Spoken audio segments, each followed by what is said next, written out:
dan terus berlari, terus ke arah puncak tertinggi. Ku takkan berhenti, hanya sampai di sini. Kemenangan abadi menanti. You know we won't miss if we unite our focus. And if you haven't noticed, we all live. Nyalakan apimu, hadapi semua tantangan, hadang semua serangan, jatuh bukan halangan. Bakar semangatmu, janganlah engkau menyerah. Kita akan buat sejarah. We all this, we won't miss. We all this, we won't miss. Saatnya beraksi, jalani ambisi. Aku kan menyawakan hari ini. You know we won't miss if we unite our focus. And if you haven't noticed, we all live. Nyalakan apimu, hadapi semua tantangan, hadang semua serangan, jatuh bukan halangan. Bakar semangatmu, janganlah engkau menyerah. Kita akan buat sejarah. We all this, we won't miss. We all this, we won't miss. We all this.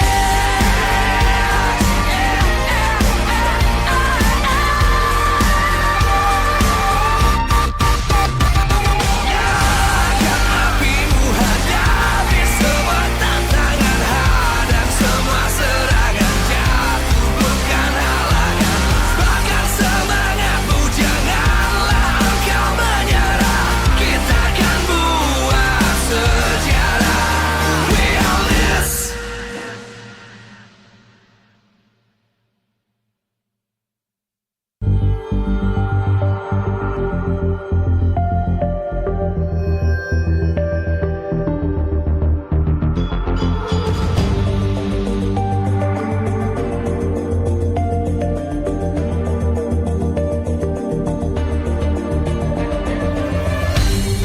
Aku kan berdiri dan terus berlari, terus ke arah puncak tertinggi. Ku takkan berhenti, hanya sampai di sini. Kemenangan abadi menanti. You know we won't miss if we unite our focus. And if you haven't noticed, we all live. Nyalakan apimu, hadapi semua tantangan, hadang semua serangan, jatuh bukan halangan. Bakar semangatmu, janganlah engkau menyerah. Kita akan buat sejarah.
terus berlari, terus ke arah puncak tertinggi.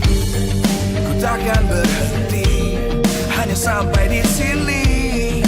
Kemenangan abadi menanti. You know we won't miss if we unite our focus. And if you haven't noticed, we all live. Nyalakan apimu, hadapi semua tantangan, hadang semua serangan, jatuh bukan halangan.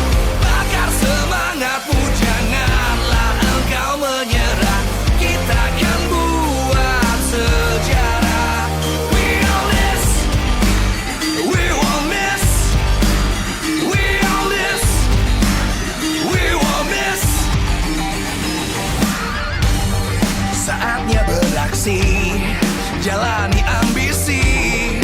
Aku kan menyawakan hari ini. You know we won't miss if we unite our focus. And if you haven't noticed, we all live. Nyalakan apimu, hadapi semua tantangan, hadang semua serangan, jatuh bukan halangan. Bakar semangatmu, janganlah engkau menyerah. Kita akan buat sejarah. We all this, we won't miss. We all this, we won't miss. We all this.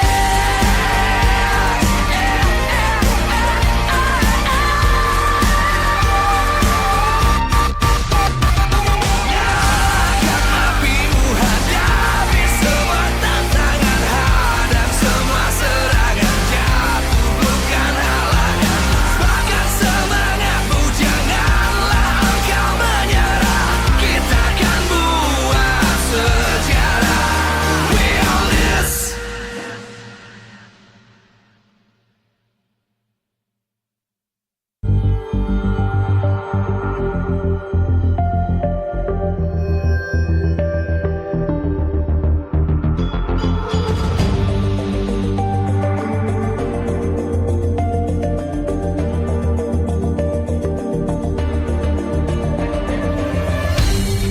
Aku kan berdiri dan terus berlari, terus ke arah puncak tertinggi.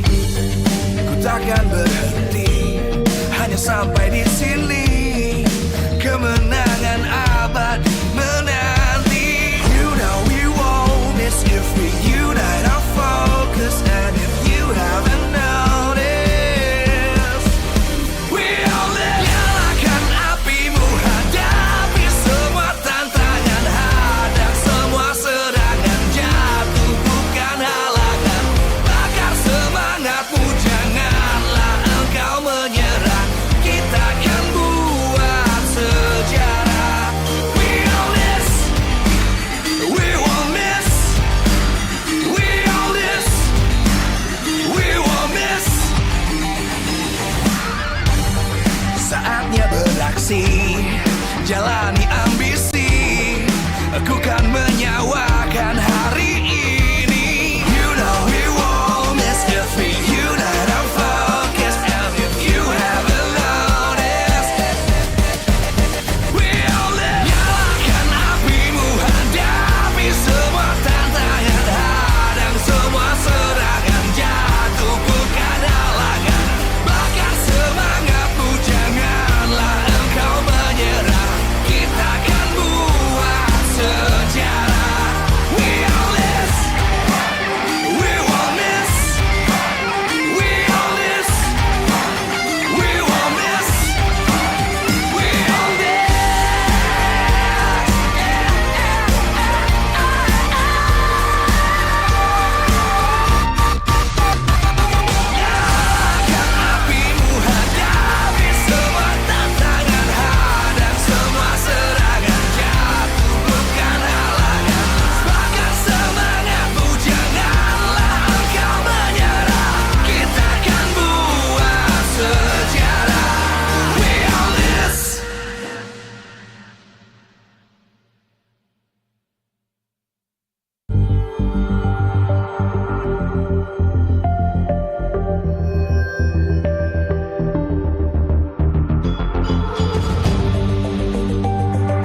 terus berlari, terus ke arah puncak tertinggi. Ku takkan berhenti, hanya sampai di sini. Kemenangan abadi menanti. You know we won't miss if we unite our focus. And if you haven't noticed, we all live. Nyalakan apimu, hadapi semua tantangan, hadang semua serangan, jatuh bukan halangan. Bakar semangatmu, janganlah engkau menyerah. Kita akan buat sejarah. We all this, we won't miss. We all this, we won't miss. Saatnya beraksi, jalani ambisi.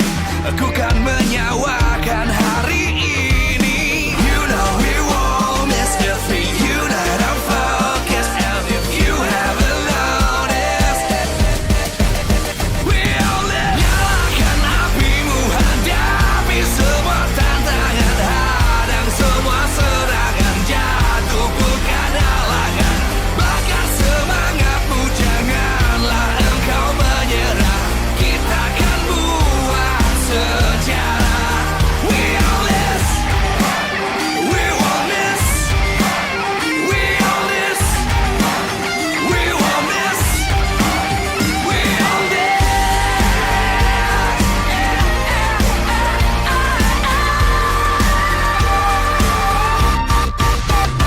Nyalakan apimu, hadapi semua tantangan, hadang semua serangan, jatuh bukan halangan.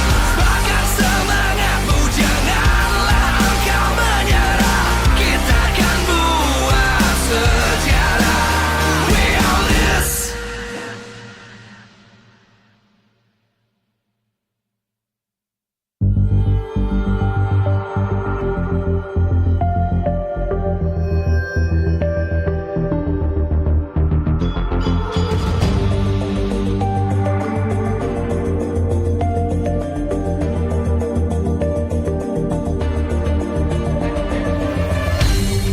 Aku kan berdiri dan terus berlari, terus ke arah puncak tertinggi. Ku takkan berhenti, hanya sampai di sini.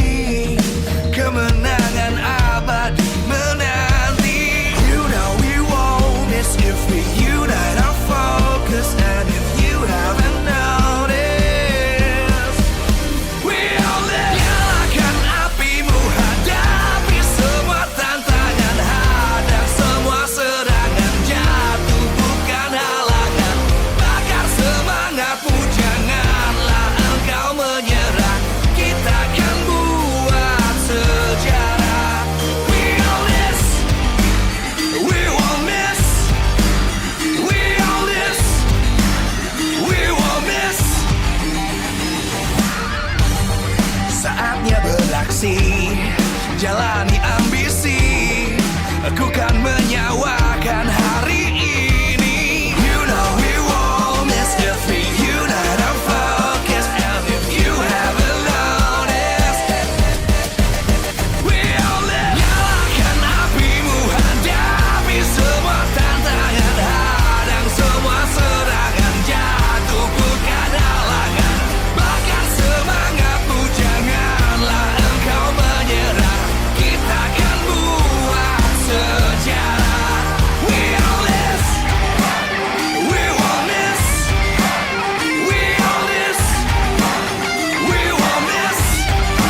dan terus berlari, terus ke arah puncak tertinggi. Ku takkan berhenti, hanya sampai di sini. Kemenangan abadi menanti. You know we won't miss if we unite our focus. And if you haven't noticed, we all live. Nyalakan apimu, hadapi semua tantangan, hadang semua serangan, jatuh bukan halangan. Bakar semangatmu, janganlah engkau menyerah. Kita akan buat sejarah. We all this, we won't miss. We all this, we won't miss. Saatnya beraksi, jalani ambisi. Aku kan menyawakan hari ini. You know we won't miss if we unite our focus.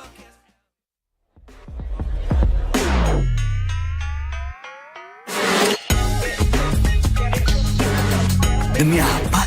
Dari plot twist, serunya nggak habis-habis. Samsung Galaxy S25 FE.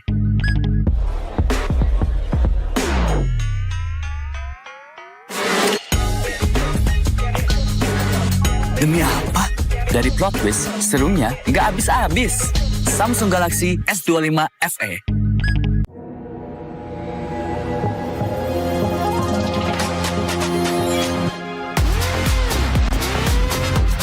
Demi apa? Konten no light bisa jadi so bright. Samsung Galaxy S25 FE.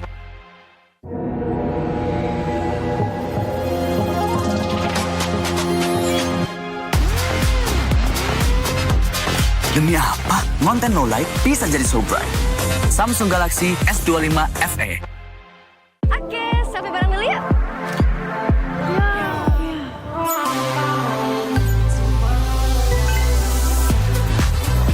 Demi apa? Selfie jadi bebas fotobom. Samsung Galaxy S25 FE. Oke, sampai bareng dulu yuk.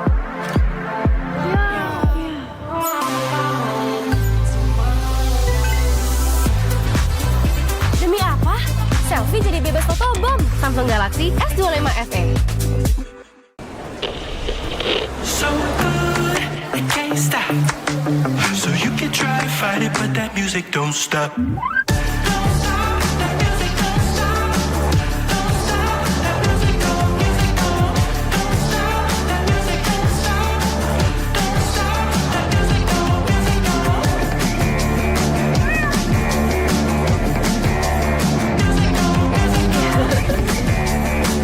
Don't stop.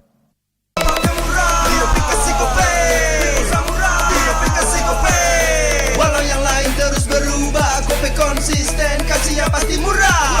Tagihan murah, di aplikasi GoPay gratis transfer 100 kali per bulan. Download aplikasi GoPay baru, nggak pakai lama. Dompet andalan gamers banyak damage-nya.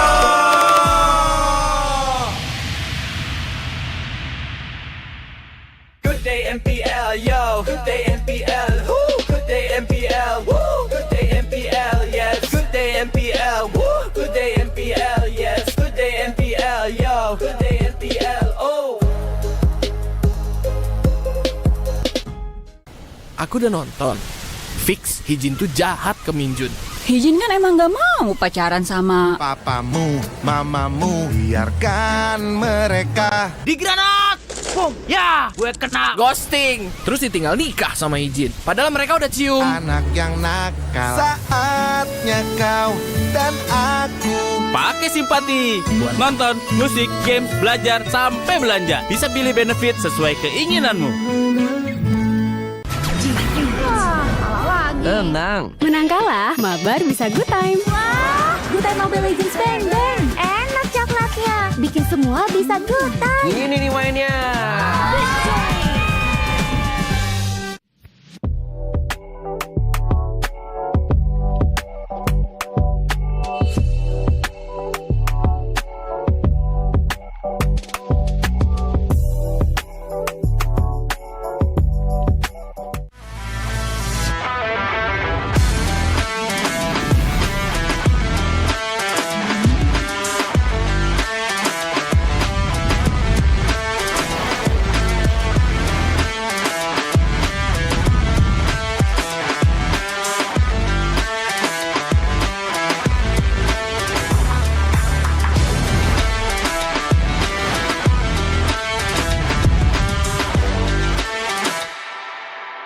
Ini kesempatan terakhir kalian.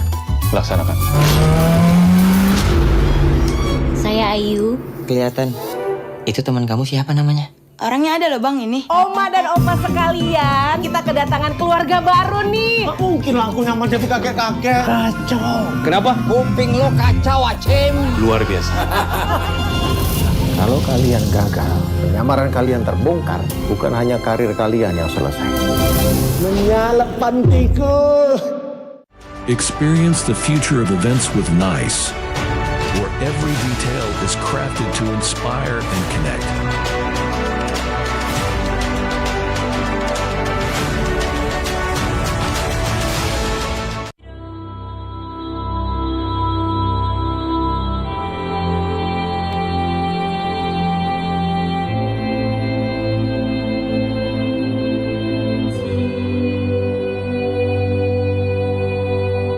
In the heart of the archipelago lies the story of Nusantara, a discovery of a great nation, rich in culture, history, and boundless possibilities. Concepted with a grand vision of becoming the epicenter of impactful activities. A masterpiece that inspired by our history, where great kingdoms ruled our nation, commemorating wonders across generations. Embark on a journey to discover a place of billion opportunities, crafted thoroughly to relive the greatness of Nusantara.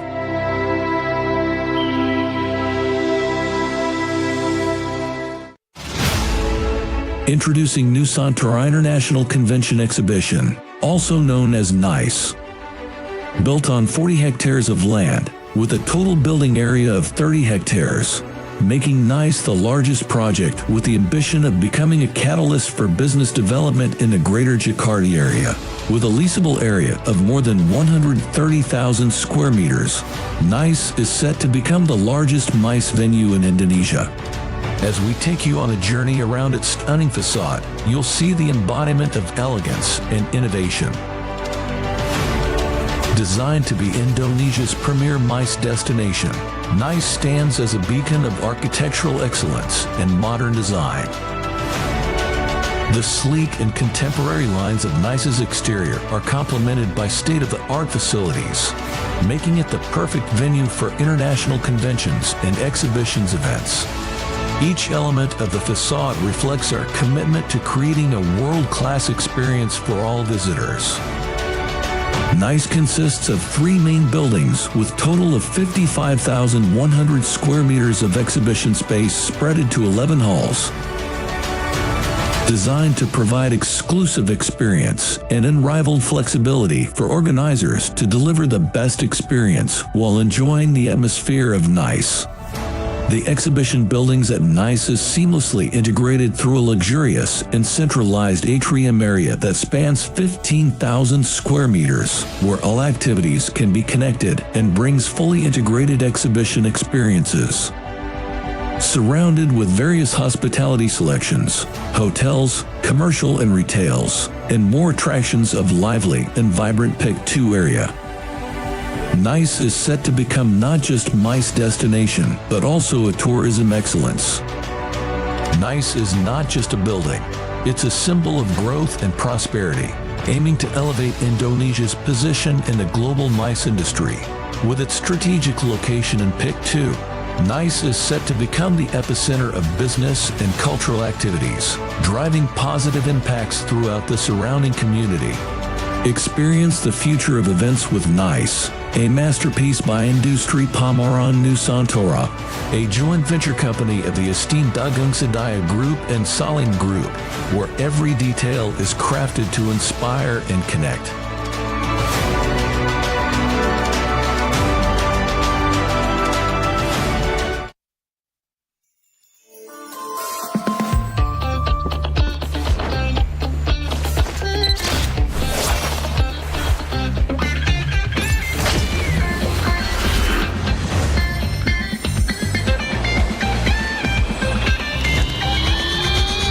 Selamat datang di 11-11.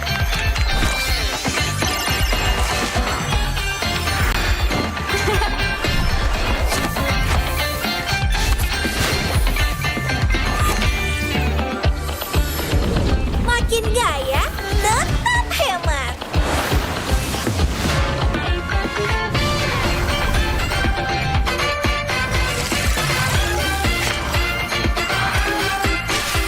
Untung besar di Mega Draw.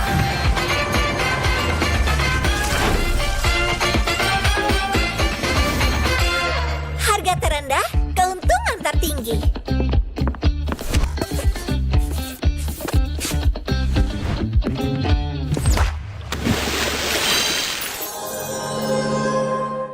Ayah, navigator itu apa sih? Navigator bertugas menjaga cahaya pemandu di seluruh Nexus. Ini adalah tanggung jawab berat yang harus kita emban bersama.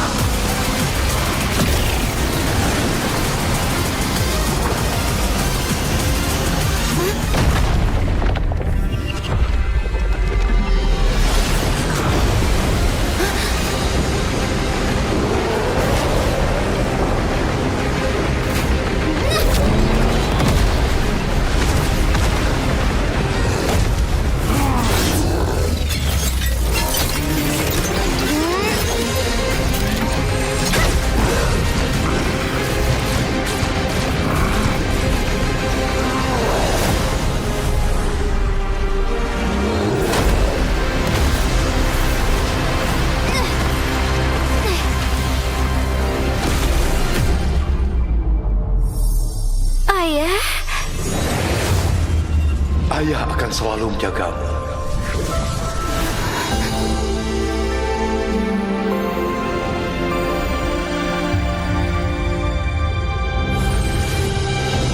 target dikonfirmasi. Cahaya pemusnah. Siap, maju.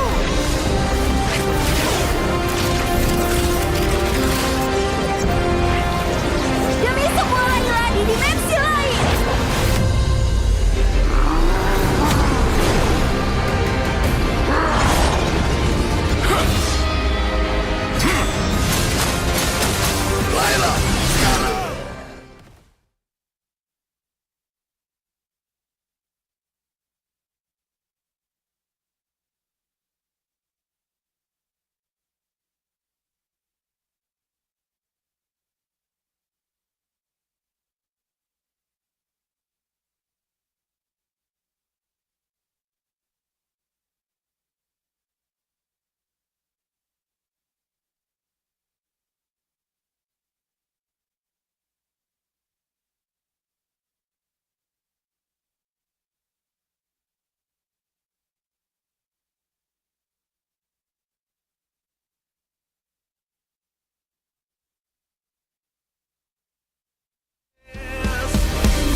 terus berlari, terus ke arah puncak tertinggi.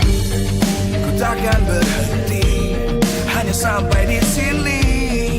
Kemenangan abadi menanti. You know we won't miss if we unite our focus. And if you haven't noticed, we all live. Nyalakan apimu, hadapi semua tantangan, hadang semua serangan, jatuh bukan halangan. Bakar semangatmu, janganlah engkau menyerah. Kita akan buat sejarah. We all this, we won't miss. We all this, we won't miss. Saatnya beraksi, jalani ambisi. Aku kan menyawakan hari ini. You know we won't miss if we unite our focus. And if you haven't noticed, we all live. Nyalakan apimu, hadapi semua tantangan, hadang semua serangan, jatuh bukan halangan. Bakar semangatmu, janganlah engkau menyerah. Kita akan buat sejarah. We all this, we won't miss. We all this, we won't miss. We all this.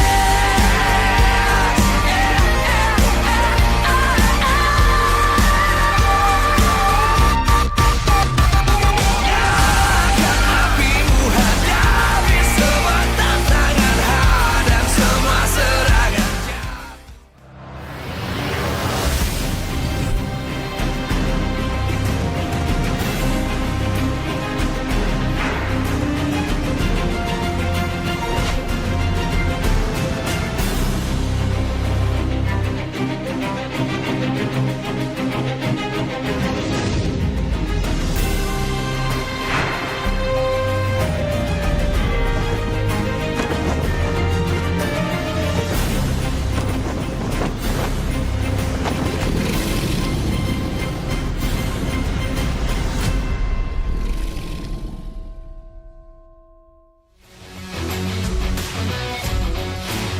Live from Nice Pick 2, MPL Season 16 Playoffs is powered by Moonton. Supported by Esports Federation of Indonesia. Presented by official tournament smartphone, Samsung Galaxy. Official e-wallet, GoPay. Official coffee, Good Day. We own this.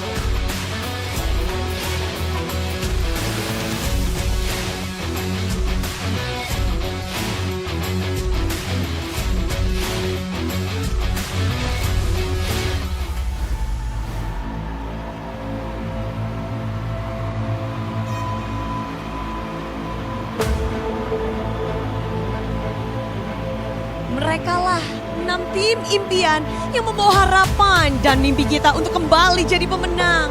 Walau mereka akan saling adu, namun dukungan kita semua akan bermuara jadi satu. Satu persatu simbol tim di belakang akan mati lampu hingga hanya tersisa 2 saja yang terkuat menuju juara. 6 tim saling terikat dalam perjuangan merebut martabat karena musim ini 7 jadi angka keramat.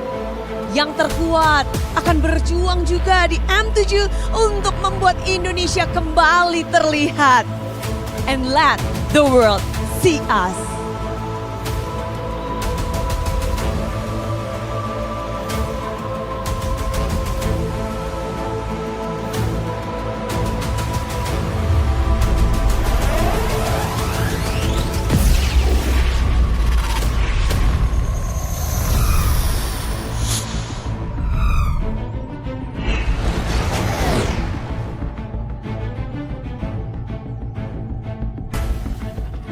Selamat datang di babak playoffs MPL Indonesia Season 16.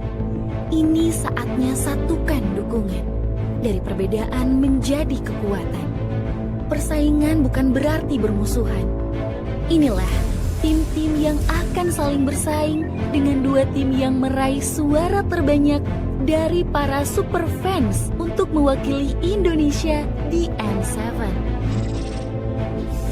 Namun, bagi tim dan para pendukungnya yang sudah tersingkir, bukan berarti kalian tidak punya andil. Jadilah bagian dari perjalanan kita menuju M7 dengan mendukung tim selanjutnya yang bisa kalian percaya. Jadilah harmoni sepertiku. Satukan gelap dan cahaya menuju M7 demi cita-cita bersama.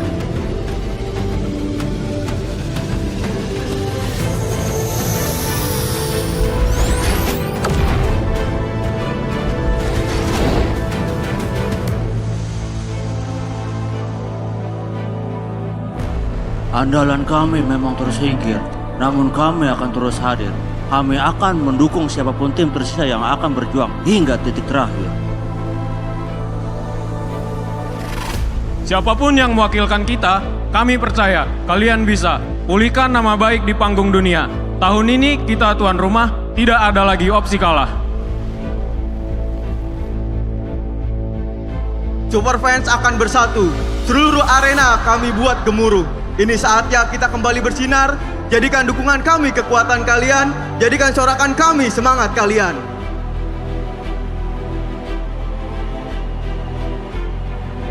Jadikan kami percaya. Kali ini M-Series milik Indonesia.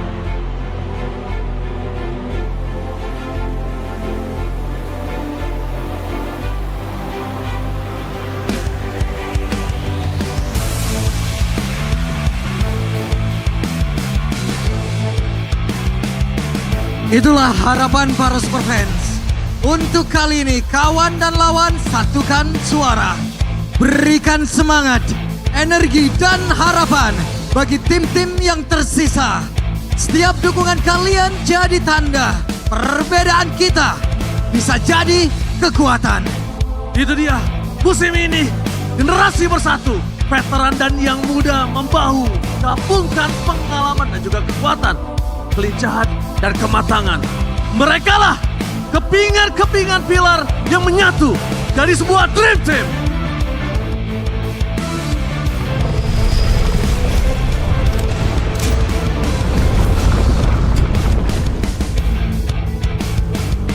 Bukan rookie biasa, Lutfi menjelma jadi sosok penting kebangkitan Nonik.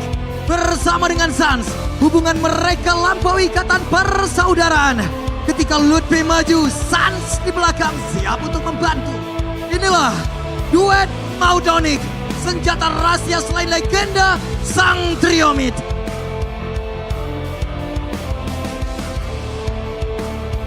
Siapa yang bisa bendung amukan sang robot merah? Eman dari Godlin ditemani Finn Romer yang blood sessional. Finn bukan inisiasi, Eman amankan eliminasi. Duet berbahaya Bigetron by Fatality.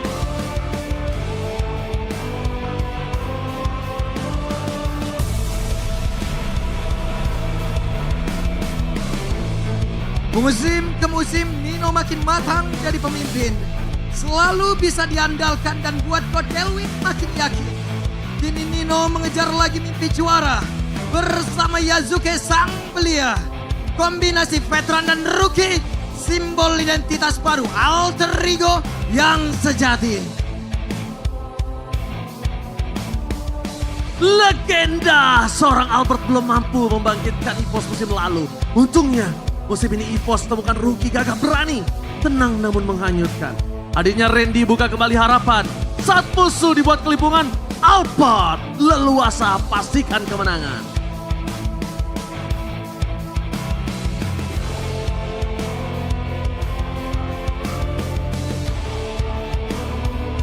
Kembali setelah 4 musim tanpa playoff, Dewa United temukan formula tepat untuk take off. Reita lagi susah sendiri. Ada Kin yang fenomenal mampu bermain dengan mandiri. Saat musuh berupaya preventif, Ray hadir, amankan semua objektif.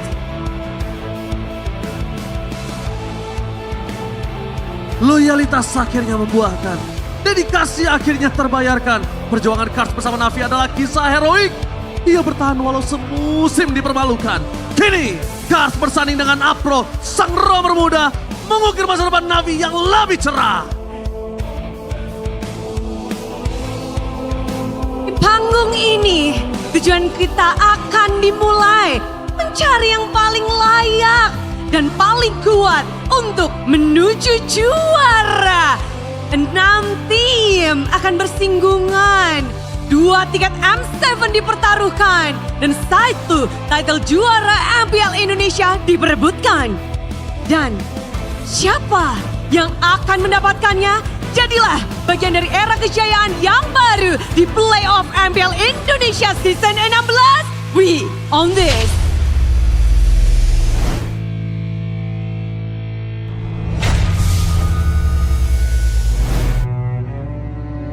Navi berhenti di MPL Season 15 tanpa kemenangan. Kesempatan dari Dewa United menuju ke babak playoff harus terkubur. EVOS Season ganjil menuju MSC ternyata nihil. Kami EVOS, kami pamit. Nino, tegakkan kepalamu kawan. Sorry kok, gue ngecewain lo lagi. Mereka selalu masuk babak playoff, namun perjalanan mereka harus terhenti hari ini. Onyx Indonesia gagal menyelesaikan Golden Road-nya.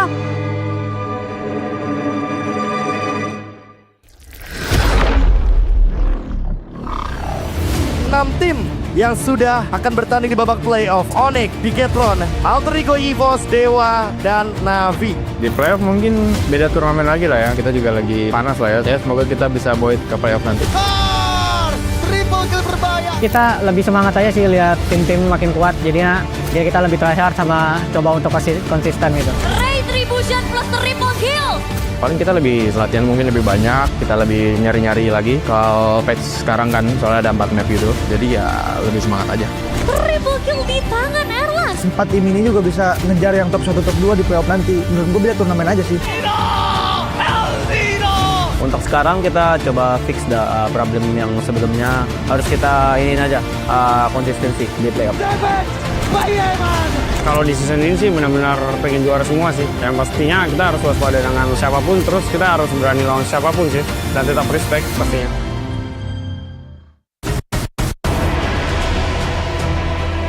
Buat nanti di playoff ya gue yang pasti mengukir sejarah karena gue belum pernah masuk internasional sih. Jadi gue bersungguh-sungguh banget buat main di playoff kan. Kelarin series emang impian semua player. Tapi kami harus fokus dulu untuk juarain MPL. Gue pengen buat ngebuktiin aja sih. Buat kita at least minimal M7 lah. Gue yakin Navi bisa qualify buat M7 lah. Soalnya kita juga lagi panas lah ya. Buat yang mewakili M-Series nanti ya kita buktiin lah bahwa Indonesia pasti bisa.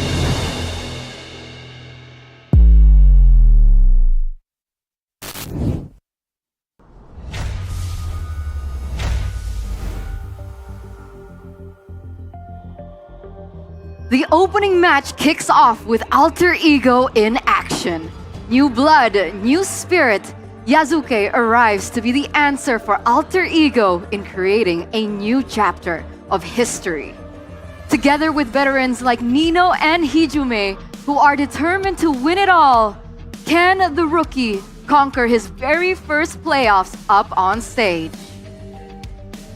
On the other side, we have the debutantes of the playoffs, Navi! Their journey through the regular season was a battle to the very last drop of effort. With Andoryu and Ukir as their new weapons, can Navi go the distance on the playoffs up on stage? Ladies and gentlemen, here it is. All roads lead to M7. Welcome back, ladies and gentlemen, to the English broadcast as we welcome you to MPL ID Season 16 Playoffs Day number 1.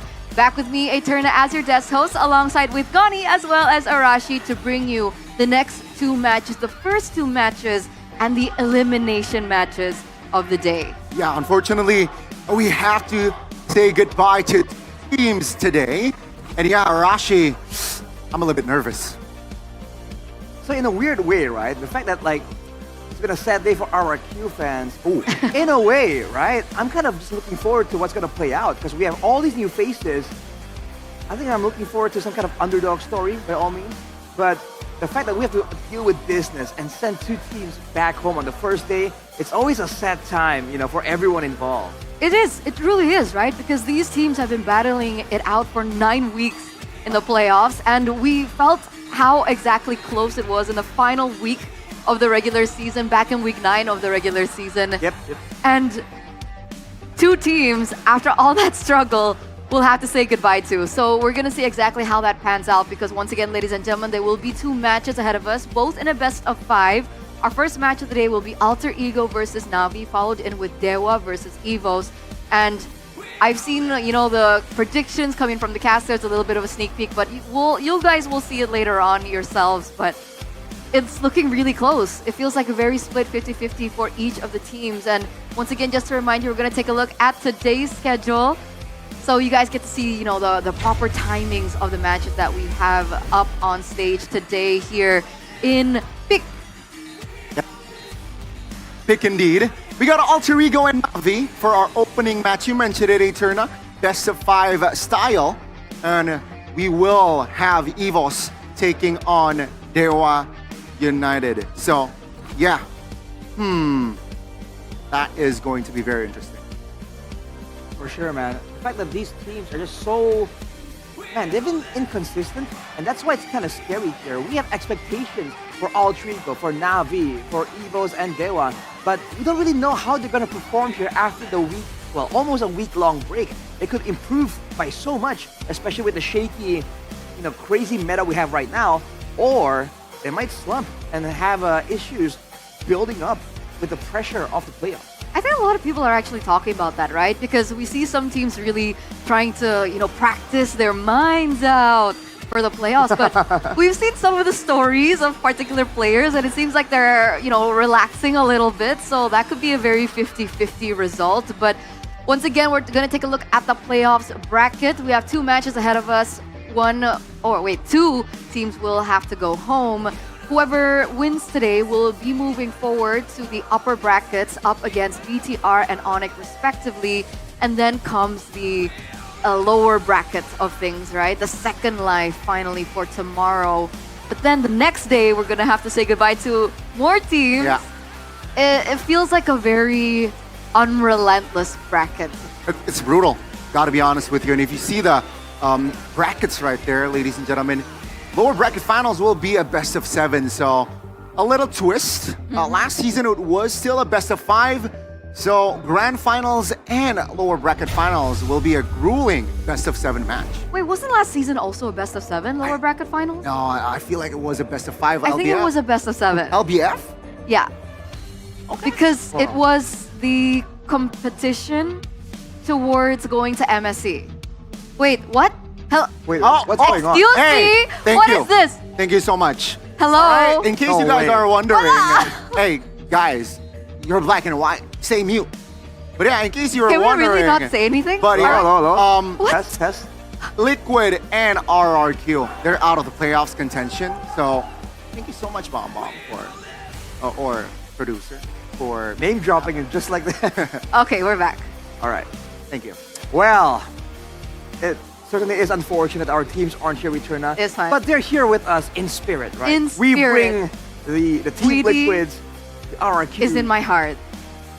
The Kingdoms, right here. The kingdom is right here. Right here. But speaking of the kingdom is right there and Weedy is right here, technically they're not going to be able to battle for the throne. Yeah. So we're looking at 6 teams right now. We have Alter Ego, BTR, Onyx, Evos, Dewa, and finally Navi for the very first time. Congratulations, Navi, by the way. Since their, name swap, finally they've been able to make it to the playoffs here in MPL ID Season 16. And the big question is, among these 6 teams, who will be representing MPL ID on the international stage, because M Series is right around the corner. 2 teams, 2 representatives. We saw what the Philippines region were able to do.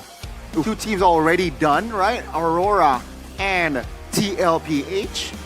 Let's see who will represent Indo. A lot of people seem to think that it's a done deal for Onyx, and then it's all about second place. But be careful, Gani. You never know what's going to happen. Again, this shakeup in the meta is unlike anything we've seen before, I feel like, when you can see not just different heroes, different types of heroes in the different lanes, right? The fighters back in the gold lane is a massive shift from when we last saw it back in season 7 or 8, you know, around that period of time. So I think even if you're Onyx, there has to be some kind of concern here, some kind of pressure. Yeah, it's definitely been a while since we've seen that.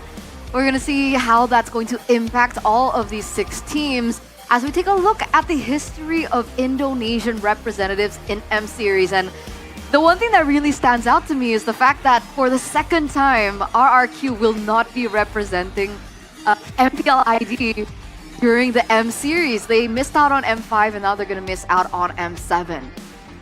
That is, okay. That's pain. It's pain, Arashi? Yeah, I mean, unfortunately, even though, right, you guys were in M1, M2, M3, M4, and M6. M6, it's literally the 2 teams. No. Yeah, the 2 teams. Well, I mean, Gani, really, it looks like Onyx has represented Indonesia for 3 quite times, a bit, yeah. right? Only 3 times though. Name an M Series that Onyx has. Oh, already? Onyx Philippines has one, That's by the not way. fair. I mean, TLPH. Exactly. 2 can play that game, Mr. Gani, man. Well, I can't, but you know. Y'all have fun, y'all have fun. But seeing that Alter Ego will be competing today, we're going to take a look at the M Series roster from Season 6 back at M2. We can definitely see the differences. Alter Ego, they have tasted an M Series stage, but it wasn't really like, I don't know, it wasn't their best roster, I feel like. Right, there was the whole thing with COVID, messing with the arrangements. That was really unfortunate, man. Yeah. But now I think that also a big difference is that we have a lot of new faces, a lot of rookie energy, technically, for the current Alter Ego.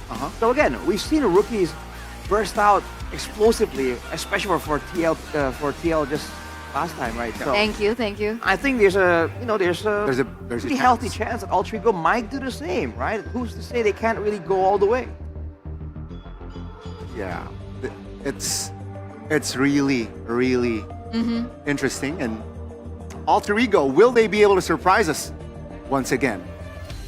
I wonder if we might see some player swaps yet again, because in the regular season they were still very comfortable switching things out. Because you know, Yasuke, come on, Yasuke is great, man, but occasionally they pop out with the occasional Rin.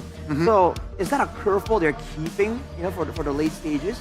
Because if there's one thing I could say about Rin, he's kind of unexpected, right? Hairstyle wise, but also with the hero selection. Sometimes you have no idea what to expect. And so far, he's only used 3 heroes, right? Assassins. Always assassins, right? He's played the Baxia this season, so... Unexpected.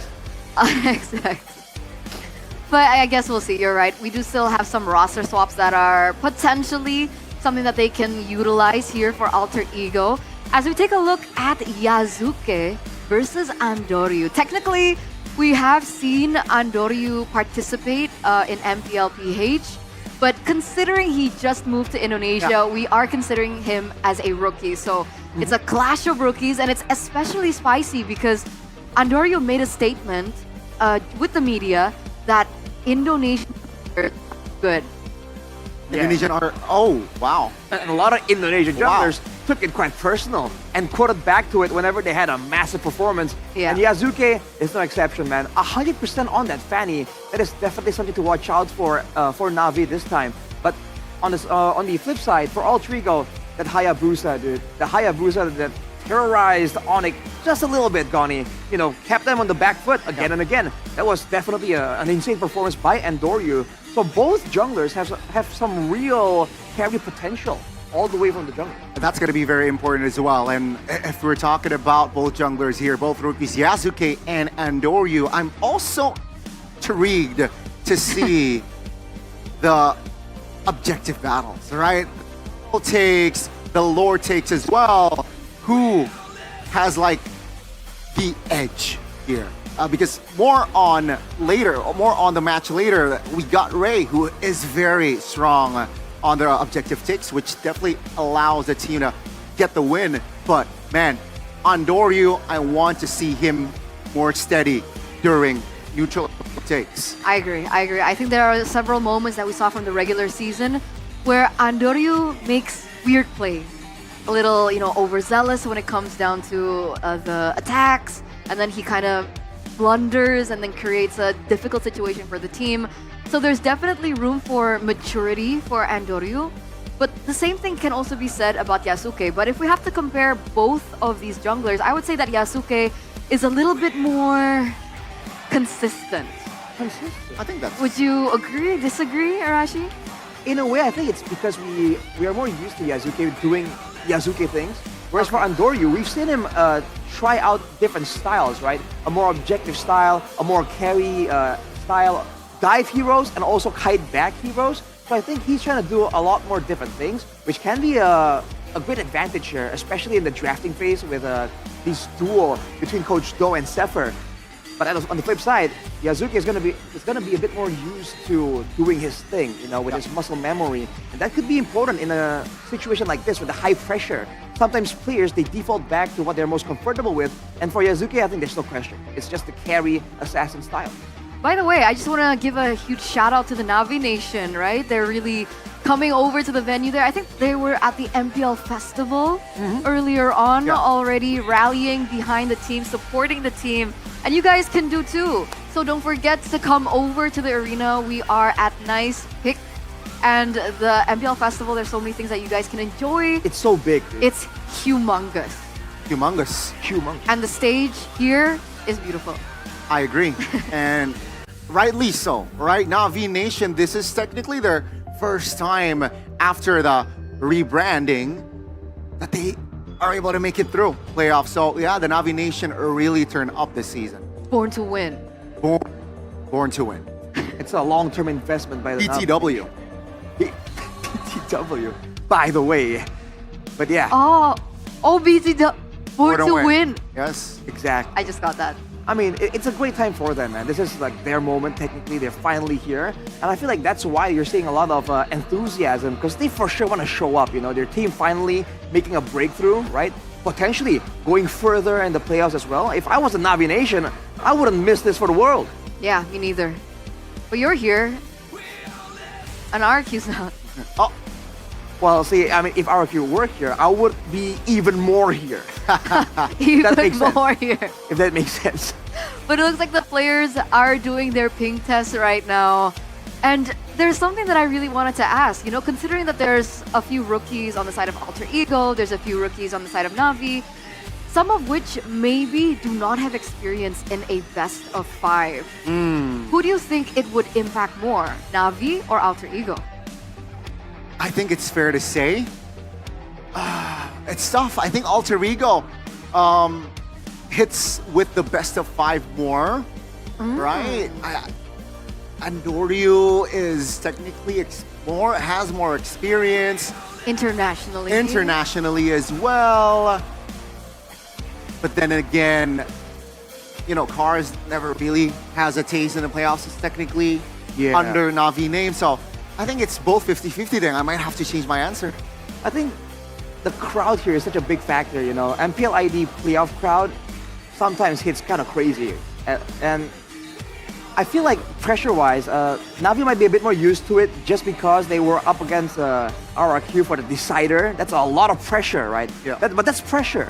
When it comes to the crowd, the energy, that's a whole different ball game. And when it comes down to that, I feel like Alter Ego has more of an edge here with the experience, right?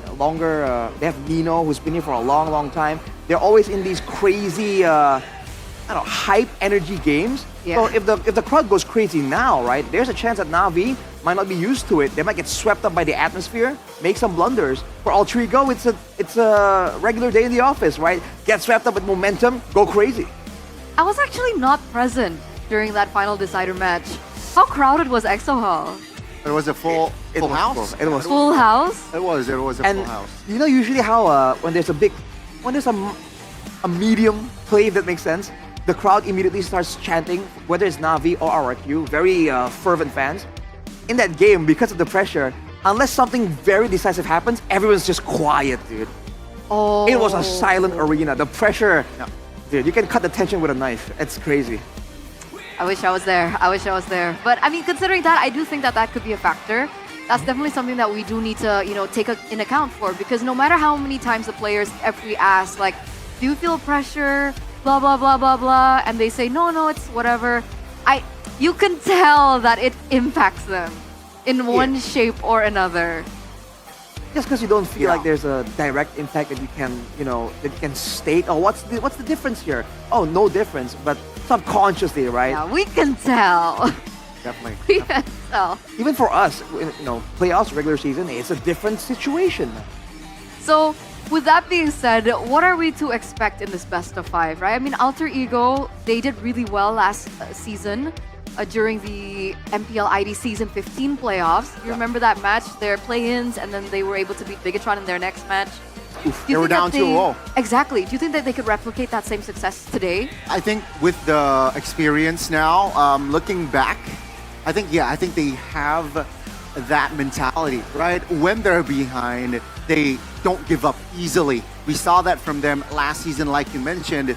So, yeah, Alter Ego, if they're able to keep that locker room steady, like very calm state, I think they're able to lock in for at least this match. Because, if you win today, tomorrow they have lower brackets, and that is already enough to have some sort of a safety net. Yeah. You make a mistake tomorrow, but no mistakes today here for both teams. Which is why I'm wondering if we're going to see a lot of the curveballs, a lot of the surprise picks come out today rather than tomorrow, right? Because again, there is no chance anymore. And we're talking about Zephyr and Dull. On one hand, it's the genius, says Nafari, right? The genius that knows a lot more about the bigger picture. And then there's the architect who's always come up with crazy stuff. This really seems like the meta for him, right? But unfortunately, I do also wonder, on top of that, what he was in the gold lane, especially for Na'Vi. Because Shive does not seem comfortable on those fighters just yet.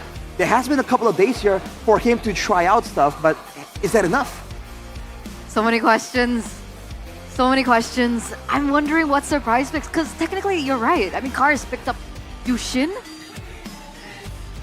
Yeah. Cars, Yushin, EXP lane? That's wild.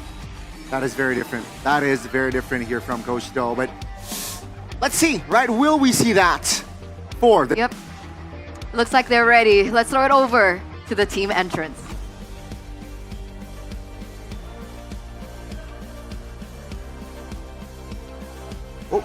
In just a bit. Now. For 8 seasons, they walked through doubt. For 8 seasons, they were battered and bruised. A shameful record held. Not even a single win last season. A long lose streak. 0-16. But on Judgment Day, toppling down the Kings of Kings on the final match of the regular season, they proved that their names still stands true.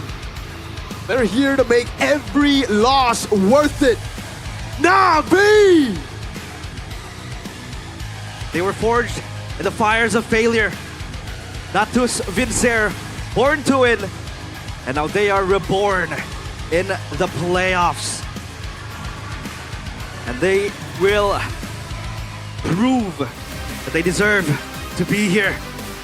Meanwhile, this team, their 3 masks taken off slowly. One of sorrow, one of agony, and one of anger. Time and time again, they fail. Every season, a season of tears and apologies.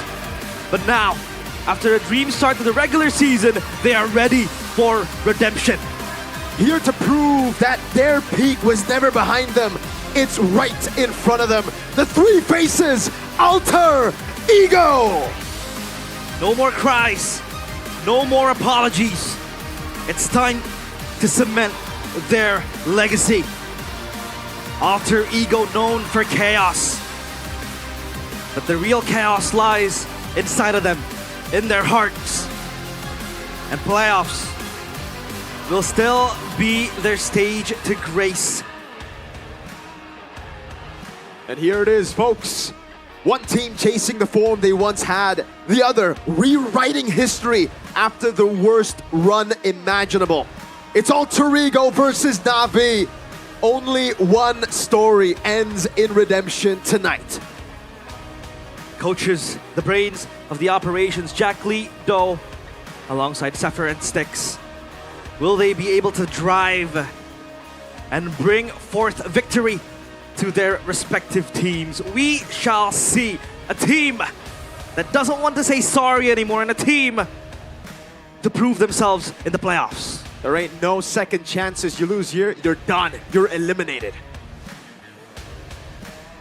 Here we go, the official team lineup for both Alter Ego and Na'Vi. Thank you, boys, at the caster table. Realize and Miracle for welcoming them up on stage.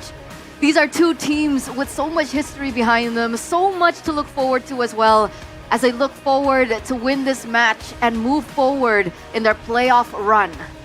Seems like questions answered, right? Rin, Yazuke, it will be Yazuke that will be deployed here, at least for the first game. Let's see. Will Alter Ego be able to not apologize? Not apologize. Not apologize.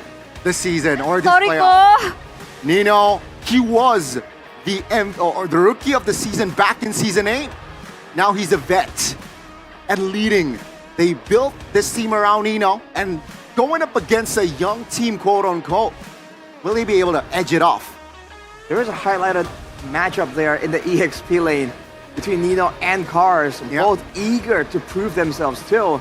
But we'll have to see, man. Again, it depends so much on the draft at this point. And I do wonder, both teams technically have an edge when they do get that ball rolling in the early game, right? They can play with that snowball style, but I feel like Alter Ego has more of a grip in that department.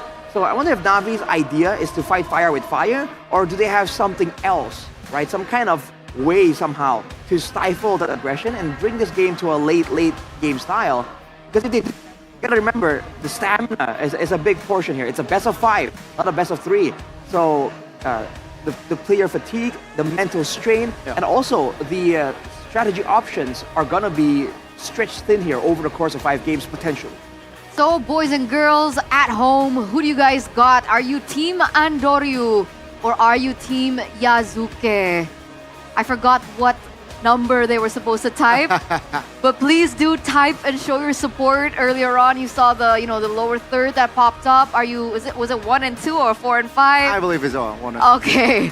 But either or, let's take a look at the meta check for Alter Ego Esports. So far, they've had 45 unique heroes. And if we take a look, we get to see a little bit more what they like on blue side or on red. Well, immediately I'm looking at the Gatot because I like playing the Gatot myself. I think it's so versatile, can do a lot of different things with it. But these days, it requires some kind of combo. It's great with the CC, it's great against the Kalia. So usually that kind of hints at it. But you can see right there, the Tsushin, man, that's where it's at right now. The fact that you can have a mid laner that can clear, that can brawl, that can be survivable against all of this aggression in the current meta, it's such a good hero to have at your disposal. And I do think that it should be contested. At least Coach Mirko, usually if you're when we're playing ranked games, always says, Jushin or nothing, man. If it's open and you don't pick it, you don't want to win. And it's not just Miracle, because fun fact, I've been playing a lot of ranked games with Cordelwin, and he's always like, Gatot, Jushin, first pick. Or not, he gets really upset. I see. That is interesting. That is interesting. But also, I think a hero that is going to be quite popular here in the playoffs is going to be the Lunox. It's not really in the cards because it's based on regular season, folks. But I think the Lunox is also a hero that you can definitely keep an eye to if we're talking about the mid lane. A hero that is, unfortunately, needs items, but very, very versatile entering the mid game and late game. You know, Yeah. as a second damage dealer. Donnie, be honest. How much is Octa paying you for saying that? It's more than that. I can't say that on broadcast. But meta check for Na'Vi, it feels like not too much stood out. Did anything, stand out to you, Arashi? Well, we saw the Lapu Lapu show up there. One of the fighters that Shive has been able to actually play to some success. It did get them that win, that decisive win to get them to the playoffs, by the way. So that's why I remember it so much. But aside from the Lapu Lapu, you saw the Granger, and you saw, and that kind of shows you how Na'Vi wants to play in the gold lane. They like Shive, usually playing one of these more safer backline heroes. So that's a point of consideration for them. On top of that, by the way, when Alter Ego was showing their stats earlier, don't forget, they have that Fanny. Right? And for the longest time, Fanny is still respectable, but only against certain players, and Yazuke is one of them. And I don't think you see the same type of pressure from Andoryu. So with that in mind, right, I think the Fanny needs to be respected, but also another hero that I feel like Coach Do needs to be aware of. You talked about Lapu Lapu Shive. Now, are they concerned of Arthie's X-Board? Right? Also popped off, I think, can definitely be a last pick option for the side of Alter Ego. They did that up against Onyx, which they got that dub.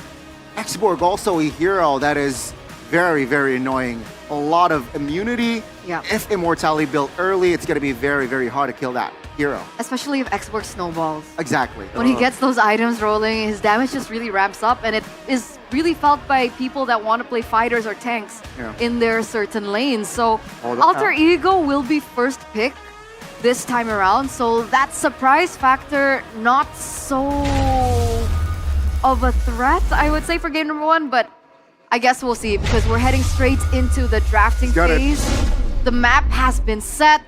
The players are ready. Dangerous Grass will be our first map in this best of 5, ladies and gentlemen. Opening match of the day for MPL ID Season 16 playoffs. Presented to you by the official tournament smartphone Samsung Galaxy S25 FE. And the bans are already in place. Esmeralda, Kalea, Gatot Kacha banned away by Alter Ego. Na'Vi have taken away the Hellcurt, Jushin, and the Bloxia. Well, immediately my eyes are on the Yisun Shin. It's a Dangerous Grass after all. You know, if we know anything about the maps, this Dangerous Grass is one of the maps that really escalates the fighting, the pickoffs in the game. And the Yisun Shin is a great angle against it. Both teams don't care about it. CC for Alter Ego. No Gata to combo with it though.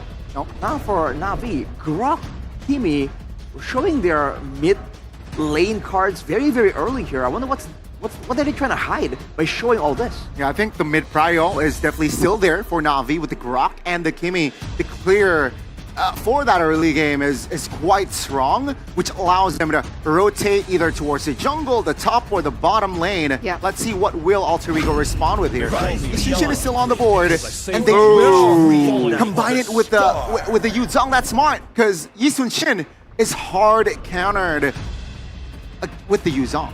So this is interesting. Are we looking at CC in the gold lane, or? I believe so. So CC gold, Yuzong EXP lane, these are very strong side laners that Alter Ego have picked up for themselves in the first phase.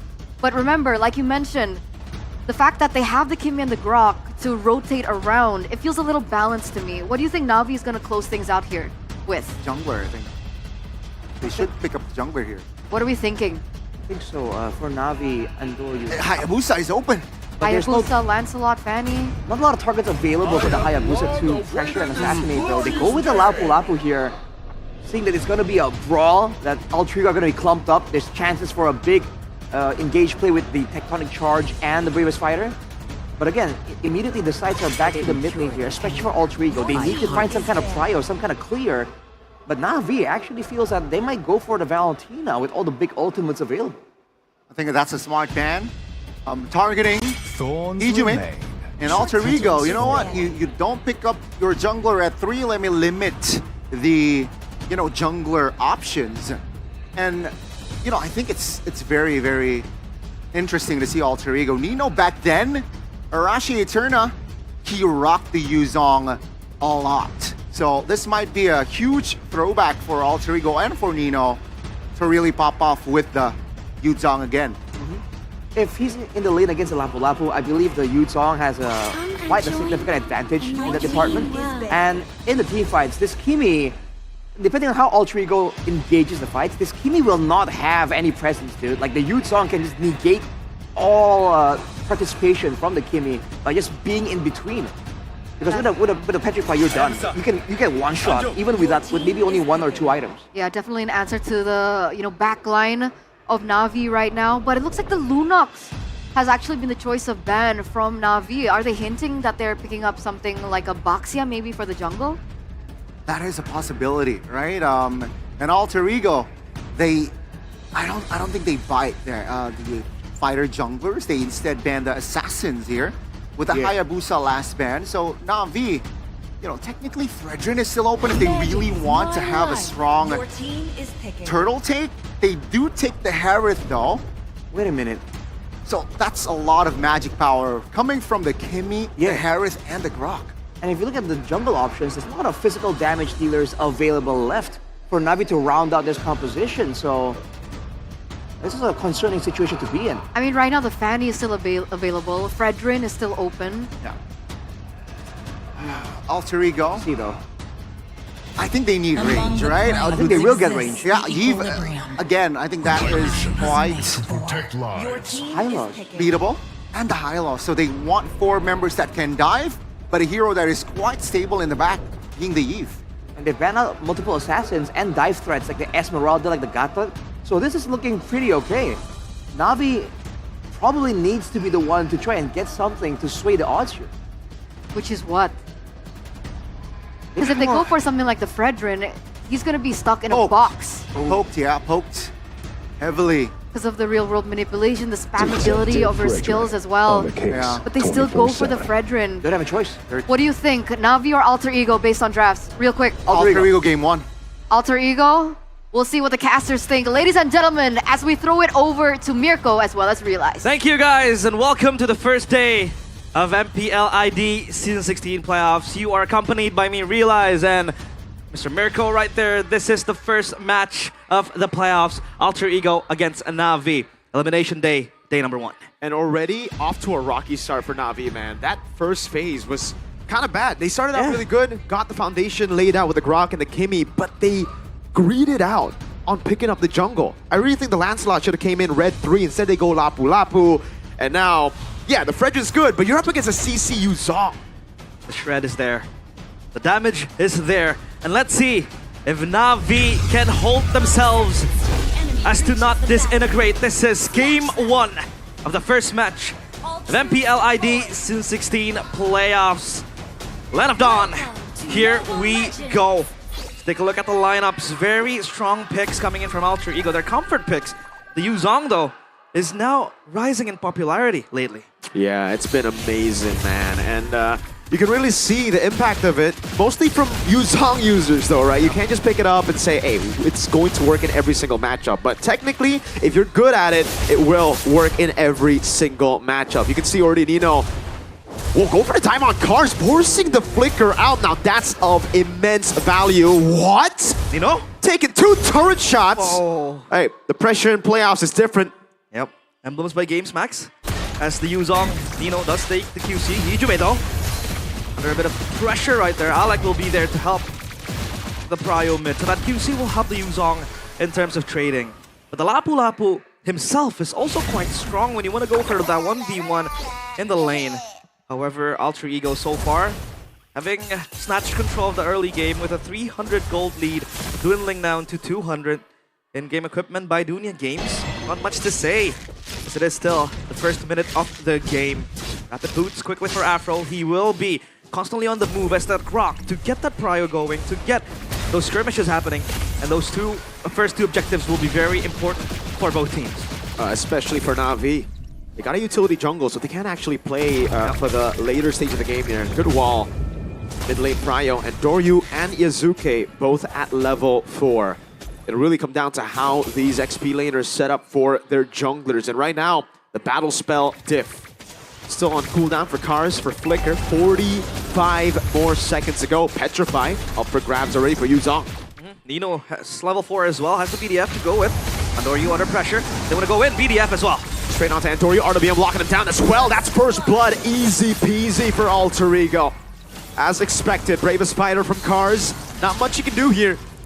There's no space that they can get to Andorio. He's dead.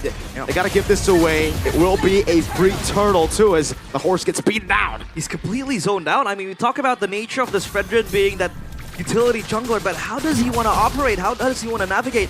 In a team fight, there are so many zoning tools coming in from Alter Ego. The BDF, and then you have the box coming in from Yujume as well. I like though. Now that's a bit sus. They win out the neutral objective, but you can't just be giving kills away to the Kimi. Ukir, he's still a threat, man. Like, sure. Yep. The plan A for Na'Vi would definitely be win out neutral objectives, get that early game, but they can still play for late game with the Harith and this Kimi. True that. On predictions by GoPay though. Unanimous decision here in the English desk, all for Alter Ego. 3-1, 3-2s, and a 3-0 from you, Mirko. Yeah, hey. You know, you never know these days if it's a mere curse or a mere bless. I just take the... It's very convenient, you know? I'll take the convenient road. If Alter Ego lose, hey, it's all planned. If Na'Vi lose, it's also all planned. It's all planned. The curse and the blessings coming in from Mr. Mirko right there. But so far, Alter Ego, they have their grip quite strong in the early game. And how does Na'Vi want to, you know, try to navigate their avenues into that team fight, into that objective takes, because all the control coming in. Oh man, that auto-targeting is a question for sure. The Mountain Shocker went over to the lower HP target.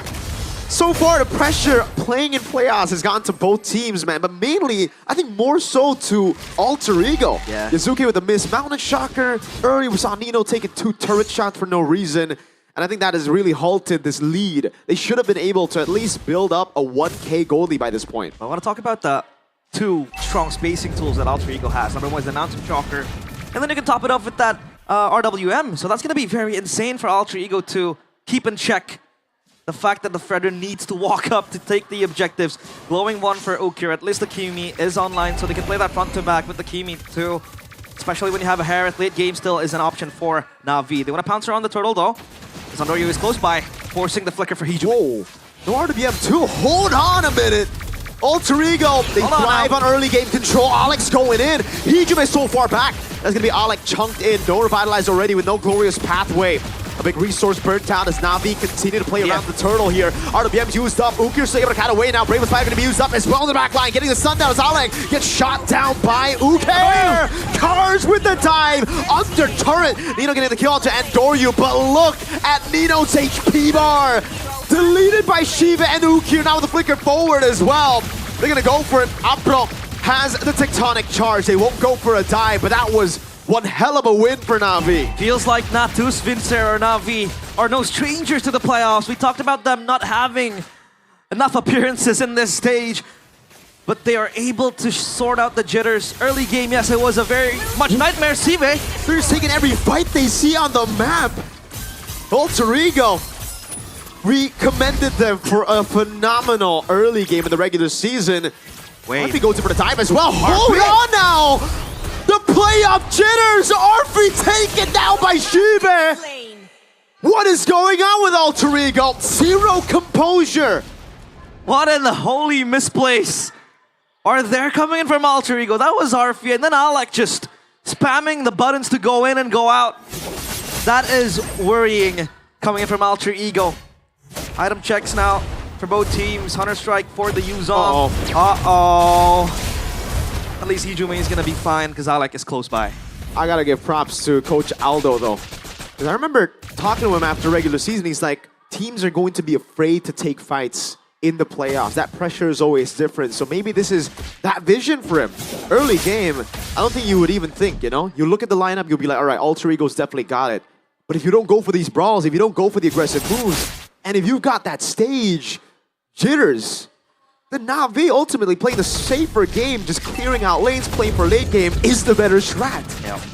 Could argue that maybe game 1 would be a warm-up for Alter Ego, but they are not strangers to playoffs, even if they do boom out quite early. But Na'Vi, man, what a debut for them. With this 5 roster that they have, after the rebrand, after the rename that they have, seems like they want to pounce even more, maximizing all their leads. Zoning out Alec again, caught in the middle of no man's land. That's a good play with Spider. Use up over to Hijume. Alec. Good flicker out from Hijume. Tectonic charge. Lands on the back. Now Alec gonna take it low. As the Black Dragon Form gets used up. And Cars is going through all of them. Still trying to go for the damage. That's a free turtle just for Cars.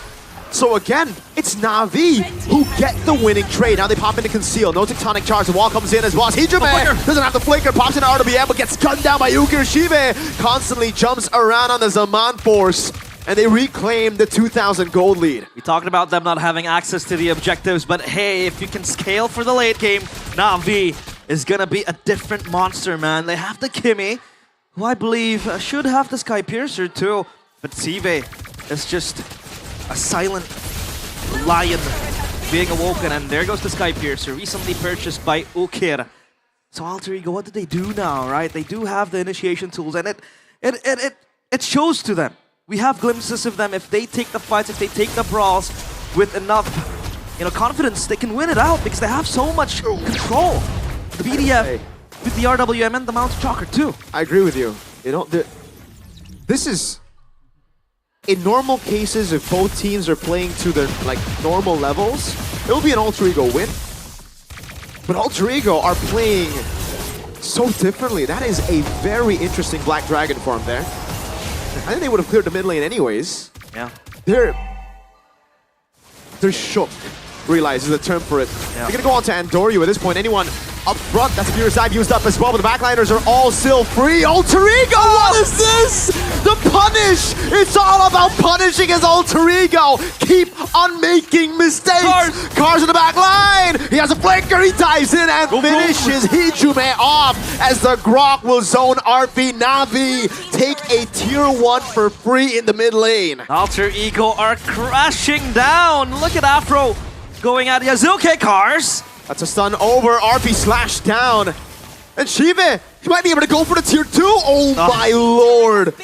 Tier 2 taken down by a composition that should be scaling. Na'Vi showing it how it's done. Alter Ego again. Seems like all their experience in the playoffs totally just simmered away for Na'Vi as probably the newcomers in the playoffs. Seems like they have stage experience from before. And again, Na'Vi, with the scaling that they have, this is not how you want to give away all the leads that Alter Ego has, because Na'Vi, with that scaling composition, and now 5.5k gold lead, it's just gonna get worse for Alter Ego. I don't even see a window where they can even win. Absolutely not. That's Cars going in without a care in the world. Tectonic charge finds Nino. The wall off. Yazuke stunned up, has the Traceless. They're gonna dive in. A taunt over to Alec, but they'll take it slow. Shive pops his Mon Force. Maybe not. Maybe they'll go fast. Alex zoned away. RP as well. The Eastern Shin forced to walk back like a good boy. Man, Na'Vi are fully confident. And it's just not one team, Mirko. It's every individual stepping up to the plate, making plays, going in for the flicker moves, and now they want to siege into the base. That's a taunt coming down as well. Alec already shredded. Zaman Force also. Alex is able to get away. The Lord is still very, very healthy as Nori gets a 2-man taunt, goes up and praises Rat. Cars! Dives in, slashes him there! And it will be Black Dragon form used defensively as he runs away. Traction pulse not landing. RP still able to cut away. Real world manipulation. Cars! Going on. The glowing wall taking on him, but he doesn't care. He stays alive. And Na'Vi took a base turret with the first Lord of the game. Beautiful. But again, they had to lose Andoryu and after, but I think that's going to be okay. Because they were able to take down Yazuke and a single base turret. The inner one said that the Cars will reposition up top to clear the wave and push out. He would get himself a turret for himself. The Oracle purchased this Lapu-Lapu, man. In full swing. And now how does Alter Ego want to respond to this? Because, again, it's just hard for them. No. Na'Vi are very, very clever on playing this composition. Again, we talked about the nature of this being a late game scenario. Yep. Yes, the Fredrin does get locked up. Yes, it's going to be hard for them to fight out Alter Ego when Alter Ego wants to dive in. But I didn't even see a single dive made by the 3 masked men. They are not brave enough to take the brawls. And it's just Na'Vi in full swing. Not stopping anytime soon, so Alter Ego, all they can do is just play defense. Just have to do that. You know, I think the AI win probability is a bit too generous. If I was the AI, I would definitely say 99 to 1. This Alter Ego, they're going to have to rely on a generational fumble. Again, they're up against a scaling comp. By all means, this should be Navi's position right now. They should be the ones down by 7K, and they would still have an angle to win because they have good clear, they have that late game later on with the Harris McKimmy. Alter Ego, they got Eve, all right. But that's it, right? Their composition really relies on getting the lead early. And the fact that Yazuke is still gone for the Hunter Strike into Endless Battle build instead of the more sustainable, safe with the War Axe against his composition is honestly quite wild. I don't know how they win this game. I think it's as good as done. Well, that's a win. That's a win. So a win. Yay. Well, Nino with the orange buff. I know you want to ask the questions, right? Is this the stage jitters coming from Alter Ego? But if you want to bring that case, Na'Vi, man, this is their first time together. Exactly. In this playoff stage. So I think they have that never say die mindset going into this playoffs. Just completely, go at it. Just fully confident on what they are doing. They know and they trust each other. They have that confidence individually in every single one of them to go and make the plays happen, to go for the executions. Alter Ego just left fully shook on what happened. And now for Alter Ego, obviously, we want to take a look at the winning conditions. We can't really see a window unless, yes, a single blunder coming in from Na'Vi might be a place where Alter Ego can capitalize. But I think as of now, Na'Vi are playing it disciplined, are playing it slow, they're playing it front to back, and no reckless movements coming in from them. At this point, realize Alter Ego aren't looking for a window. They're looking for a whole gate to be open for them. Because a window, that's not enough of an entrance here for them to come back in the game. Na'Vi pops in and conceal. They go for the traction pulse. Nino's going to be caught. Has a Furious Dive, but it's used defensively now as they dive in onto Alec in the bottom lane. Turret will be threatened.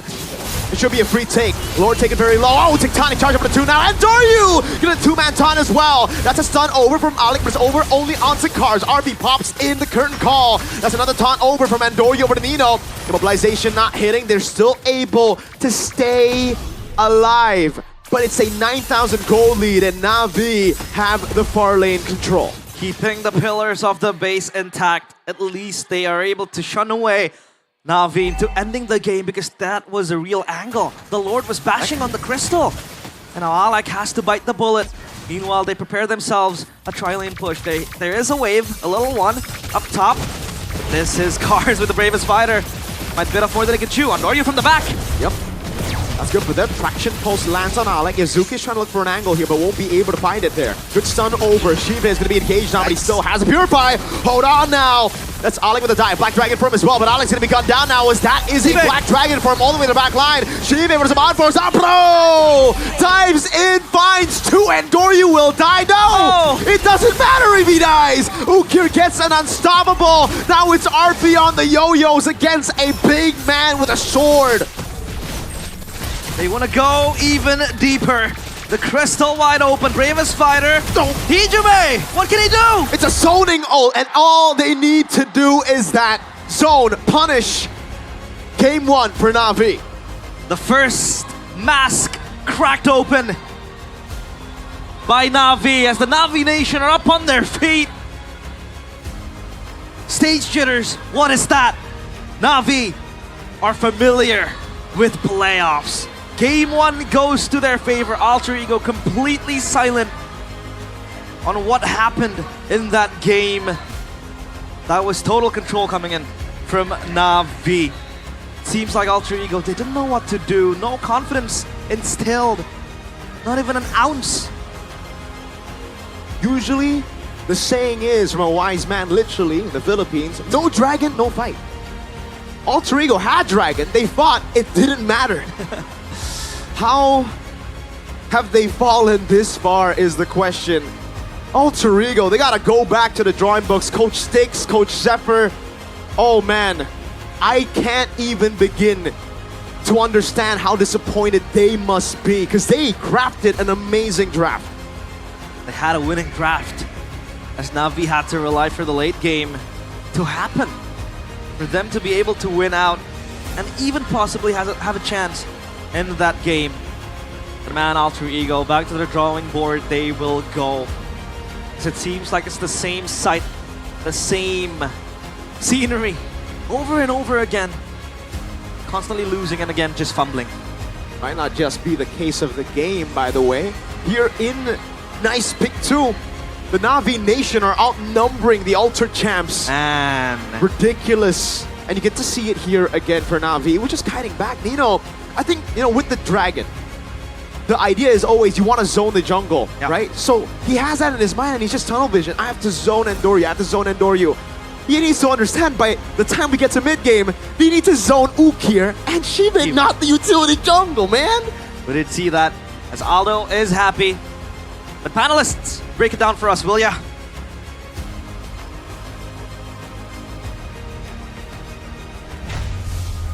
As composed as ever, Na'Vi take game number 1 in our first best of 5 in the playoffs. And it goes against all expectations. I think even after the drafts, we were talking a little bit more about the predictions after the drafts. A lot of us have mentioned that Alter Ego drafted the better draft, but what happened in that early game? Alter Ego, Arashi, what? I think Mirko summed it up a little bit there towards the end. He was tunnel visioning on zoning the jungler, but it's a Fredrin, right? First of all, he's not really too concerned about trading with a Yuzong. And second of all, when you're busy zoning away the Fredrin, that means that the Kimi, right, that's so vulnerable that I assumed will not be allowed to play the game at all, gets a free hit. I mean, dude, Uke was 3-0 by the first turtle, I believe. That is not how you wanted the game to go at all. And it is, I think, the crucial part in that game was before the second turtle, Arashi. The first turtle, I don't mind, because based on drafts, Alter Ego got, executed perfectly. They were able to zone out Andoryu, the Fredrin, to not be able to get to the turtle, even take him down as well with the Black Dragon form as well. Done. But before Turtle 2, where I feel like Alter Ego got a little bit overzealous in their preparation, and they lose control. And that's where Na'Vi saw an angle where they're able to control the river, which allows them to take momentum. Turtle 2, Turtle 3, again converting at the Lord fights, adding more gold to their lead. And unfortunately, with the draft composition that Alter Ego drafted, they got to win the first 2 turtles without a marksman. Technically, sure, Yisunshin counts as a marksman, but on the other side, you have a Harith and a Kimi, who is very, very strong in the late game, who got the snowball, and it was basically unstoppable at that point. No blunders. Props to Na'Vi. Well-deserved game 1.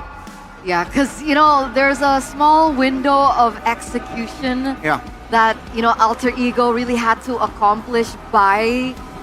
And the fact that they missed that window allowed Na'Vi to go for the snowball, like you mentioned. It really was very difficult for them, even if they were able to drag it to the late game. Because that was a very quick game, right? 15 minutes and 35 seconds.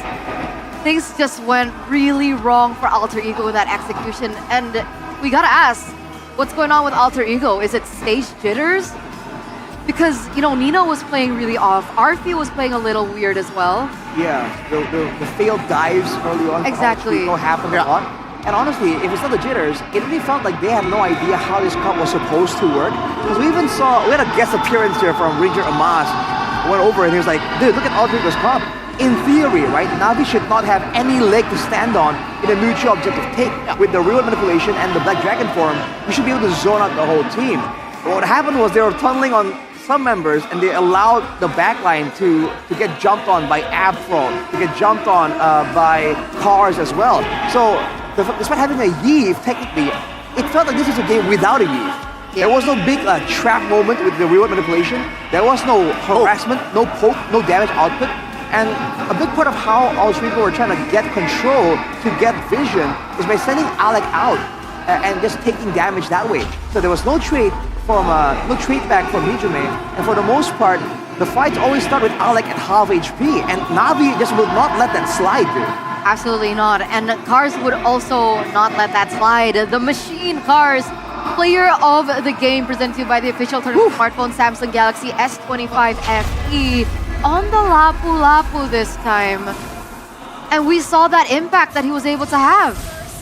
He just went all in, dude. And with all the setup available, you can kind of give Altrigo a pass from getting comboed because again, there's just a lot of big AoE tools. Navi knew Altrigo want to clump up and fight together, and they punish it well.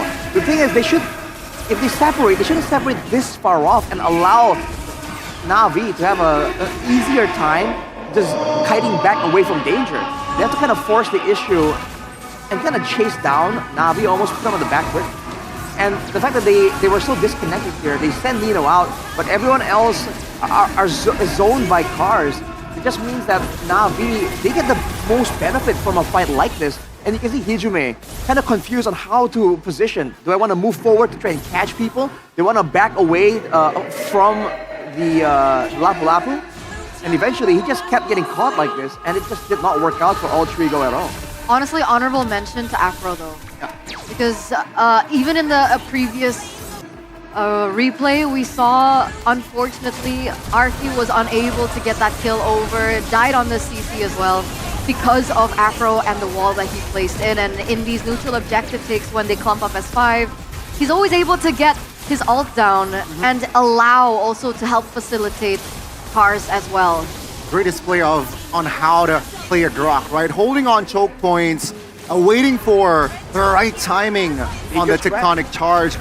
Dangerous Grass allows him to have more control as well, you know, surprise attacks. And yeah, you're right. I think he is my personal MVP. But of course, Cars and Afro played a huge role on controlling fights, taking the crowd control as well. Alter Ego Esports, unfortunate. The Hylos was unable to withstand the pressure from that composition. This feels like it's so unfortunate for Alter Ego because if they wanted to go and play that style, like all-in dive, and then leave Hijume to deal with his own problems, then why go for the Hylos? I feel like with the Hylos, right, this is more of a front-to-back composition that can zone, that can chase, right? So even though they have all these dive tools, in the early game, if they went front-to-back with a Yves and Yi Sun Shin, they're not really losing out that hard to a Harriet and Kimi that need some more items. You know what I mean? Yeah. So I feel like they should be the ones who play a bit more safe aggressive and play front to back instead of just diving and making the composition, I don't know, messy the way it was, because that allowed Cars to get so many more moments to really jump towards the back line, and it negated Hijume any kind of impact. If we look at the damage dealt numbers, I think Hijume's numbers are going to be really, really far down. It is. And again, so unfortunate, Alter Ego Esports. They lose control, they lose composure. I think it was just them not coordinating well, right? In that game, at least, after that second turtle, RFU went in diving, miscalculating, and that really cost them to have more control. And the Yi Sun Shin was unable to freely farm after the second turtle. Got zoned out a lot. And just Na'Vi, I think their execution was more sharper in that game during crucial moments. They seem to be more in sync, and like they seem to be playing together a lot better. You saw that the Harriet and the Kimi were kind of covering each other. Afro and Doryu and Cars, they never seem to overload on card control as well. If there's a big tectonic charge, then you see immediately Doryu and Cars save some of those skills, some of those stuns for a different moment. On the flip side, for Alter Ego, it just seems like when something's happening, they just immediately start blasting using all the ultimates, and you gotta be a bit smart with with your utility in a matchup like this. Yeah, so all these things, this needs to be worked out. For sure. This needs to be worked out real quick, real fast. So it's up to the coaches to go for that really quick review. Oh, who's that? Sorry, distracted. Seeing players in the back rooms, but yeah, because match 1. There's a lot of pressure, and I don't know, can Alter Ego recover from something like that? We have seen them recover though, last season, right? They were down 0-2 against But it was a Bigatron. different roster. Yeah. True. That's the thing. So, I mean, hopefully they're utilizing the best device in the business, ladies and gentlemen, because we would like to remind you, Samsung Galaxy S25 FE. Amazing specs, but also super, super affordable. It's crazy. Right, Arashi? I think it runs for about how much? Like 8 mil, more or less, IDR. Yeah. That's really cheap considering it's a flagship spec phone. I mean, it's not the top, flagship phone. But it's the S25. It is close, right? The FE version still has the large battery, the 5,000 more or less mAh battery, the quick charging, the dynamic AMOLED 2X display, 120 FPS. I mean, dude, even if you're a content creator, like the camera is still really legit on this phone. All that for 8 mil. I'm just saying, that seems like a value deal. And here's the thing, it's not just about gaming power. There's an AI there that can be more productive, give you ideas, solve your problems. Go get it, boys. Samsung Galaxy S25 FE right now. Technically it's not even 8, because you can still get benefits worth up to 2.9 million IDR, including a 256 gigabyte memory upgrade if you struggle with storage space, and you get a clear case. It comes with a charger as well, I believe. So overall, it comes down to less than 8 for a flagship level phone. And exclusive for you guys, MPL viewers, you guys can get a free 25-watt travel adapter, which is what Arash was mentioning earlier on, by using the voucher code right below us here, MPLS25F. Okay, get yours now. Don't forget to purchase it on the Samsung.com/ID or whichever e-commerce that you're utilizing right now, because this promo is only available until October 31st, Halloween. So don't forget to check it out, boys and girls. That's in a couple of days, by the way. What's the date today? 29th of October. 2 more days?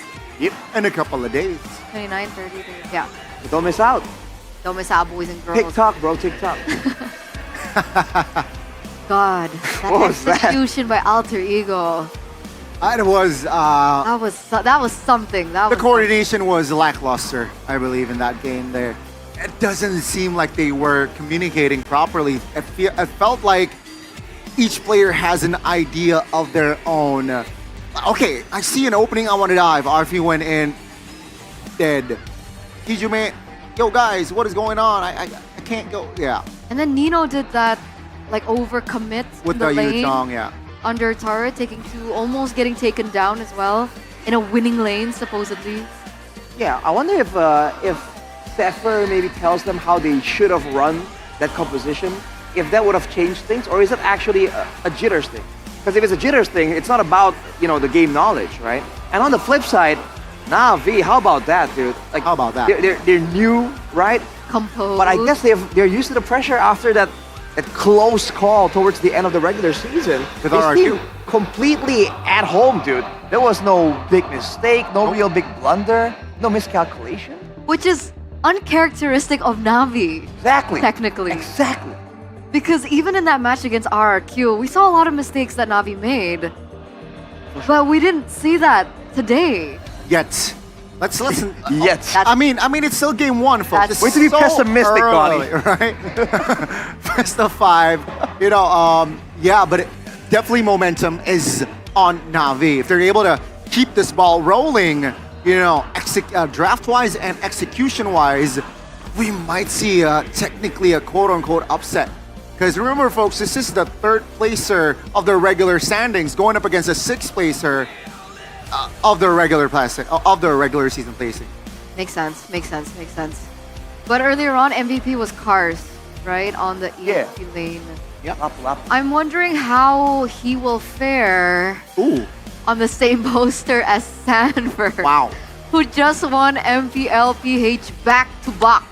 Yeah. Potentially also being able to come back to Jakarta and winning another M Series trophy. It's possible, right? Jakarta buff for TLPH or Echo previously. Yeah, you're right. 40, man, I think he is the benchmark, the golden standard in the XP lane as of now.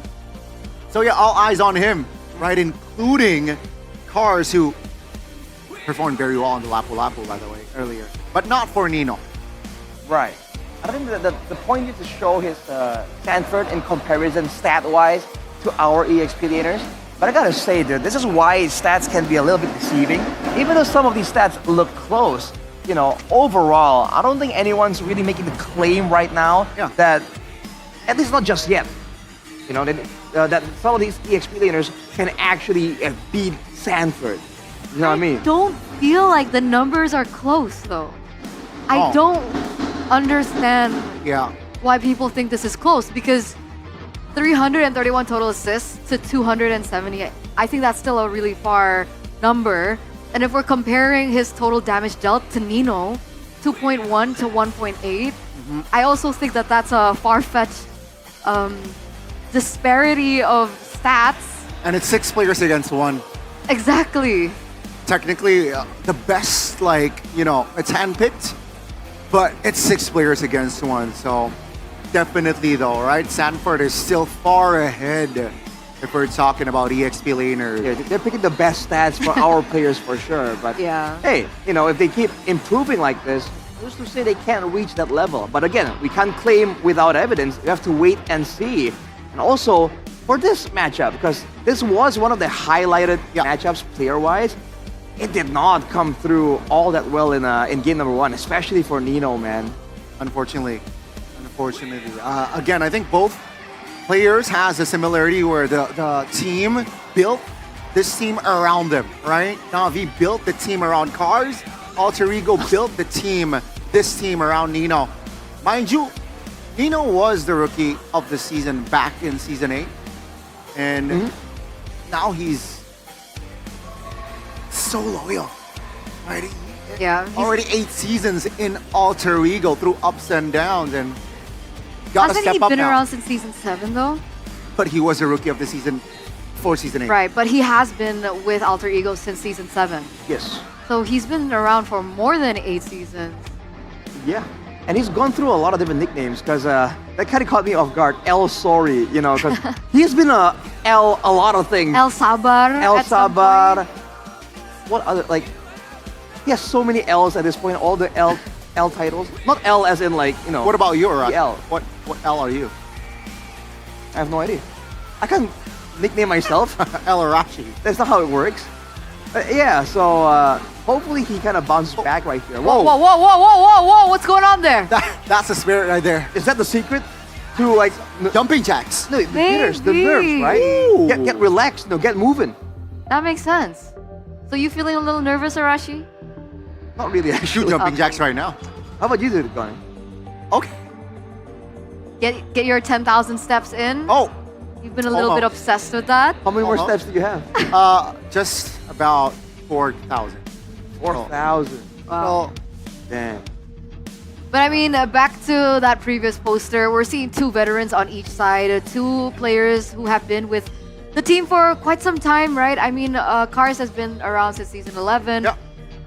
Nino has been around since season 7. So there's a lot of expectations surrounding these 2 players and how they're able to impact the team. And right now, I think despite Nino being the veteran, he's usually the most frantic when it comes down to comms. Right? So will he be able to kind of transition from that Nino to someone who's a veteran and who can, reset the team, considering now that they're 1 point down of Na'Vi? He should be able to, right? He's the vocal guy. He's a bit of a mood maker as well at times. I mean, but it's Alter Ego. They love chaos, Arashi. My checks still show that Nino is the most But hey, frantic. He's a mood maker, so he can kind of get everyone, back down. They look kind of nervous. They look calm. I mean, it's not really chaotic. I don't think that is a calm face on Nino right now. Yeah, they look nervous, man. Nino looks a He's little literally stressed. thumping his chest. He's breathing. Let's go. He's inhaling oxygen. Looks a little worried. Looks locked in, though. Not just worried. All right, here we go. Zephyr is chill, drinking water. But yeah. I mean, Zephyr got a good draft. Round 2, all right? I think they got to step up here, especially execution-wise. And again, props to Zephyr. Game 1, I really liked their draft. Agree. But their execution was a little bit questionable. So they got to repair and refine their execution. And I feel like it's just their communication purely. If they're able to communicate properly, they should be able to. If they do execute win well. game number 2, I would love to know what Styx and Zephyr said to the kids. Right. What's the solve? What's the solution that they came up with to get Alter Ego, back in On form. track, yeah. Back on track, yeah. If there's one thing I can criticize from the first game's draft, though, I really feel like maybe not give Alec the high loss. Because this guy wants to be aggressive, right? Putting him on a high loss, it's the same feel when you see Edok on a high loss. Keyboy. Or Keyboy on a high loss. You're like, yeah, you can do good things, but Wasted overall... potential. Yeah, like you could be doing so I much agree. more. I agree. I think he's a playmaker, and yeah, just give him the playmakers, right? Like Afro, right? Give it a Grok. He's a playmaker. He will make plays with a hero that can play make. Because I think the Hylos pick in for Alter Ego in that first game is they needed a little bit more beef to that composition, right? Yes. What else could they have utilized other than the Hylos? Because Grok was first picked by Navi, eliminated. Gatot was banned out. I think Kacha was banned out. You're right. Yeah. I think an option if I don't like this option. Against all the Alec. Pato Khalid wasn't really a good option either, actually. So I think if it's a gamble, but the Cho, not really. Oh. The Cho, technically is the playmaker, can give you mid prio. Yeah, will but the force problem is your they fun. put CC in the EXP lane. But there's a Harris. No, CC was in the gold lane, was he not? Oh, I mean the Yuzong in the EXP lane. Yeah. Right. They lack the playmaking tools, honestly. I guess that's why they picked up the Yves as well. Yeah. But again, I feel like if they want to go and be a bit more aggressive, right, the way they were, diving in like that, then something with damage would work regardless. If they want to play that style, then I guess the Hylos was the go-to. But maybe it's not a style that fits Alter Ego technically. Their general mindset. So it looks like Alter Ego are going to be back on first pick. Woo! And we're going to take a look at the random map draw for game number 2. Ooh. And it's going to be the Broken Walls. It's So, neutral.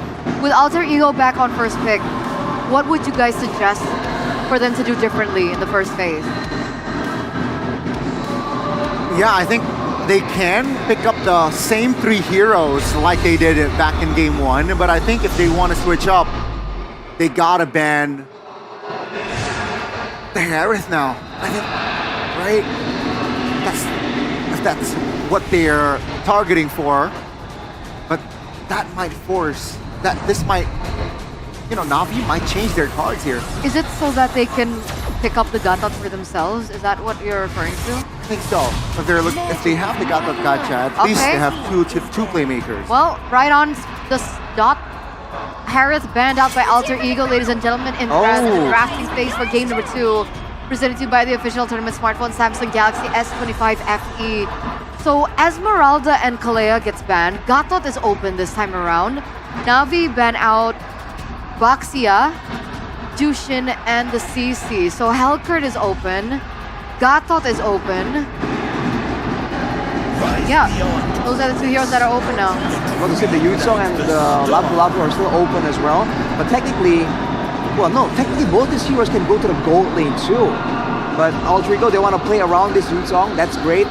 Again, if they want to go for this, they need to build around it properly, right? Get the right tools to follow up on his dive in, and maybe get some tools to kind of help, catch some of the members of Navi, so that when Nino does go in, he can actually get a proper pickoff window instead of trying to get it solo. So Navi with this, they can pick up the Yisun Shin. That's gonna be the Gatot Gacha, and I believe I don't mind a Kimi. Yeah, I don't mind the Kimi at all. Seeing what Ukir did in game 1. Alter Ego, they can pick up Yisun Shin if they want to, and I think the pair here. I think this right here. I think they gotta go with the Roamer. Yeah, the Roamer here, right? So with the Grok and the Yisun Shin, it really allows them to have more playmaker tools alongside the Yuzong, which back in game 1, the sole playmaker was just that Yuzong. Exactly. Technically. Then and maybe the Yves, if you want to really make an argument for it. Now for Navi though, they have the Kimi, good cat ability. It's more danger though.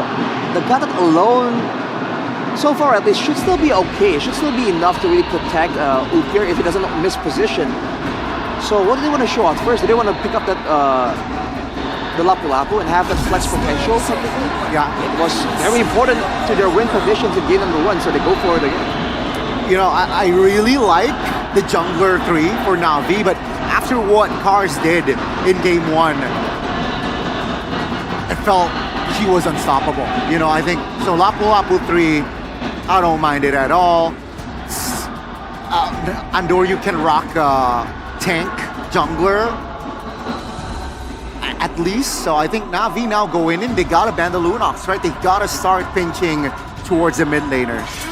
I feel like now Alter Ego are looking at the Lunox and Na'Vi are looking to try and get a utility jungler. Because the Gatot and Lapu Lapu alone, no one's really tanky enough. They need something else to kind of help stave off the initial tectonic charge, the initial Mount Shocker as well. So far they don't have it. And for Alter Ego, if they do get a Lunox on top of this composition, then whoever gets jumped on will get bursted down immediately, and then Na'Vi won't be able to play the same way they did in game number 1. Yeah, that's why these heroes are all banned out. But for Alter Ego, they're not too concerned so far about those tank junglers in the hands of Andoryu. They're still going to stick with the assassin bans from him. Lancelot, in the last game we saw the Hayabusa being banned out as well. If the Fredrin gets picked up once again, how do Alter Ego plan to answer that?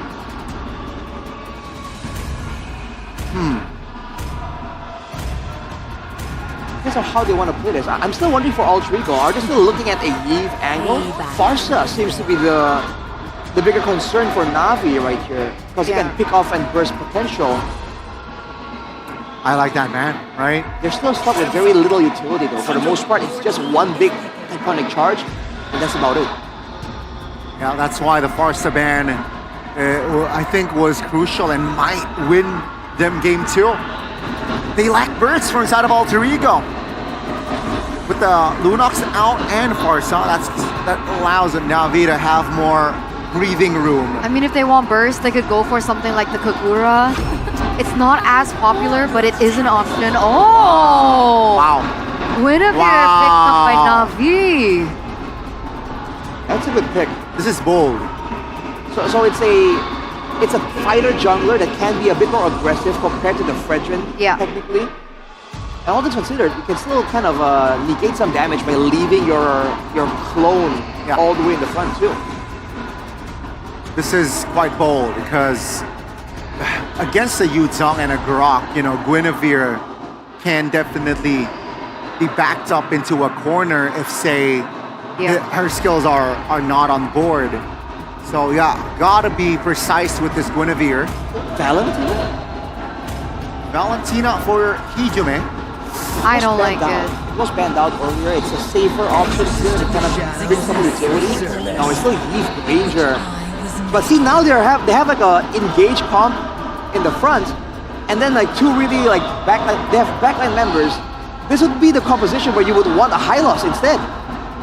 Yeah, but I like the Granger pick, honestly. I think that really balances their composition very well. Yeah. We talked about their lacking in burst. I think Granger fills that department very well, especially, you know, if they got the snowball. Considering Kareth is banned too. Yeah. It's good damage output because they were lacking damage quite severely in game number 1. So now that won't be an issue. But they have to really snowball this time. I feel like there's a lesser margin of error for Alter Ego. Okay, one last pick for Na'Vi. Another fighter. Obsidia. To kite back against the Yuzong, presumably? That's a bold move though. It's not as easy as it seems, I think. All right, predictions. Alter Ego or Na'Vi for game number 2? I personally like Alter Ego still. I think it's more pressure, right? More damage. Okay, I gotta go. I gotta go with the bold pick here. I gotta go with Na'Vi. Gotta go Na'Vi. Dang, okay. Yeah. We're taking a look at the early and mid-stage ability. It looks like things are looking more in favor of Alter Ego when it comes down to the drafting phase. So with that, ladies and gentlemen, we're gonna throw it over to Mirko and Realize to walk you through the game. Thank you, panelists. And now we will take a look at game number 2. A few mishaps in the draft And you expressed your concerns, Mirko, on how it was crafted in what was quite tunnel vision. Well, let's get into the land of Dawn first. Yeah, I got a lot to unpack here, man. Well, actually, like Alter Ego strat. Let's start with that, right? Like, they did a good job here. They went for the same road, but they have safer picks now. No longer Fighter Gold. Navi's Obsidia pick, though, yeah. That feels a bit off to me, man. I'm looking at it, and you're like, who are you going to cancel? Is it purely just to, like, who's the Hunt of Bone going to land on? You're going to get poked down. Nino's obviously still going to win this lane, and with the experience he got in game number 1, he won't take 2 turret shots now, you know? Yeah. So I really think Alter Ego should get this down. I personally really like the Guinevere pick, though, because the Fredrin would have been very difficult to go up against both Yuzong plus Grok. So you need anti-CC somewhere, and the Guinevere gets that. You have that anti-CC, so they want to contest for neutral objectives still. They still want to go for those fights. It's just Alter Ego, I think, have the better team fighting tools. Yeah. You can go in and out as well with the Guinevere. Almost like a Lancelot, but emblems by Games Max. Wow. Obviously quite quick, but Impure Rage for the Granger. And for the Eve too, with the pull yourself together, yeah. Bro, that's a very defensive choice. I don't think he's going to be flickering forward, so he understood the assignment from last game. He knows that Cars was able to hold him down a lot. That'll really help him in surviving a lot of these skirmishes. Needs to cycle the flickers quite quickly because he had his fair share of offenses coming in from Na'Vi, constantly on the pressure towards Hijume, so maybe he wants that escape route. Oh, as Yazuke eyes for a potential gang on towards the mid lane. So far, it's just A-okay for both teams. As Nino obviously will win out the lane up against the Lapu Lapu. The Yuzong has that survivability with the lifesteal too, but the Obsidia though, down bottom up against the Granger. Feel like it's only going to be a game of chess. As now the turtle will spawn. Who will win the first encounter? It really should be Alter Ego. Black Dragon Form going to use up as well. That's going to be the RWM. Zonio here. Where's Apro? Gets caught all alone. No AOG to escape either. And it will just be First Blood. And Doryu looking for an angle to get into Turtle. Arfi has rotated from bottom lane as well. This is free. And this is more like Alter Ego. Arfi rotated up towards the Turtle Pit. And Sive will be left to his own devices down bottom. He's going to farm up a bunch. Obviously, Obsidia, you want to scale into that mid-late game, but yeah, that question again lies, right, as opposing threat for Na'Vi. Who does Sive want to hunt down with the Hunt of Bone? Maybe the Granger, cancel out his dash, but I don't think that's going to be, you know, the bigger picture when it comes to the team fights. Do you want to cancel out the Wii Shin?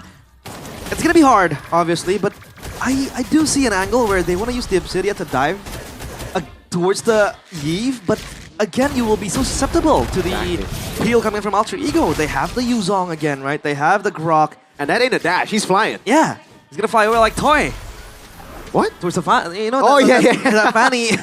Oh, Fanny and a bone. The fun interaction with Fanny. Don't forget you can cancel it out. Sonic charge. Apro stunned up. Chain CC'd by the Grok. And that's another kill over at Alter Ego. Now, this is how, you know, maybe they just go for the passive picks on RP as well, you know? It really just feels like it fits the bill a bit better for their playstyle in playoffs. I don't know what Zephyr and Six told them, but it really seems like that panic from game 1 is gone. Play a bit more calculated. It seems like they are also confident at the same time, taking on those fights, taking those contests.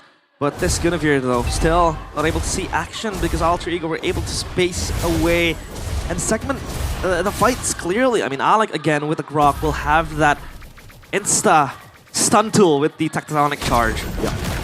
In case you guys are wondering, you were talking about the Obsidia pick, how I didn't like it. My alternative pick that I was yelling to realize for Na'Vi to go for was Claude. I thought it would have been a pretty good matchup against the Granger, great against the Yi Sun-shin and the Eve as well. So yeah, we'll see the matchup. So far, not doing too good, Shive. You're losing out and clear in the bottom lane. He's getting into the double lane. Good one. Spatial migration into the mid lane. Good pickup from Na'Vi. And Hijume a bit too far off from his turret. I love that. Good setup with the Violent Requiem plus maybe the Traction Pulse. They can follow it up with basically anything, right? The AOG, even a Bravest Fighter. Windtalker first item for Sive, obviously. Fundamental core item for the Obsidia. You need that wave clear plus the movement speed to kite away your enemies. And now Turtle fight again for number 2. Good tectonic charge to the back line there, but it's only onto Endoryu. Black Dragon Form used up as well to zone Endoryu, but he's gonna go in. Still looking for an angle. Opera gonna be stunned by the Mana Shocker. Alex able to run away. The Bravest Spider's still there. Cars with a flicker forward. The RWM will zone Ukir away, and Cars gets isolated. RP with a double. Shibe looking for the trade to the mid lane onto the tier 1. He doesn't get it. It's literally 1 HP. Traction Pulse lands on Nino. But that's good, because Arfi's all the way up top, and Doryu gets shown on the map, and the green camp gets taken away by Yazuke. Wait, Doryu might get dove upon here. RP. Oh! Oh! A kill! RP just guns him down, and Doryu!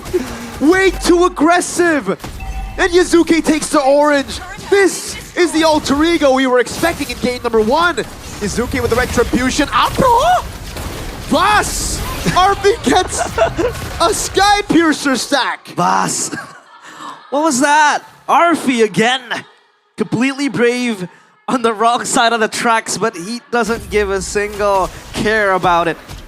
Gun down on Doryu. Again, this Guinevere still yet to see the light of day. I mean, that was only the Violent Requiem into the Traction Pulse, and that's it. And Hijime with the Eve. That RWM has proven to be a very strong tool to deny Na'Vi advancing forward. And now Sive might be the victim of a dive. Hanabone. One of the Hanabones of all time. Look, Alec got healed from that. It was an escape mechanism, but right now, Na'Vi, they really, they gotta think about how they're gonna do damage. Come on, Hanabone is a self-peel tool. That's true. That's a Grok though, right? Like, even if you get this kill, I mean, it's something. But do you really want to throw 4 ultimates in when the turtle's about to spawn in 10? Yeah, Alex gonna have a field day, accepting the fact that he was able to burn down Navi's resources. Now, Alter Ego will dance on the precipice of this turtle. 2.4k gold lead, and they will pounce forward. I don't see an angle where Na'Vi can go in unless Andoryu makes a play. Yeah, there's a Black Dragon form. Bravest Spider already used as well. Karn still has the retry win from Andoryu! After being so far down, that's the Bravest Spider over to Yazuki. Traces away. Ukir taking low. RP looking for the shots. He's with the flicker forward. Void Blast one more time. The glowing wand taking him down. And Andoryu gets knocked up by the tech charge. Now it's RP looking for those big stacks. Cars 1 HP. Another stack to RP.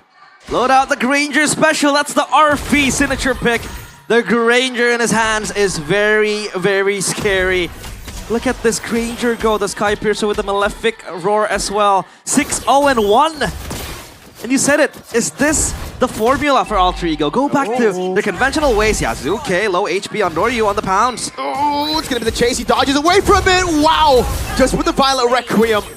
Nino should be able to get the trade down here unless the spatial migration is back up. It's taking him down. Hold on now. That's another for Na'Vi. A buy one, get one special. And Cars secures purple buff. Alter Ego making the wrong moves on the map, and Na'Vi capitalizing. Yeah, they're selling their kills as easy as ABC. But I want to kind of highlight one item that I think Andoryu picked up. That was the Brute Force Breastplate for the Guinevere. So this Guinevere is going to be more on the front line again fighting. And we'll try to look for those resets quickly. Because that Brute Force Breastplate will make him at least quite a bit more tanky. But this Guinevere will be the catalyst for most of Na'Vi's way into the backline for Alter Ego. Because they do need that access. They do need that setup. The Guinevere does bring that quickly for Na'Vi. It's Alter Ego.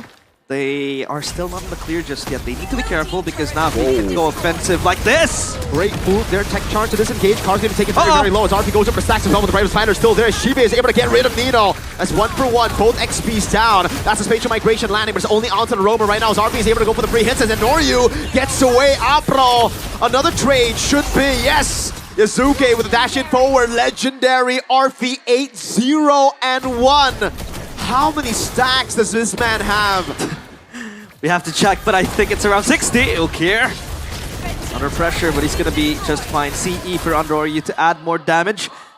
But man, this Obsidia tickles, honestly.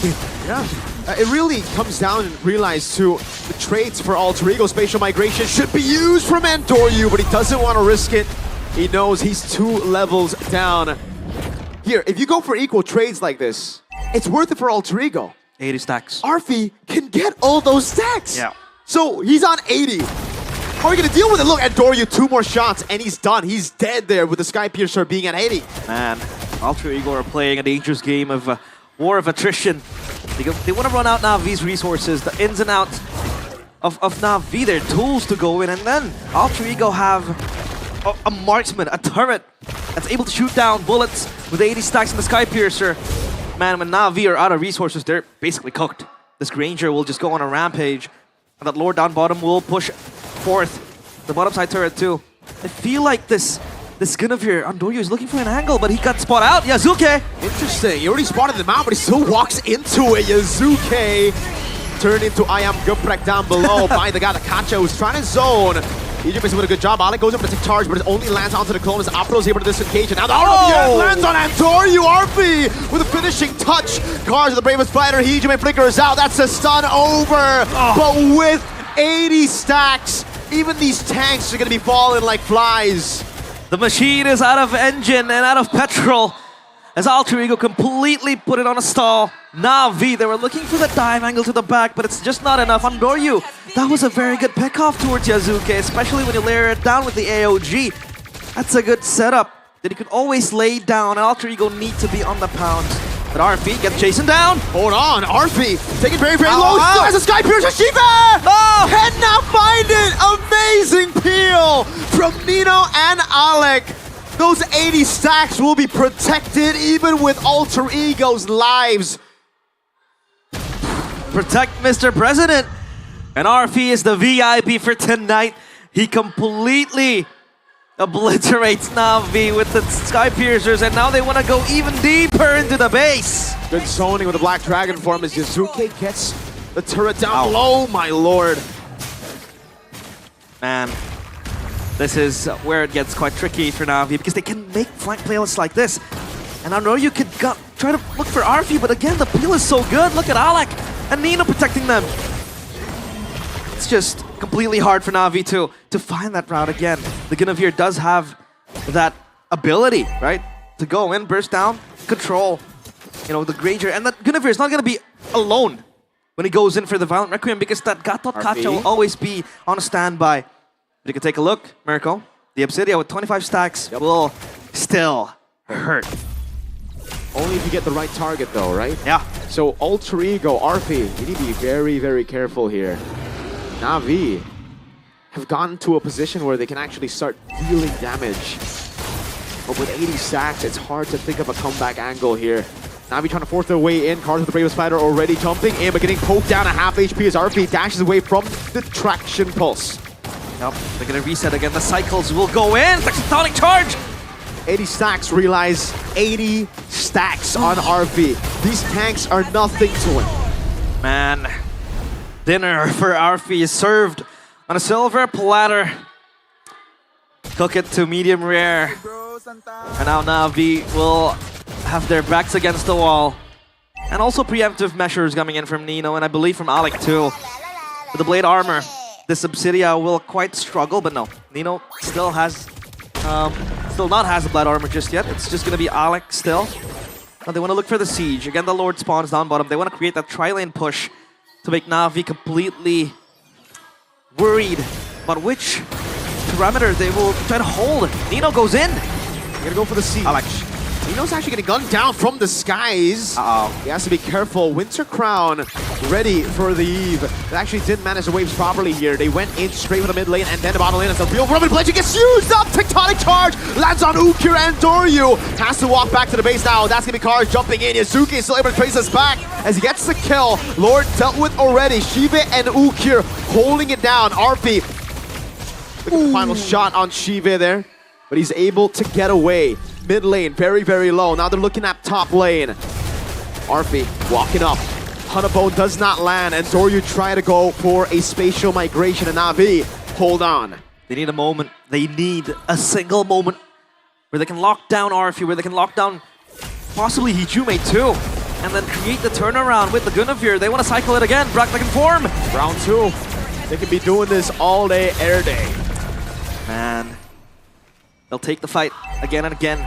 Because Alter Ego, they can just reset because they have those spells, they have those abilities that will always enable them to siege into the base without a single fear of of losing.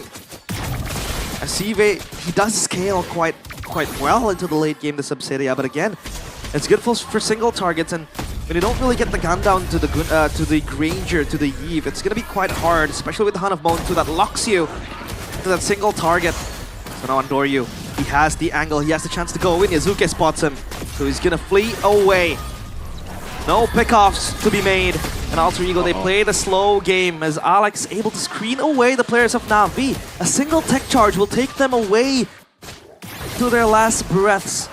35 seconds to the Lord though, so they still want to try to just hunker down and possibly get comfy.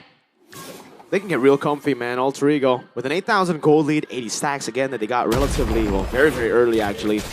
That's a... Okay. What? They're gonna go for everything over. Ladies and gentlemen, those 3 ults were used up onto the tank. There is that tech charge! Na'Vi use their resources on their own, and this is exactly why you don't do that. Alter Ego are wiping out as Hijime flickers in forward, doesn't quite get the last Void Blast to ensure the kill, but they'll get the game. GG. 1-1 in a best of 5 elimination series. Terrible targeting coming in from Na'Vi. Wasting their resources on a Grok is not wise at all.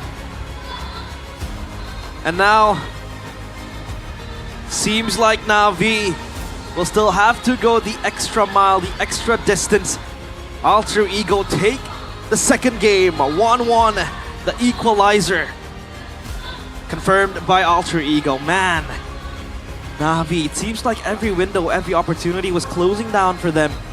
They had that Guinevere Gatal Kacha combo to kind of bet their hopes on, but still, it's just not enough. Especially when you have tanky members who are able to peel away from Mr. President. Arfi, by the way, 80 stacks, 11 kills, if I'm not mistaken.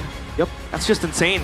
Just a really good job from Alter Ego. Again, going back to the drawing board, Styx and Zephyr probably gave him, you know, a speech, a pep talk there, because game 2 looked very different to game number 1.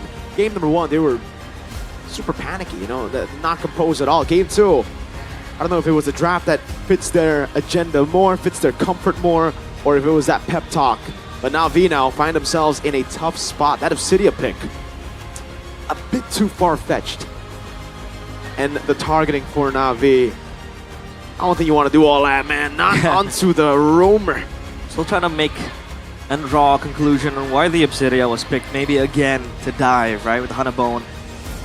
But it's just hard when you have 2 active members who are constantly on the move coming from Alter Ego, especially the Grok, right? A single button could just end them right there.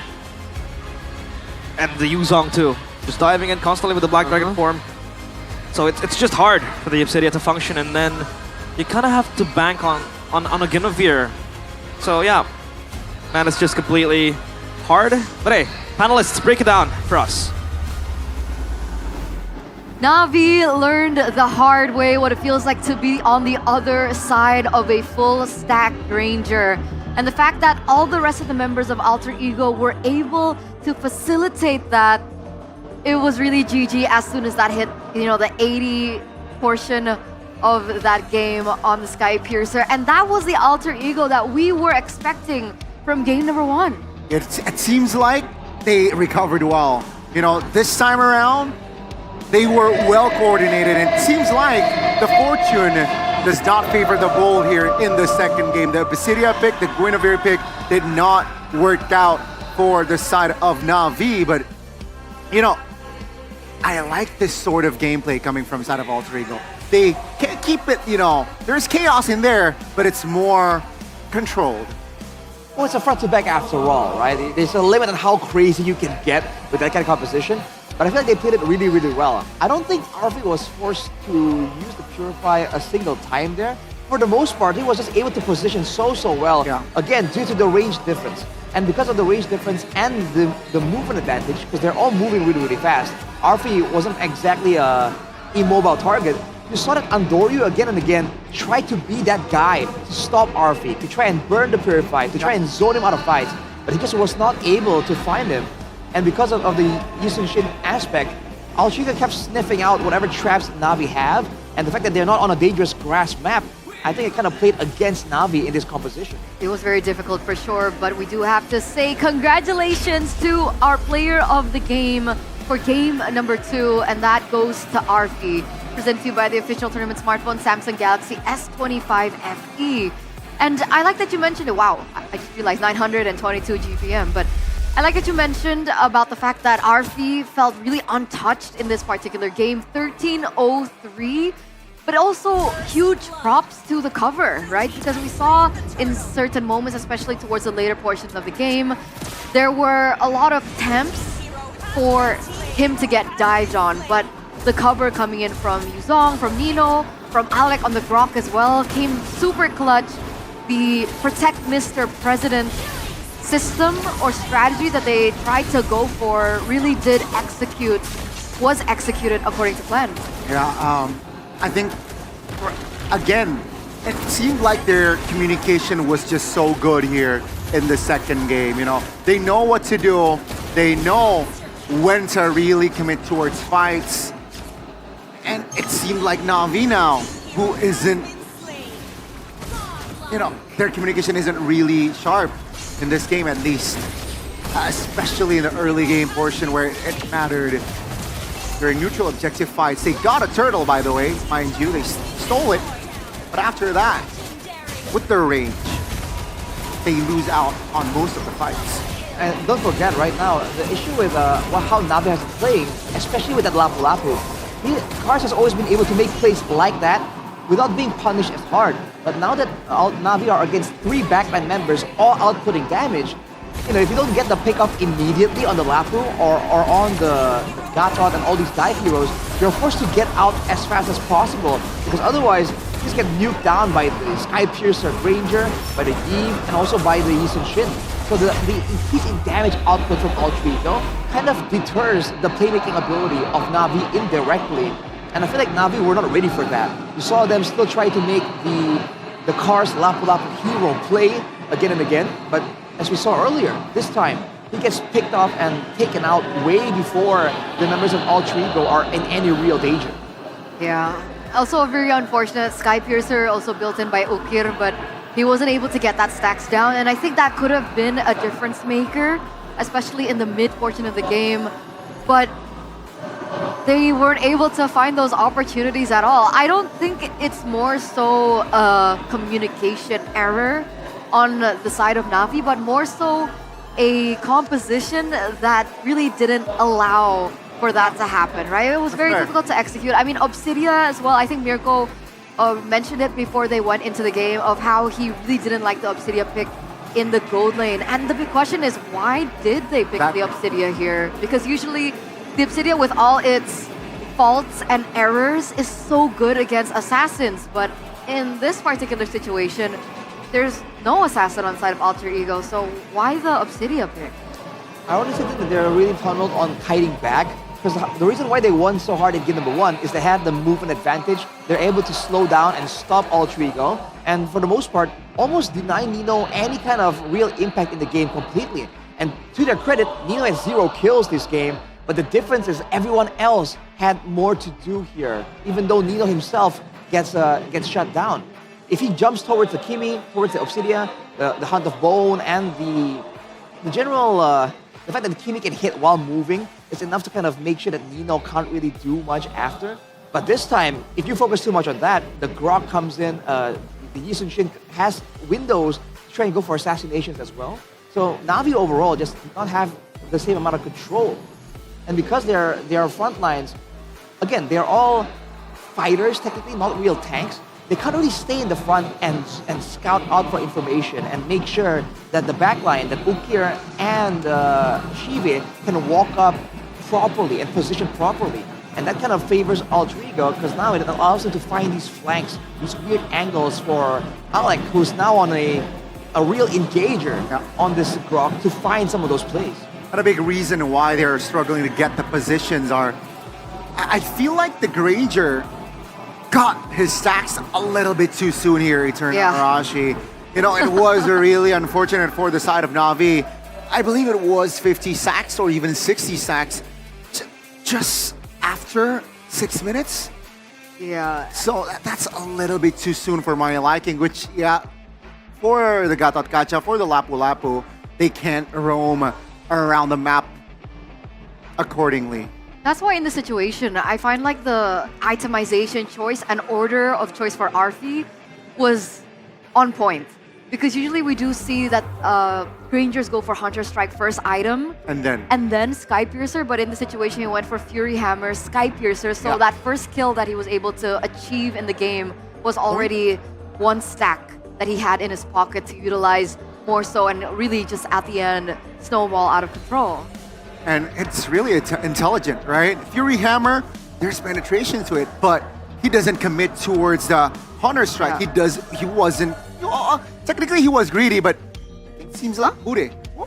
With Nafari? With who? Nafari? Nafari? Bude, what's going on? Berdebar. Namun di tengah-tengah ketegangan ini, Bude melihat ada tamu spesial. Jadi langsung aja, siapa dia? Kita akan langsung panggil, siapa dia? Nafari. Siapa dia? CEO Alter Ego. Nafari? Go, go, go. Oh lala. Hadir dari Malaysia. Dari Malaysia. Balik ke Indo karena gak lolos playoff di Malaysia. Oh jujur ya. Iya. Tapi di sini nih, kalau melihat game pertama, game kedua dari Alter Ego, bakal pulang cepat apa bakal jalan terus?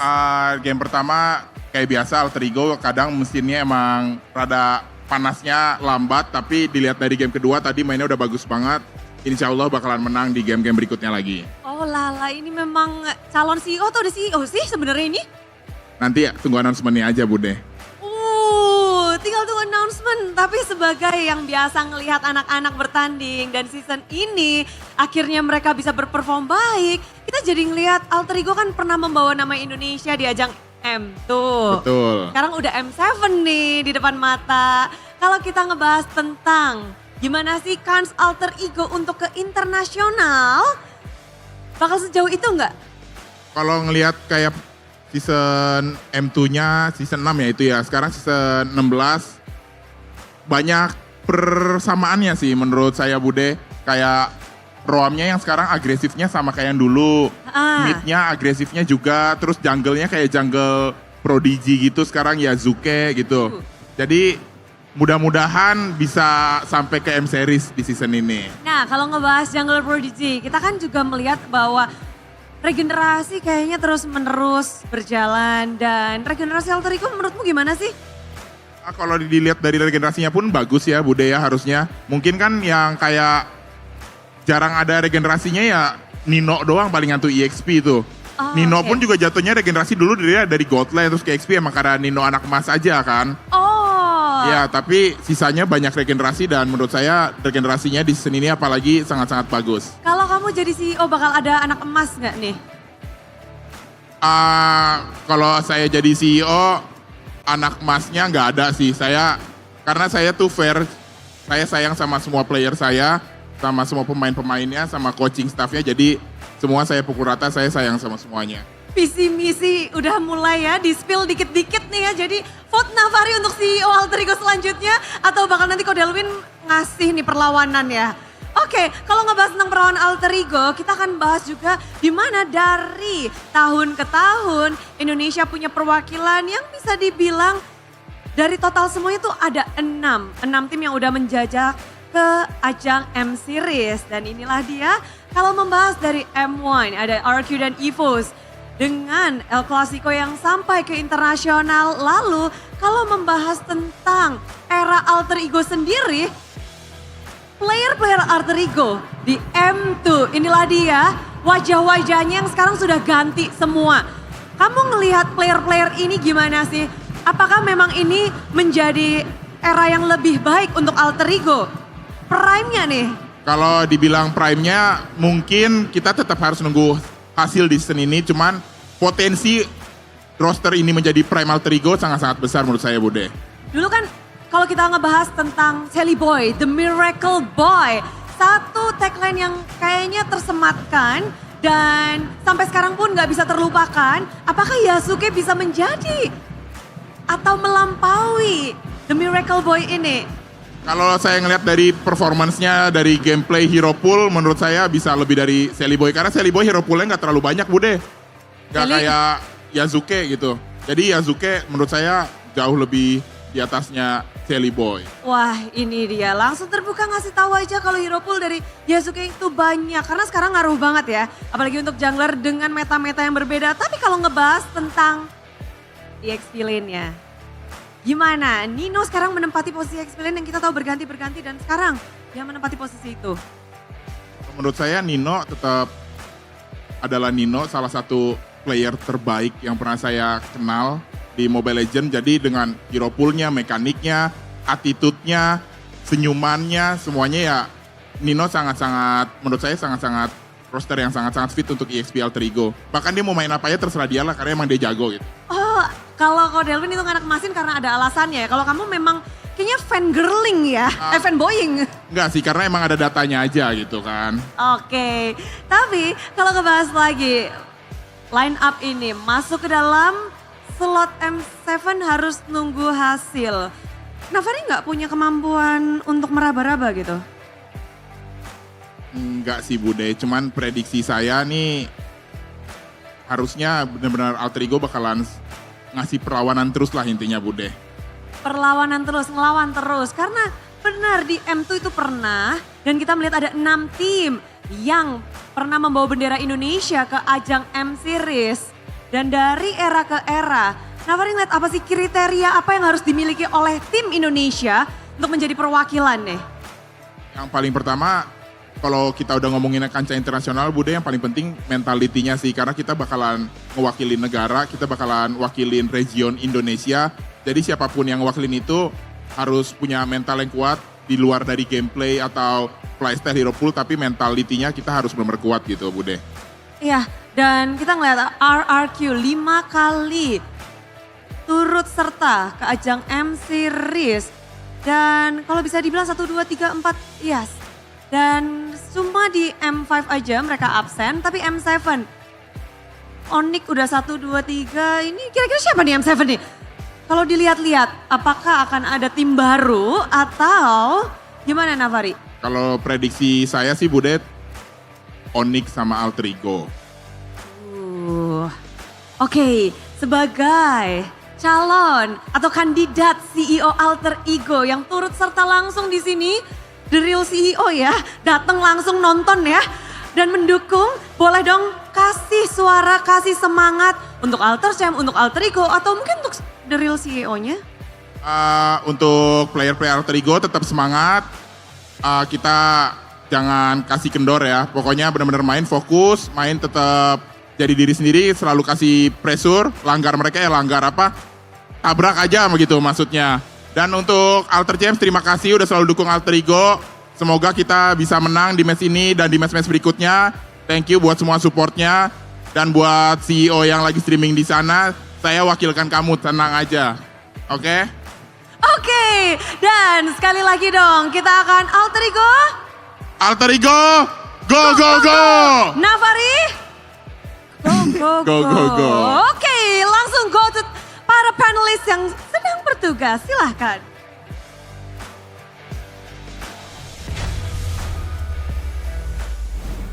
Thank you so much, Bude Clara Mongso, for that quick check-in with Navari, apparently the new CEO of Alter Ego. He says, hey, just wait for the announcement. I ain't gonna spill too much. He did seem quite confident though, and I guess he does have some personality.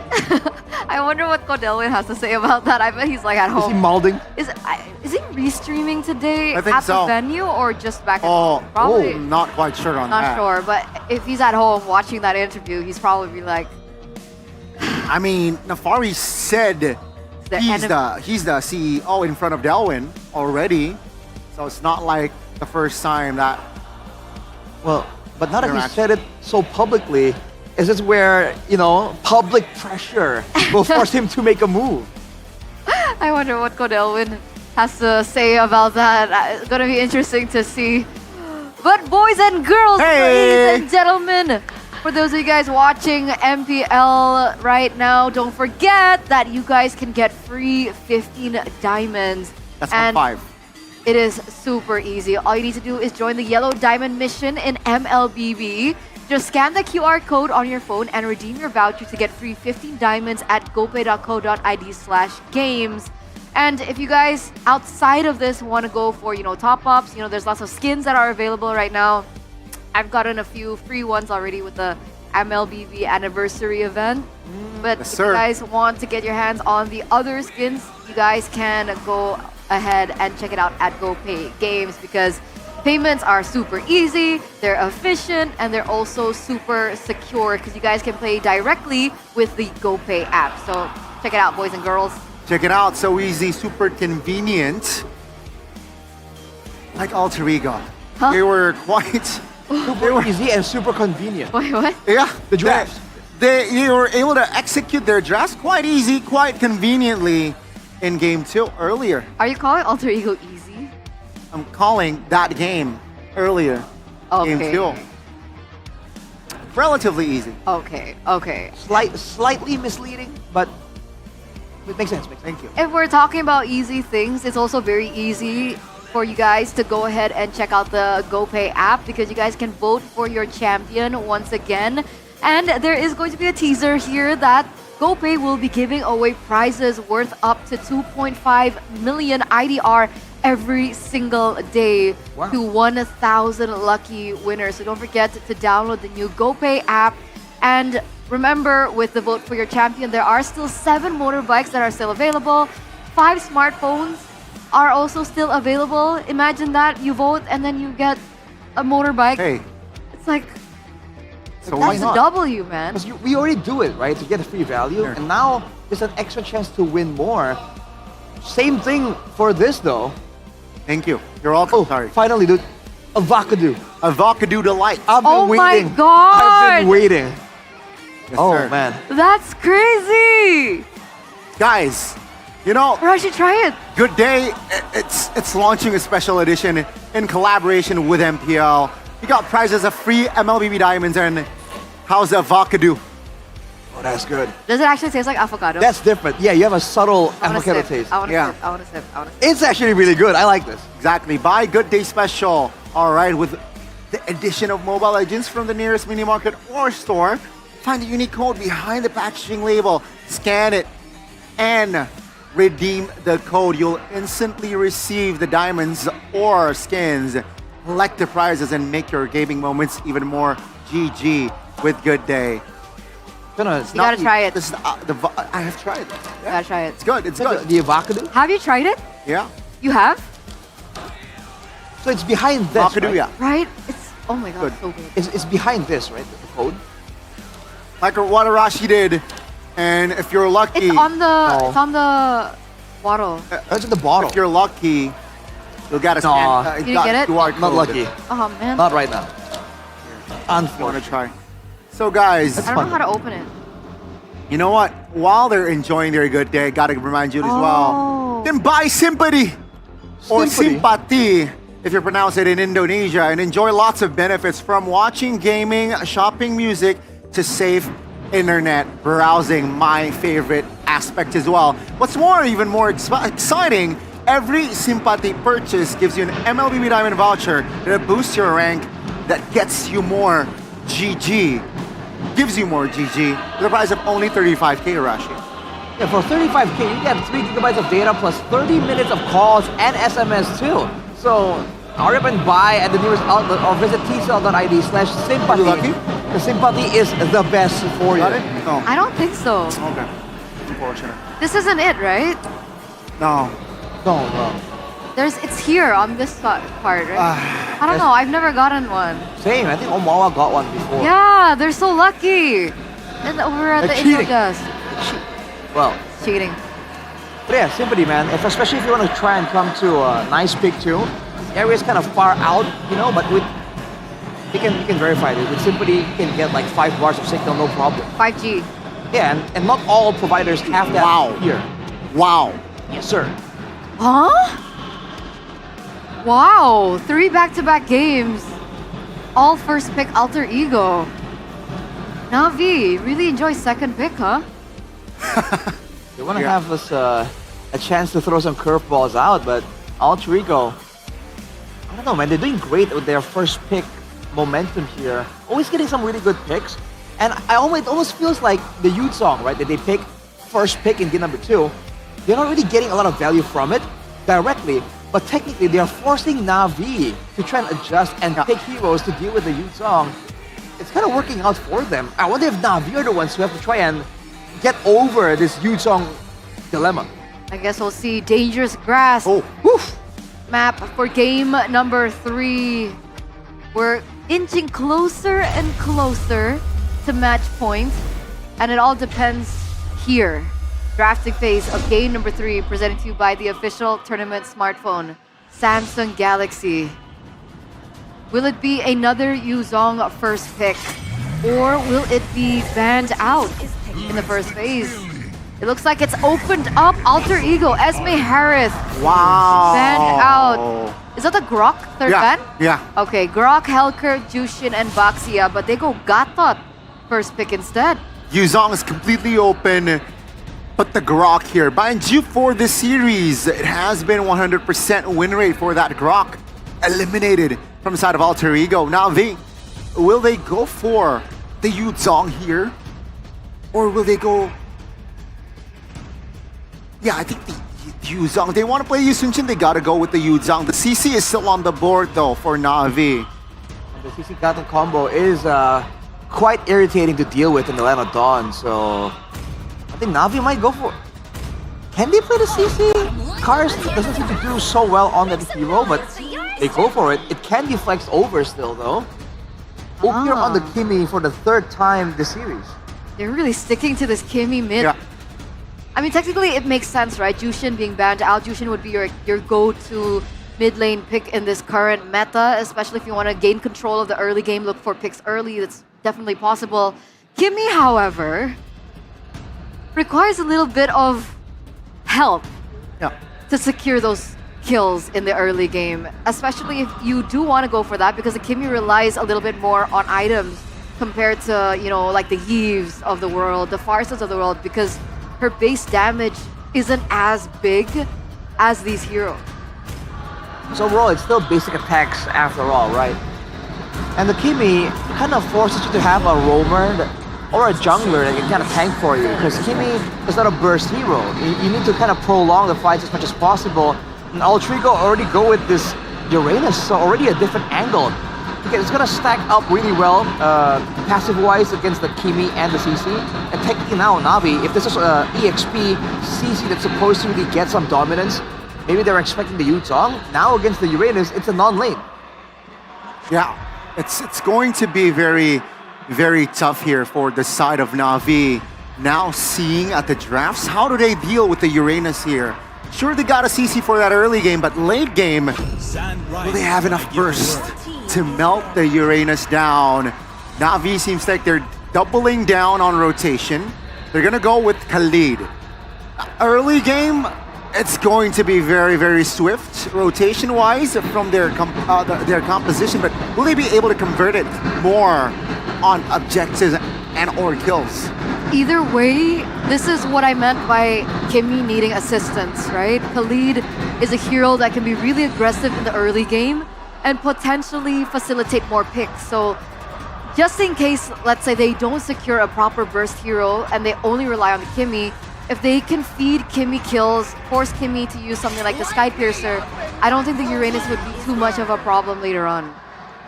Depends on how far ahead Ukir can get. If he's gonna be the sole guy melting down the Uranus. But we've seen Kimis go to the DHS as well that will do max HP damage. It's gonna work well here against the Gatot and the Uranus, technically. But it's gonna still take a lot of time. So far, Na'Vi are banning away the Xbox as well. This might be a gold, CC gold, full-on dive angle. Trying to turn the aggression up against Alter Ego instead. Huh. Are they... Ruby. Are they preparing for a assassin pick for Na'Vi? Export ban, Perhaps. Ruby ban? They want short range or slash melee heroes here, seems like, Could right? be Hayabusa. Hayabusa is still on the board. Yuzong is still on the board for Na'Vi. Oh, it's ban out, final ban by Alter Ego Okay. actually. Never mind. Here, the Fredrin, right, that was so good in game number 1, can work. They can use the Khalid as the engage tool, as a damage tool, and then the Fredrin can kind of lock people down for the CC, for the Kimi to shred over. That's not a bad idea either, I think. Okay, locked in. Fanny, there you go. Fanny has been opened up for the past 3 games. Ladies and gentlemen, finally, it has resurfaced here for game number 3 in the hands of Andoryu. Which makes sense why they banned out the Ruby here. Alter Ego. They still have the Lunox, right? Lunox is still on the board. Yes. For Alter Ego. Safer. It's, again, Brilliance, if it's available, can definitely make your opponent miscalculate. I mean, if they want to go for like a classic gold lane pick into a Fanny, a Moskov is available. You're right. We didn't want to go for that though.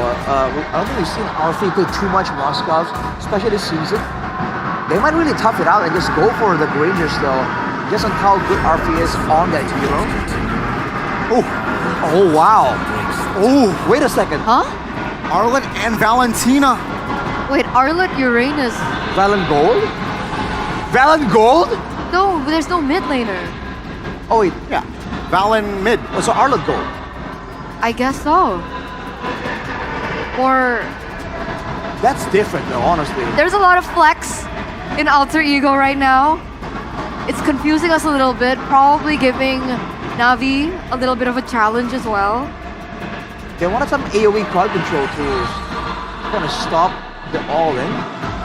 None of these tools are particularly easy to land from Alter Ego though on a Fanny, so it's already a bit concerning for Alter Ego.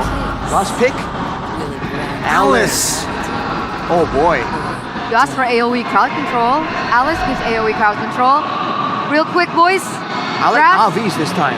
Okay, I gotta go AE. AE Navi. It's split here on the panel for the English desk. Let's throw it over to the casters and ask what they think about the draft. Well, what we think is that we are bamboozled. This pick coming in from Alter Ego is quite the pick. Very unique, yet very, very peculiar. That gold lane that they had, I believe it was a Uranus gold, because Nino will be the one spearheading that Arlet. We'll just have to see how they operated in the Land of Dawn. It is game 3 of Navi against Alter Ego. 1-1, who will break the deadlock and confirm match point. That's a good question, Realize. Let's jump into the Land of Dawn to find that answer.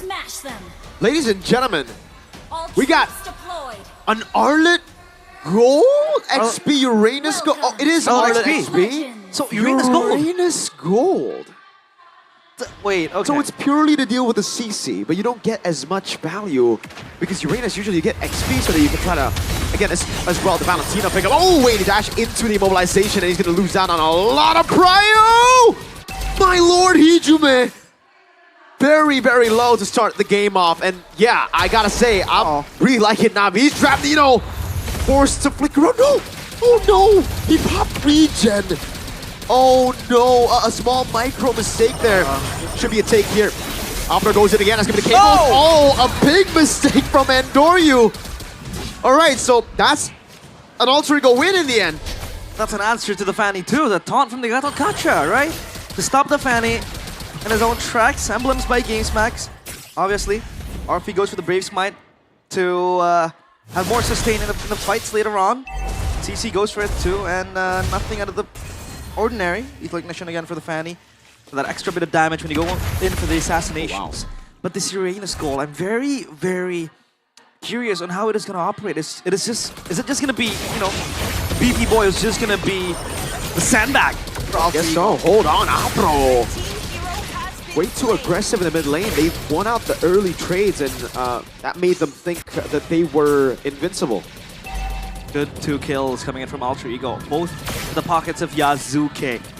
And man, he's not the guy who you want to give away the first 2 kills to, especially Yisun Shin now is fully online for this turtle number 1. Yep. But when we talk about prio, it seems like Alter Ego kind of have that in the Uranus too, to block away Navi and their advances to the turtle. and then you see Andoryu with the Fanny. He has to go through a lot of taunts, a lot of controls coming from Alter Ego, and they want to speed this up. They want to go for the fight now. It will be the immobilization. The AOG will lock 2 members down. That's going to be Cars and Apro taunted down as Nino walks up, goes for the vengeances, and Apro escapes. And Doryu did not have the purple buff, so really got to question Navi's fighting angle there. Yeah. They were fully confident in game 1, and it seems like game 2, game 3, it all slipped away. As Sive will be able to compensate the losses with a few minions. Alec will be okay. He is a Gatot Kacha as they want to go in. No AOG for Alec. He's going to go for the cut down here, but he's just so tanky. It takes a lot, actually too much, because it ends up being an equal trade. Yazuki on a killing spree. Yeah, even better for Alter Ego, because now Yazuki has 3 kills to his name, but don't you forget, he has a bounty in his head. So that's going to be very, very important. Audience prediction by Gope, 66% for Alter Ego.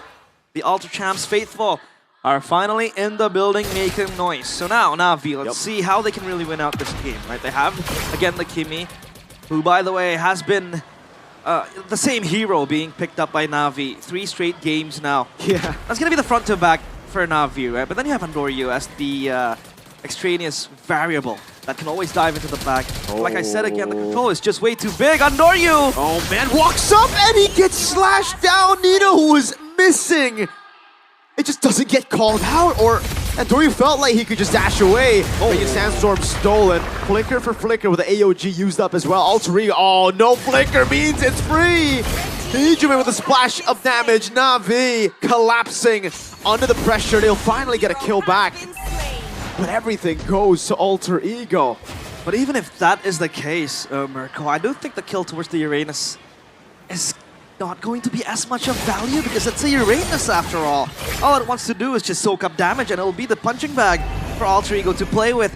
But now V want to pounce towards them and now the turtle will be queued up at Sive close by. Andoryu will also come in full circle. Alter Ego are ready to take this fight. It seems like they're going to go 5v5 on this. They have to. They're going to try to get the big lead down. Alec going to go for the taunt now. Will be able to land it on Cars and a full burst down as well. Cars needs to be the one who goes in. Final slash lands on 2. Apro gets a 2-man summon. There's no damage. And Doryu just gets a pick on Alec. And that is it. Alter Ego steady ahead of Navi. At least a kill for Andoryu, but again, right, you can't really rely fully on the Fanny. When Alter Ego has so much ways to approach the game, he wants to take away the orange buff. Traction pulse. They're committing. The life of Shive. That's going to be a very costly orange buff. Contest Cars. A massive mobilization. Apro doing a lot of damage as well. It's going to be shut down over to Yazuki, but it's only onto Apro. So you can say it's worth it. I don't think it's all that worth it. Okay, now wait, 3 kills on Apro. That gives him a shutdown. Apro, hold on now, is able to sustain a bit longer. Sandstorm gets him away, but RP claims the shutdown.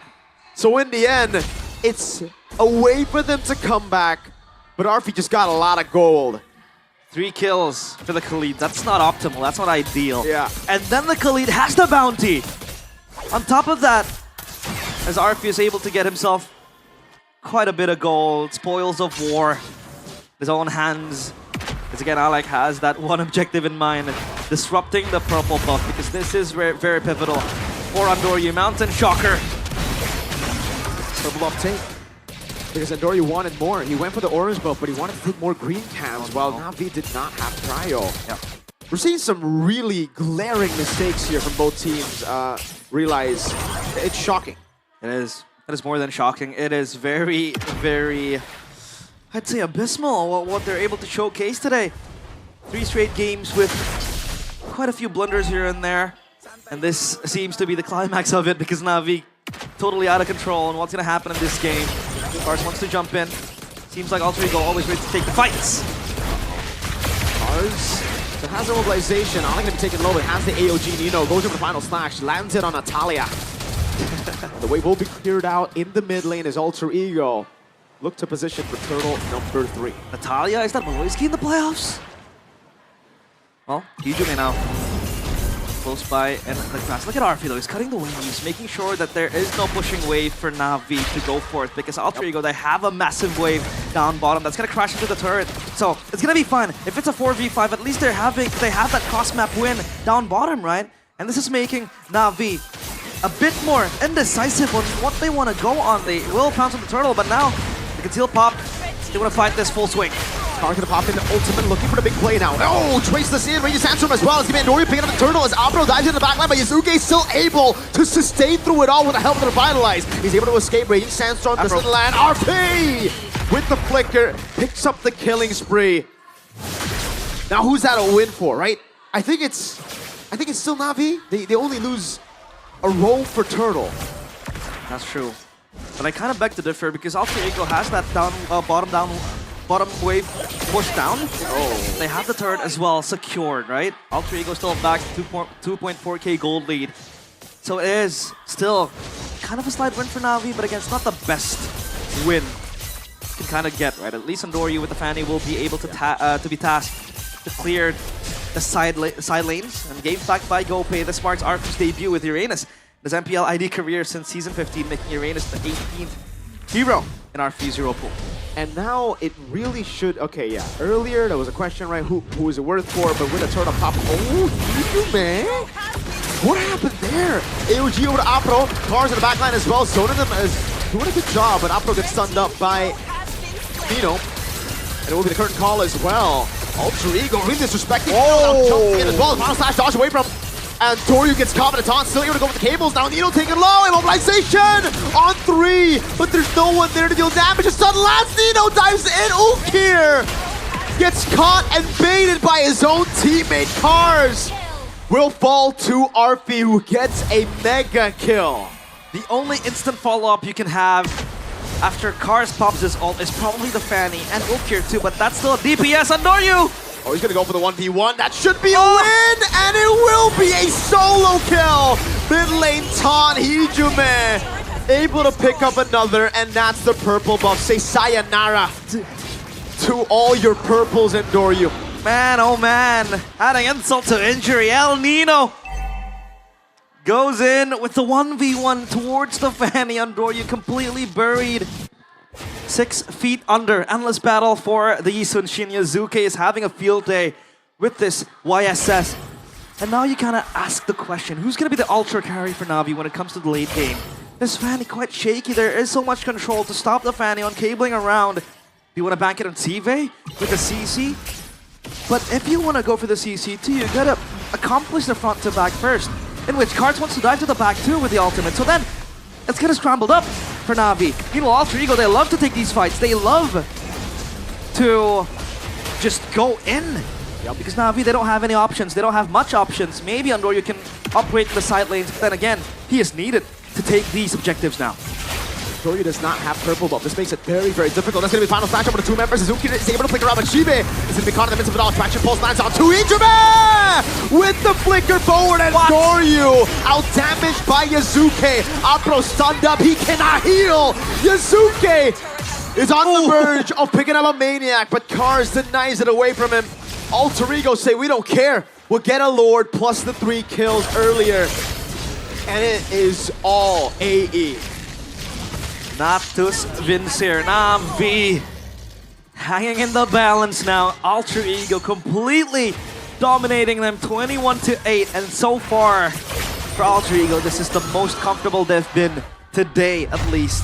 Let's take a look at the replay presented by the official Tunnel smartphone Samsung Galaxy S25 FE. You can see how Alter Ego were juggling the Lord, and then they were trying to counter-engage Na'Vi with, again, Afro as the spearhead in that take, but again, the control was too much. The damage too was just too immense for Andoriu to deal with. He wants to go in again.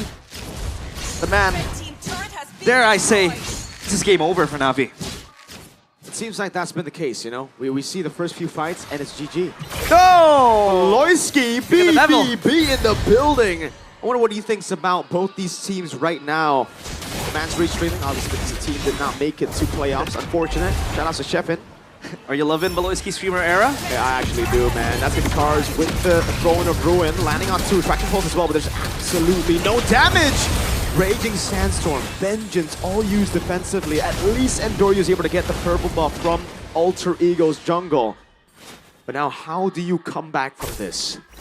It's the only crevice that they see, right? Again, the side lane. But how long are you going to gonna bank your hopes on that, especially when the bottom side turret ain't even taken down by Na'Vi. They have top side acquired though, and that's about it. Mid is still intact for Alter Ego. They have Prio in all 3 lanes. They want to go in for RP.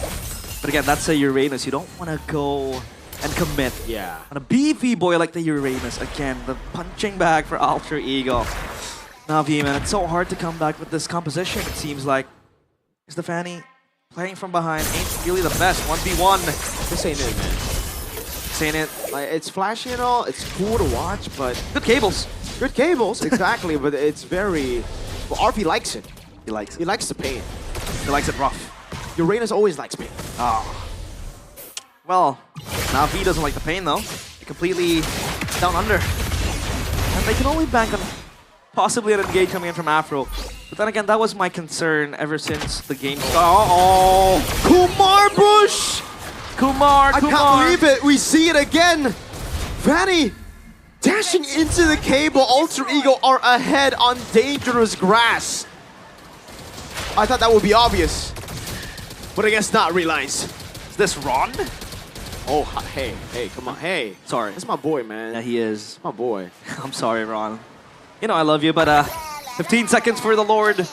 And Na'Vi, I feel like this is just a slow and painful death. It's a slow burn now. It's gonna come sooner or later. It is imminent. And all they can do is just clear the wave. Yes, they do have the Kimmy to do just that. Quite strong again. But when you have an 8.2k gold lead, it seems like nothing is gonna stop you. Yep. They'll try to start it out, but as of now, they have to address the wave down bottom because it's pushing for Na'Vi. At least they have that silver lining for them. And they will look for the traction pulse. Nino goes in. Final slash of Raoul here, and that's going to flicker out as RP waits in the back. Oh my lord! Kimmy gonna be slaying now as Nino fights it. It's gonna be Opera with the Radiant Sandstorm as Cars is able to actually wait in a lot of time, and Na'Vi deal with one. Nino for Ukir, and Doryu respawning. Lord is up, and Lee Sun Chin is the one who is sent there to start things out. Na'Vi somehow are still in it with no Ukir. As long as Lee Sun Chin is still alive, Alter Ego are still dangerous, and they want to go even more deeper. Immortality Ibarra, and he instantly has to use it. That's it. The cable. Oh my lord! Alter Ego, hold on! Might be going in for a bit too many aggressive maneuvers. A shutdown for Shive. You're telling me this is possible?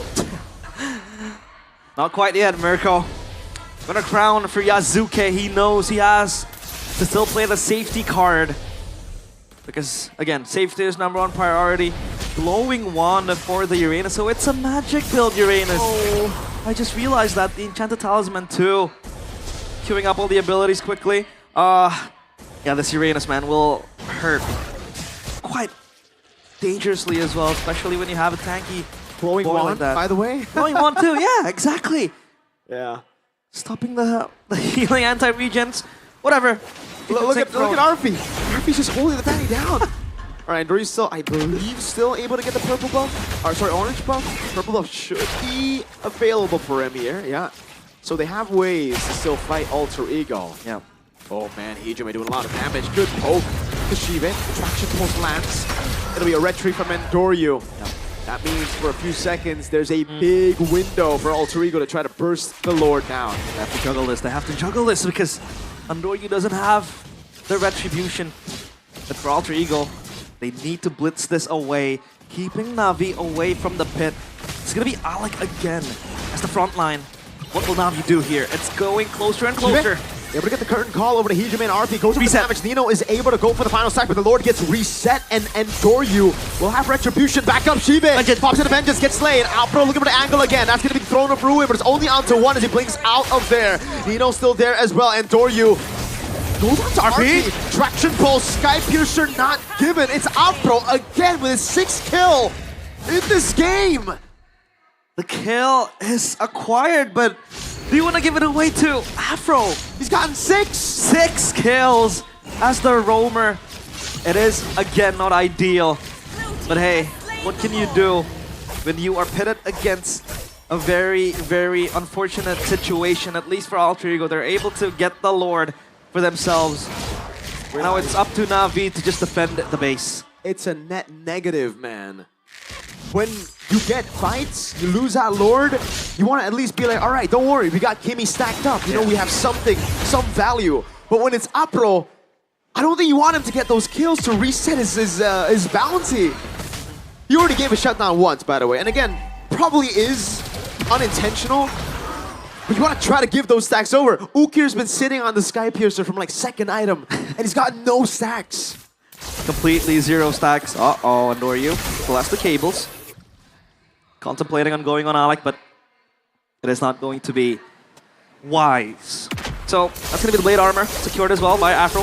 At least extra damage reflection. But now the Lord will march into the base. Na'Vi, they have to hold for dear life. Yeah. It's a good move by them. Oh wait, Yasuke went in for a very aggressive move against a Vengeance CC. It's still not horrible for Na'Vi. Obviously, it's bad. They did lose 2 base turrets, but as long as they are able to keep the last base turret, that far lane, intact, they still have a good chance.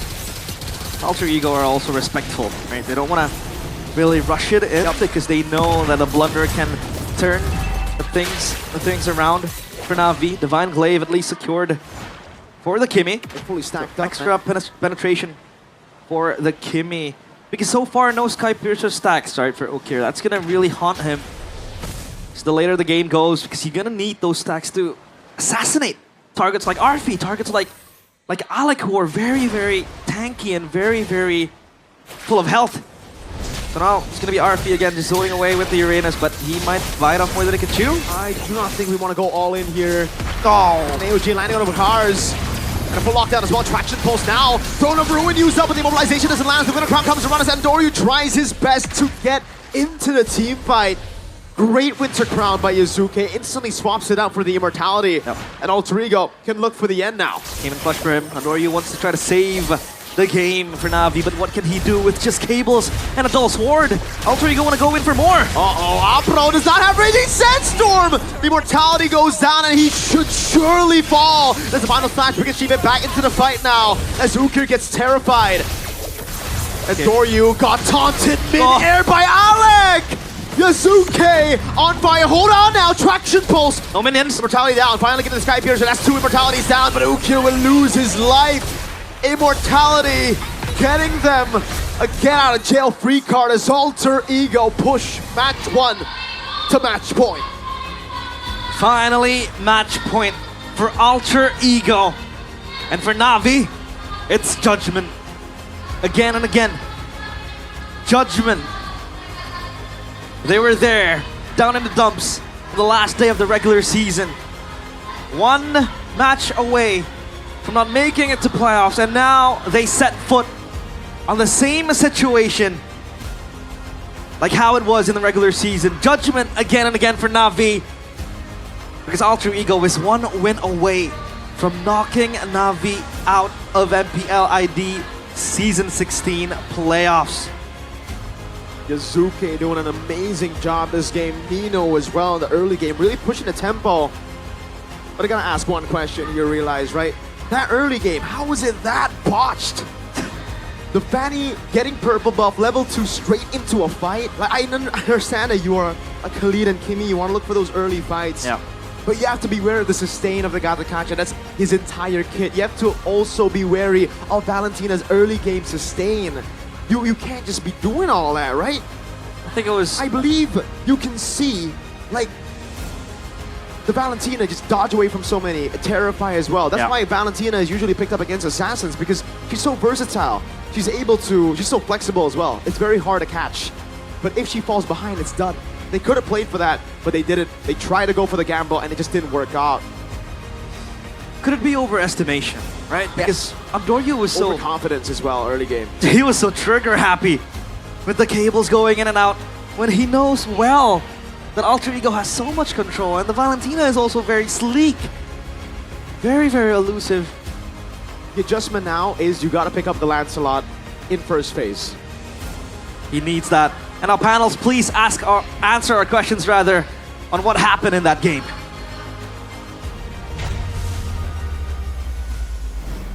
What happened was it took a little bit more time this time around, 19 minutes compared to the 15 and 16-minute victory that we saw earlier on from game number 1 and game number 2.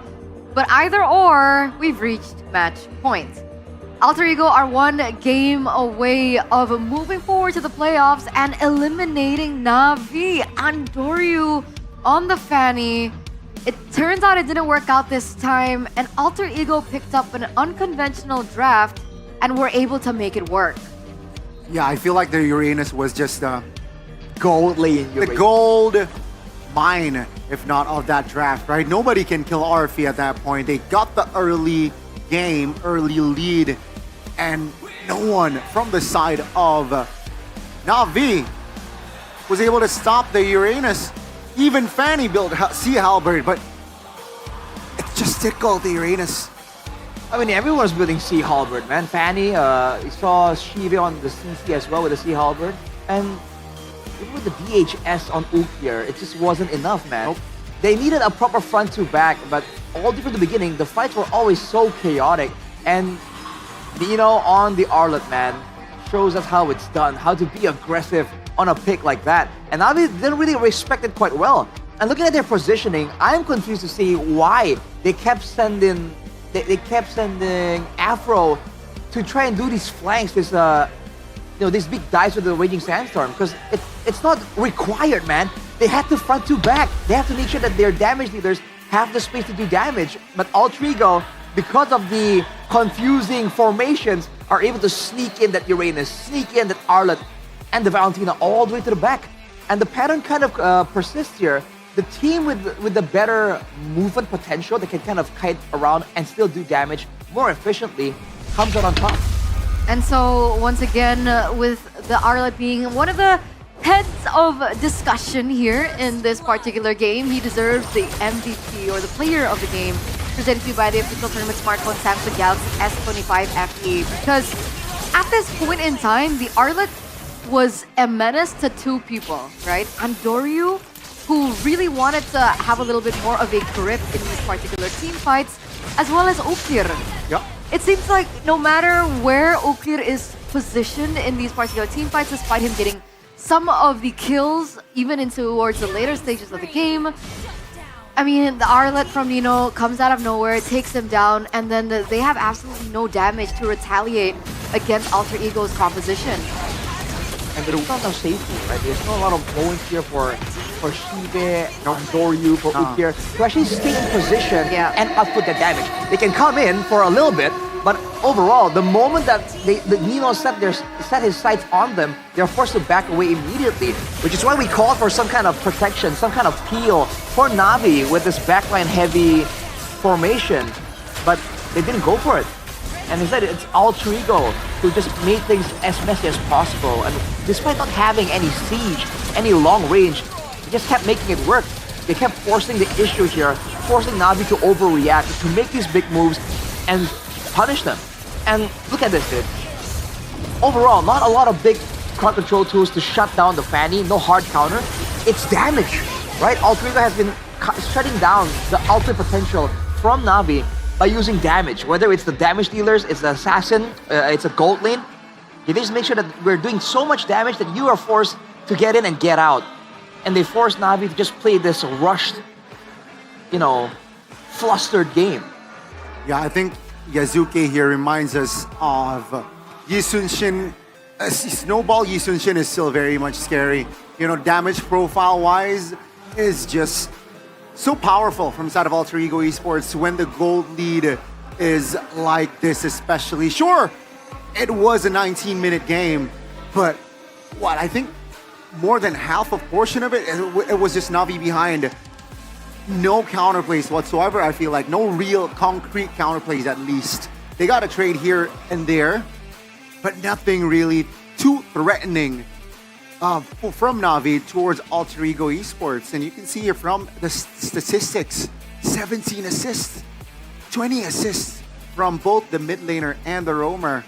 That shows that Alter Ego Esports, they were outclassing Na'Vi in all parts. Na'Vi made a lot of mistakes from the early game. Bad calls, yeah.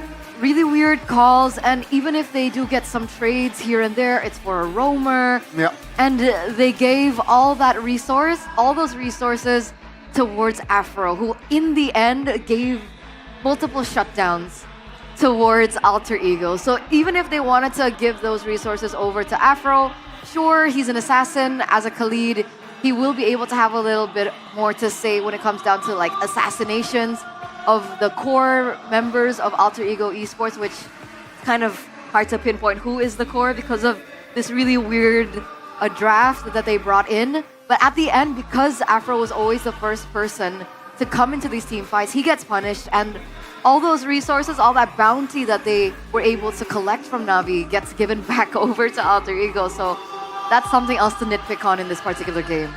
I mean, he gave a shutdown to Arfi, by the way. So yeah, he's not on a carry by all means, but that means that this Uranus becomes even more of a menace, even more of a problem here.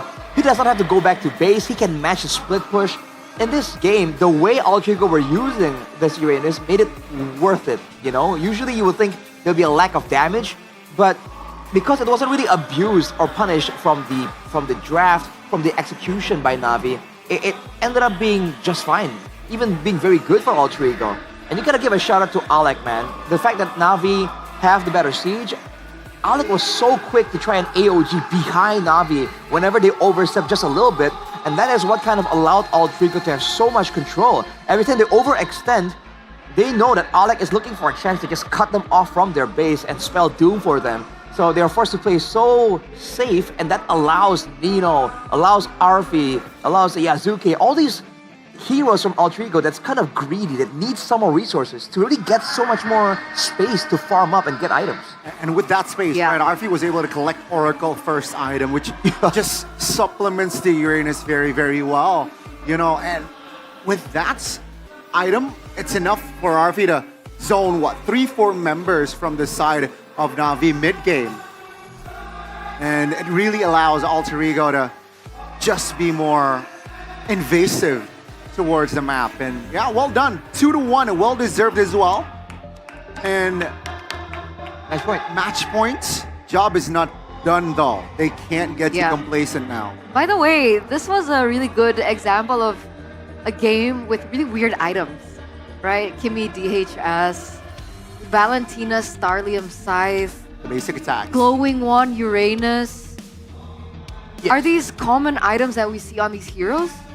I think all improv, I feel. Situationally, you have seen some Kimmies, not all, some Kimmies and some Valentinas go for the DHS and the Starlium. But again, it's great itemization from both players because they really like thought out what they needed to do here. Because for Hijime, of course he can go for like an enchanted talisman and be a DPS utility type of person, but that's not what he's trying to do, right? He was trying to burst down whoever tries to move forward again because they're trying to fight the damage of Navi with damage. Which is why Andoryu wasn't really locked down. We didn't say, oh, Andoryu locked down. He just got deleted again and again in these fights, and the Starlium is part of that. And the DHS, it's an option for the Kimi to deal with these beefier heroes. Like the Uranus. Honestly, man, in this game, it felt like it was kind of futile. He was spraying down, and no one was really getting threatened by the damage. No one was dying. Oh man, that would have been a headache to play the Kimmy, and honestly, gotta say. No one even flinched, I think. Yeah, not a good time for the Kimmy, but speaking of good time, you guys back at home can have a good time. Whoop. All Yes, right. good time. How's your favorite team? Did they win or did they lose? Because either way, it can still be a good time. Don't forget with the double chocolate or the double chocolate. What's the other one? Classic. The classic. Original. Yeah. Original or was it classic? Well, the One of not those. double chocolate. The single chocolate. The single. The single chocolate, ladies and the gentlemen. chocolate chip only. Yeah. It's just so delicious. Yeah. The single Lady, chocolate chip. It's single good time. chocolate. You know, when you watch MPL right now, you need a snack. It's a perfect one. All right, especially if you like chocolate and cookies. Yeah. This is chocolate cookies. Because if you like both, then it's double kill. Bang bang. Bang bang indeed. But yeah, Well, I especially can focus on Truant, so go especially ahead. your kingdom, your liquid nation, The cavalry. the cavalry. Thank you. Nation. Liquid Y'all nation. need a good time. It's a crossover event. Between Navi and Teal. What in the world? Are you saying that the What Liquid hell fans we- are supporting Navi now? Probably. Because that's what Kajo said in the interview. He was like, we'll support our bestie Navi. And I was like, mean- why are you guys besties? Oh, cause like we didn't make it to playoffs together You know what? a couple times. Like, Guys, enough yap. Have some sucre. All right, man. I'm amazing. just call me Oprah. Basically, all right. I'm handing out all these goodies. Sucro, the coated peanuts, originally from Indo. It's perfect to accompany your gaming experience. You got original, you got barbecue, you got Gribo flavor, and also soybean to make your day even far more exciting. For sure, pro gamers and even you guys, amateurs, snack with Sucro. This is the original. What's yours? The fried coated soy. Oh, that's the best. Kadele. The That's my favorite. That's my favorite. Huh? Trade. Okay. Oh, good catch. Nice. Okay. That's synergy, man. Something that Navi kind of needs for the next one, honestly. Not me. Okay, you know what? I got another option for you guys at home. Okay.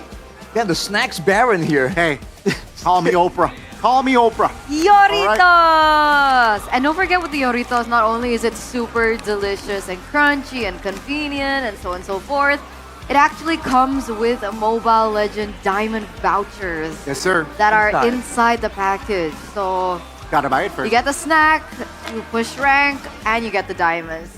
You're the Triple graduate? W. Okay, let's go. Open, 3. I'm gonna say That's a bit too hard. it's a blank for both. Damn, I don't think I got it. It's a blank for both, Arashi. Oh! No. Not.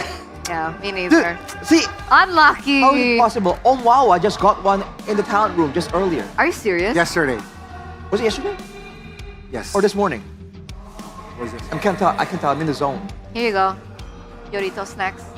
Thank you. This is the flavor I haven't tried. The ayam bakar? Grilled chicken flavor. They're all good. I like the cheese one too. I like the cheese one. Cheese is good. All right. Looks like the boys are enjoying their snacks during the break. Oh man. Good. One more game, potentially. Match points.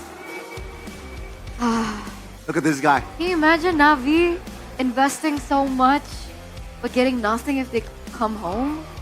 That's why they gotta invest in gold more. God, invest in gold more. The safer investments. I'm with you. Oh. Whoa. Haven't seen that in a while. The UVS gold bar. How many grams is this? 0.1 grams. Hey. Yep. Can I keep this? Hey. What a way. What a way to secure that future. I don't have it. Oh. Well, later. Because we have sweets. We have gold. That's why I prefer need, gold. I'm gonna get more than 0.1 grams, 0.0. Oh, okay, whoa. Because I want to secure my future. All right? With who? With UBS Gold. Guaranteed 100% authentic, 100% safe, and 100% profitable. Come on, start. UBS Gold is the answer for your future. And because it's in a card, you don't lose it. Exactly. You know? And it's convenient. It doesn't really take up space, honestly. Because the annoying part about sometimes if you have like, you worry on where to keep this safely and securely. But since it's in a quite a manageable size, you can keep this in your wallet. That's true. And it's not a big deal, you know? I mean, What I if you put lose in- your wallet? What's brancas in English? Safety deposit Yeah, box. I put in my safety deposit box. So. Oh, these? Yeah. I see, okay. I have a lot of these. I got like a good, maybe 6 different cards. Yeah. Playing cards? No, like UBS. What? You need to specify, Arashi. I mean, I've already profited, man. Like, yeah. We literally Again, long-term investment, right? Late game. Waited for the late game. late game. I'm keeping this. Thank you, Zipper. You're welcome. You should be allowed to, right? What? You should be allowed to.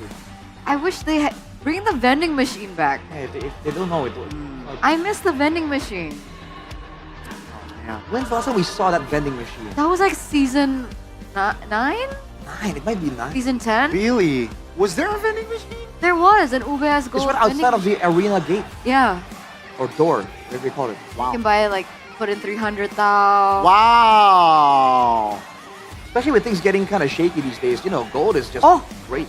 Guys! Finally? Navi first pick selection! Uh-oh.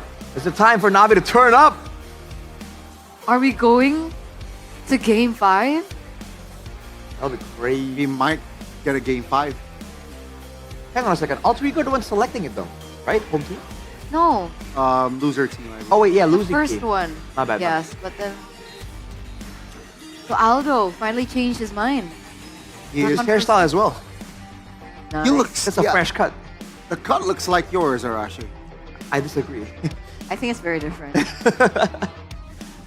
Like, I'm not even saying his haircut is bad. It's actually different. Yeah, brother. it's- What are you looking at? it's different. But Dude, we should pitch to have like a hairstyle cam for like next season. Just like, you know. I want to do like a look-alike contest, you know? with facehugger. It looks like facehugger. Who, Arashi? Not you. There was a player who someone mentioned looks so much like me. I don't remember who it was though. Luke? No. No, CW. No way. I don't know. I look like Unk W? W Unk? You're older than him. That's true. Why are you bringing it up though? We're the same age, by the way.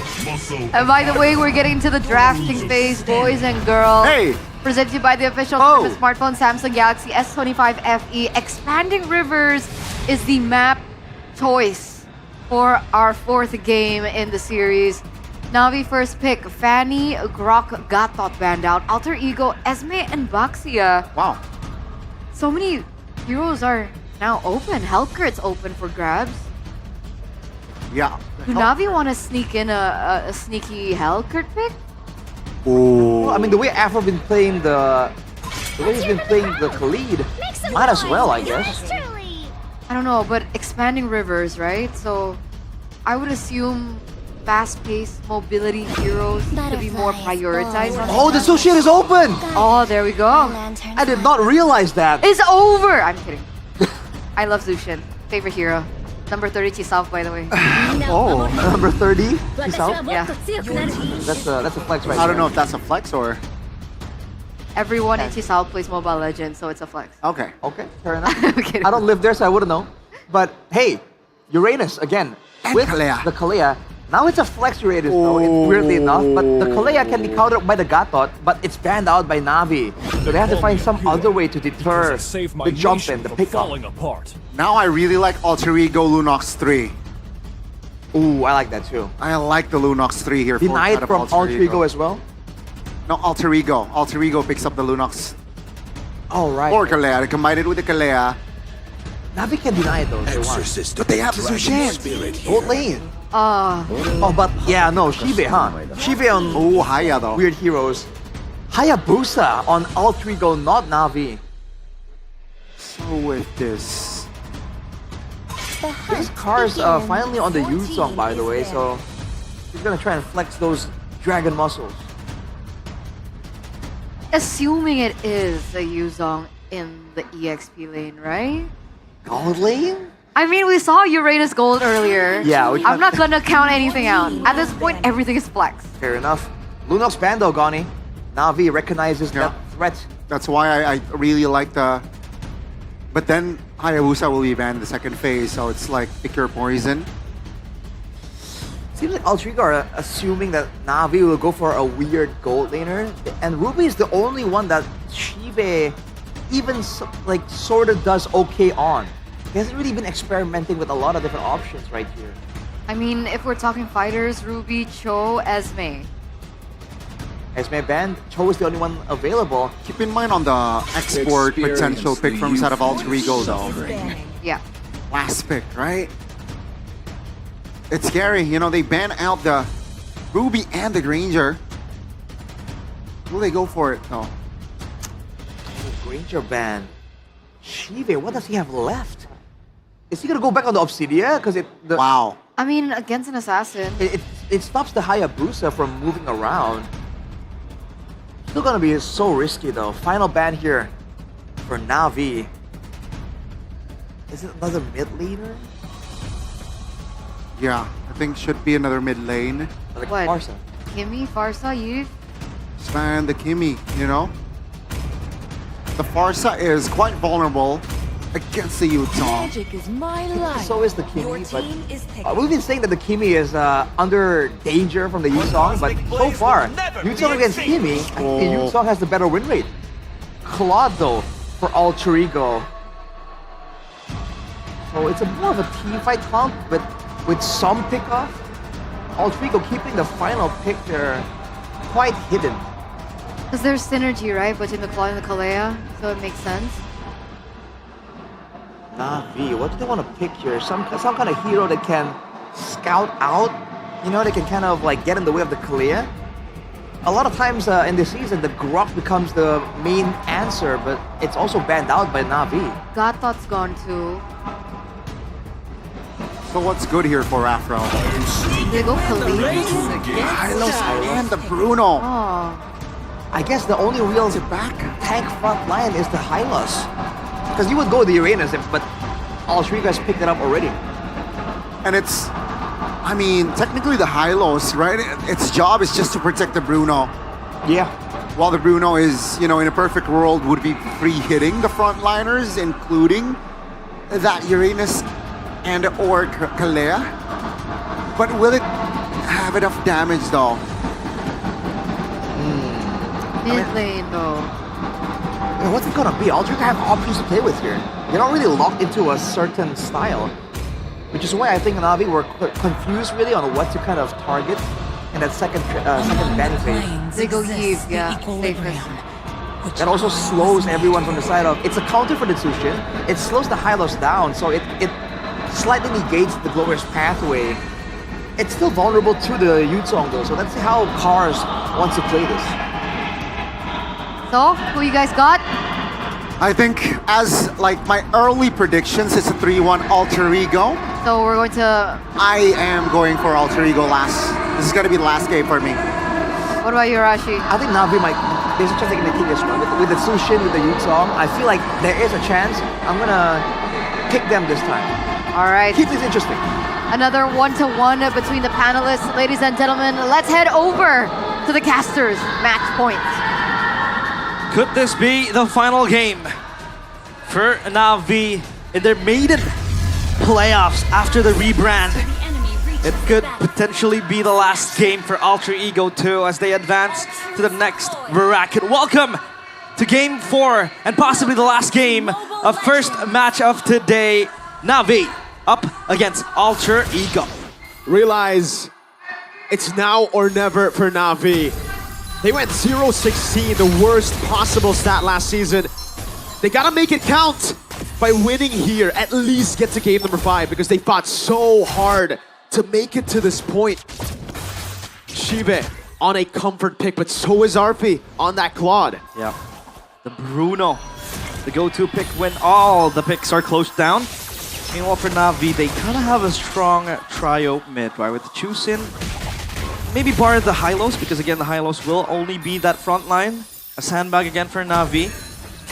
But so far, the Yisunshin will enable most of the pushes coming in from Alter Ego. Plus, this time around, with Alec on that Kalea, this is where Na'Vi has to be up on their feet. But again, talk about the emblems though, like Game Smacks, nothing out of the ordinary. The Concussion Blast, Concussive Blows rather, obviously will try to clear out that wave. Get that mid prio, down bottom though. Yuzong against the Uranus. The Yuzong still has the upper hand as of now. Big flick, turn tap, pull yourself together for both. The duo in the mid lane. That's gonna be an all-in over to Ook here. Still though, pops in a Purify in time. That's gonna be the Shadow kill and first blood over to Hijume. He's looking for the double. Does he flick? And he does! No punish, it is all Alter Ego. Hijume is relentless and Alter Ego. Imbue the chaos early on. Alec doesn't have level 4 just yet, so no Tsunami Slam. But you could see the prio that Alter Ego have. Yes, we talked about Na'Vi with the Juicin and possibly the Yisunshin too, but Alter Ego with the Yve will also not be scary just yet. RWM though will be cancelled. Wait a second. Form coming in. That was horrible for Alter Ego. A botched execution. Quad Shadow gonna be used up as well as Alec goes away. Can they retreat in time? And Tori wins out the retreat battle as Hijume with no flicker gets eaten up by Cars. Blazing away from RP, but it does no damage yet. Bruno's still up top. Crimson Beacon, RP stunned up. And he has Flicker, not Purify. That means it's 2 for Na'Vi. That is bad. Na'Vi are able to punch back 1-2. And they get the blows. Oh, Meanwhile, look for at this Sive, value for this is Sive. just beautiful for Bang, Sive. He's bang. gonna plunder, get those balls in, and get the That one's plating close. too. He's at 2. It's a complete plate, no? Tsunami Slam, that should be a kill back. Yeah, and Doryu stepping up way too aggressive. The greed is still there for Endoryu. All the way from the Fanny game. Well, Andoryu, man, not the best performance that we have come to see for him after what he was able to showcase in the regular season. But at least Sive is alive. He's online with all the gold he was able to get. He was able to scavenge after what was a very sloppy skirmish coming in from both teams down bottom. And that's a little bit earlier on. Item check, closely going quickly to the Haas clause, it seems like, for the Bruno. Sustainability will be the name of the game. And now, we talked about the Yves pick up against the Juicin. It's also kind of a counter to Juicin. Hold on a minute. RWM. And Yazuke comes in for the finishing. Again, Na'Vi. They get another. And it's like, this has happened twice now. Actually, if you count game number 1, and I mean the games before this, it's happened multiple times. They gotta respect their laners, dude. They gotta respect the gank potential. The blunders, man, are just immense from Na'Vi. And back to my point, the Yves. It is very good in the lane up against the Juicin, and it will also slow down Na'Vi's advances. The RWM, again, is a good zoning tool, a good slow tool. When the Hylos wants to go in with the Glorious Pathway, plus maybe Cars with the Yuzong. I think Cars will be the silver lining, because with the Black Dragon form, he can kind of dive into the back, going into Hijume, but he needs to get his targeting right, because in that first game where he was it was Nino, excuse me, the targeting was quite bad. He would kept on going for the Gaton Gacha, not for the backline, and now it has to be perfect. Tsunami Slam purified. Yeah, that one was a bit weird. Yazuke, though, should be able to get this, and will be able to get it. Another kill over to Ukir. Oh, he Crimson Beacons, but he doesn't split the damage over to the rest of the members. That's going to be a stun over. Mountain Chakra not landing. Now the Black Dragon for a Petrify as well. Yazuke shut down by the machine on the Yuzong, and Doryu should be able to get this for free. No Tsunami Slam, no RWM. All the resources burnt out, but Na'Vi are actually the damage low. RP still has the flicker. That's going to be Nino with the flicker in forward. That's a knock-up as well. That's the damage amazing duet doing enough to take them all down. Alter Ego get the better trade. Whatever Na'Vi get, Alter Ego get more. They're able to plunder even deeper into Na'Vi's backline and get all the objectives. Right, I mean, the objective was taken by Na'Vi, but Alter Ego, they're still able to find an equal trade to compensate for the losses of the objectives they're not able to get. And Nino with the Uranus will also be a very important member. They want to push out. We talked about TV getting that lead. It's all gone because the Claude was able to just take down that turret. So now they have to scale to late game. Maybe wait for the Bruno to go online. A few items, but that Bruno was taken down in the skirmish. It's kind of sad because the Crimson Beacon can't really save Okira and even TV now. They're still individually laning here when Alter Ego have stopped the laning phase. Na'Vi, some very, very interesting mistakes. After what they did in game 1, we thought they had a chance. We thought that they might be the dark horses for playoffs. Taking down Alter Ego in day number 1 will be a spectacle for the Na'Vi Nation to keep putting in their faith on the team that they support. But it seems like this team is crumbling to pieces, disintegrating slowly but surely. Alter Ego, though, it's a party. Mountain Choker. But the flicker comes out, and now there should be a trade pack. Nope, no Tsunami Slam just yet. Alec picked up again. Yazuke. It's watch out, but it's only onto Apro now. As RP jumps in with the BMI as well. Pops in, revitalize there. Apro and the Glorious Pathway to stay alive. 2 big resources spent. Creative resources. The revitalize will not be available if Alter Ego go in and decide to take the turtle right now. Okay. As Nino makes his way into the mid lane, Yazuke again pops the Crimson Beacon. So with the Quad Shadow, I feel like you can always try to bait out that peel tool for the Juicin. The Crimson Beacon will be very important. Tsunami Slam. Yep, and this time no Glorious Pathway, no Revitalize. That's a free kill over. No Crimson Beacon either, so Ukir cannot even force the issue. Black Dragon form, they want to contest for this, and Alter Ego say, sure, we'll just back away. Alec is an Tsunami Slam. It's going to be a retreat battle. This time it's won out by Yazuki despite Cars getting the Petrify. He's tried his best. Shiva and Ondoryu bursted by RP and Nino. Hijume with a chase down. RWM. Ukir No Crimson Beacon will have to blow another battle spell. No Purify. Afro gets up, but it's just a horse, the lone stallion. It's not Sanji, is he? But man, Alter Ego is behind enemy lines. They don't give a single care on what Na'Vi wants to do.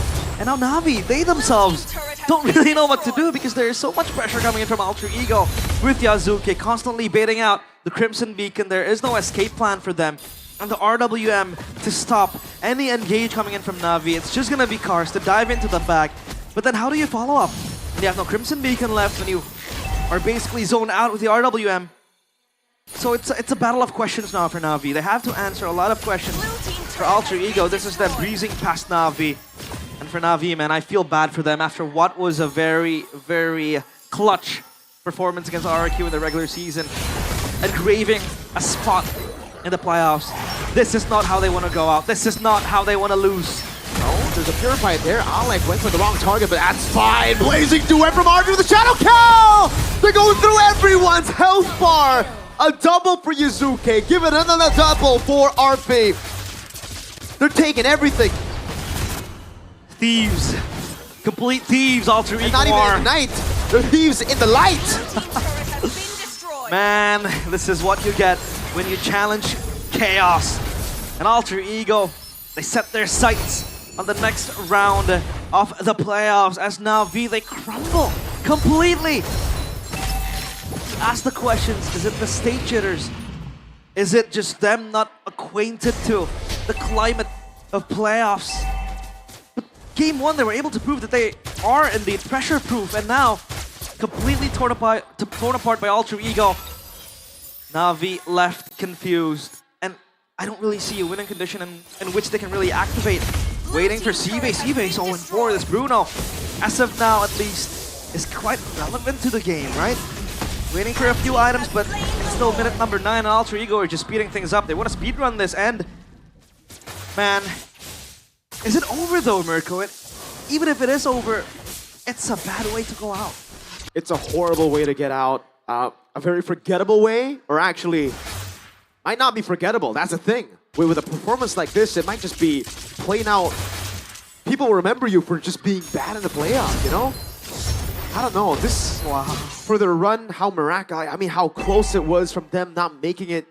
We really thought they would be able to step up today, but Alter Ego are showing that there are levels to this game, and at this point, I agree. The only way they come back here is if Alter Ego get a generational fumble down. They have to blunder. And they have to fumble the game. Seabase still 2 items, 3.5k gold difference. Tsunami Slam! Over the Cars, that's going to be the immobilization from the RWM. And Seabase taken low! Yazuke gets the Sky Piercer stacked. And that's 1. That's the MM, now 0, 5, and 0. Yazuke with the Quad Shadow again as Endori tries his best, but he's only hitting on Uranus. RB with the Blazing Duet under turret! Cars will not be able to save this game. Na'Vi have been knocked out of playoffs. And Alter Ego are a step closer to regaining their former glory. Na'Vi, again, their names born to win. We thought that they would be reborn in the playoffs.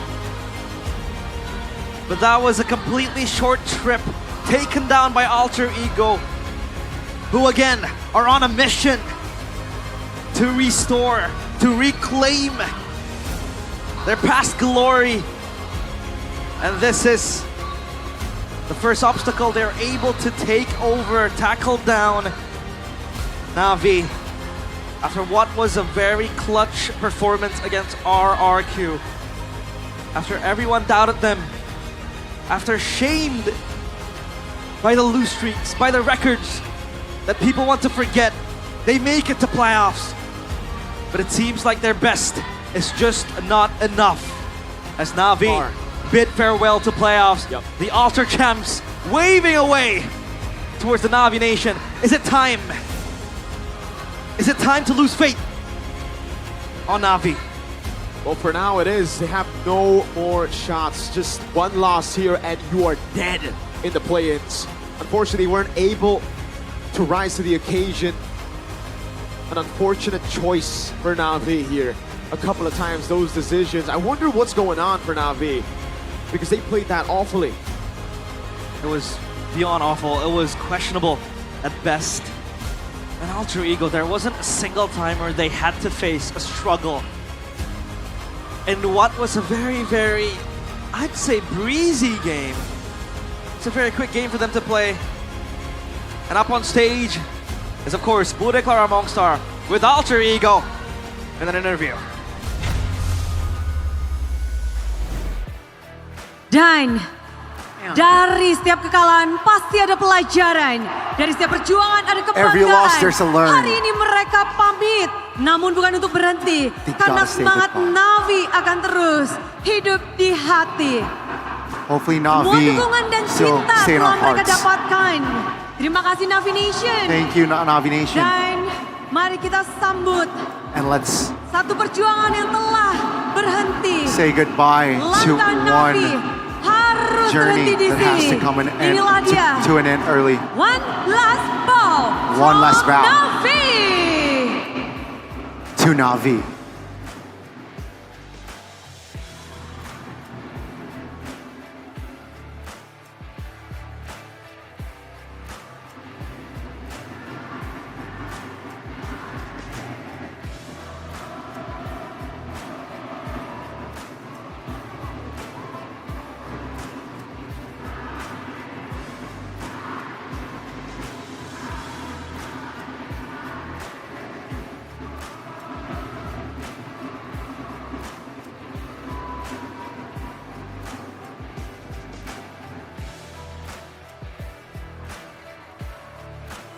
Dan Yeah. setiap ada kekalahan, di situ pula ada kemenangan.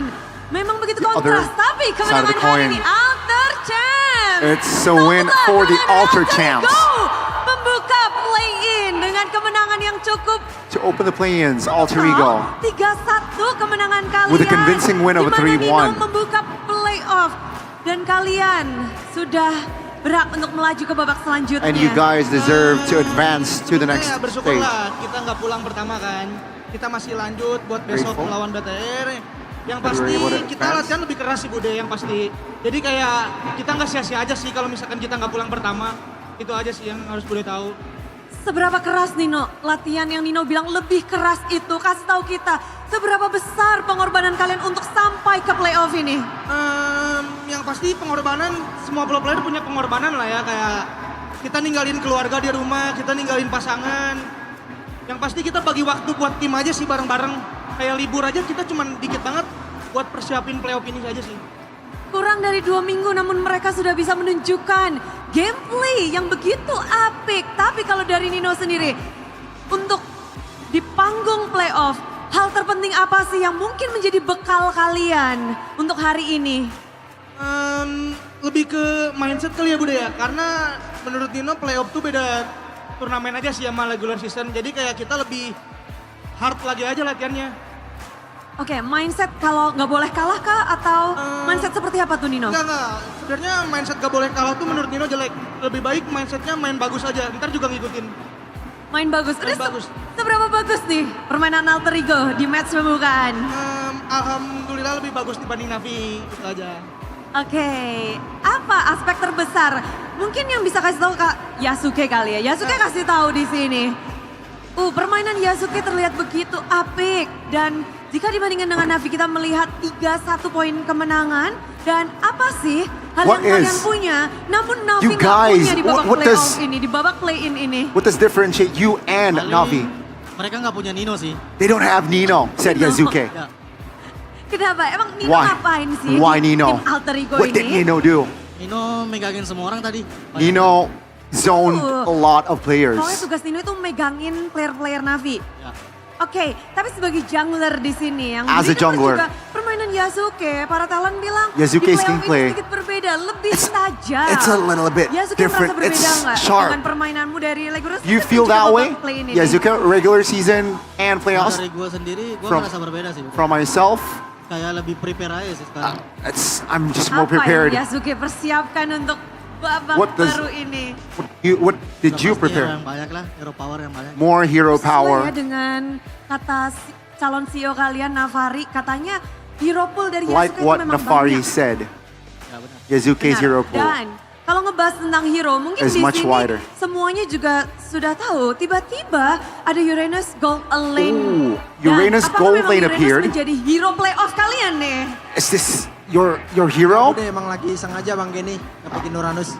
We're just teasing. Tadi kalian sempat rebutan atau gimana tadi nih? Rebutan.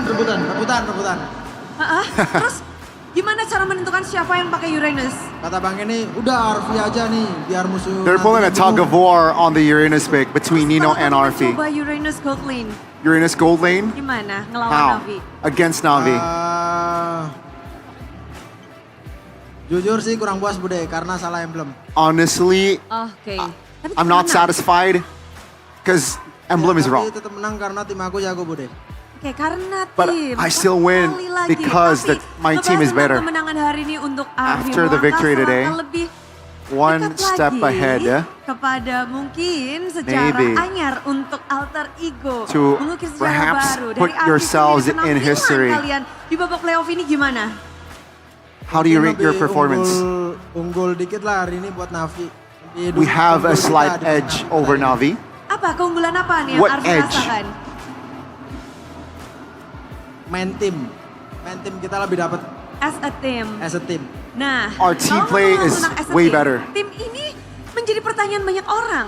Game kedua, 3, 4 tuh beda banget sama Game game yang two, pertama. game Kayaknya three, tugasnya Jumeng nih ngasih tahu Way deh. different performance-wise if you compare to game one. Hijume. Kita, kenapa game 1 What happened game one? Game 1 gara-gara belum panas aja sih. Game one we weren't. Ya, semuanya bukan dari per orang, semuanya belum panas aja. Jadi It was a warm-up. panik aja, men. Game one. Apakah ada nervousnya di panggung ini? Was it nerve? Was it the nerves? Gak ada sih kalau buat Not kita. really. Gak ada. Tapi kalau ngebahas tentang game 1 yang belum panas. If we Lalu talk di about game game one kedua that kalian bermain you guys weren't begitu apik. wrong. Apa yang kalian lakukan di backstage? Apakah sapernya atau Bang Kenny mulai jewerin satu-satu What atau did you kodein guys telepon? do? Alek mau jawab, Bude. Kasih tahu lah. Morale boost Jawab Lek. in the Kasih locker tahu, room. tadi habis game 1 Alec, apa yang kalian lakukan di backstage? what did you guys do to recover? Marahin. Gimana? Coba tirukan. We were scolded at. Soalnya, aduh, mana ya, Bude? Aku kira game 1 testing, tapi Oh, satu main. Alex said he thought game one was a test ping. Gitulah Bude. Iya. Nino tried to Belum panas recover. aja, Bude. Cek ombak. Oke, tapi Wow. kalau ngebahas tentang panggung ini, Talking kalian about the bermain stage. menjadi match pembukaan. Alex sendiri Opening match, nervous Alex nggak? sendiri. Atau bagaimana Any vibes dari nerves? Alter Ego? Or was- Vibes-nya sih What was the vibes like for Alter senang Ego? semuanya. Mungkin kalau You're nervous happy. enggak sih, soalnya kan aku season 14 pernah MPL juga kan. Terus Yeah, round season pertama jadi 14, ambil pelajaran dari My situ aja. experience Biar wasn't nggak nangis really lagi too Ninonya. good season 14. Jadi kita harus menang. In the playoffs, so semuanya now bareng-bareng, season ayo, 16 biar it's nggak it's nangis. good. Bener Bude. Mindset yang sangat bagus loh Nino. Kamu seneng gak sih punya teman-teman begini? Seneng, cuman The ya mindset jadi is bahanmu doang sih Bude. Mereka Bude ke aku.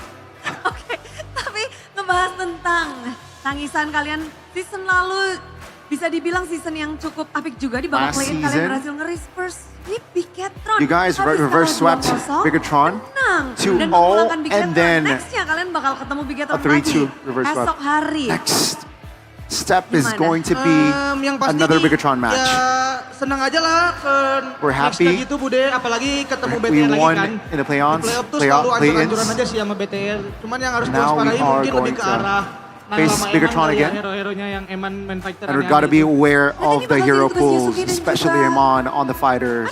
Arti iya. Berdua nih. Going up against Iya. RV. Aman aja, mereka juga jago sih. Bude. Mereka juga jago. Yeah, Tapi both are good. melihat kita tahu kalian udah menang. Next yang ngelawan Bigetron, apakah ini akan menjadi hasil You yang won sama dengan next season against lalu Bigetron. atau hasil yang berbeda? Will the Atau result apa yang kalian benar-benar be the same as mindset last ini season? Untuk nextnya. What is next, Enggak, preparation sebenarnya wise? yang pasti kita main bagus aja. Ntar No. juga kalau menang mah ngikutin sendiri. Hopefully Itu aja. Cuman we yang paling can just focus on ourselves and yang sekarang aja sih udah agak membaik lah. be the Alter best Ego and yang sekarang play our tak best bisa game. diremehkan. Dan kalau ngebahas tentang esok, ini We're talking dari about tomorrow. Yasuke sendiri. Yasuke. Oh, lawanmu adalah Nanael, satu player yang juga Against pernah bersama dengan Niall. kawan-kawanmu. Pada suka bisik-bisikin apa nggak? Bisik-bisik sesuatu gitu? Ex alter ego. Bisik-bisik ya. Any tips from your Gue bakal teammates? balesin dendam botak sih. Oh, Yasuke said, I'm going to take revenge for Rin. Udah ya. Gitu aja? Udah ya.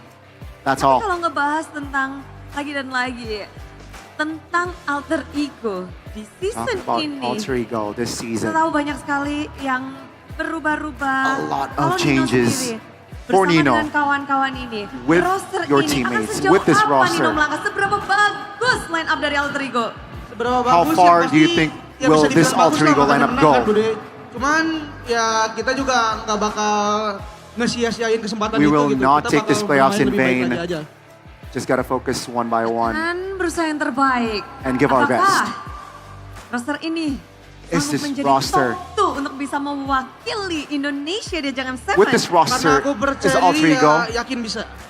Yakin rep bisa. Indo in M7? Dan Nino setelah said yes. mendapatkan kemenangan I atas am Navi, sure. ada yang ingin mungkin disampaikan untuk kemenangan pertama kalian hari ini?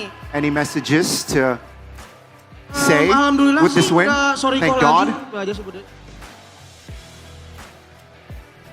Gak ada sorry No, call hari ini. no Gak ada. sorry Dan from semoga Nino gak this akan time. pernah ada. Gak akan pernah ada, semoga ya ke depannya. Hopefully not anymore, Gak said pernah ada. Nino. Ada calon CEO kalian nih, tadi Navari hadir. We got Nafari. Nino, ada yang mau ingin kamu sampaikan Any kepada words, calon swords? CEO? Kemarin Nafari? dia sempat ngasih pesan sih, katanya aku jelek banget landing pace-nya. He's- Cuman sekarang ya aku buktiin lah. Nafari got a message jadi itu from, aja sih. I mean, Nino got a Soalnya message dia from main ke Nafari that Budi. his laning is Beneran itu, ya. bad. Terus katanya And ngomongin Nino dia proved bawel. Benar, tadi with this juga di sini display. Iya, ngomongin Nino kan. Anak emas.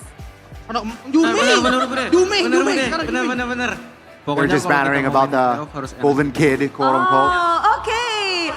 Jadi di sini kita sudah tahu bersama-sama ya. So Inilah now- dia Tamun. Sambutlah 5 player dengan Please hasil yang welcome begitu 5 emas players hari ini. with a great Sambutlah result. kemenangan dari Alter Ego. With the convincing victory, let's welcome Alter Ego Esports.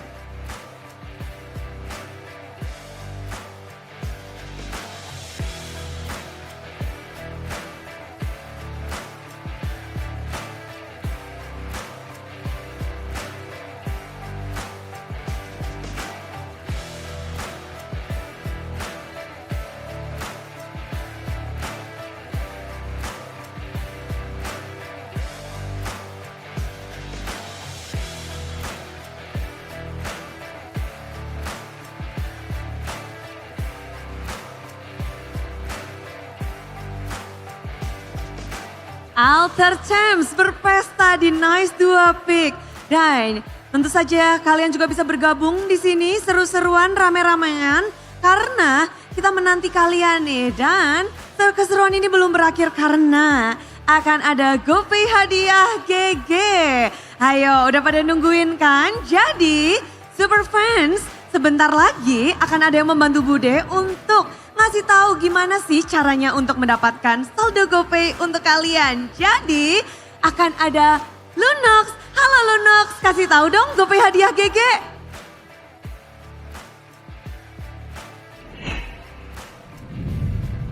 Hai Super Fans. Dengan senang hati, aku akan bagikan saldo GoPay untuk semua Super Fans yang menyaksikan Playoffs MPL Season 16. Caranya, unduh aplikasi GoPay di Play Store atau App Store.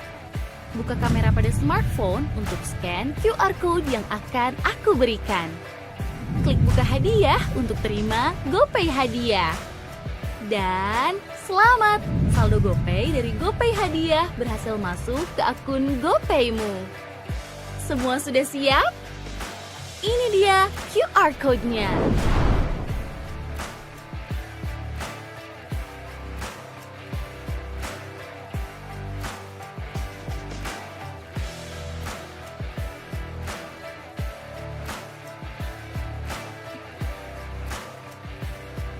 Aduh, thank you Lunox, terima kasih, hatur nuhun. Dan para super fans juga di sini udah lagi sibuk nge-scan.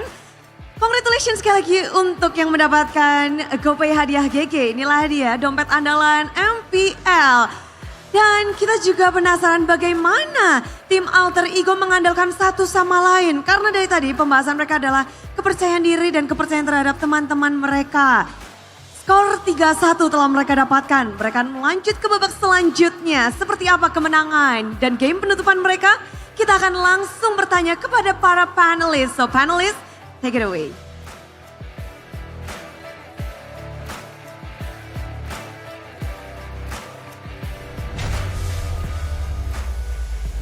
A 3-1 victory by Alter Ego over Navi. Once again, congratulations and thank you so much, Bude Clara Mongstar, for that interview with Alter Ego. Yeah.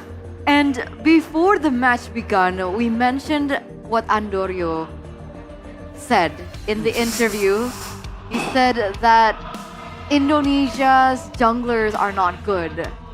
And unfortunately today, he has to suffer a defeat or swallow a defeat to Yasuke, an Indonesian jungler who seems to have a little bit more control over the game compared to Andoryu in our opening match here during the playoffs. So let's break down that final game.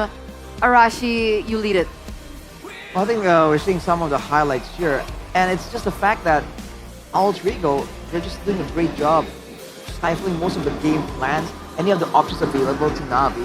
So eventually Navi are just forced to do reckless things in their efforts to try and find something that can finally work, that can stick maybe. They're throwing basically a whole dish of food against the wall and seeing what might stick around to make something happen. But the player of the match goes to Arfi. Game number 2, game number 3, game number 4. And yeah, it's so weird. It's uncanny that we'd see a Uranus there in game number 3, but he deserves the player of the match presented to you by the official tournament smartphone Samsung Galaxy. And our opening match of the day here for Arfi reveals that he is a versatile gold laner. He can stick to the conventional, the Grangers, the Claudes, but he can also pull out really weird picks. I mean, technically we've been accustomed to the Ruby, the CCs, and the gold lane, but... Forget the X-Borg. And the X-Borg, Uranus is also something that he has in his pocket, so... For the next opponent, BTR, be aware of his hero pool. That's going to be a very interesting lane to watch, right? Arfi against Amon. Definitely a highlight. But yeah, I mean, heat map-wise here, as a Claude, from the minute 5 till the 10th minute mark, he was all over the place. And mostly because he was able to farm the first 5 minutes effectively. And with like 2 items, sure, you want to get the third item to have that spike, but with 2 items, you definitely can help out your team. And if the rotation from the side of Yazuke being Hayabusa is so threatening in the mid lane, it's just easy farm for Arfi in this game. And that's why you can see early blazing duets from Arfi, which hits at the mark and helps Alter Ego to really be dominating in this game. The fact that the threat for a big AoE tool that's not just crowd control, but it's actually just damage, shows you again, like that idea really sticks and really works for Alter Ego here. They prefer the damage more so than the crowd control. And for Arfi in particular, that heat map shows you that he was active farming, but then also he was participating in fights all across the map, and how these fights really go farther than you would expect. It can start on top, you know, on the upper side of the Lord of the neutral objective pit, all the way into the jungle still. And for Alter Ego that likes to go all in, you can see how they play when they do have a composition that supports this. They would go all the way, even into the base if they think that there will be a good opportunity. And unfortunately for Navi, they fell behind, and against a composition like this, they're only really built for a team fight. So they keep trying to go for a team fight that can win. But with Arfi, so clean on the Claude, so safe, knowing where to go, when to go in, it just made sure that all these team fights were a lost cause for Navi. Yeah. Wonderful, wonderful performance by Arfi, backed up with every single lane member. I mean, even Arfi admitted up on stage during that interview that when he utilized the Uranus, he picked the wrong emblem. Was that what he meant? Yeah. He picked the wrong emblem, but because everyone else was doing their job, everything was doing their part, they were still able to win out the game. 11 minutes I didn't realize how fast that last game was. The fastest game in the series, right? 11 minutes. 11:01. Shows that Alter Ego, they check all the boxes here for their win cons. And take a look at Chive, right? Struggling on this Bruno. 0-5-0. And there was no win cons after 0-3, I think, from Chive. Yeah, that's just done and dusted. Can't say I'm too surprised, man. And the current meta, and especially against a team like this, the Bruno, you have one dash, and that's about it, right? About it, maybe a flicker, but he's forced to go with Purify. So he is just so immobile, and Alter Ego pretty much ran him over, right? They didn't stop at Shive. They got to Shive, and they looked past him to Ukir, to whoever the heck was running away, and they just trampled over him, dude. I didn't understand why the Bruno was their choice for their gold lane. That's one thing. There's a reason why we don't see Bruno too often in this current meta, one of which was what you mentioned. And also, the value of the Bruno really centers around that early game. And going up against a team as aggressive as Alter Ego, with that composition as well, the fact that they went in for the Bruno, that was a huge gamble and a huge risk that didn't pay off. To be fair, with the Yu Song and the Yi Shin, I think they were planning on having a bit more presence in the early game. Even with the Sushin that we were hyping up so much, they should have been able to find some more moments there. But because I think there were some particular fights that really didn't go their way, right? They start losing control of the game. Yeah, Ukir made a lot of mistakes as well. And once that happens, it's just done for Na'Vi. So let's take a look at the mic checks for Alter Ego for our opening match of the day.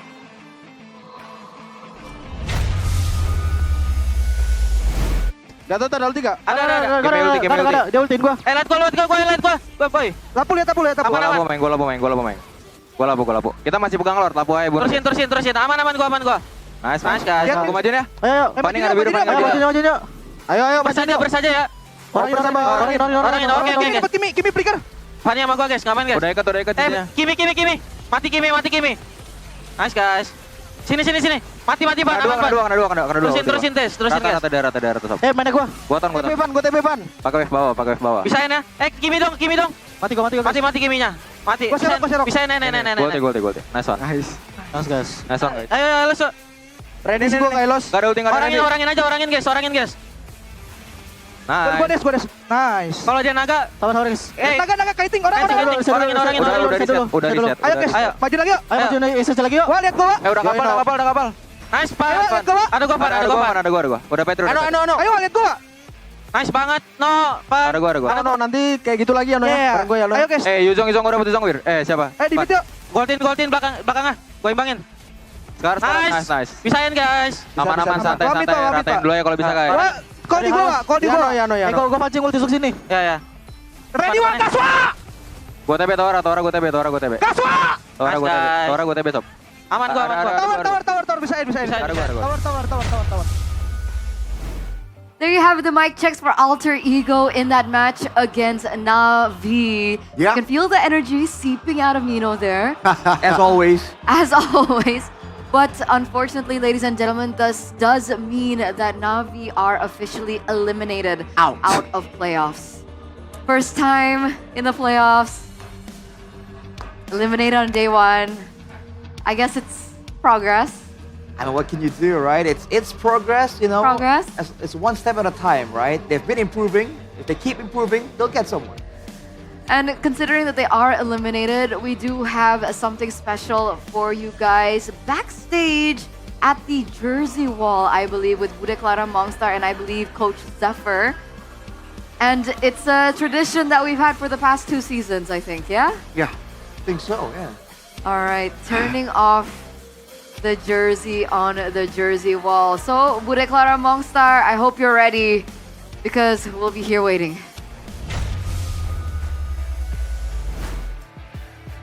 Begitu spesial pastinya karena di sini Budi akan ngobrol Special dengan coach occasion. sang pemenang Alter And we'll Ego, talk with Bang Kenny Zephyr. Congratulations atas kemenangan pertama Bang di babak Zephyr. season ini.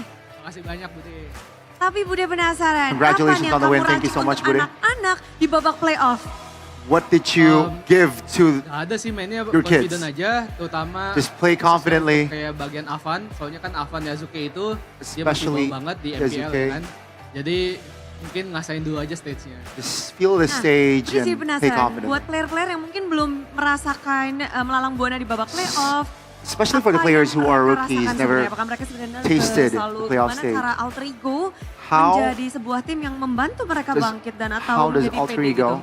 will it Untuk adaptasi help di these tempat kids to have that stage confidence? ini mungkin emang butuh waktu sih. It takes Emang nggak time. sesuai harapan kita yang bisa langsung wow, langsung jago gitu kan. We cannot expect Tapi to untungnya anak-anak Alter Ego bring out the ini wow langsung adaptasi instantly. dengan cepat sih. Jadi saya sebagai coach juga bangga. But grateful Berarti game seeing satu the itu kids butuh they're able adaptasi to ya. Bisa dibilang gitu. they're able to Kenapa overcome sebenarnya? Kalau that. anak-anak Game bilangnya one, belum panas. Tapi Iya. coach Game kasih tahu one, kita, warm apa up. sebenarnya terjadi di game 1? what happened game one, Ya, coach? kayaknya lumayan penyakit anak-anak AE sih, belum panas sih. Yang panas aku soalnya abis game 1. Ya. A lot of it's just Enggak lah, aku baik-baik kids aja. are not warmed up. Contohin apa yang I membuat was karena fuming kita ngelihat dari game 1 ke sarcastically game kedua after itu game one. perbedaannya jauh loh. After game one, game Gameplaynya two, beda. gameplay Oh was biasa, very itu different. mah tinggal dikasih kata-kata mutiara dan motivasi aja untuk anak-anak. It's standard. Supaya Just anak-anak give bisa the mainnya kids motivation, Contoh-contoh kata-kata mutiara apa itu? Go! Gitu. words of wisdom. Bercanda. Oh. Alter Ego, go. What was the words of wisdom said? Cuma cukup diingatkan Bude kembali Clara, berarti ya. Zephyr said, Semangatnya, Alter Ego, go, spiritnya go, harus go. diingatkan kembali. Kenapa kita ke playoff ini? Oke, Just tapi remind kalau the boleh kids mention why we hal-hal, are apa sih in the yang bisa playoffs. dibilang ini sekarang di atas Navi ini di match kali ini, apa yang bisa Now you guys are above Mas Cypher Navi. sebutkan 3 lah. 3 3 hal yang words. secara di atas kertas kalian di match ini di atas Navi. Why you guys are above Mungkin Navi. kita preparation dengan draftnya lumayan unik. Our preparation and Mungkin drafts kalau more sebagai unique. Navi ngeliatnya, oh ini bukan di data yang sebelum-sebelumnya di Navi regular season. maybe Jadi saw menurut aku from salah the satu data, kemampuannya from itu. our past Yang kedua data. adalah Second, mungkin data-datanya juga masih kurang sih Data- untuk kayak dari segi jungle, dari our segi bottom. datas Emang kita belum poin data-datanya aja. are- Jadi emang kelebihannya itu sih, kayaknya menurut aku hidden yang our, preparation-nya we lebih hide siap our aja sih. cards. Oke, dan Data-wise, mungkin ada tadi Navari during datang regular sebagai season, calon CEO ya. Iya benar. Oh iya That's benar. why Tapi maybe Uranus itu Navi artinya memang udah disiapin untuk babak playoff lacks apa data memang spesial on us. tadi spontan. Itu emang udah disiapkan sih untuk We playoff. prepared it. Uranus We Goldplay. have prepared the Uranus Oke, Goldplay in for tapi next playoffs. untuk Bigatron Bigatron, besok. Bagaimana Tomorrow. persiapan dari Cypher sendiri?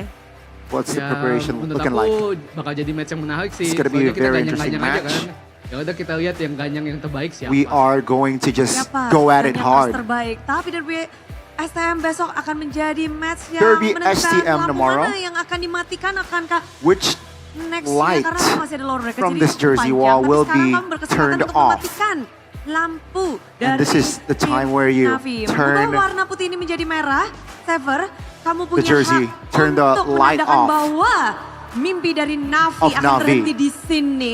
Dan Sever, Zephyr, momen ini untuk Anda dan Alter please Ego. Untuk do the Cole honors. Delwin, CEO For Cole, terbaik Alter Ego, for CEO, for the best santai CEO, kok. Nino belum Cole nangis untuk Delwin. match ini. Nino Itulah will dia. Dan take the win. momen perubahan warna jersey This dari is Navi it. menandakan Navi telah This marks usai. Dan Navi's journey untuk in the Alter playoffs Ego masih is akan done. ada melawan And for Alter Ego, Bigatron. Coba next dong step is ajakin going to Alter be Champs up against untuk nonton Bigatron. kalian di babak upper bracket melawan Message for Bigatron Alter besok. Champs for Untuk tomorrow. Alter Champs, For all the champs. datang jangan Come. lupa shuttle-nya Don't juga forget. free kan dari MPL udah bagus The banget free shuttle is there. preparationnya. Dan kapan lagi kita duo STM tapi kali ini yang kalah gak langsung pulang. Ooh. Jadi let's go datang Alter Champs. Please come because Derby SM tomorrow. Akan No melaju. team will Masih go bertahan home, di so upper just bracket dan itulah dia. Semua come watch. harus berkumpul dan semua juga You pengen guys tahu need to bagaimana gather. kelanjutan dari match ini. Langsung aja kita You lemparkan guys want kepada to para stay panelis. tuned? Monggo. We will see next match. Let's go. There it is, the Navi Nation's hopes and dreams for the playoffs here at MPL ID Season 16 turned off by Zephyr just like that. Oh, brutal. Dedicated so that moment brutal. to Cole Delwin as well. Said, I'm gonna get Nino the dub today. Just today or tomorrow as well. Well. Or He needs to prove himself again tomorrow. Technically tomorrow, you know, if they lose, it's their journey is still alive. So lower brackets are still available, so their second life is still there. Second life. That's exactly what he was saying, right? Yeah. Come and watch us, because this is the first time, I think, in a while, where we have an STM derby, you know, the Chaos Derby. Chaos But hey, the guys who lose have a second chance. It's different. Different. Might be even more chaotic, because they know, like, you know what, there's a plan. Nothing to lose, technically. Or they might meet each other again in the lower brackets. Yeah. What is sure. that? No, What- yeah. what is What that do you face? mean? I agree. I'm on your side. Yeah, okay. What was okay. that face? No, I was for a split second. I thought it meant Onyx. Okay, yeah. Yeah, Why so I agree. defensive, bro? Why No, so I agree. insecure? I agree. Like, if it's a done deal, like, you know, just relax. Yeah, No, that's true. why all eyes are on us. All eyes are on Royals Guard as well, right? sir. Because you guys can get a 70% 70%. discount with your purchase of Royals Guard, considering that they have the dust for the Yeah, or the thumb sleeve. thumb sleeve as well. Because Yes, my sir. hands get kind of wet sometimes when I play like really intense ranked games. Number 30, Sushin. Chisauk. It sucks because I was 23. And then I got demoted to 27 and now I'm 30. But I think I So the should be hand- back up. Look at the sweaty hand. Exactly. They Because demoted my for hands that? get wet. That's crazy. My thumbs do get wet too. Yeah. That's why I prefer the Sleeves. sleeves. I'm a more sleeve guy. Big guy. When everyone gets kind of wet Arashi. when they're into it, you know? Arashi is a powder guy. If you think about it. Yeah. I feel like the thumb sleeves are so like restricting. It just feels so weird. I prefer just powder, you know, because it feels like the same phone, just smoother. So I don't like covering it like that. Why not both? Left thumb sleeve, left, Exactly. right thumb Need a powder. little variety in Sprinkle my some life. powder on the thumb sleeve. I mean, that could work too. That is or is that overkill? out of bounds right there. That is out of bounds. Slide. I'll just slide over. That is out of bounds. Like you're Arashi. playing a Fanny and you just end up under turret somehow. Yeah, you try to throw out one cable and two comes out. You're like, whoa. That's What some next level tech. happened? But yeah, I feel sad for Navi, man. 3-1. Yeah. it's not expected. Like literally everyone voted for I Alter predicted Ego. Alter Ego 3-1, but it's still sad. I think it's sadder because the first game made them look like, oh, hang on a second, they have a chance. Yeah, because they were so clean in that game as well. Yeah. And then afterwards, it And then just the looked like- Navi passive came. BUT, but Alter Ego turned out. Although, Yeah, don't forget to game mention, two. like, it's not a Navi thing, it's an alter ego thing. Yeah. Like, the kids, they just need a bit more of encouragement. I'm not sure if you could translate what he was saying, because he was saying, like, Yeah, it's hard. because Bude was asking, what do you tell them? Like, you didn't do good enough. Yeah, something like that. Something like that, you know, so. But yeah. there's Yeah, a it's hit hard to translate. It's hard to translate. Bit of a joke. But he was referring to saying something rude. But then he was And like, then he twisted it. it's like, oh, never mind. Something not rude. Gotta be positive. Gotta be positive. So technically our answer, our question was answered, right? Yes. We wondered what happened between game 1 and game 2 because Alter Ego's gameplay was so different from game 1 and game 2. And apparently, Zephyr really stepped in, had a lot to say, I think, about that first game. But he did mention that it is normal for the kids because some of them haven't experienced the MPL playoff stage for them to adapt, essentially. I think it's funny that he said, like, game number 1, their engines aren't warmed up yet. Because I was warm in the back room looking at how they were performing. But honestly, at the venue, it's super cold, and you guys can experience it for yourself, considering that the playoff tickets are still available. So go ahead and go to the official MPL website, buy your tickets, and come over to the venue, because there's not just the venue, but there's also the MPL festival. Yes, that's So free, by the way. That's free. You all need to come. Exactly. A lot of booths, a lot of activities. You guys saw earlier on in the lower screen earlier the POV of the Mythic tickets versus the Legend tickets. Sure. And there you go. That's the festival. The MPL ID Festival from 29th to 2nd October. Yes. There's watch parties too there. Yes. Watch party. All these fun stuff happening on the stage. I mean, right now it's KB and H. KB Oh, is and it? A. It's It was on-site Nafari earlier. streaming. It was Nafari earlier. I think both then. I think Cordelwin is coming as well at some point with You all need to Pati come. You all need to come. Upi Lutfi Halimawan from Onyx. Yeah. That's on it. I know that Lutfi guy.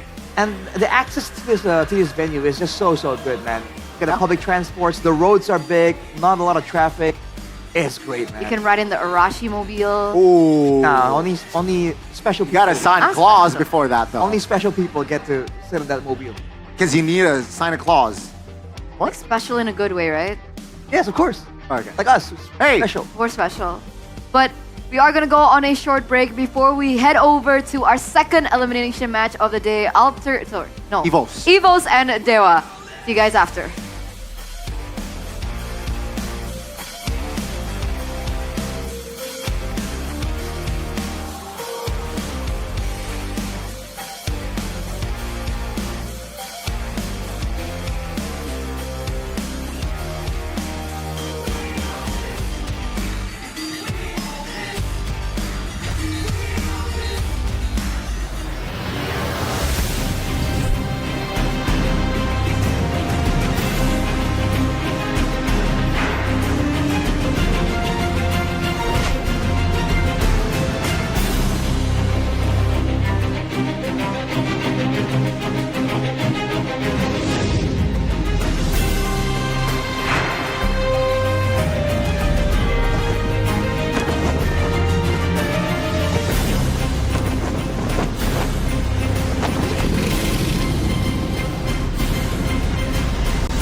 dan terus berlari, terus ke arah puncak tertinggi. Ku takkan berhenti, hanya sampai di sini. Kemenangan abadi menanti. You know we won't miss if we unite our focus. And if you haven't noticed, we all live. Nyalakan apimu, hadapi semua tantangan, hadang semua serangan, jatuh bukan halangan. Bakar semangatmu, janganlah engkau menyerah. Kita akan buat sejarah. We all this, we won't miss. We all this, we won't miss. Saatnya beraksi, jalani ambisi. Aku kan menyawakan hari ini. You know we won't miss if we unite our focus. And if you haven't noticed, we all live. Nyalakan apimu, hadapi semua tantangan, hadang semua serangan, jatuh bukan halangan. Bakar semangatmu, janganlah engkau menyerah. Kita akan buat sejarah. We all this, we won't miss. We all this, we won't miss. We all this.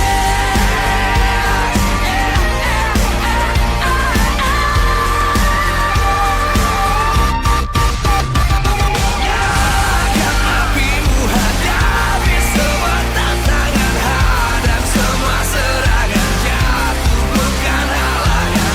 Bakar semangatmu, janganlah engkau menyerah. Kita akan buat sejarah.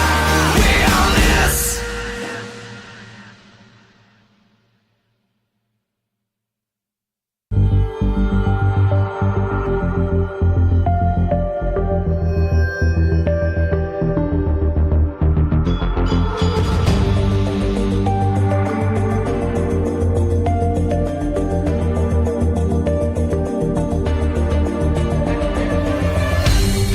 Aku kan berdiri dan terus berlari, terus ke arah puncak tertinggi. Ku takkan berhenti, hanya sampai di sini. Kemenangan abadi menanti. You know we won't miss if we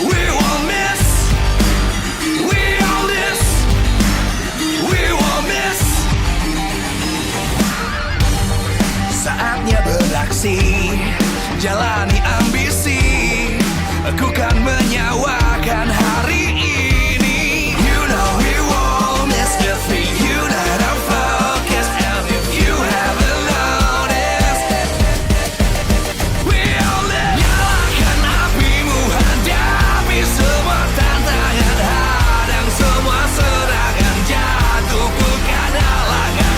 Bakar semangatmu, janganlah engkau menyerah. Kita akan buat sejarah. We all this, we won't miss. We all this, we won't miss. We all this.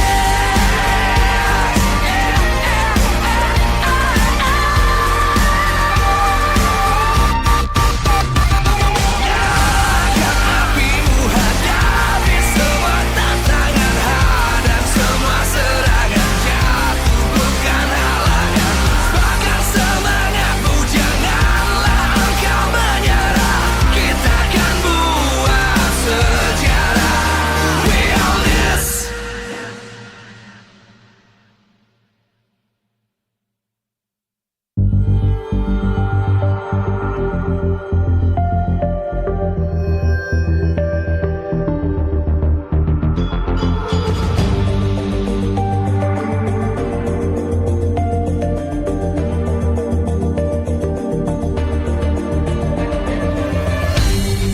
Aku kan berdiri dan terus berlari, terus ke arah puncak tertinggi.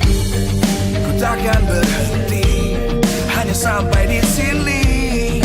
Kemenangan abadi menanti. You know we won't miss if we unite our focus. And if you haven't noticed, we all live. Nyalakan apimu, hadapi semua tantangan, hadang semua serangan, jatuh bukan halangan.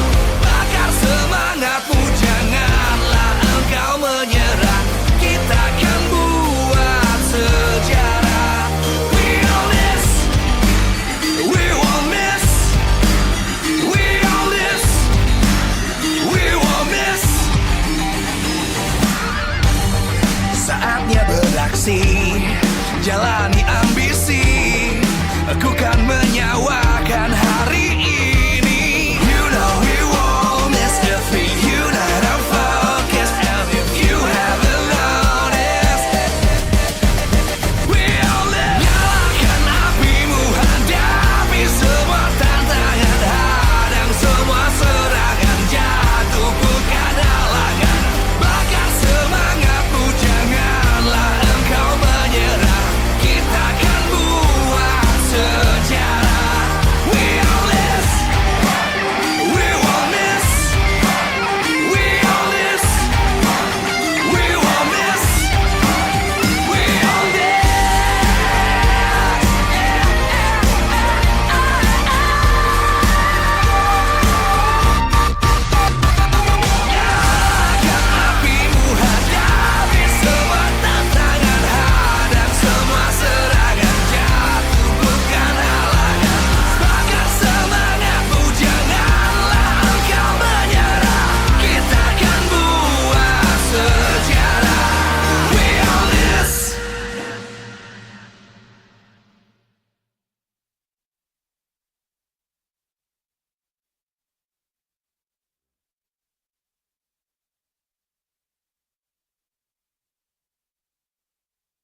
kepada semua super fans dan juga tamu undangan serta VIP.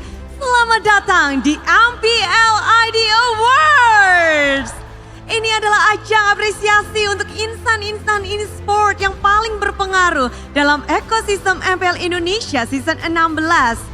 Mulai dari player dan pelatih yang telah berjuang keras di musim ini. Dan mereka telah menghadirkan MPL ID yang lebih baik, lebih menarik dan menantang dan juga seru untuk komunitas. Betul sekali, karena sepanjang regular season kita telah menyaksikan begitu banyak aksi mencengangkan, momen tidak terduga dari para pemain, kecerdikan para juru taktik, dan musim kali ini semakin menarik berkat andil dari mereka yang bergiat di lingkup MPL Indonesia. Di MPL Awards kali ini kita akan memastikan semua perjuangan mendapatkan validasi melalui sistem voting yang dilakukan oleh komite, talent, media, dan juga komunitas. Kita akan segera mengetahui siapa saja pemenang dari berbagai nominasi penghargaan musim ini.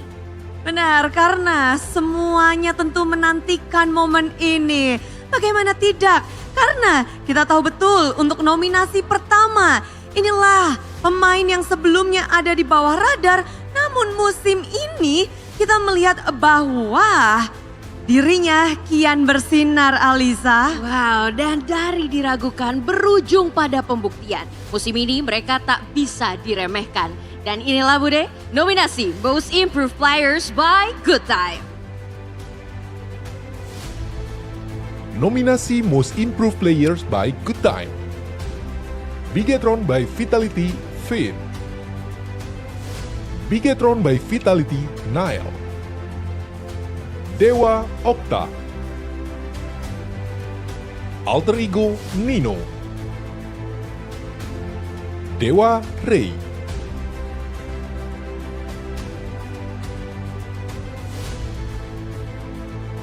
Semuanya pasti bertanya-tanya siapa yang akan mendapatkannya, karena Most Improved Player season ini tentu akan sulit menentukan, karena oleh sebab itu kami akan mengundang Ibu Friska Andini selaku Senior Brand Manager Good Time Indonesia untuk naik ke atas panggung membacakan pemenang nominasi.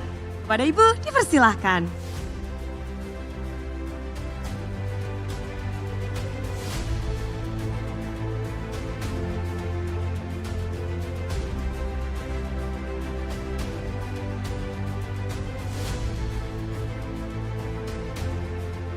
Selamat sore semuanya. Senang sekali hari ini Good Time diberikan kesempatan untuk mengumumkan Most Improved Player. Pemenangnya siapa ya? Di Good Time kita ingin mengajak semuanya di sini, player ataupun para penonton, untuk selalu mabar bisa Good Time. Mau menang ataupun mau kalah, semua bisa Good Time. Karena kita percaya bahwa di antara momen menang atau kalah itu ada proses yang tetap bisa dinikmati, ada pembelajaran yang bisa dinikmati juga untuk selalu improve, untuk selalu lebih baik lagi dari hari dan harinya. Langsung saja, pemenang dari kategori Most Improved Player by Good Time adalah Dewa Okta.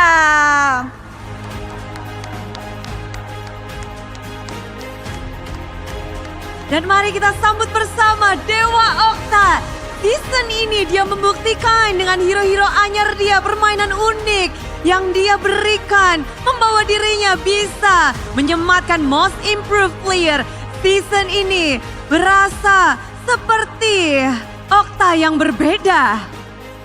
Dan tentu saja Dewa Okta mendapatkan trofi Giant Check senilai 10 juta rupiah dan UBS Gold seberat 5 gram.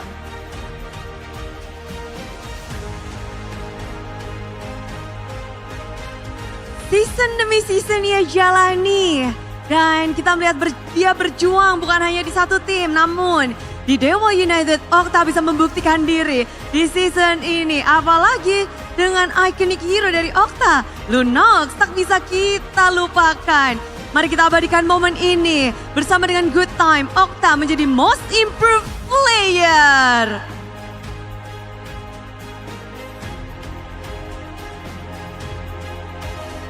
Baik, sudah cukup. Terima kasih banyak sekali lagi kami ucapkan selamat dan congratulations to the most improved player by Good Time, Dewa Okta. Terima kasih Bu Friska dan kita ingin mendengarkan sepatah dua patah kata, satu paragraf juga boleh dari Okta.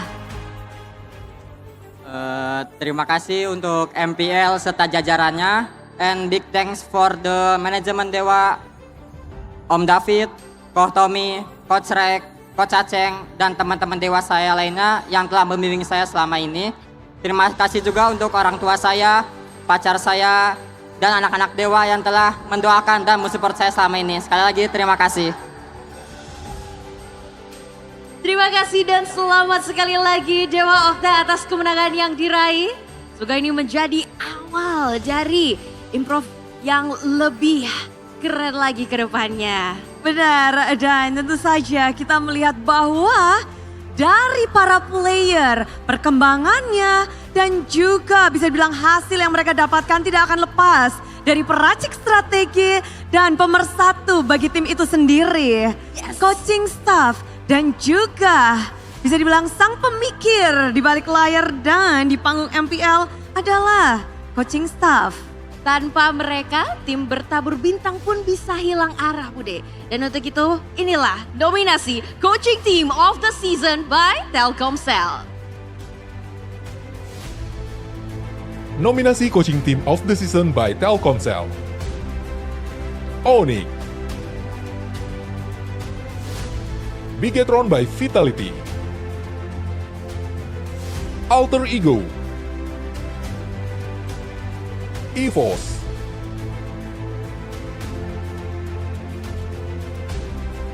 dan kami persilakan kepada Bapak Patrice Richard Jackie Ray selaku Manager Branch Serang dan Khairil Irfan Partomuan selaku General Manager Regional Jakarta dan Banten sebagai perwakilan dari Telkomsel untuk naik ke atas panggung sekaligus membacakan nama pemenang dari Coaching Team of the Season.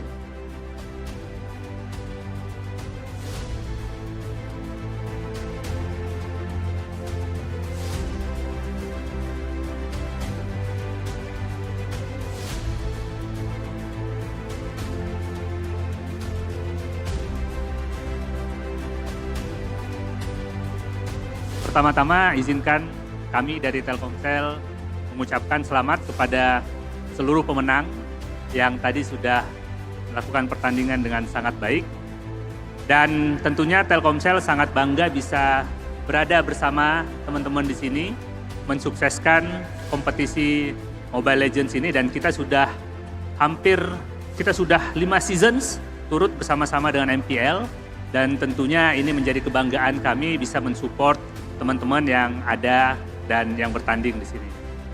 Dan pastinya kita juga menyiapkan sangat banyak dukungan, terutama dari dunia games, untuk teman-teman yang ingin bermain game dengan baik, dengan lancar, dan juga membeli diamonds dari Diamonds Mobile Legends di duniagames.co.id, dan itu semua kita berikan untuk mendukung ekosistem games di Indonesia.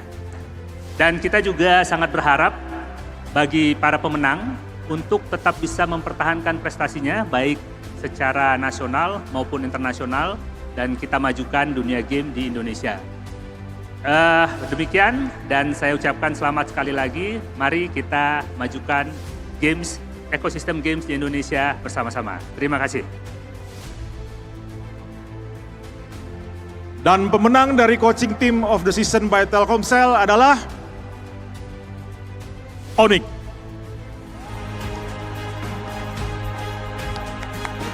Selamat untuk tim Onyx. Coaching staff yang kita tahu diracik pula berganti di season ini, namun mereka bisa membuktikan bahwa mereka membawa Onyx menjadi nomor 1. Di sini Adi, Cewek, dan juga Gem bertiga. Coach Gem ya, Coach Paddington, Coach Cewek, Coach Adi. Tentunya perpaduan dari ketiga coach ini telah menghasilkan Coaching Team of the Season, di mana membawa Onyx sendiri menjadi juara di regular season.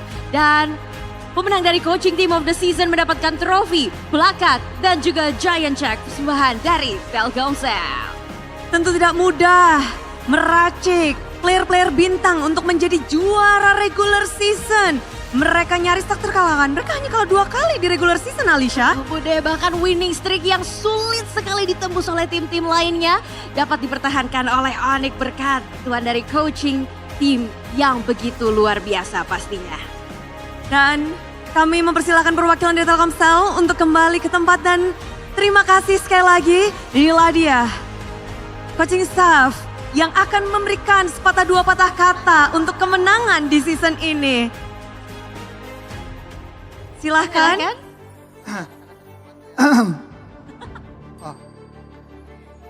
Ya, jadi penghargaan ini terutama diserahkan buat coaching staff Onyx MLBB di season ini, yaitu Pak Manwe, coach game, gua sendiri, Kak Indah untuk di performance coach, terus yang terakhir Ko Gary untuk di physical coach. Ya, semoga dengan adanya penghargaan ini kita bisa lebih baik ke depannya dan lebih improve ke depannya untuk di turnamen lokal dan internasional. Terus ya thank you juga buat manajemen Onyx udah beri kepercayaan kepada kita. Semoga di playoff ini hasil kita lebih maksimal pastinya untuk menjadi juara. Mungkin dari cewek atau coach game ada yang ingin disampaikan juga? Coach game. Woi, belum nyiapin ini. Belum nyiapin ya ini ya. Pertama pastinya terima kasih atas Tuhan untuk berkatnya sampai hari ini. Woi, ditinggalin ya. Udah, intinya ini semua kerja keras kita semua lah, baik dari coaching staff sama player. Terima kasih. Terima kasih. Aduh, coach game itu ditinggalin loh, Coach Adi sama Pak Manwe.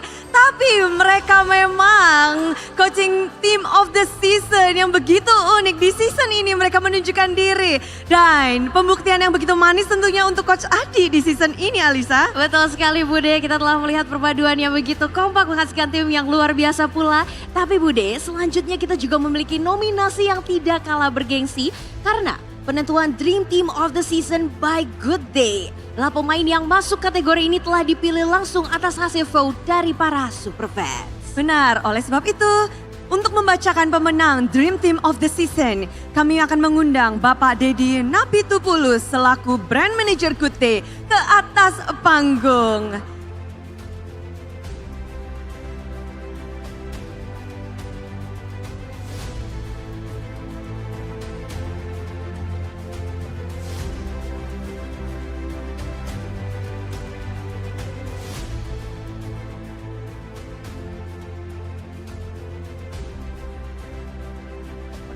Good day everyone. Saya ucapkan selamat kepada seluruh tim yang berhasil melaju hingga MPL Season 16. Dan kita juga dengan bangga kembali menjadi sponsor untuk MPL Playoff untuk ketiga kalinya. Kini dengan kerjasama Good Day x MPL. Di mana Good Day memberikan consumer promo, tentunya memberikan keuntungan bagi para pecinta Mobile Legends untuk mendapatkan hadiah diamond atau skin di balik label kemasan. Dan tentunya saya mengingatkan buat teman-teman yang suka Mobile Legends, jangan lupa ngopi kopi Good Day buat good game semakin seru. Dan untuk pemenang Dream Team of the Season adalah Gold Laner Onyx Skylar.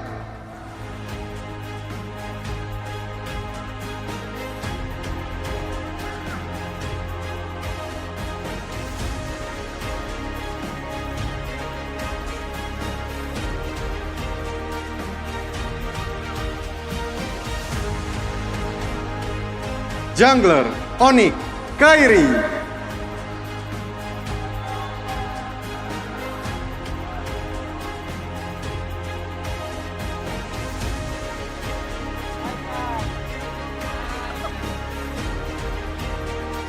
Explainer Onyx Lutfi.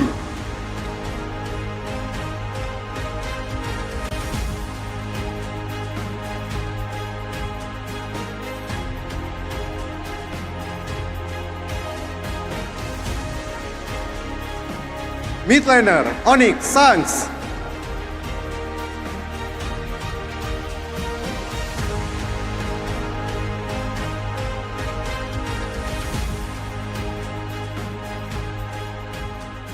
dan Romer Onyx Ciboy. Selamat untuk pemenang Dream Team of the Season by Good Day.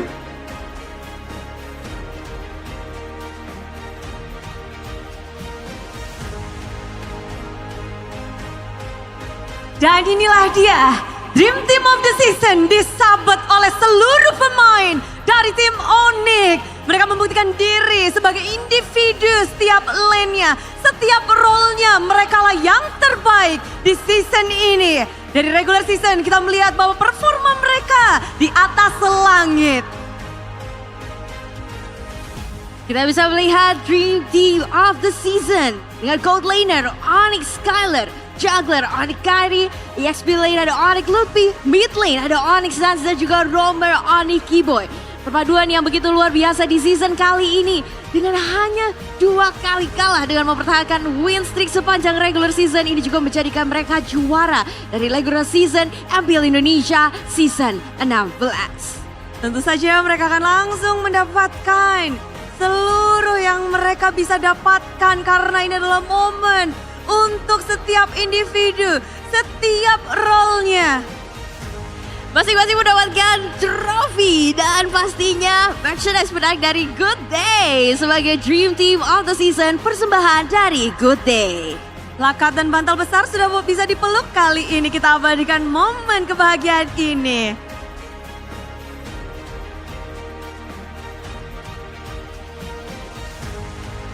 Baik, kami ucapkan terima kasih kepada Bapak Dedi Napitupulu selaku brand manager dari Good Day dan kami persilahkan untuk kembali untuk Tahan dan Skylar. Mungkin kita ingin mendengarkan sepatah dua patah kata dari kemenanganmu hari ini, silahkan. Halo, pertama-tama terima kasih buat MPL dan juga buat coaching staff, ada Coach Adi, Coach Game, ada Cewek dan terakhir ada Coach Siap yang selalu bantu, ya udah percaya gue lah di season ini. Dan juga makasih juga ya support dari ada keluarga gue, istri gue yang udah selalu bantu lah gue dalam buat berkarir. Makasih banyak, thank you. Thank you Skylar dan sebagai Gold Lane Dream Team. Tapi kita akan mendengarkan selanjutnya dari The Best Jungler, Kairi yang diwakilkan. Dikarenakan kondisi Kairi yang kurang baik, jadi saya sebagai perwakilan Kairi mengucapkan terima kasih buat semuanya yang udah mensupport Kairi sampai sekarang. Sekian, terima kasih. Yap, dari seorang manajer Onyx pun kita doakan yang terbaik untuk Kairi. Namun selanjutnya dari EXP laner kita Onyx Lutfi. Terima kasih yang udah voting aku, yang udah dukung aku. Terima kasih juga buat keluarga yang udah support aku dan terima kasih juga buat MPL Indonesia. Terima kasih Lutfi dan selanjutnya kita juga akan mendengarkan dari mid lane Onyx Sans. Alhamdulillah bisa dapetin ini lagi. Terima kasih buat Good Day, MPL dan rekan teman-teman saya. Alhamdulillah full Onyx yang dapat. Dan Coach Adi, Coach Game, sama Cewek, terima kasih juga udah banyak bantu kita. Dan ya, kita bakal kasih yang terbaik lagi di playoff. Thank you. Yep, last but not least, romer kita ada Onyx Boy. Tes. Yang pertama-tama terima kasih buat Tuhan Yang Maha Esa, terus juga buat keluarga yang selalu ada, terus juga dari Onyx, dari coaching staff, manajemen, terus juga anak-anak yang lain. Terima kasih buat Sonic juga yang selalu dukung kita. Kita akan berjuang di playoff, semoga kita mendapatkan hasil yang terbaik dan menuju ke turnamen internasional. Terima kasih. Terima kasih and once again congratulations dan inilah Dream Team of the Season. Sang Raja Langit Onyx. Disabet habis oleh tim Onyx dari setiap role-nya. Namun jika kita membahas tentang performa para player, di season ini banyak sekali player muda, mereka berbakat. Mereka mungkin bisa dibilang muda, tapi bukan berarti mereka tak berdaya. Karena kita bisa tahu, belia juga bukan berarti minim gaya. Kita bisa melihat di season kali ini debut mereka sudah membuat sensasi. Masa depan siap mereka ukir menjadi legasi. Dan inilah nominasi Rookie of the Season by GoPay. Nominasi Rookie of the Season by GoPay. Bigetron by Vitality Shogun. Dewa Kin. Alter Ego Yazuke. EVOS Randy. Tim Liquid ID Joe. Semuanya pasti penasaran, nama-nama sudah terlihat, namun kami akan mengundang Bapak Rudi Tantio Setiawan selaku Head of Product Marketing GoPay untuk bergabung bersama kami di atas panggung dan membacakan pemenang. Kepada Bapak Rudi, dipersilahkan.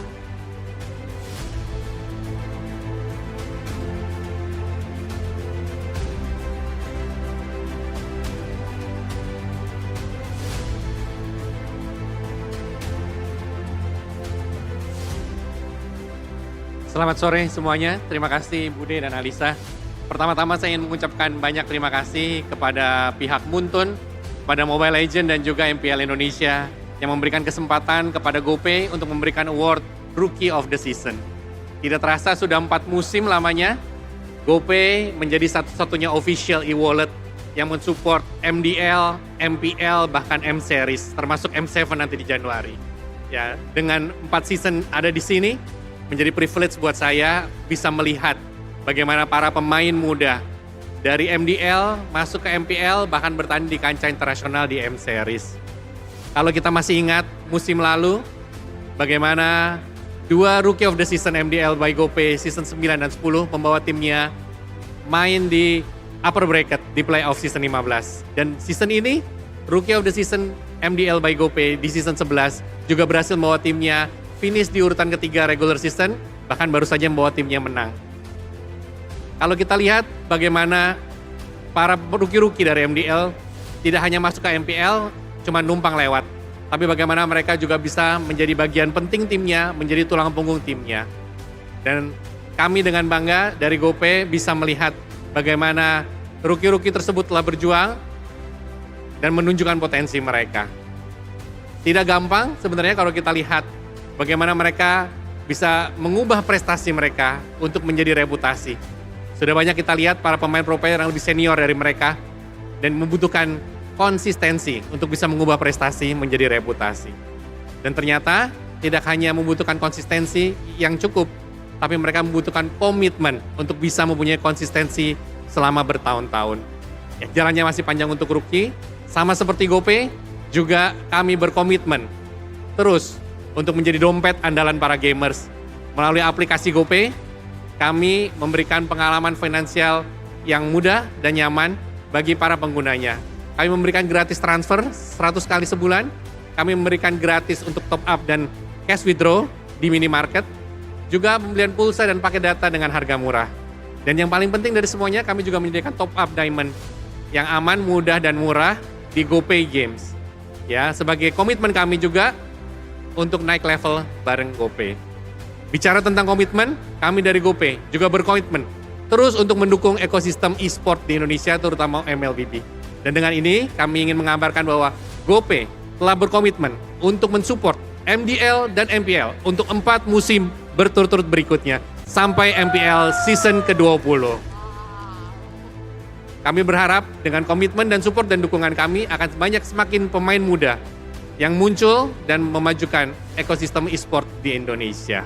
Akhir kata, saya mengucapkan selamat pada pemenang Rookie of the Season by GoPay MPL ID Season 16. Dan pemenang Rookie of the Season by GoPay adalah Bigetron by Vitality Shogun.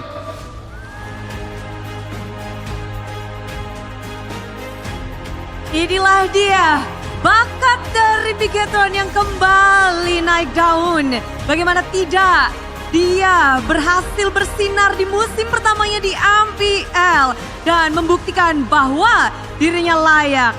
Dirinya bahkan mendapatkan banyak sekali pujian dari match ke match, dari game ke game. Seorang EXP lane dari Bigetron by Vitality, Shogun membuktikan bahwa dirinya bisa. Dan pemenang dari Rookie of the Season by GoPay mendapatkan trofi dan giant check persembahan dari GoPay senilai 10 juta rupiah. Cukup. Yap, setelah kita mengobrol momen, terima kasih Bapak Rudi boleh kembali ke tempatnya. Namun kita ingin mendengarkan sepatah dua patah kata dari Shogun. Oke, yang pertama-tama aku mau berterima kasih banget pada orang-orang terdekat saya dan keluarga saya yang udah ngedukung sebelum MPL mulai. Di MDL sempat struggle juga, tapi kalian tetap percaya sama aku. Dan aku juga mau berterima kasih pada tim, Nael, Ron, Eman, Vin, Moreno semuanya yang udah percaya proses pada gua. Dan coaching staff juga yang nggak bosen marahin gua. Ya pokoknya mereka yang bikin aku seperti ini gitu. Once again kami ucapkan selamat Rookie of the Season Biathlon by Vitality Shogun. Wah, memang kita melihat bahwa regenerasi bisa menjadi pembuktian dan berakibat manis juga mendapatkan hasil apik. Dan kita juga melihat bahwa hari ini belum berakhir karena semuanya masih ada penasaran. Ada satu kategori terakhir yang akan kita bahas karena kalau ngebahas tentang regular season, ada player-player yang mendapatkan banyak sekali pujian. Dan iya, dari season ini namanya selalu muncul, Alisha. Betul sekali, sebagai tajuk pembicaraan dan banyak sekali momen berkelas yang dihasilkan, konsistensi membuat mereka menjadi magnet perhatian dari para super fans maupun pendukung mereka. Dan inilah Bude, persembahan nominasi MVP Regular Season MPL Indonesia Season 16 by Samsung Galaxy.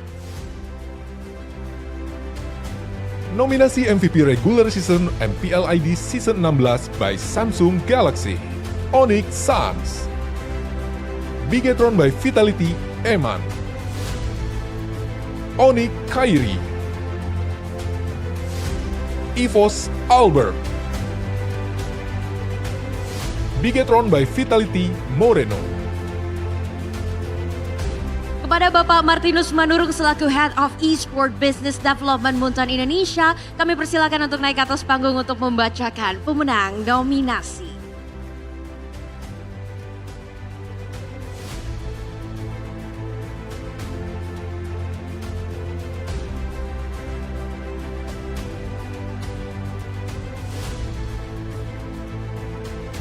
Terima kasih Bude dan Nisha. Dan inilah momen yang kita tunggu-tunggu. MVP Regular Season MPL ID Season 16 by Samsung Galaxy jatuh kepada selamat Onyx Suns. Boleh bersama-sama kita teriak gila Suns. Dari awal kemunculan Suns sudah menggemarkan MPL.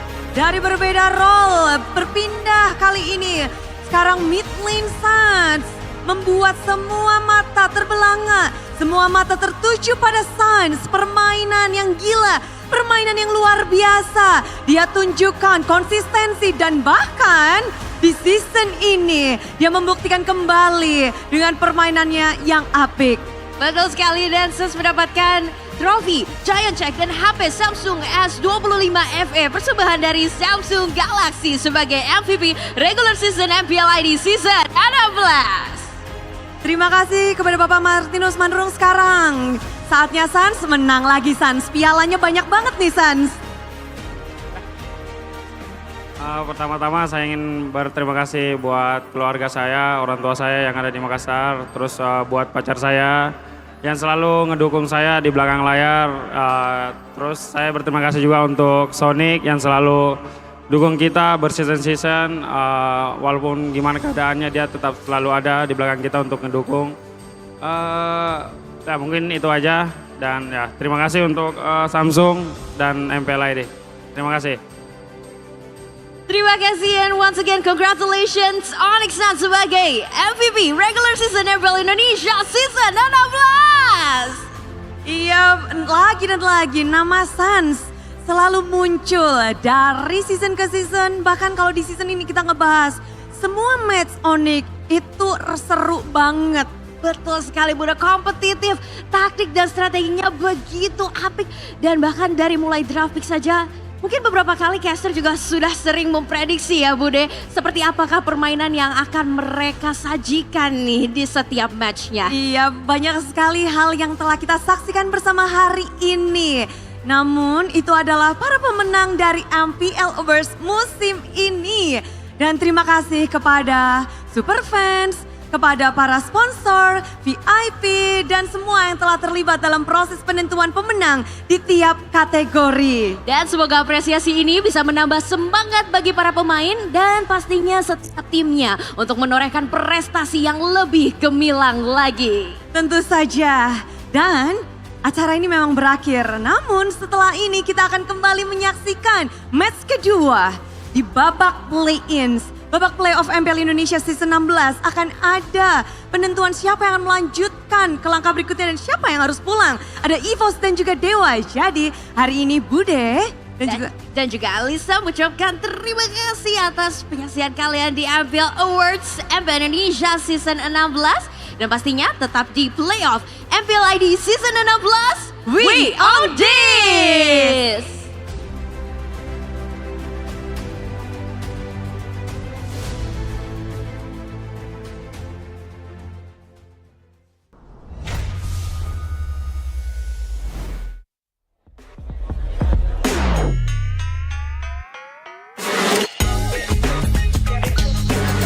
Demi apa?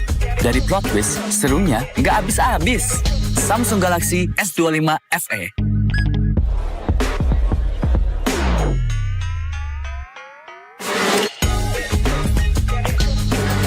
Demi apa? Dari plot twist, serunya nggak habis-habis. Samsung Galaxy S25 FE.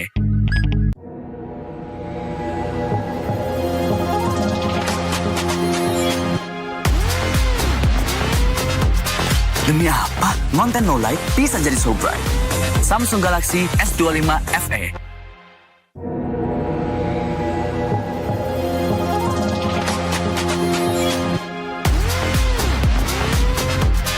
Demi apa? Konten no light bisa jadi so bright. Samsung Galaxy S25 FE. Oke, sampai bareng dulu yuk.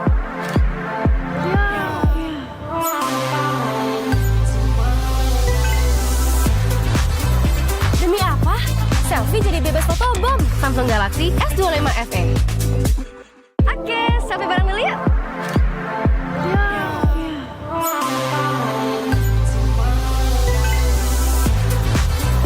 Demi apa?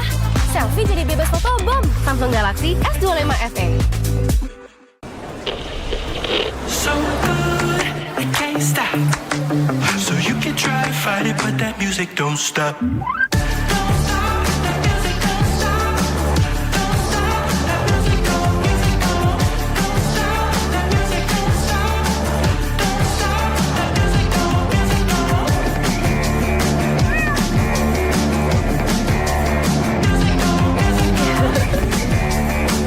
Don't stop.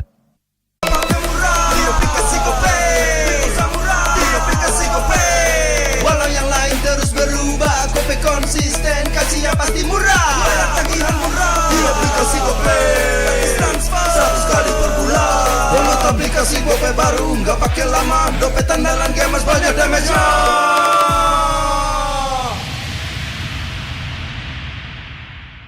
Good day MPL, yo. Good day MPL, woo. Good day MPL, woo. Good day MPL, yes. Good day MPL, woo. Good day MPL, yes. Good day MPL, yo. Good day MPL, oh. Aku udah nonton. Fix, Hijin tuh jahat ke Minjun. Hijin kan emang gak mau pacaran sama Papamu, mamamu, biarkan mereka. Di granat!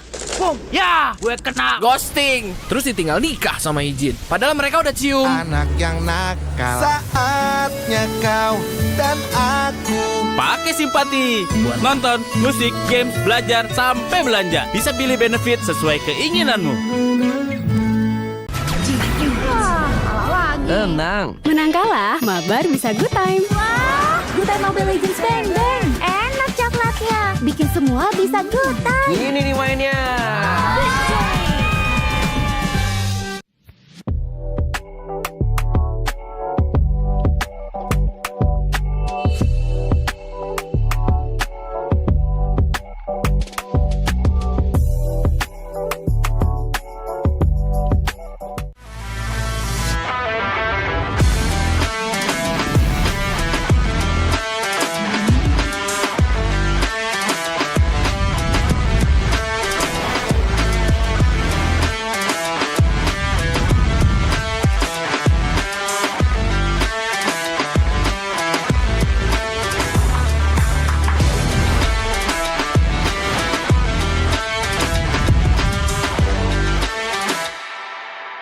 Ini kesempatan terakhir kalian. Laksanakan. Saya Ayu. Kelihatan. Itu teman kamu siapa namanya? Orangnya ada loh bang ini. Oma dan opa sekalian, kita kedatangan keluarga baru nih. Gak mungkin lah aku nyaman jadi kakek-kakek. Kacau. Kenapa? Kuping lo kacau, Acem. Luar biasa. Kalau kalian gagal, penyamaran kalian terbongkar, bukan hanya karir kalian yang selesai. Menyalep pantiku. Experience the future of events with NICE, where every detail is crafted to inspire and connect.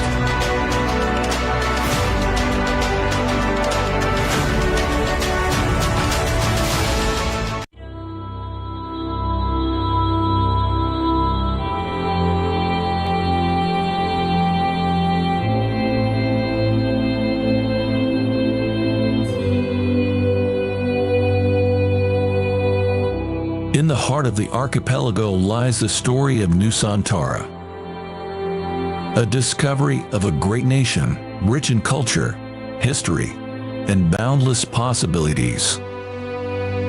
Concepted with the grand vision of becoming the epicenter of impactful activities. A masterpiece that inspired by our history, where great kingdoms ruled our nation, commemorating wonders across generations. Embark on a journey to discover a place of billion opportunities, crafted thoroughly to relive the greatness of Nusantara.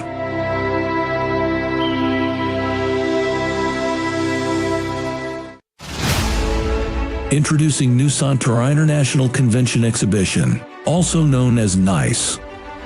Built on 40 hectares of land, with a total building area of 30 hectares, making NICE the largest project with the ambition of becoming a catalyst for business development in the greater Jakarta area. With a leasable area of more than 130,000 square meters, NICE is set to become the largest MICE venue in Indonesia. As we take you on a journey around its stunning facade, you'll see the embodiment of elegance and innovation. Designed to be Indonesia's premier MICE destination, NICE stands as a beacon of architectural excellence and modern design. The sleek and contemporary lines of NICE's exterior are complemented by state-of-the-art facilities, making it the perfect venue for international conventions and exhibitions events. Each element of the facade reflects our commitment to creating a world-class experience for all visitors. NICE consists of 3 main buildings with total of 55,100 square meters of exhibition space spread into 11 halls. Designed to provide exclusive experience and unrivaled flexibility for organizers to deliver the best experience while enjoying the atmosphere of NICE. The exhibition buildings at NICE is seamlessly integrated through a luxurious and centralized atrium area that spans 15,000 square meters, where all activities can be connected and brings fully integrated exhibition experiences. Surrounded with various hospitality selections, hotels, commercial and retails, and more attractions of lively and vibrant Pick 2 area. NICE is set to become not just MICE destination, but also a tourism excellence. NICE is not just a building, it's a symbol of growth and prosperity, aiming to elevate Indonesia's position in the global MICE industry. With its strategic location in Pick 2, NICE is set to become the epicenter of business and cultural activities, driving positive impacts throughout the surrounding community. Experience the future of events with NICE, a masterpiece by Industri Pameran Nusantara, a joint venture company of the esteemed Dagang Sedaya Group and Salim Group, where every detail is crafted to inspire and connect.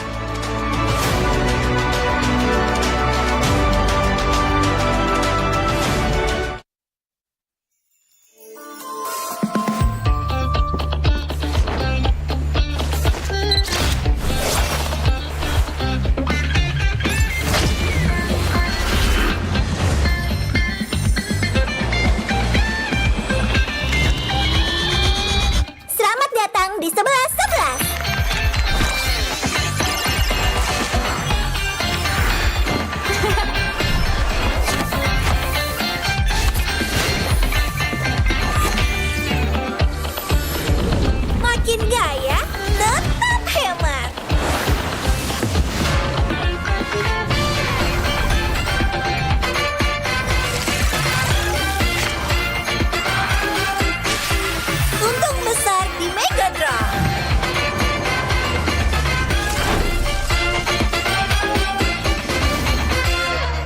terendah, keuntungan tertinggi.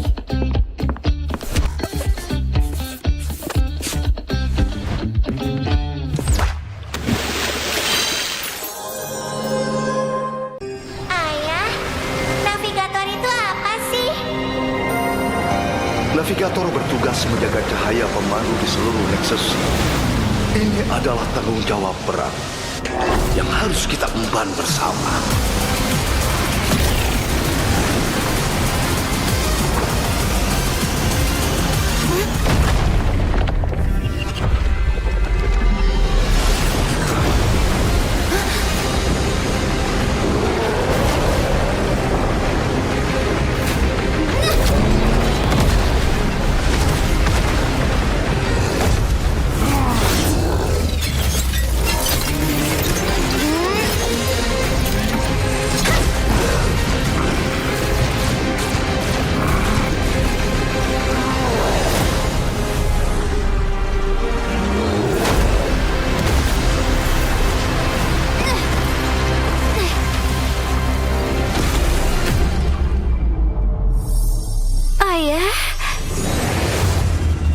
Ayah akan selalu menjagamu.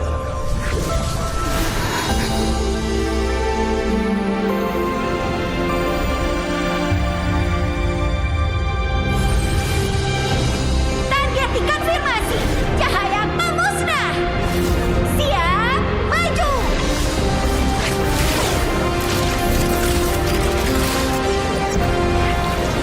Demi semua layla di dimensi lain.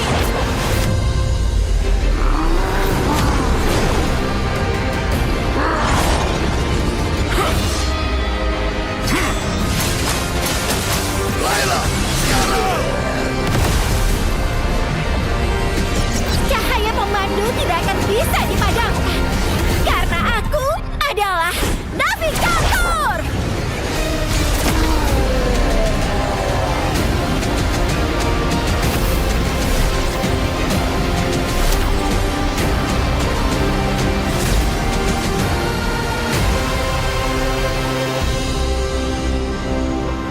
Aku akan jadi navigator terhebat sepanjang masa.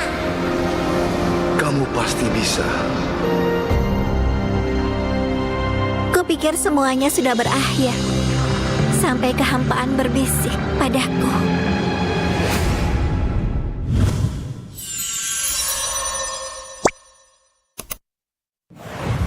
Welcome to MCGG Rising Stars.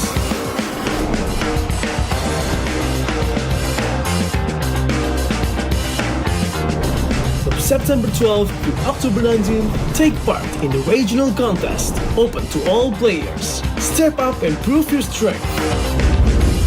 Division finals will run from October 24 to November 2. The top 16 players in each division may advance to the next stage of MRS. Check your in-game mail for information.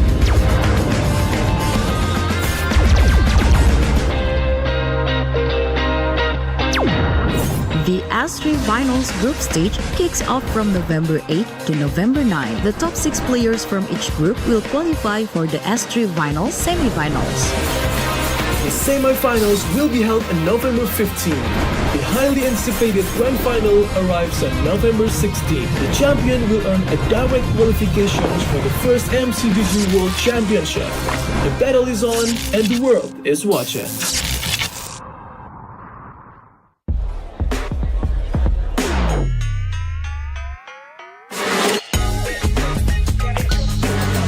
Demi apa?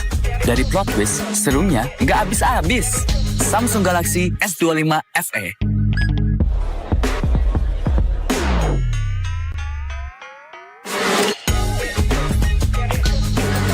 Demi apa? Dari plot twist, serunya nggak habis-habis. Samsung Galaxy S25 FE.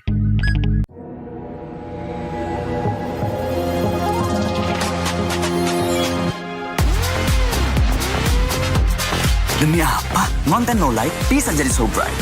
Samsung Galaxy S25 FE.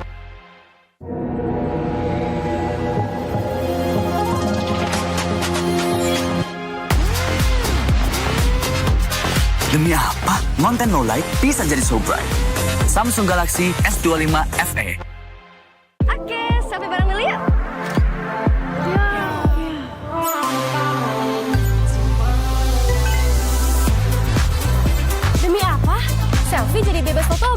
Samsung Galaxy S25 FE.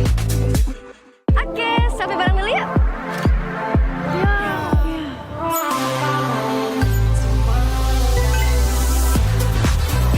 Demi apa? Selfie jadi bebas fotobom. Samsung Galaxy S25 FE. So good, I can't stop. So you can try to fight it, but that music don't stop.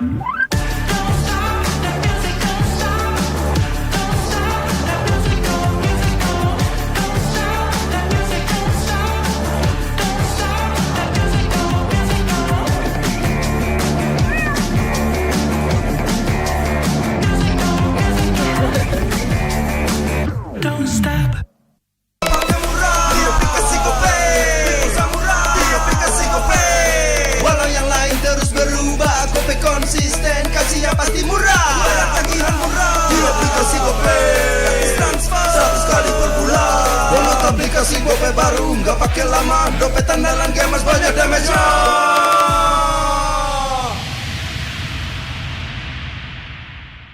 Good day MPL, yo. Good day MPL, woo. Good day MPL, woo. Good day MPL, yes. Good day MPL, woo. Good day MPL, yes. Good day MPL, yo. Good day MPL, oh.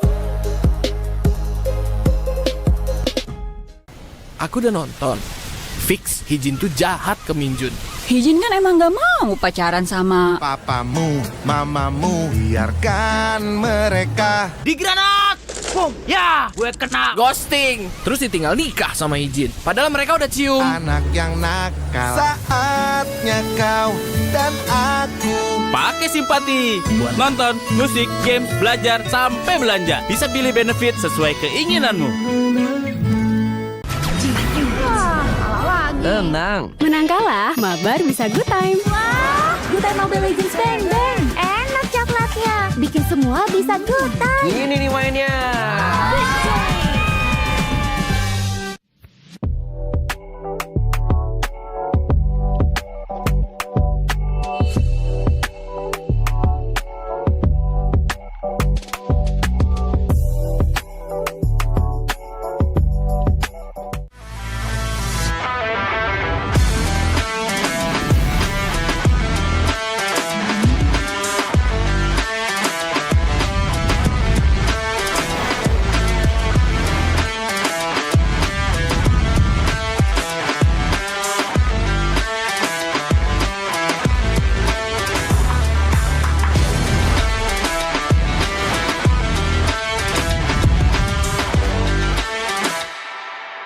Ini kesempatan terakhir kalian. Laksanakan. Saya Ayu.